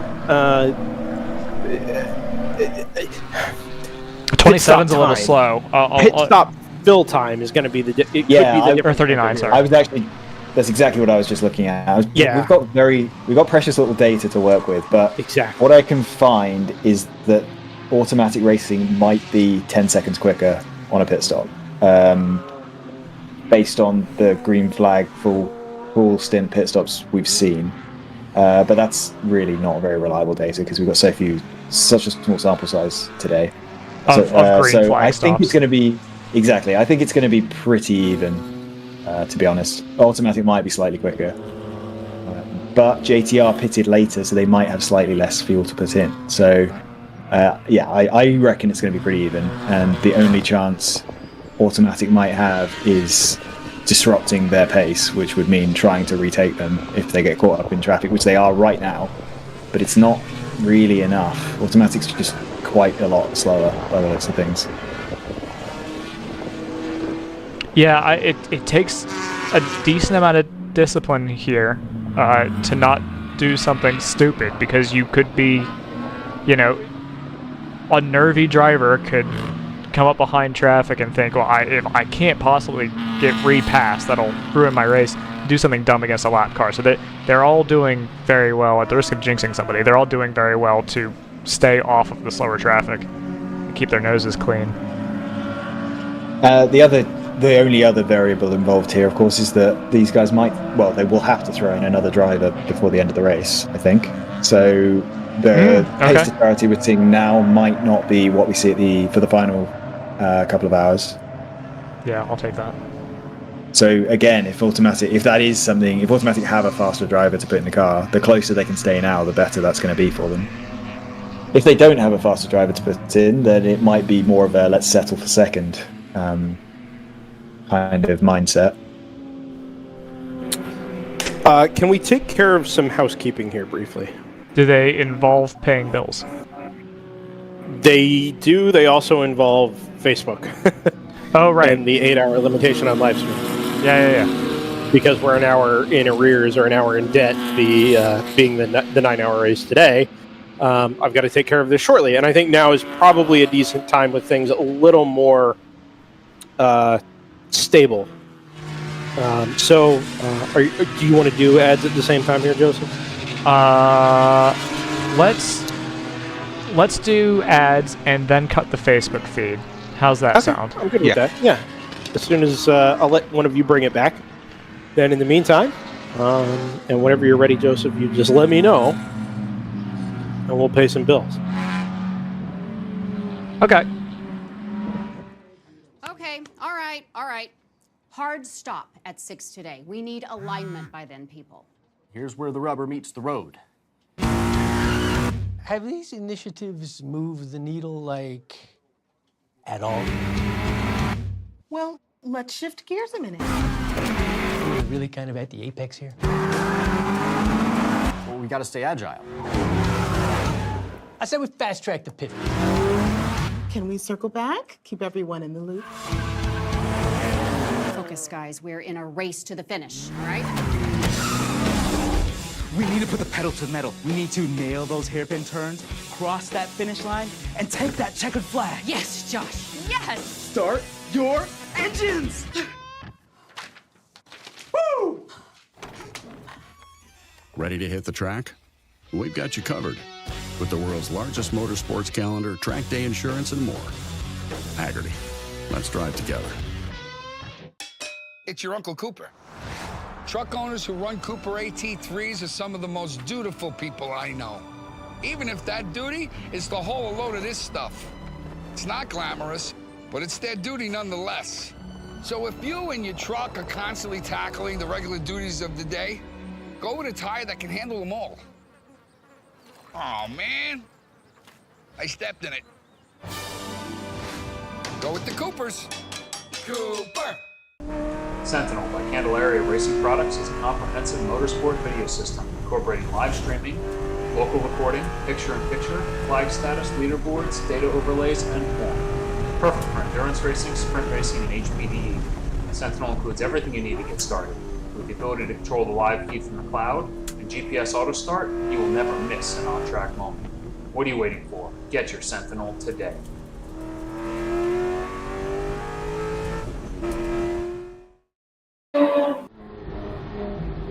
Inside 2 hours to go for the Saturday race. 9 hours today, 7 hours tomorrow at Barber Motorsports Park for round 2 of the 2022 World Racing League. On board now with the 701 for round 3 racing. Leading GP1 It's not necessarily a done deal in GP1, and that's a class that we've had our eye on for a long time today. It's kind of a four-car battle. It was led for a long time by the PC Racing number 44 until they ran into mysterious mechanical problems that we'll try to chase down. The other two cars in that fight are really three cars in that fight. The team car to this car, the 705 for Round 3 Racing, the Edge Autos course number 26, and the number 39 for NRG Racing. All of those kind of in with a shout here, but it's been the 701's race for some time, and we'll see if they can hold on to it. Yeah, the issue with the PC racing car wasn't much of a mystery. They informed us it was a fuel pickup problem. How they managed to fix that pretty quickly, and also why they stayed out so long struggling with it, that was more of a mystery. It's kind of, they got the, I don't know, it's not the worst of both worlds, obviously, because the worst would be if they couldn't fix it. But yeah, you would stay out if it's not fixable, or you would pit immediately if it's a quick fix, and they did neither of those things. They kind of mixed and matched, and it's that decision has dropped them away from a chance at winning the class, all else being equal, I think. But PC Racing are running in second, and they are quick enough to hold on to it. Yeah, we were lead over Round 3. Well, we were very close to seeing a repeat of that with the 696, with lingering mechanical issues that they managed to sort out, but they had probably a lap larger lead, and so they were able to basically retake it within a few laps of coming back out and fixing their issue. Well, yeah, and also their issue, well, we think their issue was them being out of fuel and then possibly an electrical problem involved with running out of fuel, and it was much more acute than what PC Racing were dealing with, so they had no choice. Like, you can't cruise around. I'm not sure the car would have cruised around 2 minutes off the pace, but either way, you can't do that. So, yeah, a bit of a different situation, but yeah, they did indeed have a much larger lead, and they're building back up their lead now. It's up to 5 seconds again on automatic racing, so I wouldn't expect that to change anytime soon. We'll need something else to happen for that battle for the lead to redevelop. What is developing is the Kingpin car is catching Thunder Bunny for fourth really quickly, and that gap's down to, it's about to refresh, but it's in the region of about 20 seconds, I think.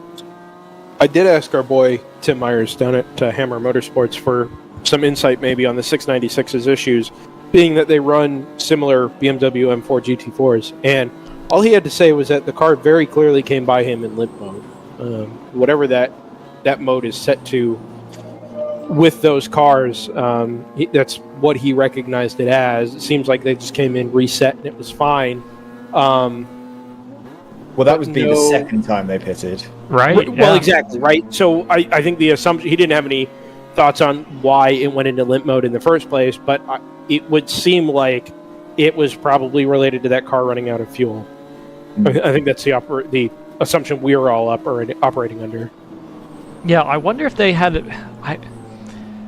I confess to not being anywhere near an expert on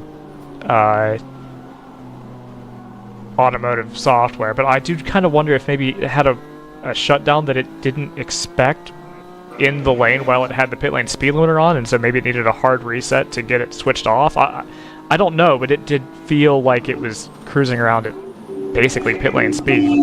Yes. On the topic of cars that have been battling mechanical gremlins over the last couple of hours, PC Racing also back into the pit lane. Okay. Do we think, as a GP1 car that has run long in the past, do we think this might be their last stop, or is that really stretching? An hour 45 is a really long way. Also, it was in at 178, and it was only in again at 206. Oh, no, sorry, I'm looking at the wrong car. Yeah, 173 and 209. Yeah, so no, probably not. I don't see that I've got them out as coming in. Oh, you're saying like to the end from here? Or are you saying one more stop? It'll need one more. It'll need one more. I think they've gone like, I'm stretching my own memory, but I think they've gone 125, 130 on other tracks in the past, and this seems to be a track where cars can go longer. Car stationary outside turn 5. It's a split decision M2. Has pulled off into Is that the driver's paved left on the runoff. braking zone? No, it's driver's Oh, right. okay. Outside Just of to our the right shot. of the camera shot in the paved short course cut outside of turn 5, and it's definitely just a drive off there. You can actually see it's dragged some of the kitty litter that was used to clean up first thing this morning.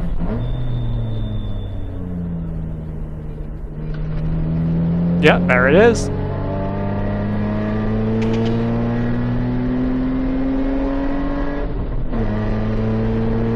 Okay, so I think we'll see if that goes code 35. Yeah, I think we'll be expected to go code 35 for this. Which car was that? I think it's It's the 484 split decision. Gotcha. BMW I was M2. running on the edge of the top 10.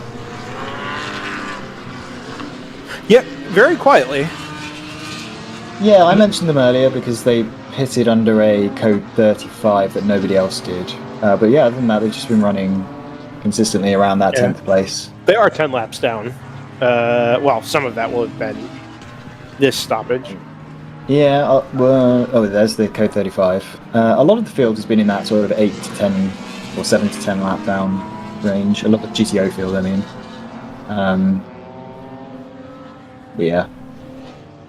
It's dropping behind the GP1 leader now. Rule 1 car looked a little slow just in general. I don't know if they slowed in anticipation of the code 35. That would be my guess. There is a wide range of interpretation as to how and when slow in anticipation. This is on delay, by the way. Yes.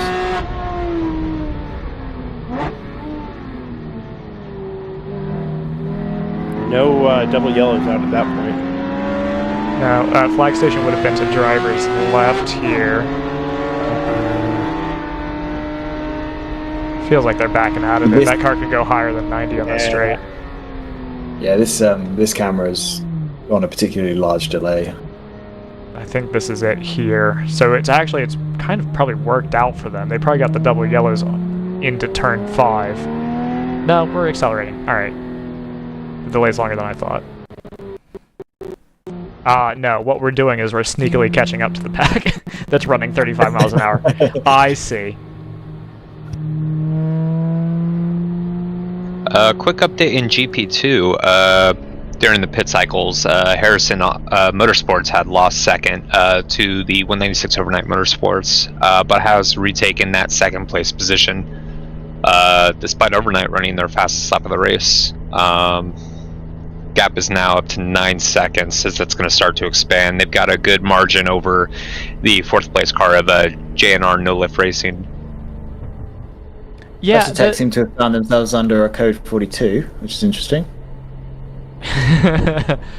You're going to put a gigantic speedo on your onboard camera. You probably should stick to the speed limit. Now, to be fair, it's GPS, so it's probably not accurate. Yeah. Before we get angry letters, please send them to Scott Michaels. Ryan West at AOL.com.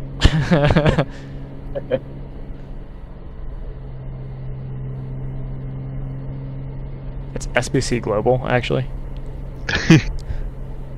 I used to have an SBC Global account. Those were good times. So, what do we make of this? Leader in the pits. All right, well, that's one thing to make of it. Mm-hmm. I'm thinking, yep. I'm thinking 44 PC Racing will be getting possibly a penalty for passing under yellow here. Oh. They're under investigation for it for sure. As the split decision car is moving again from turn 5 on the back of a flat toe. Automatic racing also in the pits. Can I add a little insight from another GTO competitor? You can do anything you'd like. It's Scott's CMZ Racing. Known to the rest of the world as CMZ Motorsports. Doug Vanderbrink? Actually, JT pronounced it CMZ earlier as well. So. Well, he's just... I've never said Z in my life. He's just being nice to you. Doug Vandenbrink has joined us. I definitely after noticed someone else is saying that. Anyway, carry on. Yeah, the no, that's Janetta boys. I want to hear from them. the only Janetta in the field. So first, Doug, thank you for coming up and welcome. Yeah, thank you. Appreciate it. Again, as I've said to like half a dozen competitors today, I wish it were under better circumstances. Well. You guys started well.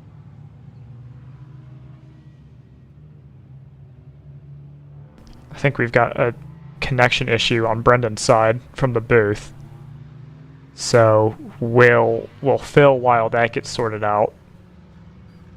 We've got a couple takers to the pits. And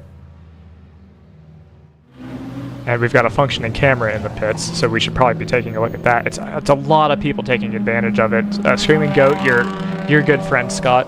The 39 for NRG Racing has come in. I think we're back timing a lot of these. Yeah, like I said, we eventually the fuel pump started laying down, and we came in and put in a few gallons, and then a few less gallons, and a few less gallons, and pretty soon we couldn't fit anything in there, and it turned out it was the fuel pump just not laying down. So we've brought it, but that's why we kind of disappeared for a while. Sure, yep. Took it back to the truck and put a new pump in it, and now he's sitting out there going down the back straightaway. So hopefully we're going to make sure the car is good to go, and I think we should be starting towards the front again tomorrow, and maybe tomorrow's a new day. Are you guys going to run the rest of the race out today just for track time, or I don't know. We'll see. We're just right now we're kind of playing it by ear. It was like, let's put the thing out there and see if it'll go. Yeah. So we're kind of seeing where it's at right now. So I'm intrigued by the Janetta you guys are running. We've seen it here before, and we've actually seen it run pretty well, I think, last season here in different hands. There were a couple more on the entry list, and you guys ended up being the only ones to actually yeah. There was the one fellow that the one car backed out or pulled back his entry. He's driving with us. Oh, okay. Because we just weren't. We've got a new team together. We're working with Chicane Autosport over in Atlanta. That's who's prepping the car now for all the guys at CMZ Motorsports, and so they're prepping the car. And this is their first time in WRL, their first time working on a Janetta. Okay. And we just thought bringing two cars would be just asking for trouble. And so as it is, we had a little trouble. So it's probably a good thing we only have one car here. So so John Zelnick is driving with Steve Davis and myself in that car. And then once we get to Mid Ohio, we'll be bringing two cars. Nice. So John will bring his car, which was around last year that you remember, the 60 car. Yep. So old-fashioned? Yeah, the old-fashioned guys. Okay, yep. So they'll be coming back at Mid-Ohio and running out the rest of the season. Nice. So we're going to run both cars out of our setup. Is CMZ going to run the whole season as well? We're going to do. It depends. Okay. I've got a pretty big dirt schedule this year. Okay. I'm going to do as much as we can. So, and we don't quite frankly, we don't have a full list of drivers yet. So, we're going to fill up some seats. Hopefully, we have a good enough finish, and people like our car and think that it's worthy, and we can find some quick guys that are interested in come and run with us. So the Janetta itself, as Joseph, am I right in saying, did the lead change hands? No, it looks like the automatic car is actually a minute and a half behind. Are they? They lost that much. Okay. Something happened there. I'm not sure what. I think one car pits before the start finish line and one car pits after. Oh, okay. So let's cycle through. It is an automatic's just gone to the lead. Yeah. Yeah. Okay. So that explains that. And here comes the 696 back down the front straightaway. But the G55, the impression I always got from when it was a GT3 car running in Europe, the G55 platform, was that it was one of the lightest cars, therefore a little low on power, but that it was pretty nimble and light on its feet. You just described it here in WRL. So that was going to be my question. You Is just the described the exact situation. The GT4 is the same platform. Yeah, I mean it's like today, we're right on pace. We were putting around there at the start of the race in third, with Will and whoever that other fellow was in the BMW. I could close in on them, but they yarded me coming off the corners. And then later on, after I got my fuel stop, I went back out and got stuck behind two Club Sports that would just simply pull me off the corner, and I could run them down in the twisty high speed stuff, because our car, to your point, is nimble. Yeah. It's got good grip, but it doesn't. It's just got this little tiny motor, and it doesn't have any juice. And coming off the corner, it's the Spec Miata of the GTO class. Gotcha. You know, Gotcha. if that makes sense. Most guys know what Spec Miata drives like, and that's kind of us. Absolutely. So you're kind of having to hustle it, keep the momentum up. Yeah. You don't touch the brakes. Don't touch the brakes. sounds Because fun, if you do, you're going to be in big trouble coming off the Yeah. corner. Yeah, you need momentum through there. So from an endurance racing perspective, then it sounds like maybe good on tires. Yeah, Like no, it's maybe- good on tires. It's it's such an easy car to drive. It's I've been fortunate and driven just a lot of cars over the years, and that's how I make a living. And it's probably the easiest car to drive fast of any GT car I've ever driven. Interesting. I mean, and I've driven a lot of them, and it's does everything you want it to do. And you got to remember, it was built as a customer car. So, over in Europe, they have the spec series that they put 1 million people through those cars, and they rip. I mean, they're just a very user-friendly automobile. It's just bad. We've had some series of bad luck with it. We've had a car that got crashed here a couple years ago, and you need to have people that drive the car without sticking into things that are hard. Sure. So that's been the challenge. But, like I said, this year we've had some really, great folks come on board. Safecraft Safety Equipment has joined us. The folks at Torco Racing Lubricants have come on board with us, and we really appreciate their help. We've been using their products for 100 years, and now they're on board with both my dirt programs and the endurance program. So I'm really excited about that. So we're trying to do as many of the events as we can. We're definitely going to do Mid Ohio, and we're trying to talk the guys into doing Road America, because I know how great of a track that is, but they don't. And I don't know if we would do very good there. I was just going to say that Janetta might get murdered there, America. but you're in Elkhart Lake, Wisconsin, and who doesn't want to go there for the weekend? You know what I mean? It's a bucket list track for sure. The town is awesome. If you've ever hung out there, I mean, I've been there quite a bit over the years, and I love the place. And you got the Americas Club there, so you can go early or late and play some golf. Go to Whistling Straits. I mean, it's a great environment. And the food's awesome. I mean, it's a great track. And so I hope we get to go there. But we'll definitely do Coda, probably Daytona, Sebring maybe. We'll see. We're going to do as many as we can. Like I said, I'm trying to fit it into my schedule. Well, we'll keep looking for you guys on the entry list. It's nice to see the Janettas here collectively at one right now. But knowing Old Fashioned's coming back, G-Tech has been here in the past. It's nice to see that variety that we love in GTO. And you guys are bringing something that is, if not uniquely different because it's a GT4 car, it certainly kind of stands out in the way it performs. It's a cool looking little car. Yeah. I mean, it looks cool. Everybody likes it, and like I said, it's got all the right pieces to be a very good finishing car.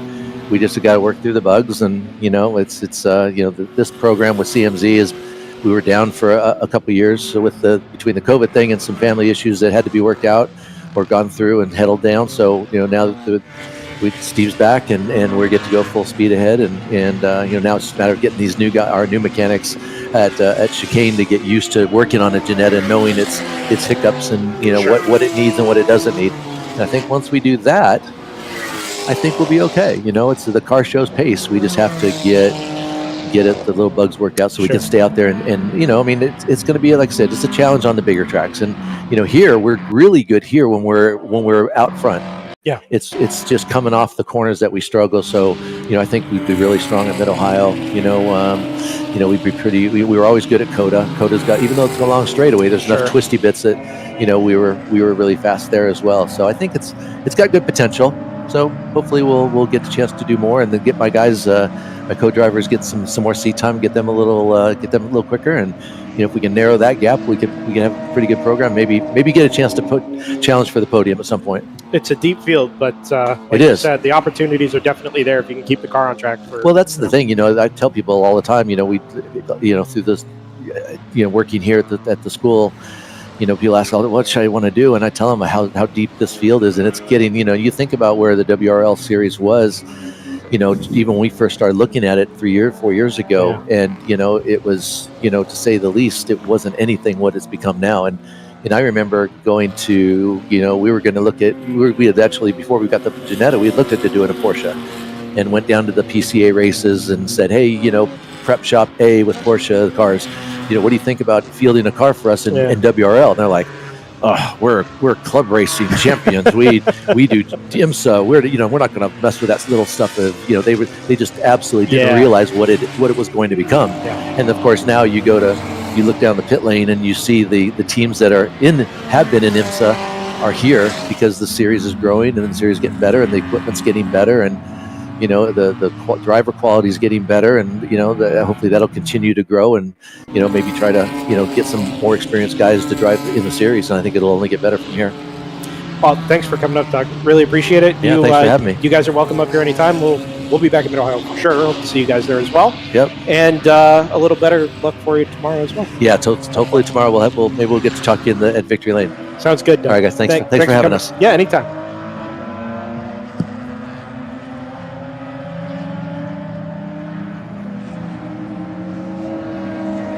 We've got the automatic racing Aston Martin back into the lead after the pit stop cycle through the yellow flag period there.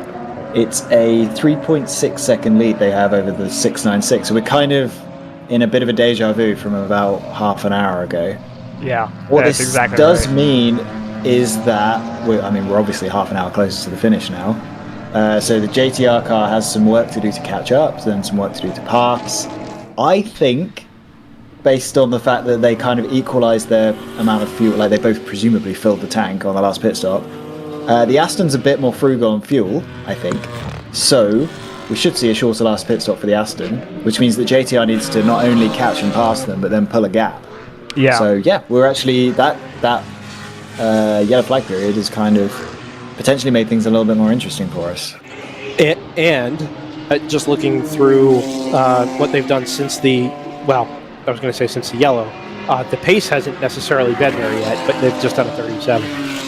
So I don't know if a driver change had maybe sort of changed the way we perceive the pace on that car, but good point. It looks like they're now mostly equal. Yeah, I think we've got a really good race, which is crazy considering, we haven't had a safety car condense the field.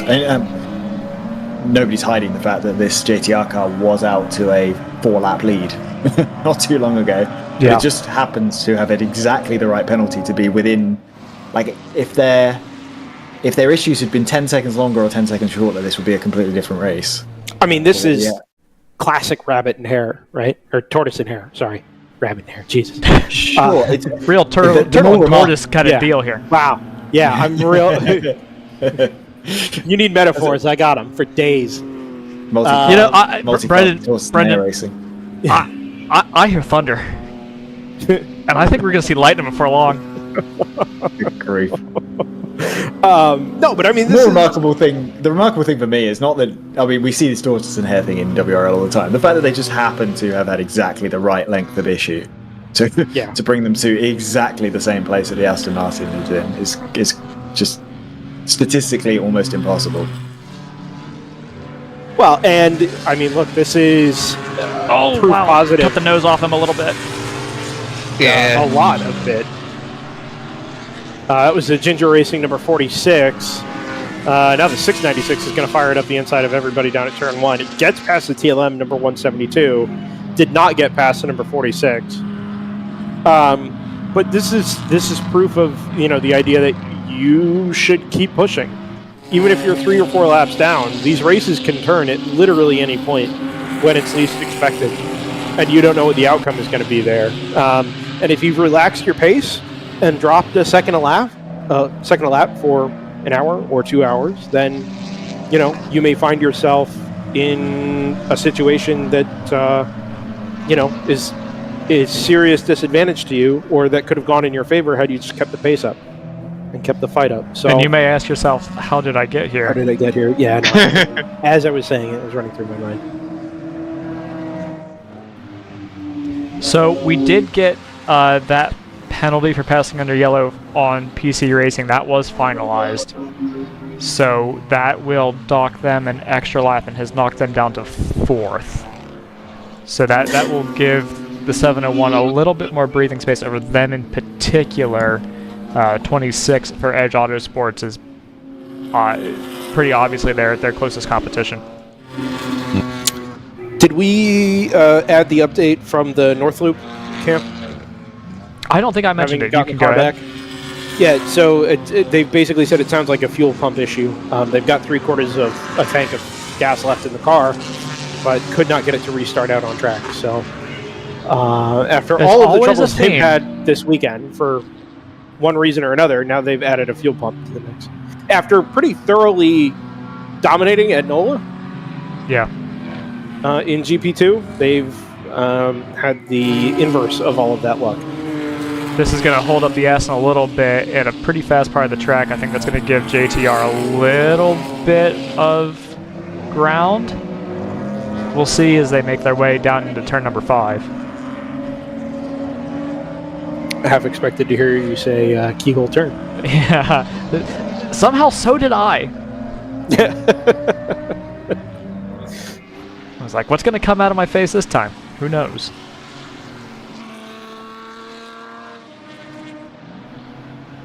Oh man, 66 and the 787 Porsche Boxster on the way into turn 5. The 66 was kind of fading right as the 787 was committed to passing in the braking zone on driver's right, and just about got squeezed over to the grass. I like to play a fun game with this camera called Is It On Too Much of a Delay to pick up the battle before? And the answer is no. There they go. There they are. And here they are. Those corners are not right next to each other. That is wild. That is wild. Technology. Unfortunate. Yeah. Kind of I have that noticed little, but they are nose to tail again.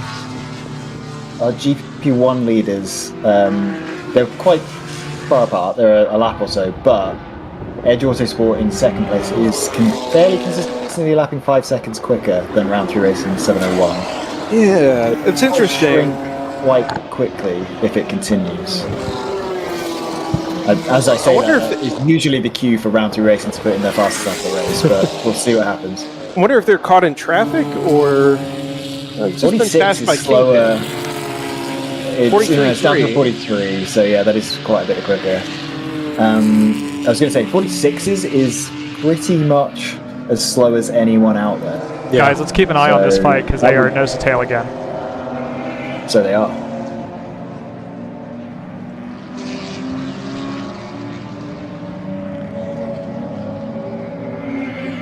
Yeah, they head down out of my vision at turn 7, and they were still nose to tail. The 696 doesn't magically seem vanish. desperate. No. Yeah, I want to run another projection at the top of the hour because there's a part of me that's not totally convinced that I'm slightly worried that the 696 now still owes us a full stop and a splash. No way. The yellow flag ended with an hour and a half to go. They can definitely do 45 minutes. Okay, okay, yeah, that's fair enough. Question for me is the only pit stop the Aston has to make might be just a splash because they can usually NOLA were going over an hour, and I think we've been going a bit longer on average here because it's just a slower racetrack. But they've just been split down at turn 1. The 909 got past the number 2. The 696 did not. Thunder Bunny's back out. The 421. Yeah, they sure are, and it was about 3 hours worth of work. That's wild. Yeah.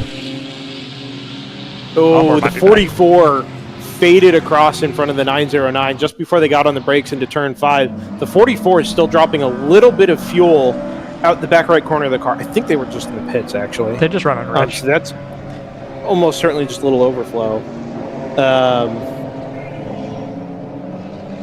No, they weren't before the 35. So this has been an ongoing issue for that car since something like 10:30 this morning. Yeah, they've been dropping fluid basically the whole race. I'm sure there'll be a little bit of a post-mortem tonight, and they'll have that fixed up for tomorrow. But they've been dropping fluid since like 10:30. That is one of the most bizarre stories of this race. That number 44. Yeah, it sure is. That car has so much pace when it's running smoothly. Yeah. Yeah, and it was, and then it wasn't, and then they turned it off and on again, and then it was. But between those things happening, there was a solid hour where it was just hemorrhaging time. This Joseph, Scott. I've done a little bit of maths based on the longest stints automatic and JTR have done so far. I believe JTR can go somewhere in the region of 66 to 68 minutes, and automatic can go 80. So automatic are they're only about 10 minutes short of being able to make it from the last yellow flag period. So honestly, the right they code should 35 only might have a keep them out of splash. the right Yeah, code 35 could keep them out. Yeah, absolutely. Because again, not only will that allow them to save fuel, but it will also shorten the race. So Now the if we gamble. get the code 35, then they are really in the right position. If we don't, they're only going to need a splash, whereas JTR needs a bit more than a splash. The gamble that you kind of end up making implicitly, if you run the route of do I need to stop or not.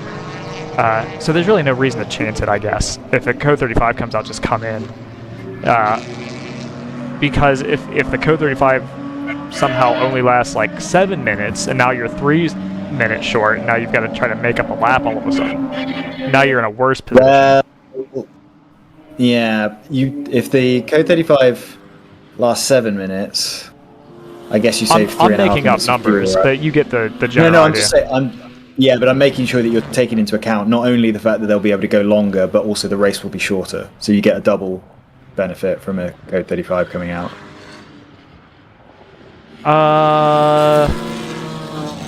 I'll give that some thought. I haven't decided if I agree with it. I get your point. I don't know. To agree with. but I don't know what it could take, I guess, is what I'm saying. I think it probably halves your fuel mileage, but it also knocks half the amount off the race. So you probably end up adding up to you'll need 10 minutes of yellow to anyway. So, yeah, is the net effect that what I'm trying to work out is the net effect that really any code 35 effectively keeps them out of the lane. No, I think they would need 10 minutes. Okay. Something along those lines. But as you say, there's no penalty to pitting under yellow, so you might as well just do it. Well, the 909, are we talking specifically about the 909 here? Yes. Well, so they're going to need the stop, though. Yeah. They have literally just entered their window, so from any time here on out, you can come in and make the stop. You're golden. Yeah, but you're not going to make it if we get enough, unless there's enough, more than 10 minutes of code 35.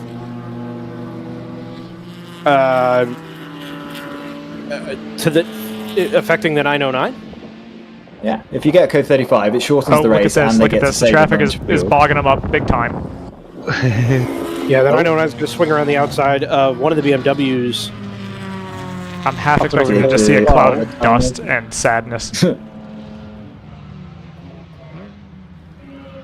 And the delay is keeping us on the edge of our seats. Yeah, there it is. Okay, they both got through.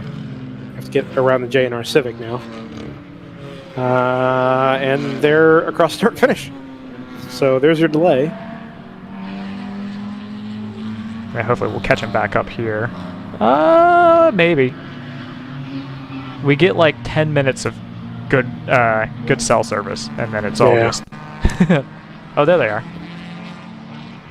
On a delay still, but there they are, and there's a car in between them. 696 will go around the outside too. 983. And they're nose to tail again by the time they get to turn 5.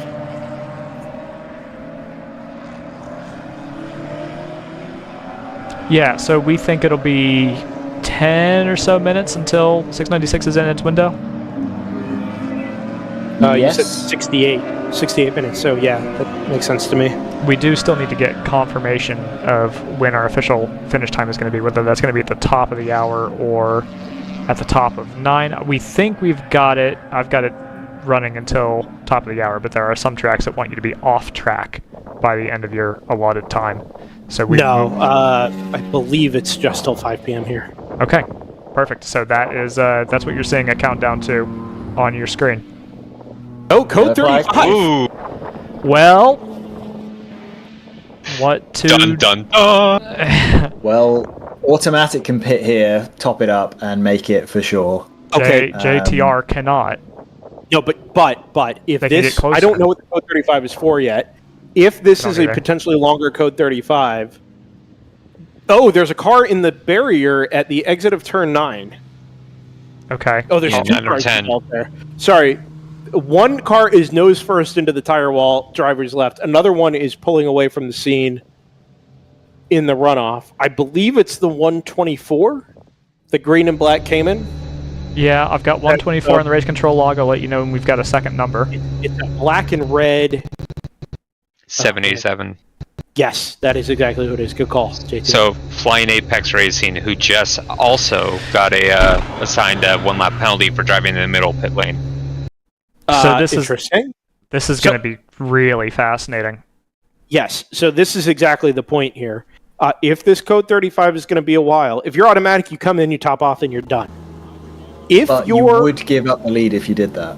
But even if it's only by a car. If they have to drag a car out of a tire wall here, if JTR holds off for maybe a lap, that's left. 3.5 minutes closer to the end of the race, and 3.5 minutes fewer fuel you need to get there. If this takes barrier repair, this could effectively be the end of the race. No. It's not that bad. Okay. No, it's in the hay blocks or whatever they are that were on the fire turn one earlier. No, but it's nose first into these, right? So they've got to drag the car out across the gravel and then either put it on a flatbed or on a flat toe. Now, there's no wrecker there. It's just the truck. By the way, both cars have been past the start finish since the yellow came out, and they both obviously chose not to pit. Interesting. I wonder if that automatic car is closer, or is closer on fuel than we think it is. I think like it's I said, probably it only needs 10 minutes. And this is going to be more than 10 minutes to clean up. There's no reason for them to come in, I don't think. Wait, so I misunderstand that. Why does the automatic car need 10 minutes of yellow? I thought 80 minutes. To save a stop, to not have to stop at all the rest of the race. Oh, I didn't realize that's what we were. Gotcha. I thought they were a lock to have to come in again. If it goes green, then, or if it went green, then yeah, it would be. Interesting. Here's a 701 for their last stop. As in one more time. Yes, okay, understood. 195 ahead of them is second in GP3. We don't need a huge amount of yellow for them to not have to come in at all. Man, that feels so risky. I mean, numbers are numbers, but we've had such limited long-term green flag running today. Here's the thing, they don't really have it on pace. It's their best shot. Just not pitting? Yeah. I can't envision a world where JTR would have to pit and run them down if they're going to have a longer stop. On board with second in GP2, Harrison Motorsports. I think JTR, once we get to that sort of 68 minutes that we think they can go on fuel, they have to stop if we're still under yellow at that point. Right, but theoretically, if we're going to be they won't lose very much. They'll only lose 5 or 10 seconds because they don't have a huge amount of fuel to put in. So the car it's actually not damaged. Substantially damaged. They've pulled it out of the blocks and across the gravel trap, and it looks like they're going to maybe try and let it restart in the paved runoff there on the outside of the little chicane. And if they get going, I think they'll go green. So I don't know if we actually will get 10 minutes. Yeah, it's going to be close. The EV is going to have to get back home, which is part of it. Where are these cars?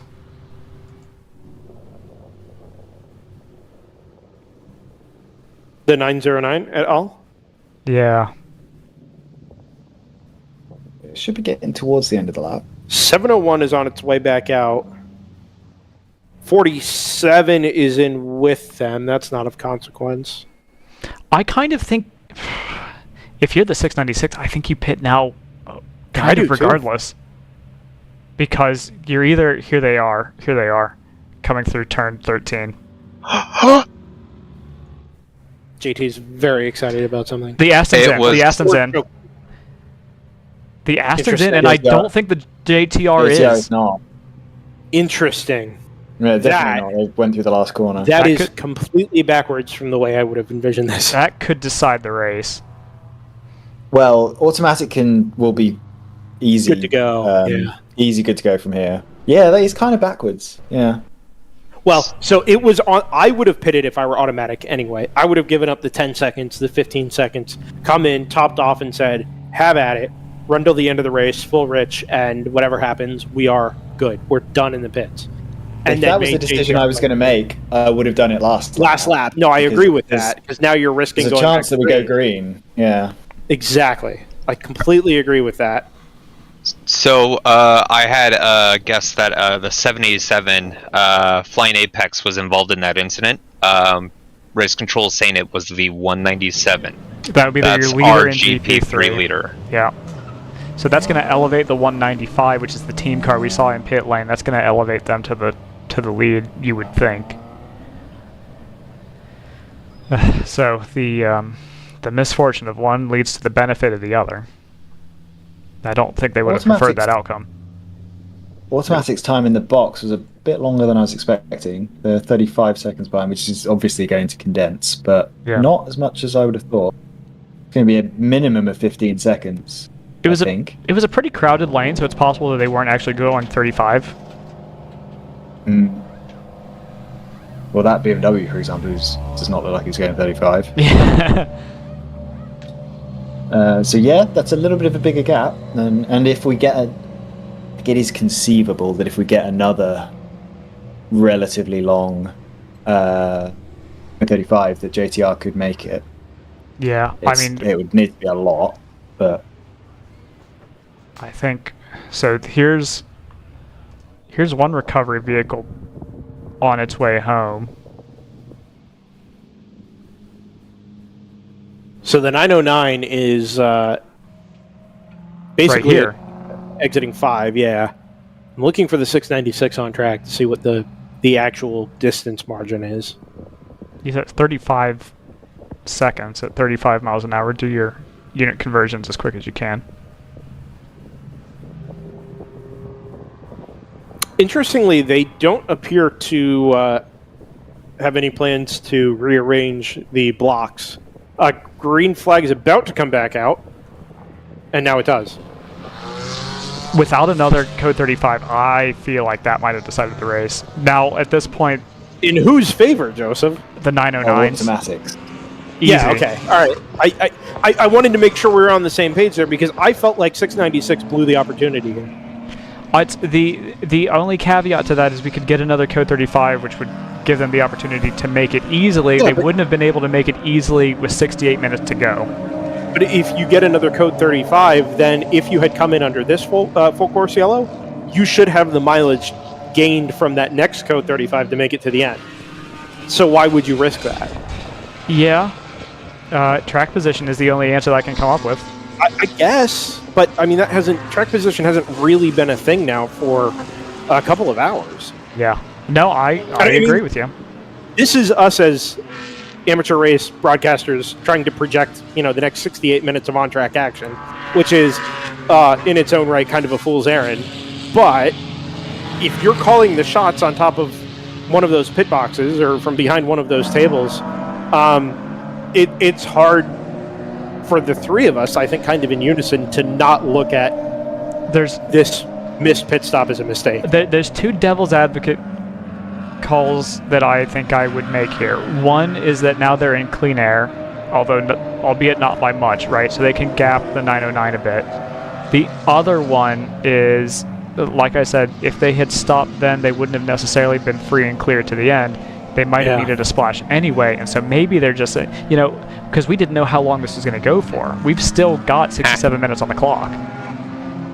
Did you guys note that the 909 gets a 1-lap penalty for visor up? You're kidding. Unreal. As does the 26 in GP1. For a fire bottle not being out for the full fuel stop, so they brought the fire bottle in before the gas can was in, basically. So now in this in the space of that 10-second stop, they've completely flipped the script again, and now now we can play revisionist history and say, what if they just hadn't come in and chanced it? I don't think the yellow was long enough for them to get away with not coming in. It was probably the right call, but yeah, put your visor down. I think we are about to see how fast an Aston Martin GT4 can at Barber Motorsports Park. I don't think we'll see much more than they had before. They were being chased down by the JTR car, and they kind of had what they had. Well, but now do you... a significantly faster driver. 197 is circulating again. We'll need to see if any fault is blade to either of the cars there. They will sometimes call incidental contact, but it is rare. So we'll need to see what comes of that investigation. Still ongoing. Yeah, go ahead. Yeah, no, speaking of contact, I wanted to make a note. I was just visited again by Matt Kehoe from Thunder Bunny Racing, the number 421. That car's been back out, which I think we've made a note of a couple times, which is good. But he wanted to make sure that W2W got some love. Oh, yeah, he did make a note of that, yep. Yeah, they lent some parts and expertise and to what is otherwise an inexperienced crew with a Cayman, helped get the number 421 back out on track, albeit 3 hours later. But Matt specifically said if it weren't for W2W, that car would not be on track right now. It's right in front of the Screaming Goat car if you want to have a look. It is, yep. They put Dallas back in that car, by the way, to kind of shake the jitters off after what happened earlier and let him, build up some confidence and pace, so that I think tomorrow they can make a better run at it. But worth making a mention of that, because that's kind of been a theme today about lending a hand and being friends with your competitors as well. So yeah, it's a competitive community. Yes. Can we get a lap time check between the 909 and the 696? It's just over a lap. No, a lap time check. Oh, 39. Yeah, within half a tenth. Okay. A tenth. Not quite. The margin, for what it's worth, is about a lap and 15 seconds. Give or take. It's another race, I'm afraid, that feels like it's been slightly dictated by unforced errors. This is the way. Yeah. It is. I mean, that's the key is to not make them, so you can't really fault anybody. Well, you can't fault the rules for this. It's just what the risks are, and it's falling afoul of those has completely upended certainly the GP1 field. We've got a car in second place that's been given 3 laps penalty in total. It would have completely changed the dynamic of that class. We've got another car now in second in the overall and in GTO that, by all accounts, should have the advantage, and it absolutely does not at this point. Yeah. Yeah, again, I mean, we're talking about just how competitive, these classes are, how intense the racing has been. So, I mean, any misstep, whether it's on track, making a mistake, or having a gremlin, or, pit lane issues, it's close enough that, if you have these mistakes, it's really going to cost you. Caveat that by saying the 696 is also to a stop. They have an opportunity to make an unforced error. A lot of pit stops have cost teams about a minute 20 seconds. The gap is I'm calling it advantage. It's not a guarantee that it should be the 696, but it is their advantage for sure. I think it's safe to say. Oh, absolutely, especially over a lap. I mean, that's a minute and 40 seconds. Yeah. Right. So even if the 696 is going to owe us half a tank of fuel, 3/4 of a tank of fuel, whatever that number happens to be, it's still much less than a full lap. Well, it's less than a full lap. It's much less, but yeah, there's always the Le Mans drama, right? Of you've got to start the car back up. Well, and the unforced error, and how long does it take you to run cans across the wall? How efficient is your pit stop? All of these things. Where the 909 doesn't have those question marks, it just needs to reel off laps. Now, losing 3.5 seconds in a lap is not going to help your case. 696 just threw down a 36.3 compared to Automatic's 39.8. So, not helpful for the 909 there. That it is a shame that it's happened this way. I do feel like we've talked about the 909 making mistakes like this in the past. My prior, before we rerun these predictions, is not 100% to 0. I think it's closer to like 90-10, maybe 80-20 in favor of the 696. Because like I said, I would say it's at least 90-10 now. It's just that there's so much variability. There's so many things that can happen in the pit stop. But certainly with the track advantage that they've got now, the pace advantage that they'll carry through the rest of the race, I think it's the deck is stacked against the 909 at this point with that lap penalty, and that's got to be galling too for the driver, because it seems like 8 times out of 10 it's usually the driver's got their visor cracked and you're just trying to get back in the zone, right? So you're coming off of that. You're probably at this point, I think, told that you've got a lap penalty and you've got to try to make up that pace or consolidate second. So it's got to your heart's just got to drop into your stomach when you hear something like that. Look, I mean, this has to be a checklist item, I think, for every team. When you call your driver into the pits, you know, call them in, box this lap, remember visor down, staying in the car, you know, whatever your spiel is.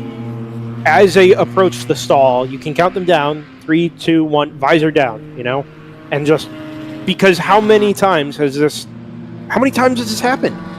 I feel like every race it is 5 or 6 times we see a visor up warning and penalty. And remember, like we talked about, it's a 2-strike operation. You know, it's not like that was the first time and you know they were dinged for it. They've made more than one mistake in the pits, and that ultimately is what's put them on the back foot. Quick update, GP3, the 197 Overnight Motorsports came back out in second with about a 50-second lap over the 94 Motorsports Lexus. So there's still a possibility they could lose a lap if they are deemed at fault for the incident in turn 9. But as of right now, their pace seems to be fast enough that they're not in danger of losing the position on track. Do we have the 0-1 on board, Joseph? We can try to find it. It is about to be passed by the 182 Rule 1 Racing Porsche Cayman. And that will be for 6th place when it happens. It is. Overall and in GTO. As the feed dropped. Classic. Yeah. Who could have Is that seen a this long coming? stop by the 705? It is. Well, it's a stop by the 705. I don't know about length of time, but it is stationary in the pit lane at the moment. The car is back in 6th in GP1, and it's already had a long lap. Oh, it actually may have just come out. Let's come back to the point we mentioned a few hours ago about these the starting grid for tomorrow.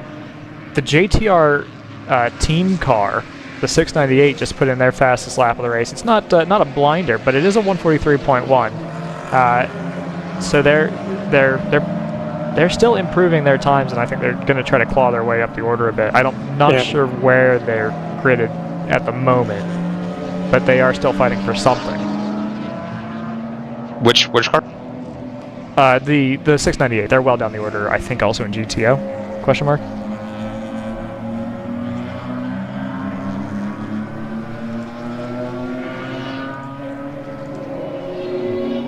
Yeah, they currently have. I'm not sure about.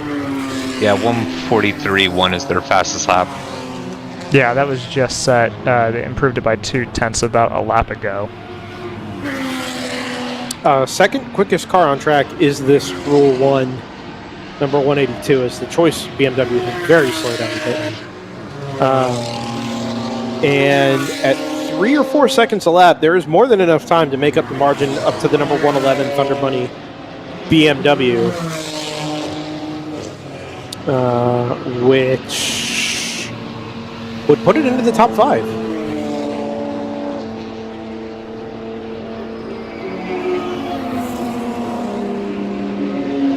Okay, that onboard doesn't exist anymore. Whoops. I'll never tell which one I'm talking about. It was the 46.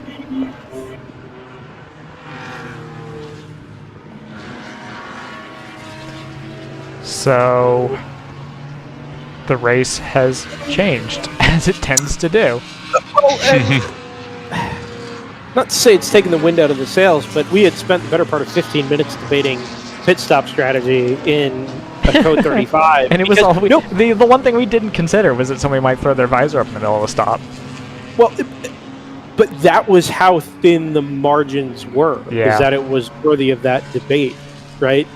And every now and then, I feel like we get sucked into these close races, and they are close races, and they're awesome. And we talk the series up because this is what you get. It seems like 40-50% of the time we're talking about races that are coming down inside the last hour, and that's fantastic. And then every now and then there's just a little reminder that this is still amateur motorsports, that these aren't teams that are practicing pit stops in a shop, ad nauseum.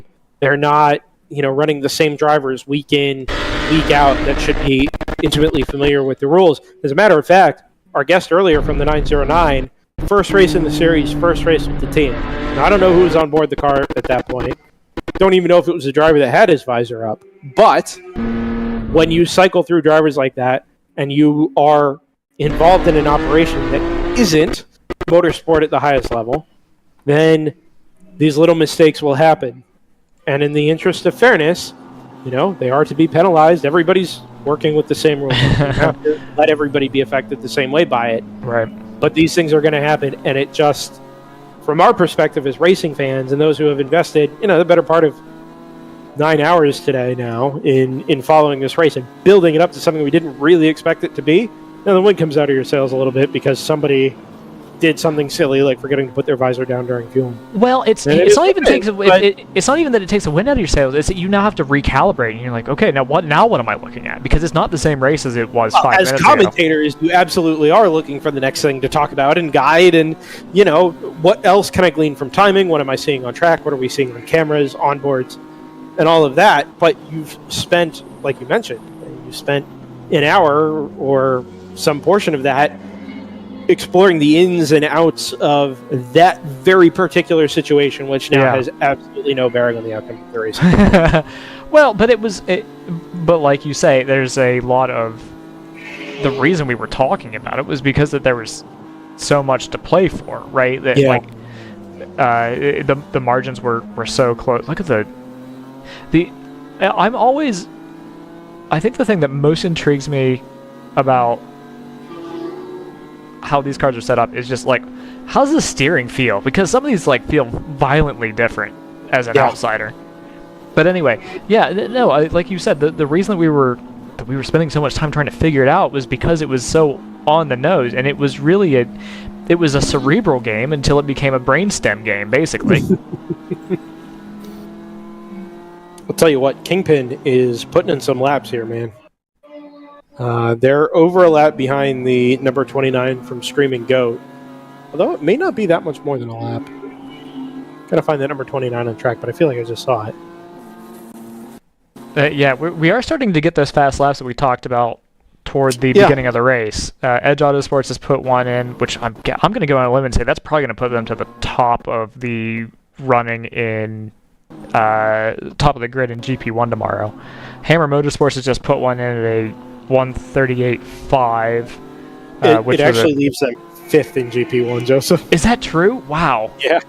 PC, Ginger 47, Moorhead Speedworks, Round 3 Racing, Edge Autosports. Yeah, okay. I buy that. All within 0.7 of a second on their best lap. Yeah, in race trim. Like, this is in traffic. Yeah. That CMZ car, by the way, 2nd overall in terms of fastest laps. Which car? The CMZ Janetta. Huh. They're the only other car in the 34 besides your overall race leader.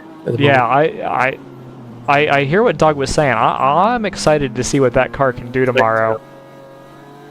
Well, the next 3 races, tomorrow and then Mid-Ohio. Mid-Ohio would be a great one for that car. It's fantastic for that car. Medium speed, direction changes. Yeah.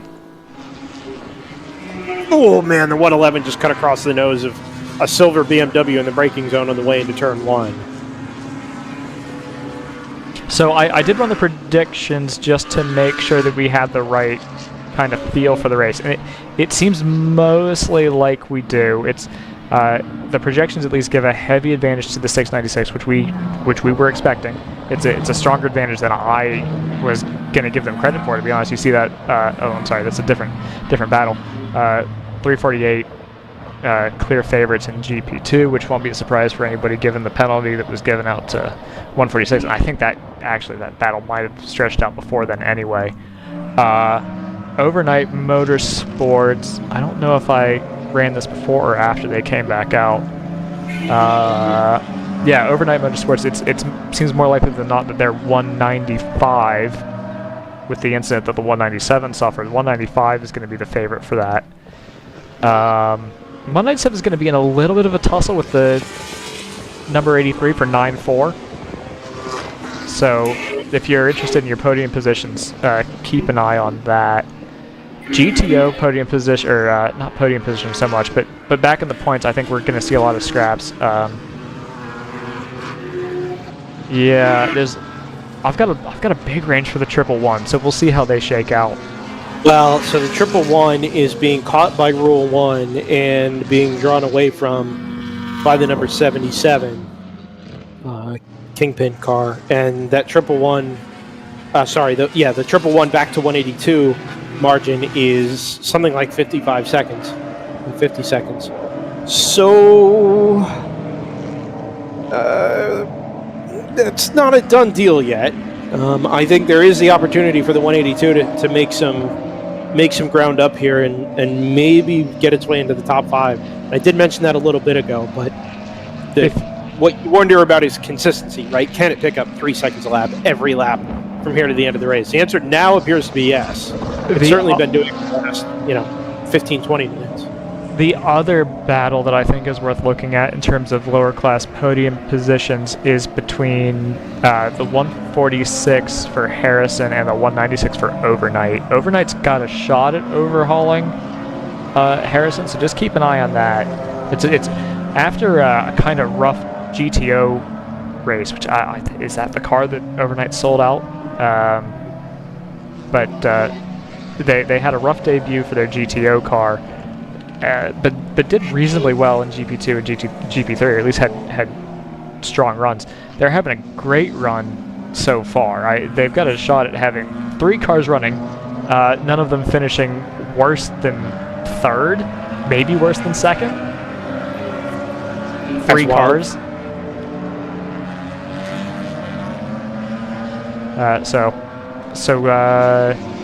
Yeah, good for them. And long lap from JTR. I mean, not long, but 145. Well, yeah, okay. It's one of those things where they're probably taking it a little safe because they know that they don't have... There's not a ton to fight for here. No, but you can't give too much of this up. Now, they've been building their margin up since we went back to green, which is fine.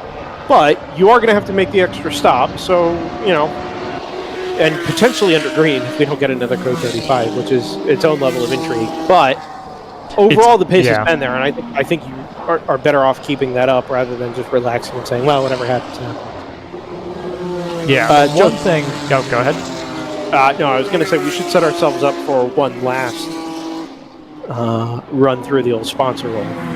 Sure. Here in the coming moments, so we can kind of focus in on the finish, especially once we get Scott back. Yeah, I'm fine with that. I am. I'll call myself ready to go whenever for that. Okay. Well, let's go ahead and do that now. Then we're coming up to the 45-minute to go mark. Actually, let's hold off on that because the 696 is in. Okay, that's about what we expected. Yep. So we do want to stick around, see how that shakes out. Sorry, they plugged the fuel can into the car, and immediately a huge amount of fuel shot out the overflow from the top of the can and splashed all over the side of the car. Now they move another can over to the right side of the car. That was bizarre. So I will say this, not to encourage poor behavior, but they have not shown up on race control yet today. So they do have margin to make a mistake here. I've never seen anything like that. And the pit marshal directly opposite their pit stall is I'm sure calling in what he just saw as something like a fuel spill. It wasn't a dripping fuel spill, but essentially as the relief valve, as the fuel bubbled up, it just shot out the top of the can at the relief valve, and now he's waving. Now he's waving at the driver, motioning him to put the visor down. Oh no, that would be the thing where it's like, do you have two offenses at once? Well, right, and we saw that earlier with. Now I don't remember who it was. Is visor down? I don't think that's a warning. I think that's a straight penalty, isn't it? No. So every pit lane penalty is a warning. But if you have a fuel spill, this is a long stop, by the way. Just out of Here comes on 909 is 3. Guys, I think the leads just changed. That's what I'm saying. Automatic 909 comes is through. Yeah, go ahead, Joseph. Where is 696 pitted before or after the line? After. They're still stationary. Okay. They have not moved. Now they go. So 696 is I'll call him at the pit out line here momentarily. Now, as the 909 is turning into turn 5. So that's probably about 20 to 25 seconds. We'll get it when they come across the line here, but I didn't think the 696 was going to be stationary for that long. We already know that the pit marshal has called in at least one, possibly 2 little notes on that 696 on their last stop. Warning for fueling infraction, visor up. That's what we have so far. Okay. So maybe the spill. Has automatic been given their lap back? Because they shouldn't be that close. No, they were a lap and about 15 seconds. It was a long pit stop, Scott. Yeah. Really? Like a minute and a half long? Oh, yeah. Also, they were in there for a while. Joseph, if you look 2 columns up, you'll see 909 listed again. I did see that. I don't want to call it out because it's under investigation. Okay. Because if we get down to like inside 30 minutes to go, which we'll call it out in about 15 minutes if it's still pending. But I take your point. Well, there we go. It's fixed. Okay. Yeah, so we can put a bow on that now that it's been finalized. It was the 909 under investigation for passing under yellow. That inquiry has been withdrawn, so now we are back to a straight fight. Huh. 909 has taken the lead on timing. Yeah, and that's completely accurate. All right, so I want to see what this lap time is when JTR comes across the line. It should be about, what, like 7 minutes? If it's 3:49. Okay, that doesn't make sense. That's not that long at all. No, that's a normal pit stop. That's not long. So automatic must have got their lap back. That is 2 minutes and 15. What does that work out for time loss? About 2:20, 2:22. That's correct. I mean, a lap is a minute 40, and you get the extra 30 seconds in margin. That math all works out. So are we saying that if automatic hadn't got their penalty, they'd be in the lead by a lap? Yes, because, Scott, the 696 chose not to pit under the code 35. Yeah, I suppose. That's where the big difference is here. I'm being surprised by the thing I've been arguing the entire race. Which makes no sense at all, but yeah. Okay. And this Screaming goat looking at you. Scott has become himself a screaming goat. We had this very long discussion about why the 696 didn't pit. Should it have?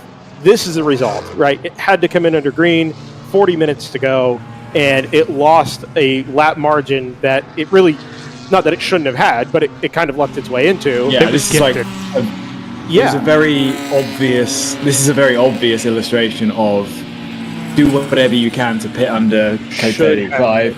Like they could have pitted under code 35 and gone into max fuel save mode because they would have gained time. Well, okay, but then at least your window where you are looking for a code 35 is only like 15 minutes long, right? If you pit then, you need 15 minutes of fuel to get to talking points are back, baby. Yeah, let's go. Yeah. Yeah. Well, the other thing is they're now 33 seconds behind, and they are faster. So 40 minutes to go. They've got to make up. I don't think they've got time to catch. They need to be. Well, it needs to be about I think it's going to be. It's going to be right on the line. Yeah, that car. Yeah, here's the thing. That car is capable of pace, like real pace. Yeah, so I think if there is a car. To steal your saying from earlier, I think we're about to see how fast the 2019 BMW M4 can go. Absolutely, absolutely. And we already have a good demonstration of that. 34.5 is a pretty good number. So yeah, I don't think we should expect that because that was a much cooler part of the day. Of course, and more tires. Yeah, exactly. Yeah. The vice is so let's as the automatic does a 39.5. Let's reset here, Joseph, and run through the ads one more time, and kind of set things up here for the last half hour or so, knowing now that we now have to watch the 696 chase down the 909, kind of the inverse of what we expected 15 minutes ago, but this is kind of worth setting ourselves up for, for a run to the checkered flag. So if you're ready, I'm ready, and we'll be back on the other side here in about 2 minutes from Barber Motorsports Park.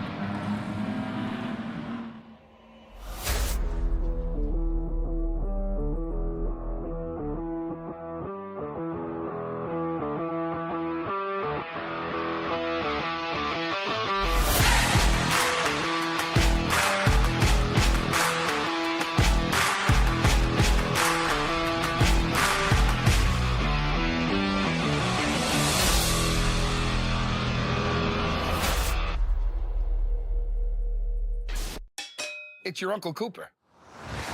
Your SUV is a multi-purpose tool, like a corkscrew fish scaler. And that means your tires should be multi-purpose too. Like these Cooper rugged Treks. They're tough, but also run smooth as butter. And with dual sidewalls, it's like having a multi-tool that can look like a completely different multi-tool. Don't take that idea, by the way. I'm gonna patent it. Go with the Coopers. Cooper! Focus, guys. We're in a race to the finish, okay? Here's where the rubber meets the road. These initiatives move the needle, like, at all? Well, let's shift gears a minute. We're really kind of at the apex here. We need to put the pedal to the metal. We need to nail those hairpin turns, cross that finish line, and take that checkered flag. Woo! Hit the track with the world's largest motorsports calendar, track day insurance, and more. Haggerty. Let's drive together.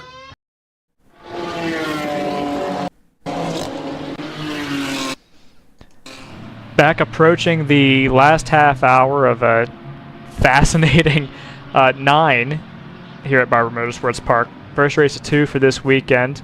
Race tomorrow will start at the same time but end an hour earlier, with an hour break a little bit after the beginning. What we're following right now is basically what has turned back into a chase for the overall lead. 909 Automatic Racing Aston Martin leading a chasing JTR Motorsports Engineering number 696 BMW.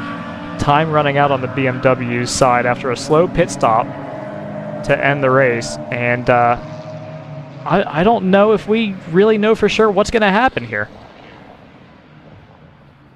Nope, it's all up in the air. Sorry, Joseph, I'm just taking some notes on tomorrow. Can you confirm that the break will be after the beginning? Is that right? That is correct, but before the end. Before the end. Okay, good, I got it. Yeah. Everyone thinks that the break's going to be at the end. That's not true. It's not true. It's going to be... Well, I mean, there is a break at the end. Well, it's not really... Because we're only but there's no 1 hour break. I guess you're right. Yeah, there's going to be 2 breaks. There's going to be 2 breaks and 1 resumption. Brendan, we are children, you know this. I do, yes. No, that's why you're here. Now, I don't want you to make any presumptions about the resumption. By the way, JTR has just done a 35.0, so this is how fast a 2019 BMW M4 can go. The sandbags have come off. With a full fuel tank-ish, fullish fuel tank. So maybe we can expect 34.5s. I will say this, there is still a lot of traffic out there. But the gap is down to 26 seconds, so they're going to catch at this rate. Yeah, it's the very 909 needs to get a wiggle on here. They did not need that 1 lap penalty. No.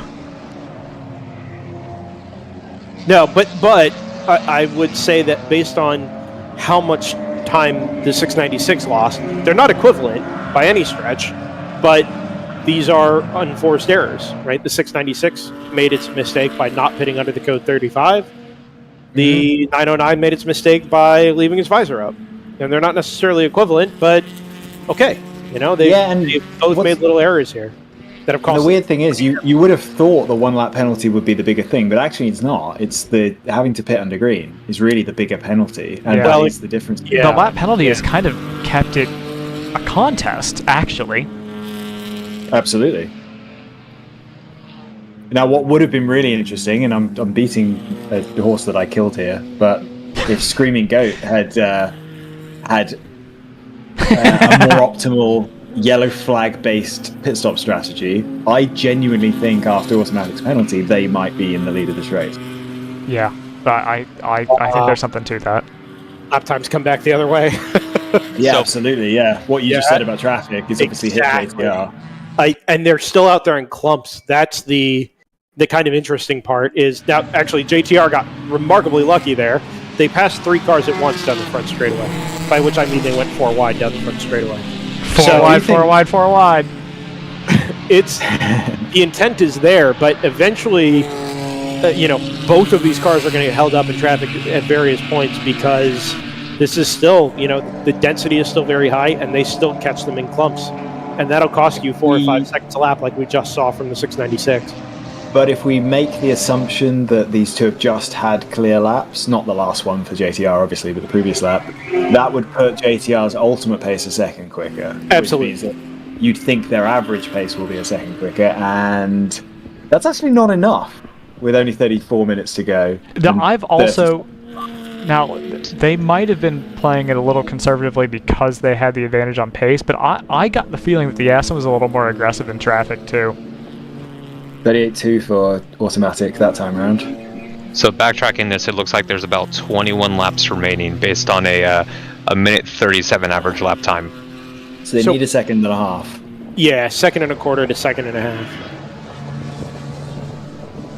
See what they get this time. 38.2 from automatic is going to help JTR's case here. Yeah, 36.2. So 2 seconds that time. It's down to 28 even. Frustrating because they had it down to 26. That was just a shocking lap last time around. Yeah, they had really 5 cars in front of them coming out of turn 5, and that's really where they need to make up time.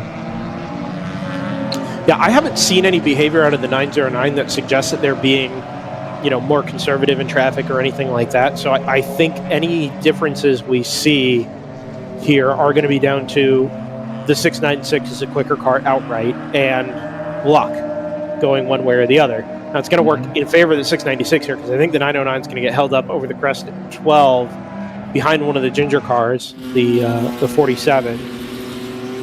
And I think there's another car in there that I missed. All right, we have cameras on a stagger. That's exciting. Are they a stagger that works for us, or no? Nice. Yeah. So it was Screaming Goat, but I mean they've only just gotten by that number 47. Well, that was actually a 37.4, so quicker than the one before it. Yeah, but they did a 36.2 a couple of laps. Sure, ago, so yeah. It's still held up. It's weird actually because I was watching we were tracking the Pro Sport, totally wrong Aston. They've been out for hours. We've been tracking the automatic car for most of that lap, and it looks pretty clear. So I'm not sure where that 1.3 seconds went. 36.2. JTR are now a lap down. Have we had a penalty? Oh no, sorry, that was no. But they timing back right out of it on the run into turn 1 as the automatic Aston goes 3 wide out of turn 5. They were coming up behind a string of cars single file, and they didn't even think about making an attempt to pass on the way into 1. Like, not even a hint. Oh, that car's not well. I don't think the 696 is up to pit. Well, man, I don't know. It's not past anybody. No, it's got problems. It's 100% got problems. Okay. So I'm not seeing it here. That's a shame, obviously. Yeah. No. It's getting up to about 4th gear, and then it much like the PC car earlier, actually. Not saying it's the same issue, but it's very similar in behavior and outcome to whatever that issue was. Now, I have the JTR War Wagon, which is just kind of like a mini-me War Wagon. Like when it grows up, it wants to be a NASCAR War Wagon. Okay. Is down here in the cold pits in front of me, and there's no massive panic, but the crew chief is speaking and gesticulating while he's speaking on the radio here. So they're clearly talking through something. Yeah, he looks okay at the end of the track, where obviously you don't have to stretch your legs. I wonder You if can't they had stretch your legs. or work on something while the car was partway around the lap. That doesn't feel quite right. The Jenetta's catching it at a pace. We know the Jenetta's fast in the corners, but it shouldn't be that fast. So it seems to be right around 4th gear, right? That speed, 100 miles an hour or so. We're about to get lots of, yeah, it's 48. Yeah, that's the issue. Well, if nothing else, even if they're up to speed after this, that's too much of a gap now. It's lost in the race. They can't bring it back. So it's going to be consolidating points at this point. Yeah, whether they can crawl all they have to do is crawl the car home in the last second. Exactly. Because of screaming. Sorry. Well, it's kind of funny because it kind of helps illuminate where people put their effort, right? The Screaming Goat strategy is basically like, we're going to run the simplest strategy. We're not going to try to complicate things. Whatever you do, don't pit under code 35. That's what it seems like. But no, to be honest, they have only done. I think they've actually done the same number of green flag stops as JTR. They've done one more than automatic, so they haven't been. It's not worked out that terrible. It's not they like also haven't been penalized. Yeah, obviously. JTR, have they been? Oh no, they lost 4 laps in their car going wrong. Yeah. Yes, running out of fuel or whatever. So, yeah. It's kind of the Screaming Goat kind of just vibe in general is almost just kind of like plodding through, right? Like there's nothing to them that's especially flashy or fancy. It's just, all right, this is what we're gonna do. It's their strength is always the consistency of their driver rotation, I think. Well, that and fuel mileage. Yeah, fuel mileage, of course. But they haven't put themselves in a position to take advantage of that, because the way today that you could use your fuel mileage to take advantage is by leapfrogging across all the long green flag periods to each of the cautions. Yes. None of the green flag periods were long enough that they couldn't have done that, but they chose not to for some reason. I mean, there is maybe an argument to be made there for driver rotation, and depends on what your end goals are. I'm sure for everybody it's to go get a win, but, you know, we've mentioned this a couple times. There are a variety of factors at play. I think your challenge tomorrow, Brendan, is we need to talk to them about it. We need to get to the bottom of this. Yeah, I've talked to David McKee a couple times before. Yeah, we had them at NOLA on the broadcast. Oh, I think you're right. We definitely did. I remember. I really enjoyed their interview. Yeah, with one of their drivers. I'll get in touch with them and see if they'll come up tomorrow.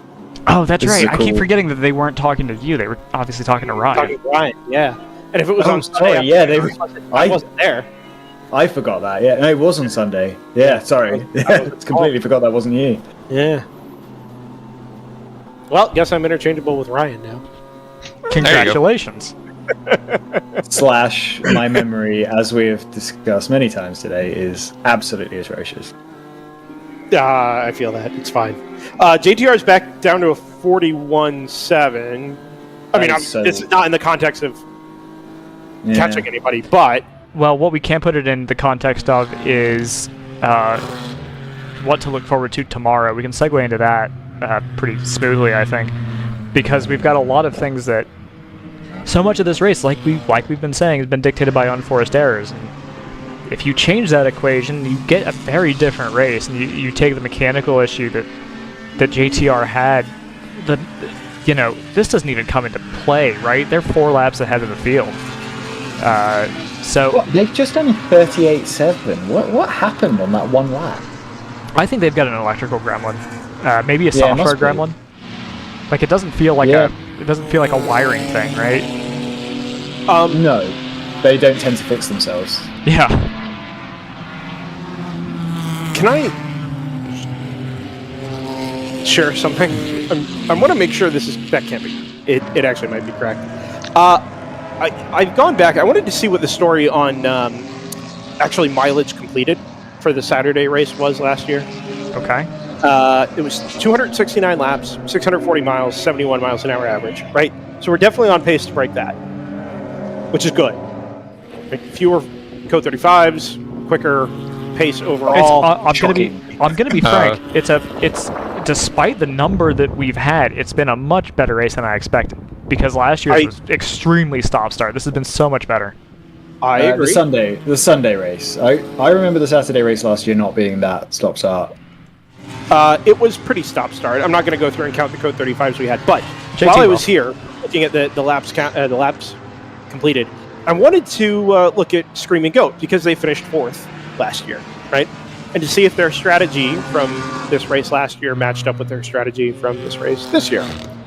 So, how many pit stops have Screaming Goat made this year, or so far today? They've made 6 in total. 6. Do you know how many pit stops they made in a 9-hour race last year on the Saturday? I want it to be something stupid like 14. It's 4.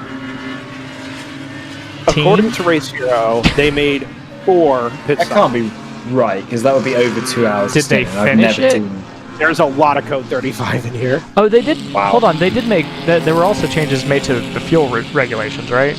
Fuel tank sizes. Yes. Last year, they were going from lap 53 to lap 103. They were doing regularly 50-lap stints. Okay. Their last stint, which featured something like 10 to 12 laps of Code 35, they were last in at 212, and the race ran to 269. So 57 laps. Wow. So there you go. They're certainly capable of executing this strategy well. Last year they finished 4th, but that was still on the lead lap, 66 seconds Let me make off this of your overall point, race winner. Brendan. If they had to make fewer pit stops, there's fewer opportunities for them to get caught out. Because you don't have to take the lane as often. Very true. Yes, that is true. I don't think you should point be running is- your race like that, assuming you're going to make a mistake if you have to make a pit stop. Yeah. And that works if you are... I'm not saying that was seriously- intentional. I'm just saying that would be the difference between last year's and this year's running. Yeah, I'm not saying from pointing out that observation that I think it's a better strategy, or that it's necessarily the fastest way to complete the race. Are you able but, to see how many of their stops last year were under green? all of them? I think that's a problem. I think they'd have won last year for their stops if they. Well, so that's what I'm saying, right? But I think if you look at it and say, well, we only made 4 pit stops in 9 hours last year, and we didn't have any penalties, and we finished 4th, a minute off of the race leader, that you look at that as a success. I think there's That's not a terribly analytical point of view, but I think you could make that. I'll give you an even less analytical point of view, which is I think the strategy here is that there isn't really a strategy. I think it's like go fast, have fun, and that's the whole thing. Like, That's not the impression I got from these guys in the last race. It kind of is for me. Oh, sorry. Stopped BMW smoking out the front. I have There's no a idea lot where of this those. is. Oh, yep, no. It's turn 13. It's turn 13. I think it might be the 151. It's not. It's. Yeah, there we go. Is it the silver Grasser? BMW Grasser. all day. What series are you watching? Yeah, it's Presser Tech. Sorry, I've been reading Presser Tech all day and thinking Grasser.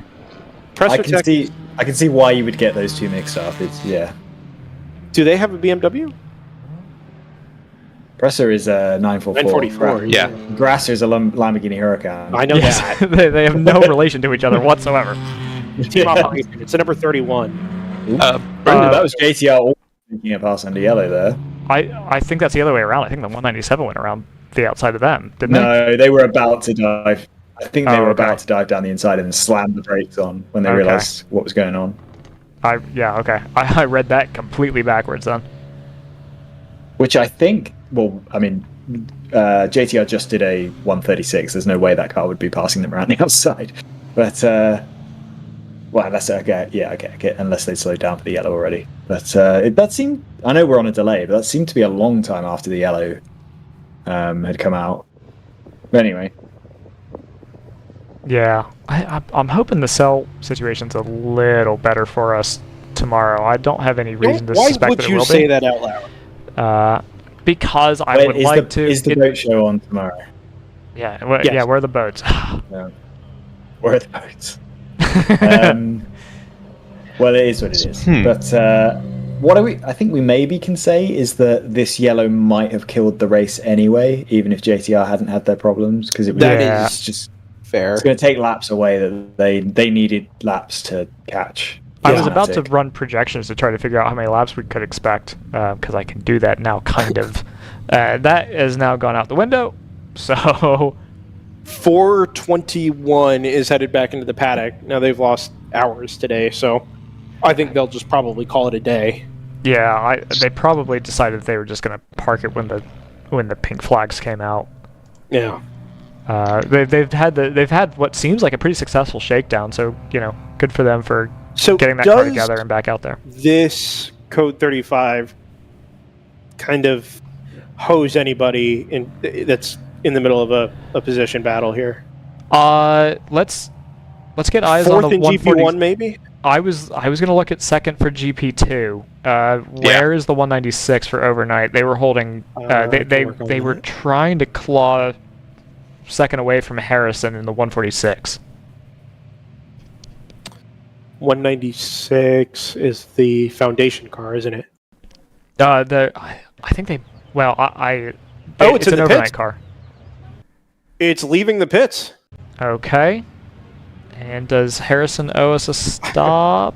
No, they do not. Harrison will be good to go. So that's that. Yep. There's something interesting going on with the Pinnacle car. They just lost 2 positions on that lap and have come in the pits. They were in the pits, yeah. They're on their way out. They were in 8th place, and they're now a minute behind 8th place, which doesn't make sense. They're 10th. Yeah, so they're 10th. They've lost the extra spot to the TLM car. Yeah, but they were in 8th at the start of the previous lap. So I'm wondering how they lost quite that much time. Like I can see them losing 9th because they're only 60 seconds behind. Ooh.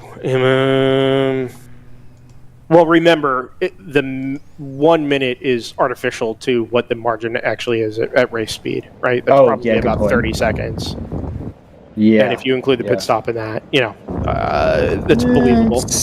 A long stop, but believable. Yeah, it's quite long. Well, they shouldn't have a long stop because we've only got 18 minutes to go. So that doesn't...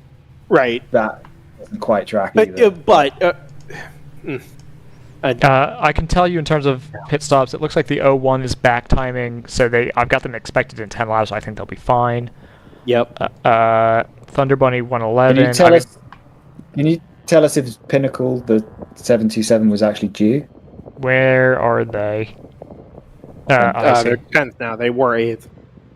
Let's see. That was slightly early. I don't know if they could have made it. It shouldn't have been that long of a stop. It should have been a splash, but... Yeah, it seems to have cost them quite a lot, but not a huge amount, but more than I would expect. They were 7 laps early, so they were right on the cusp of trying to make that decision of how long do we think this is going to go for? How long do we think this recovery effort's going to go for? Can you tell me, or us, Joseph, if the number 293 is doing? I think it is. That's what I've been looking at right now. It's close. I was going to say the same thing. I've got them in 7 laps, so it depends on how long this runs for. Well, yeah, I wonder if this may be the difference maker here. Now, they're 8 seconds behind under Code 35, so let's call that 4 or 5 seconds. And if they're going to have to fuel save at all to the end, it would be really hard to make the margin up. I don't have anybody in the top 4 in GP1 that's even close to needing to stop, so that is basically as you see it. Other than Ruben potentially getting past at 39. I haven't been monitoring that, but if you say so, then I'll take it. No, that's really the only I mean, in general, it's one of the only positions left at play here. Yeah, looks things like really spread out. Looks like this car's One going to thing have to I've go on a noticed is- flatbed, so that'll take a little bit of time to sort out. Yeah, we may only get 8 minutes, eight maybe 10 minutes of green flag running here at the end. One thing that's a bit interesting is from the Edge Autosport onboard, the driver is really struggling with the sun going towards the final complex. So, yeah, just something I thought was man. kind of interesting. There you go. He's got his visor, which looks like it's got a tint on it, up. Not much. Yeah. There's an easy solution to that, mate.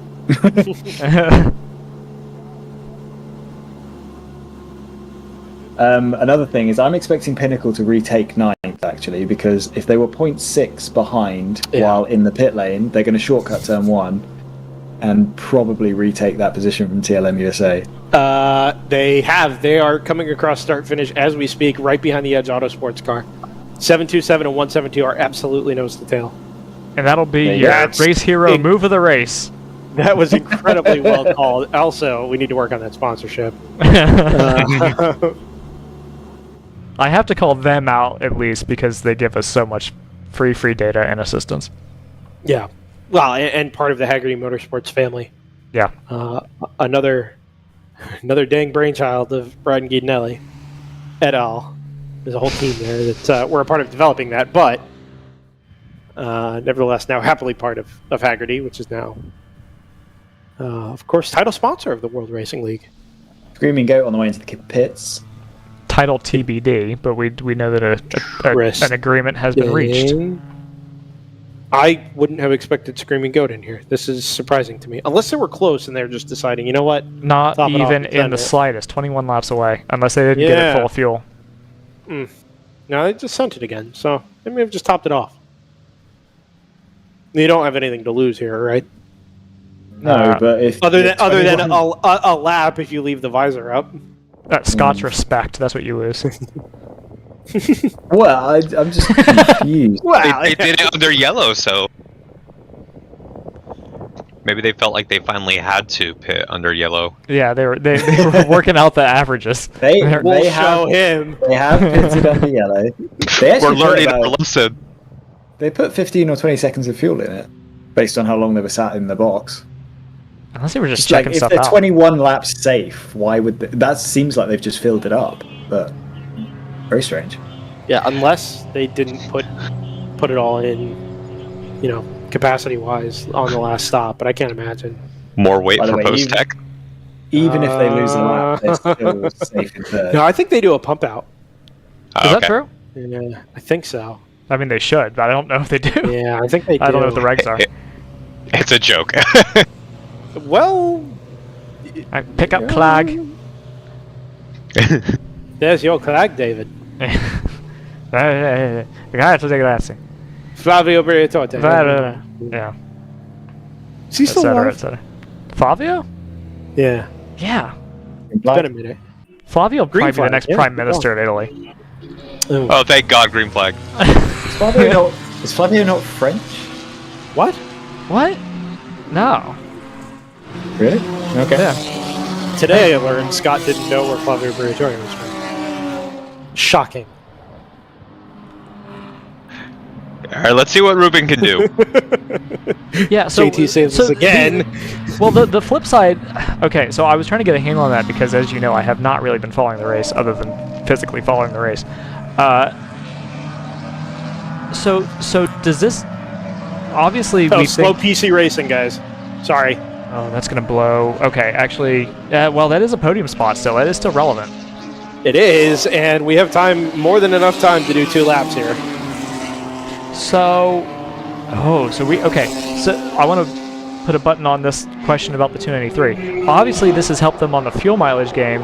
Has it taken too much time? I don't know what the gap is. Has it taken too much time away from them in terms of being able to actually catch the 39? Yeah, I don't know. And I don't know if they have the pace to do it anyway. I wasn't watching it super closely, other than There's trying the 44. to figure out where our intrigue was going to come from.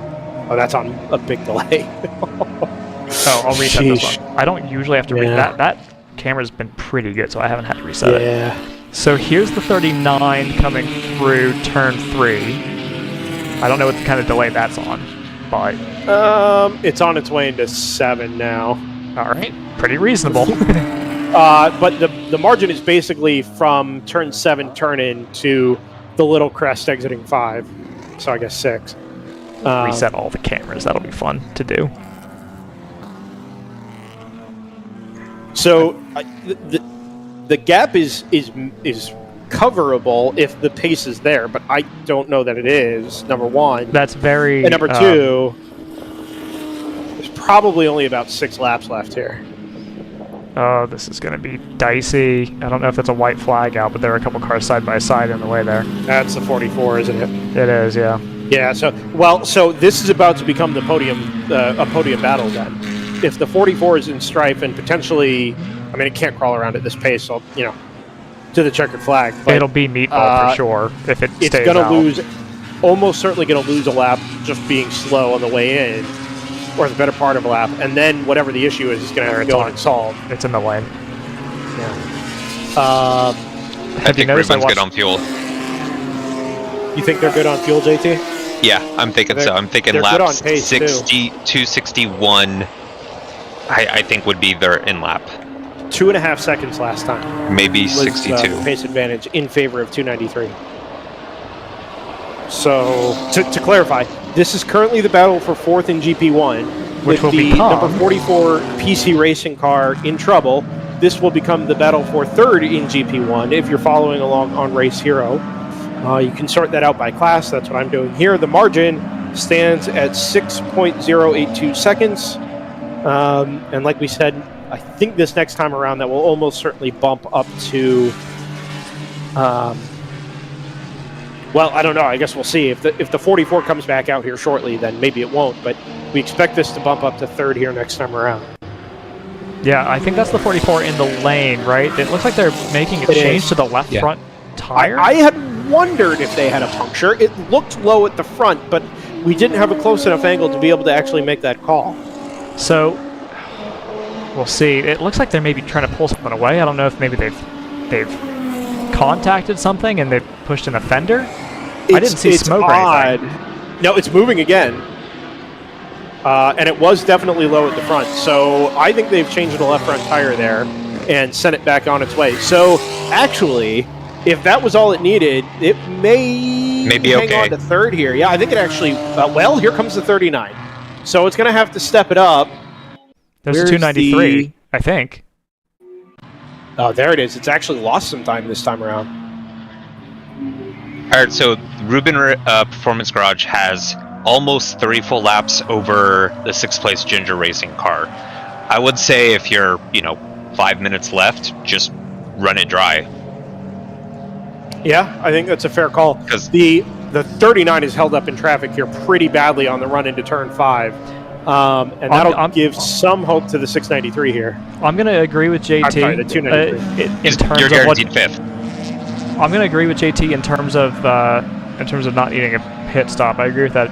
Yeah. With that math, because I've got them at like a 75-25 split between the 39 for that spot. So it's really going to be down to pace here. Yeah, and it already was, but unfortunately, it gained 2 seconds and then immediately lost 2 seconds on the following lap. Yeah. So based on the way things were going, I think this lap will probably be in favor of the Ruben Performance Garage BMW. But as I say that, it's now catching the traffic that the 39 just dealt with, which is a single file line of about 6 cars. Yeah, and it's challenging too because at least a third of this field is probably GTO cars, so they'll have a good number of cars that are catching them also. 44 comes across the line. The lap was a 150, and that is its out lap. Correct. So here comes the 39. The margin is 11 seconds. And here comes Ruben, who has made absolutely no progress on that bundle of traffic. That's a 41.9. So the gap's down to 5.7, but like we said, 6 cars in between them. 6.5 minutes. We've got a fight on in the tail end of the points paying positions in GTO. Looks like TLM USA in the 172 is right on the tail of Pinnacle. keep an eye on 293 that. is kind of hustling here, actually. It's gotten by the J&R Civic. It tucks up inside the number 777 Big Mission BMW. Can't get the move done. Sends it off down the straightaway. Now, there are a couple of GTO cars in here, which is going to help the Rubin BMW. But there's also 2 GP2 cars, which will not help its case. I think cameras might actually be caught up for the finale. Ooh. Well, the sun's gone down. There's no heat. I assume the boat show is largely cleared out. Good riddance, boats. Yeah.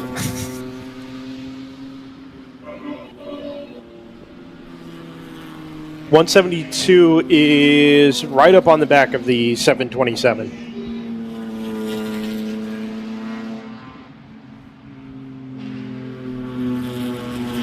So we've cleared last year's lap total. Now we're up to 271. 5 minutes and 16 seconds now. I actually just realized it's counting down second by second on the timing pillar in the middle of the circuit. So that's very convenient. How close are we? Well, based on the VLC delay, you're probably about 2 seconds off. Oh, no. Yeah. What a shame. I will never Reset financially everything. recover from this. Yeah, let me restart VMix real quick. Yeah. I think the 293 may have backed out of this. Yeah, I'm thinking that already hit traffic enough that it just couldn't really gain anything because they lost a few seconds there. And the NRG car is losing time to the 44 again, so I think we have our answer in GP1. And NRG's last lap was faster than Rubin's fastest. So much traffic. Yeah, I think too. There's going to be an element of it's a relative newcomer to the series in terms of probably not being a full time. You don't want to do anything silly, right? You want to. It's kind of the opposite of someone who comes in as a ringer in a pro series where you're trying to make a name for yourself. It's kind of the opposite where here you just want to make sure you don't look like a dummy. Gotta say that looked pretty cool for the Edge Autosports right there, doing a point by for the PC racing car. Yeah, in the middle of the corner. Oh no! Well, he was pointing on the approach to 5. The 172 was flashing its lights at Pinnacle coming down the front straightaway here, which feels a little unnecessary. But it's close enough to make a move, and he's going to do it on the run down to turn 5. Do we have this on the cameras? Should I wait to call this? Side by side. There it is. Move done on the 172. Now, I don't know that the 172 is actually being held up all that much. I think he may be a little bit quicker, but I'm not entirely convinced that he's going to run away ahead of the 727 here. So this may not be completely finished yet. Yeah, I'm curious to see how this plays out. It is our closest battle on track, if anybody's wondering why we're covering 9th in GTO. And not really close enough to do anything with the 983 from W2W either. No, yeah, I think this is really the last thing. You know, we're really just knocking on wood and hoping that nobody has a mechanical in the dying really seconds of this race. Yeah.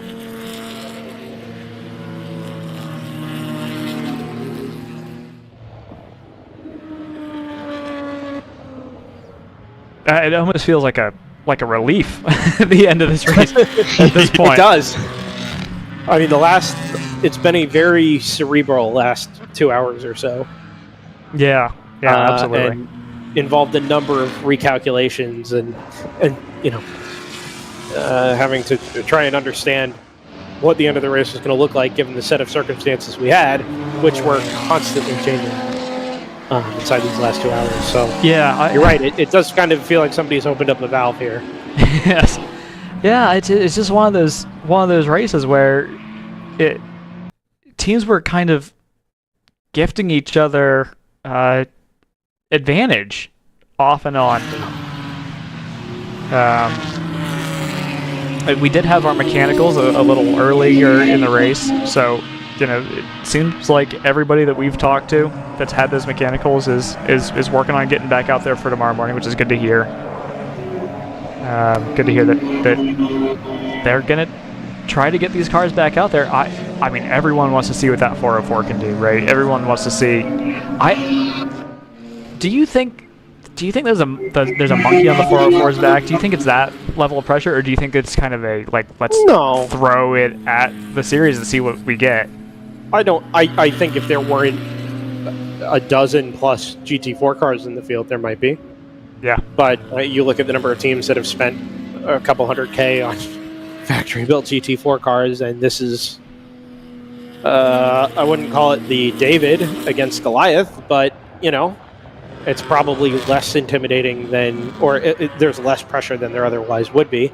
Yeah. We are under a minute now, and I haven't seen a white flag wave yet, so white flag is in hand, actually. Down the front straightaway comes the number 909 Aston Martin V8 Vantage GT4 and sails off into turn 1 for the final time. So we're going to go just over 5 hours and just past 5 o'clock local time here in Birmingham. And what ought to be, well, I'm not going to say it yet. Let it get a little bit closer. Because things have changed quickly here. Yeah. Red loose ends with Ruben. Gap's 12 seconds, so that's settled. Obviously nothing happening with the PC racing car as well. TLM and Pinnacle has been settled. The TLM car was able to kind of stretch a margin out there. And everything else is basically a lap plus. So, inside the last 5 minutes, we've had our opportunity to decompress. The teams are taking their opportunity to move from their pit boxes in the cold pit over to the lane between the front straightaway and the pit lane, as you see in that.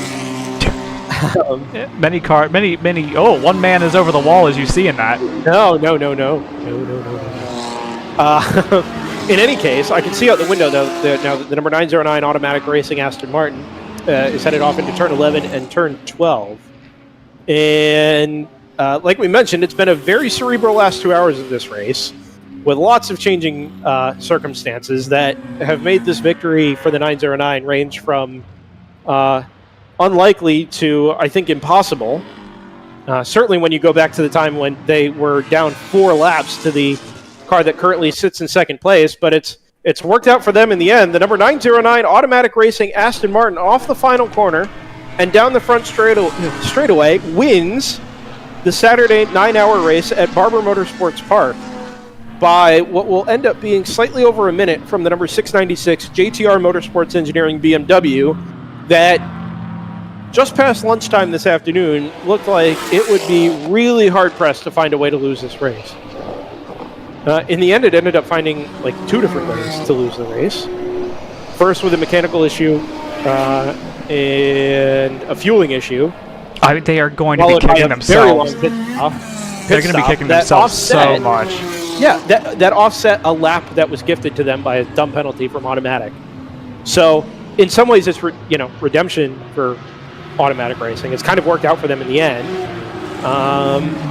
both through strategy and through a little bit of good fortune. But yeah, kudos to all involved in the top 2 there. Screaming Goat Racing, they made their Code 35 pit stop to appease Scott. So all is well there, and they get a podium out of the deal. So win-win for the number 29 there. GP1 race winner, round 3 racing, the number 701. So after a pretty torrid day for their GTO cars, the 701 brings home the trophy in GP1 for round 3 racing. Edge Autosports, the number 26, finishes second.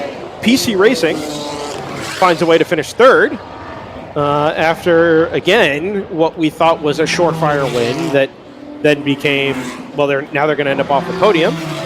So congratulations to PC Racing there as well. Ruben Performance and NRG Racing, not in that order, actually. NRG Racing, then Ruben Performance round out the top 5. And kudos to Ruben. I was going to say they just set their fastest lap, but they did not. Not sure what Race Hero is telling me there. In any case. No, it was 1 lap before. That's what you were saying. Oh, okay. Yep, 261 laps. They did a 141.4. So kudos there. And it's actually gotten them a spot on the grid tomorrow. See, there you go. Ninja Racing, the number 46 by 0.004 of a second. With about 30 seconds to go. That's nailed it. That's how you maximize. GP2 in a pretty solid run, and pretty dominating run. The 348 from Chattanooga Tourenwagen Meisterschaft is your race winner in GP2, ahead of Harrison Motorsports, the number 146, and the number 196 from Overnight Motorsports. The Civic made it home in 4th. 17 laps off the class leader, but they got there. What they must got be their, one of that car's best finishes in recent memory. I was going to say they got their strafe out of the way in Friday qualifying. So They well done to them. But unfortunately, it cost them their team car. The Z3 is here, but did not compete today. Yeah. Overnight Motorsports, it's a 1-2 in GP3, followed by a 3-4 for 9-4 Motorsports in GP3. So a lockout of the top 4 by 2 teams, and then Energy Racing, the number 66, comes home in 5th, but less than a minute off of the back of that second 9-4 car. So I think everybody's taking the checkered flag now. They have. Yeah, definitely. Yeah, everyone is through. Everyone's made it home. Only car unaccounted for might be the number 2, actually. But I think they might have pulled into the paddock just a hair early. Yeah, I think you may be right. But they had lost a bunch of time earlier in the day, so I don't think that was going to cost them anything. No, it didn't. Well, what a day! Fun. That was fun. Yeah, it wasn't. Last year was knockdown, drag out, 2.5 seconds was your margin of victory. This time it's up a little closer to a minute, but I mean, for my money, it was still as interesting and intelligent and creative as I've come to expect out of WRL races. It was organic, right? We didn't have any full course yellows. They were all code 35s. No artificial bunching up of the field, nobody getting caught a lap down. It just played out like an endurance race, and we got a really great endurance race. Yeah, I don't think I had a handle on how the race was gonna end really until right before that code 35, to be honest. Yeah, I agree. I mean, that was 8.5 hours of genuine uncertainty. As soon as we thought we had it figured out, the script was completely flipped on us. I'm exhausted, and I've just been talking about it. Yeah, and that's to be clear here. I don't know if has Scott stepped away.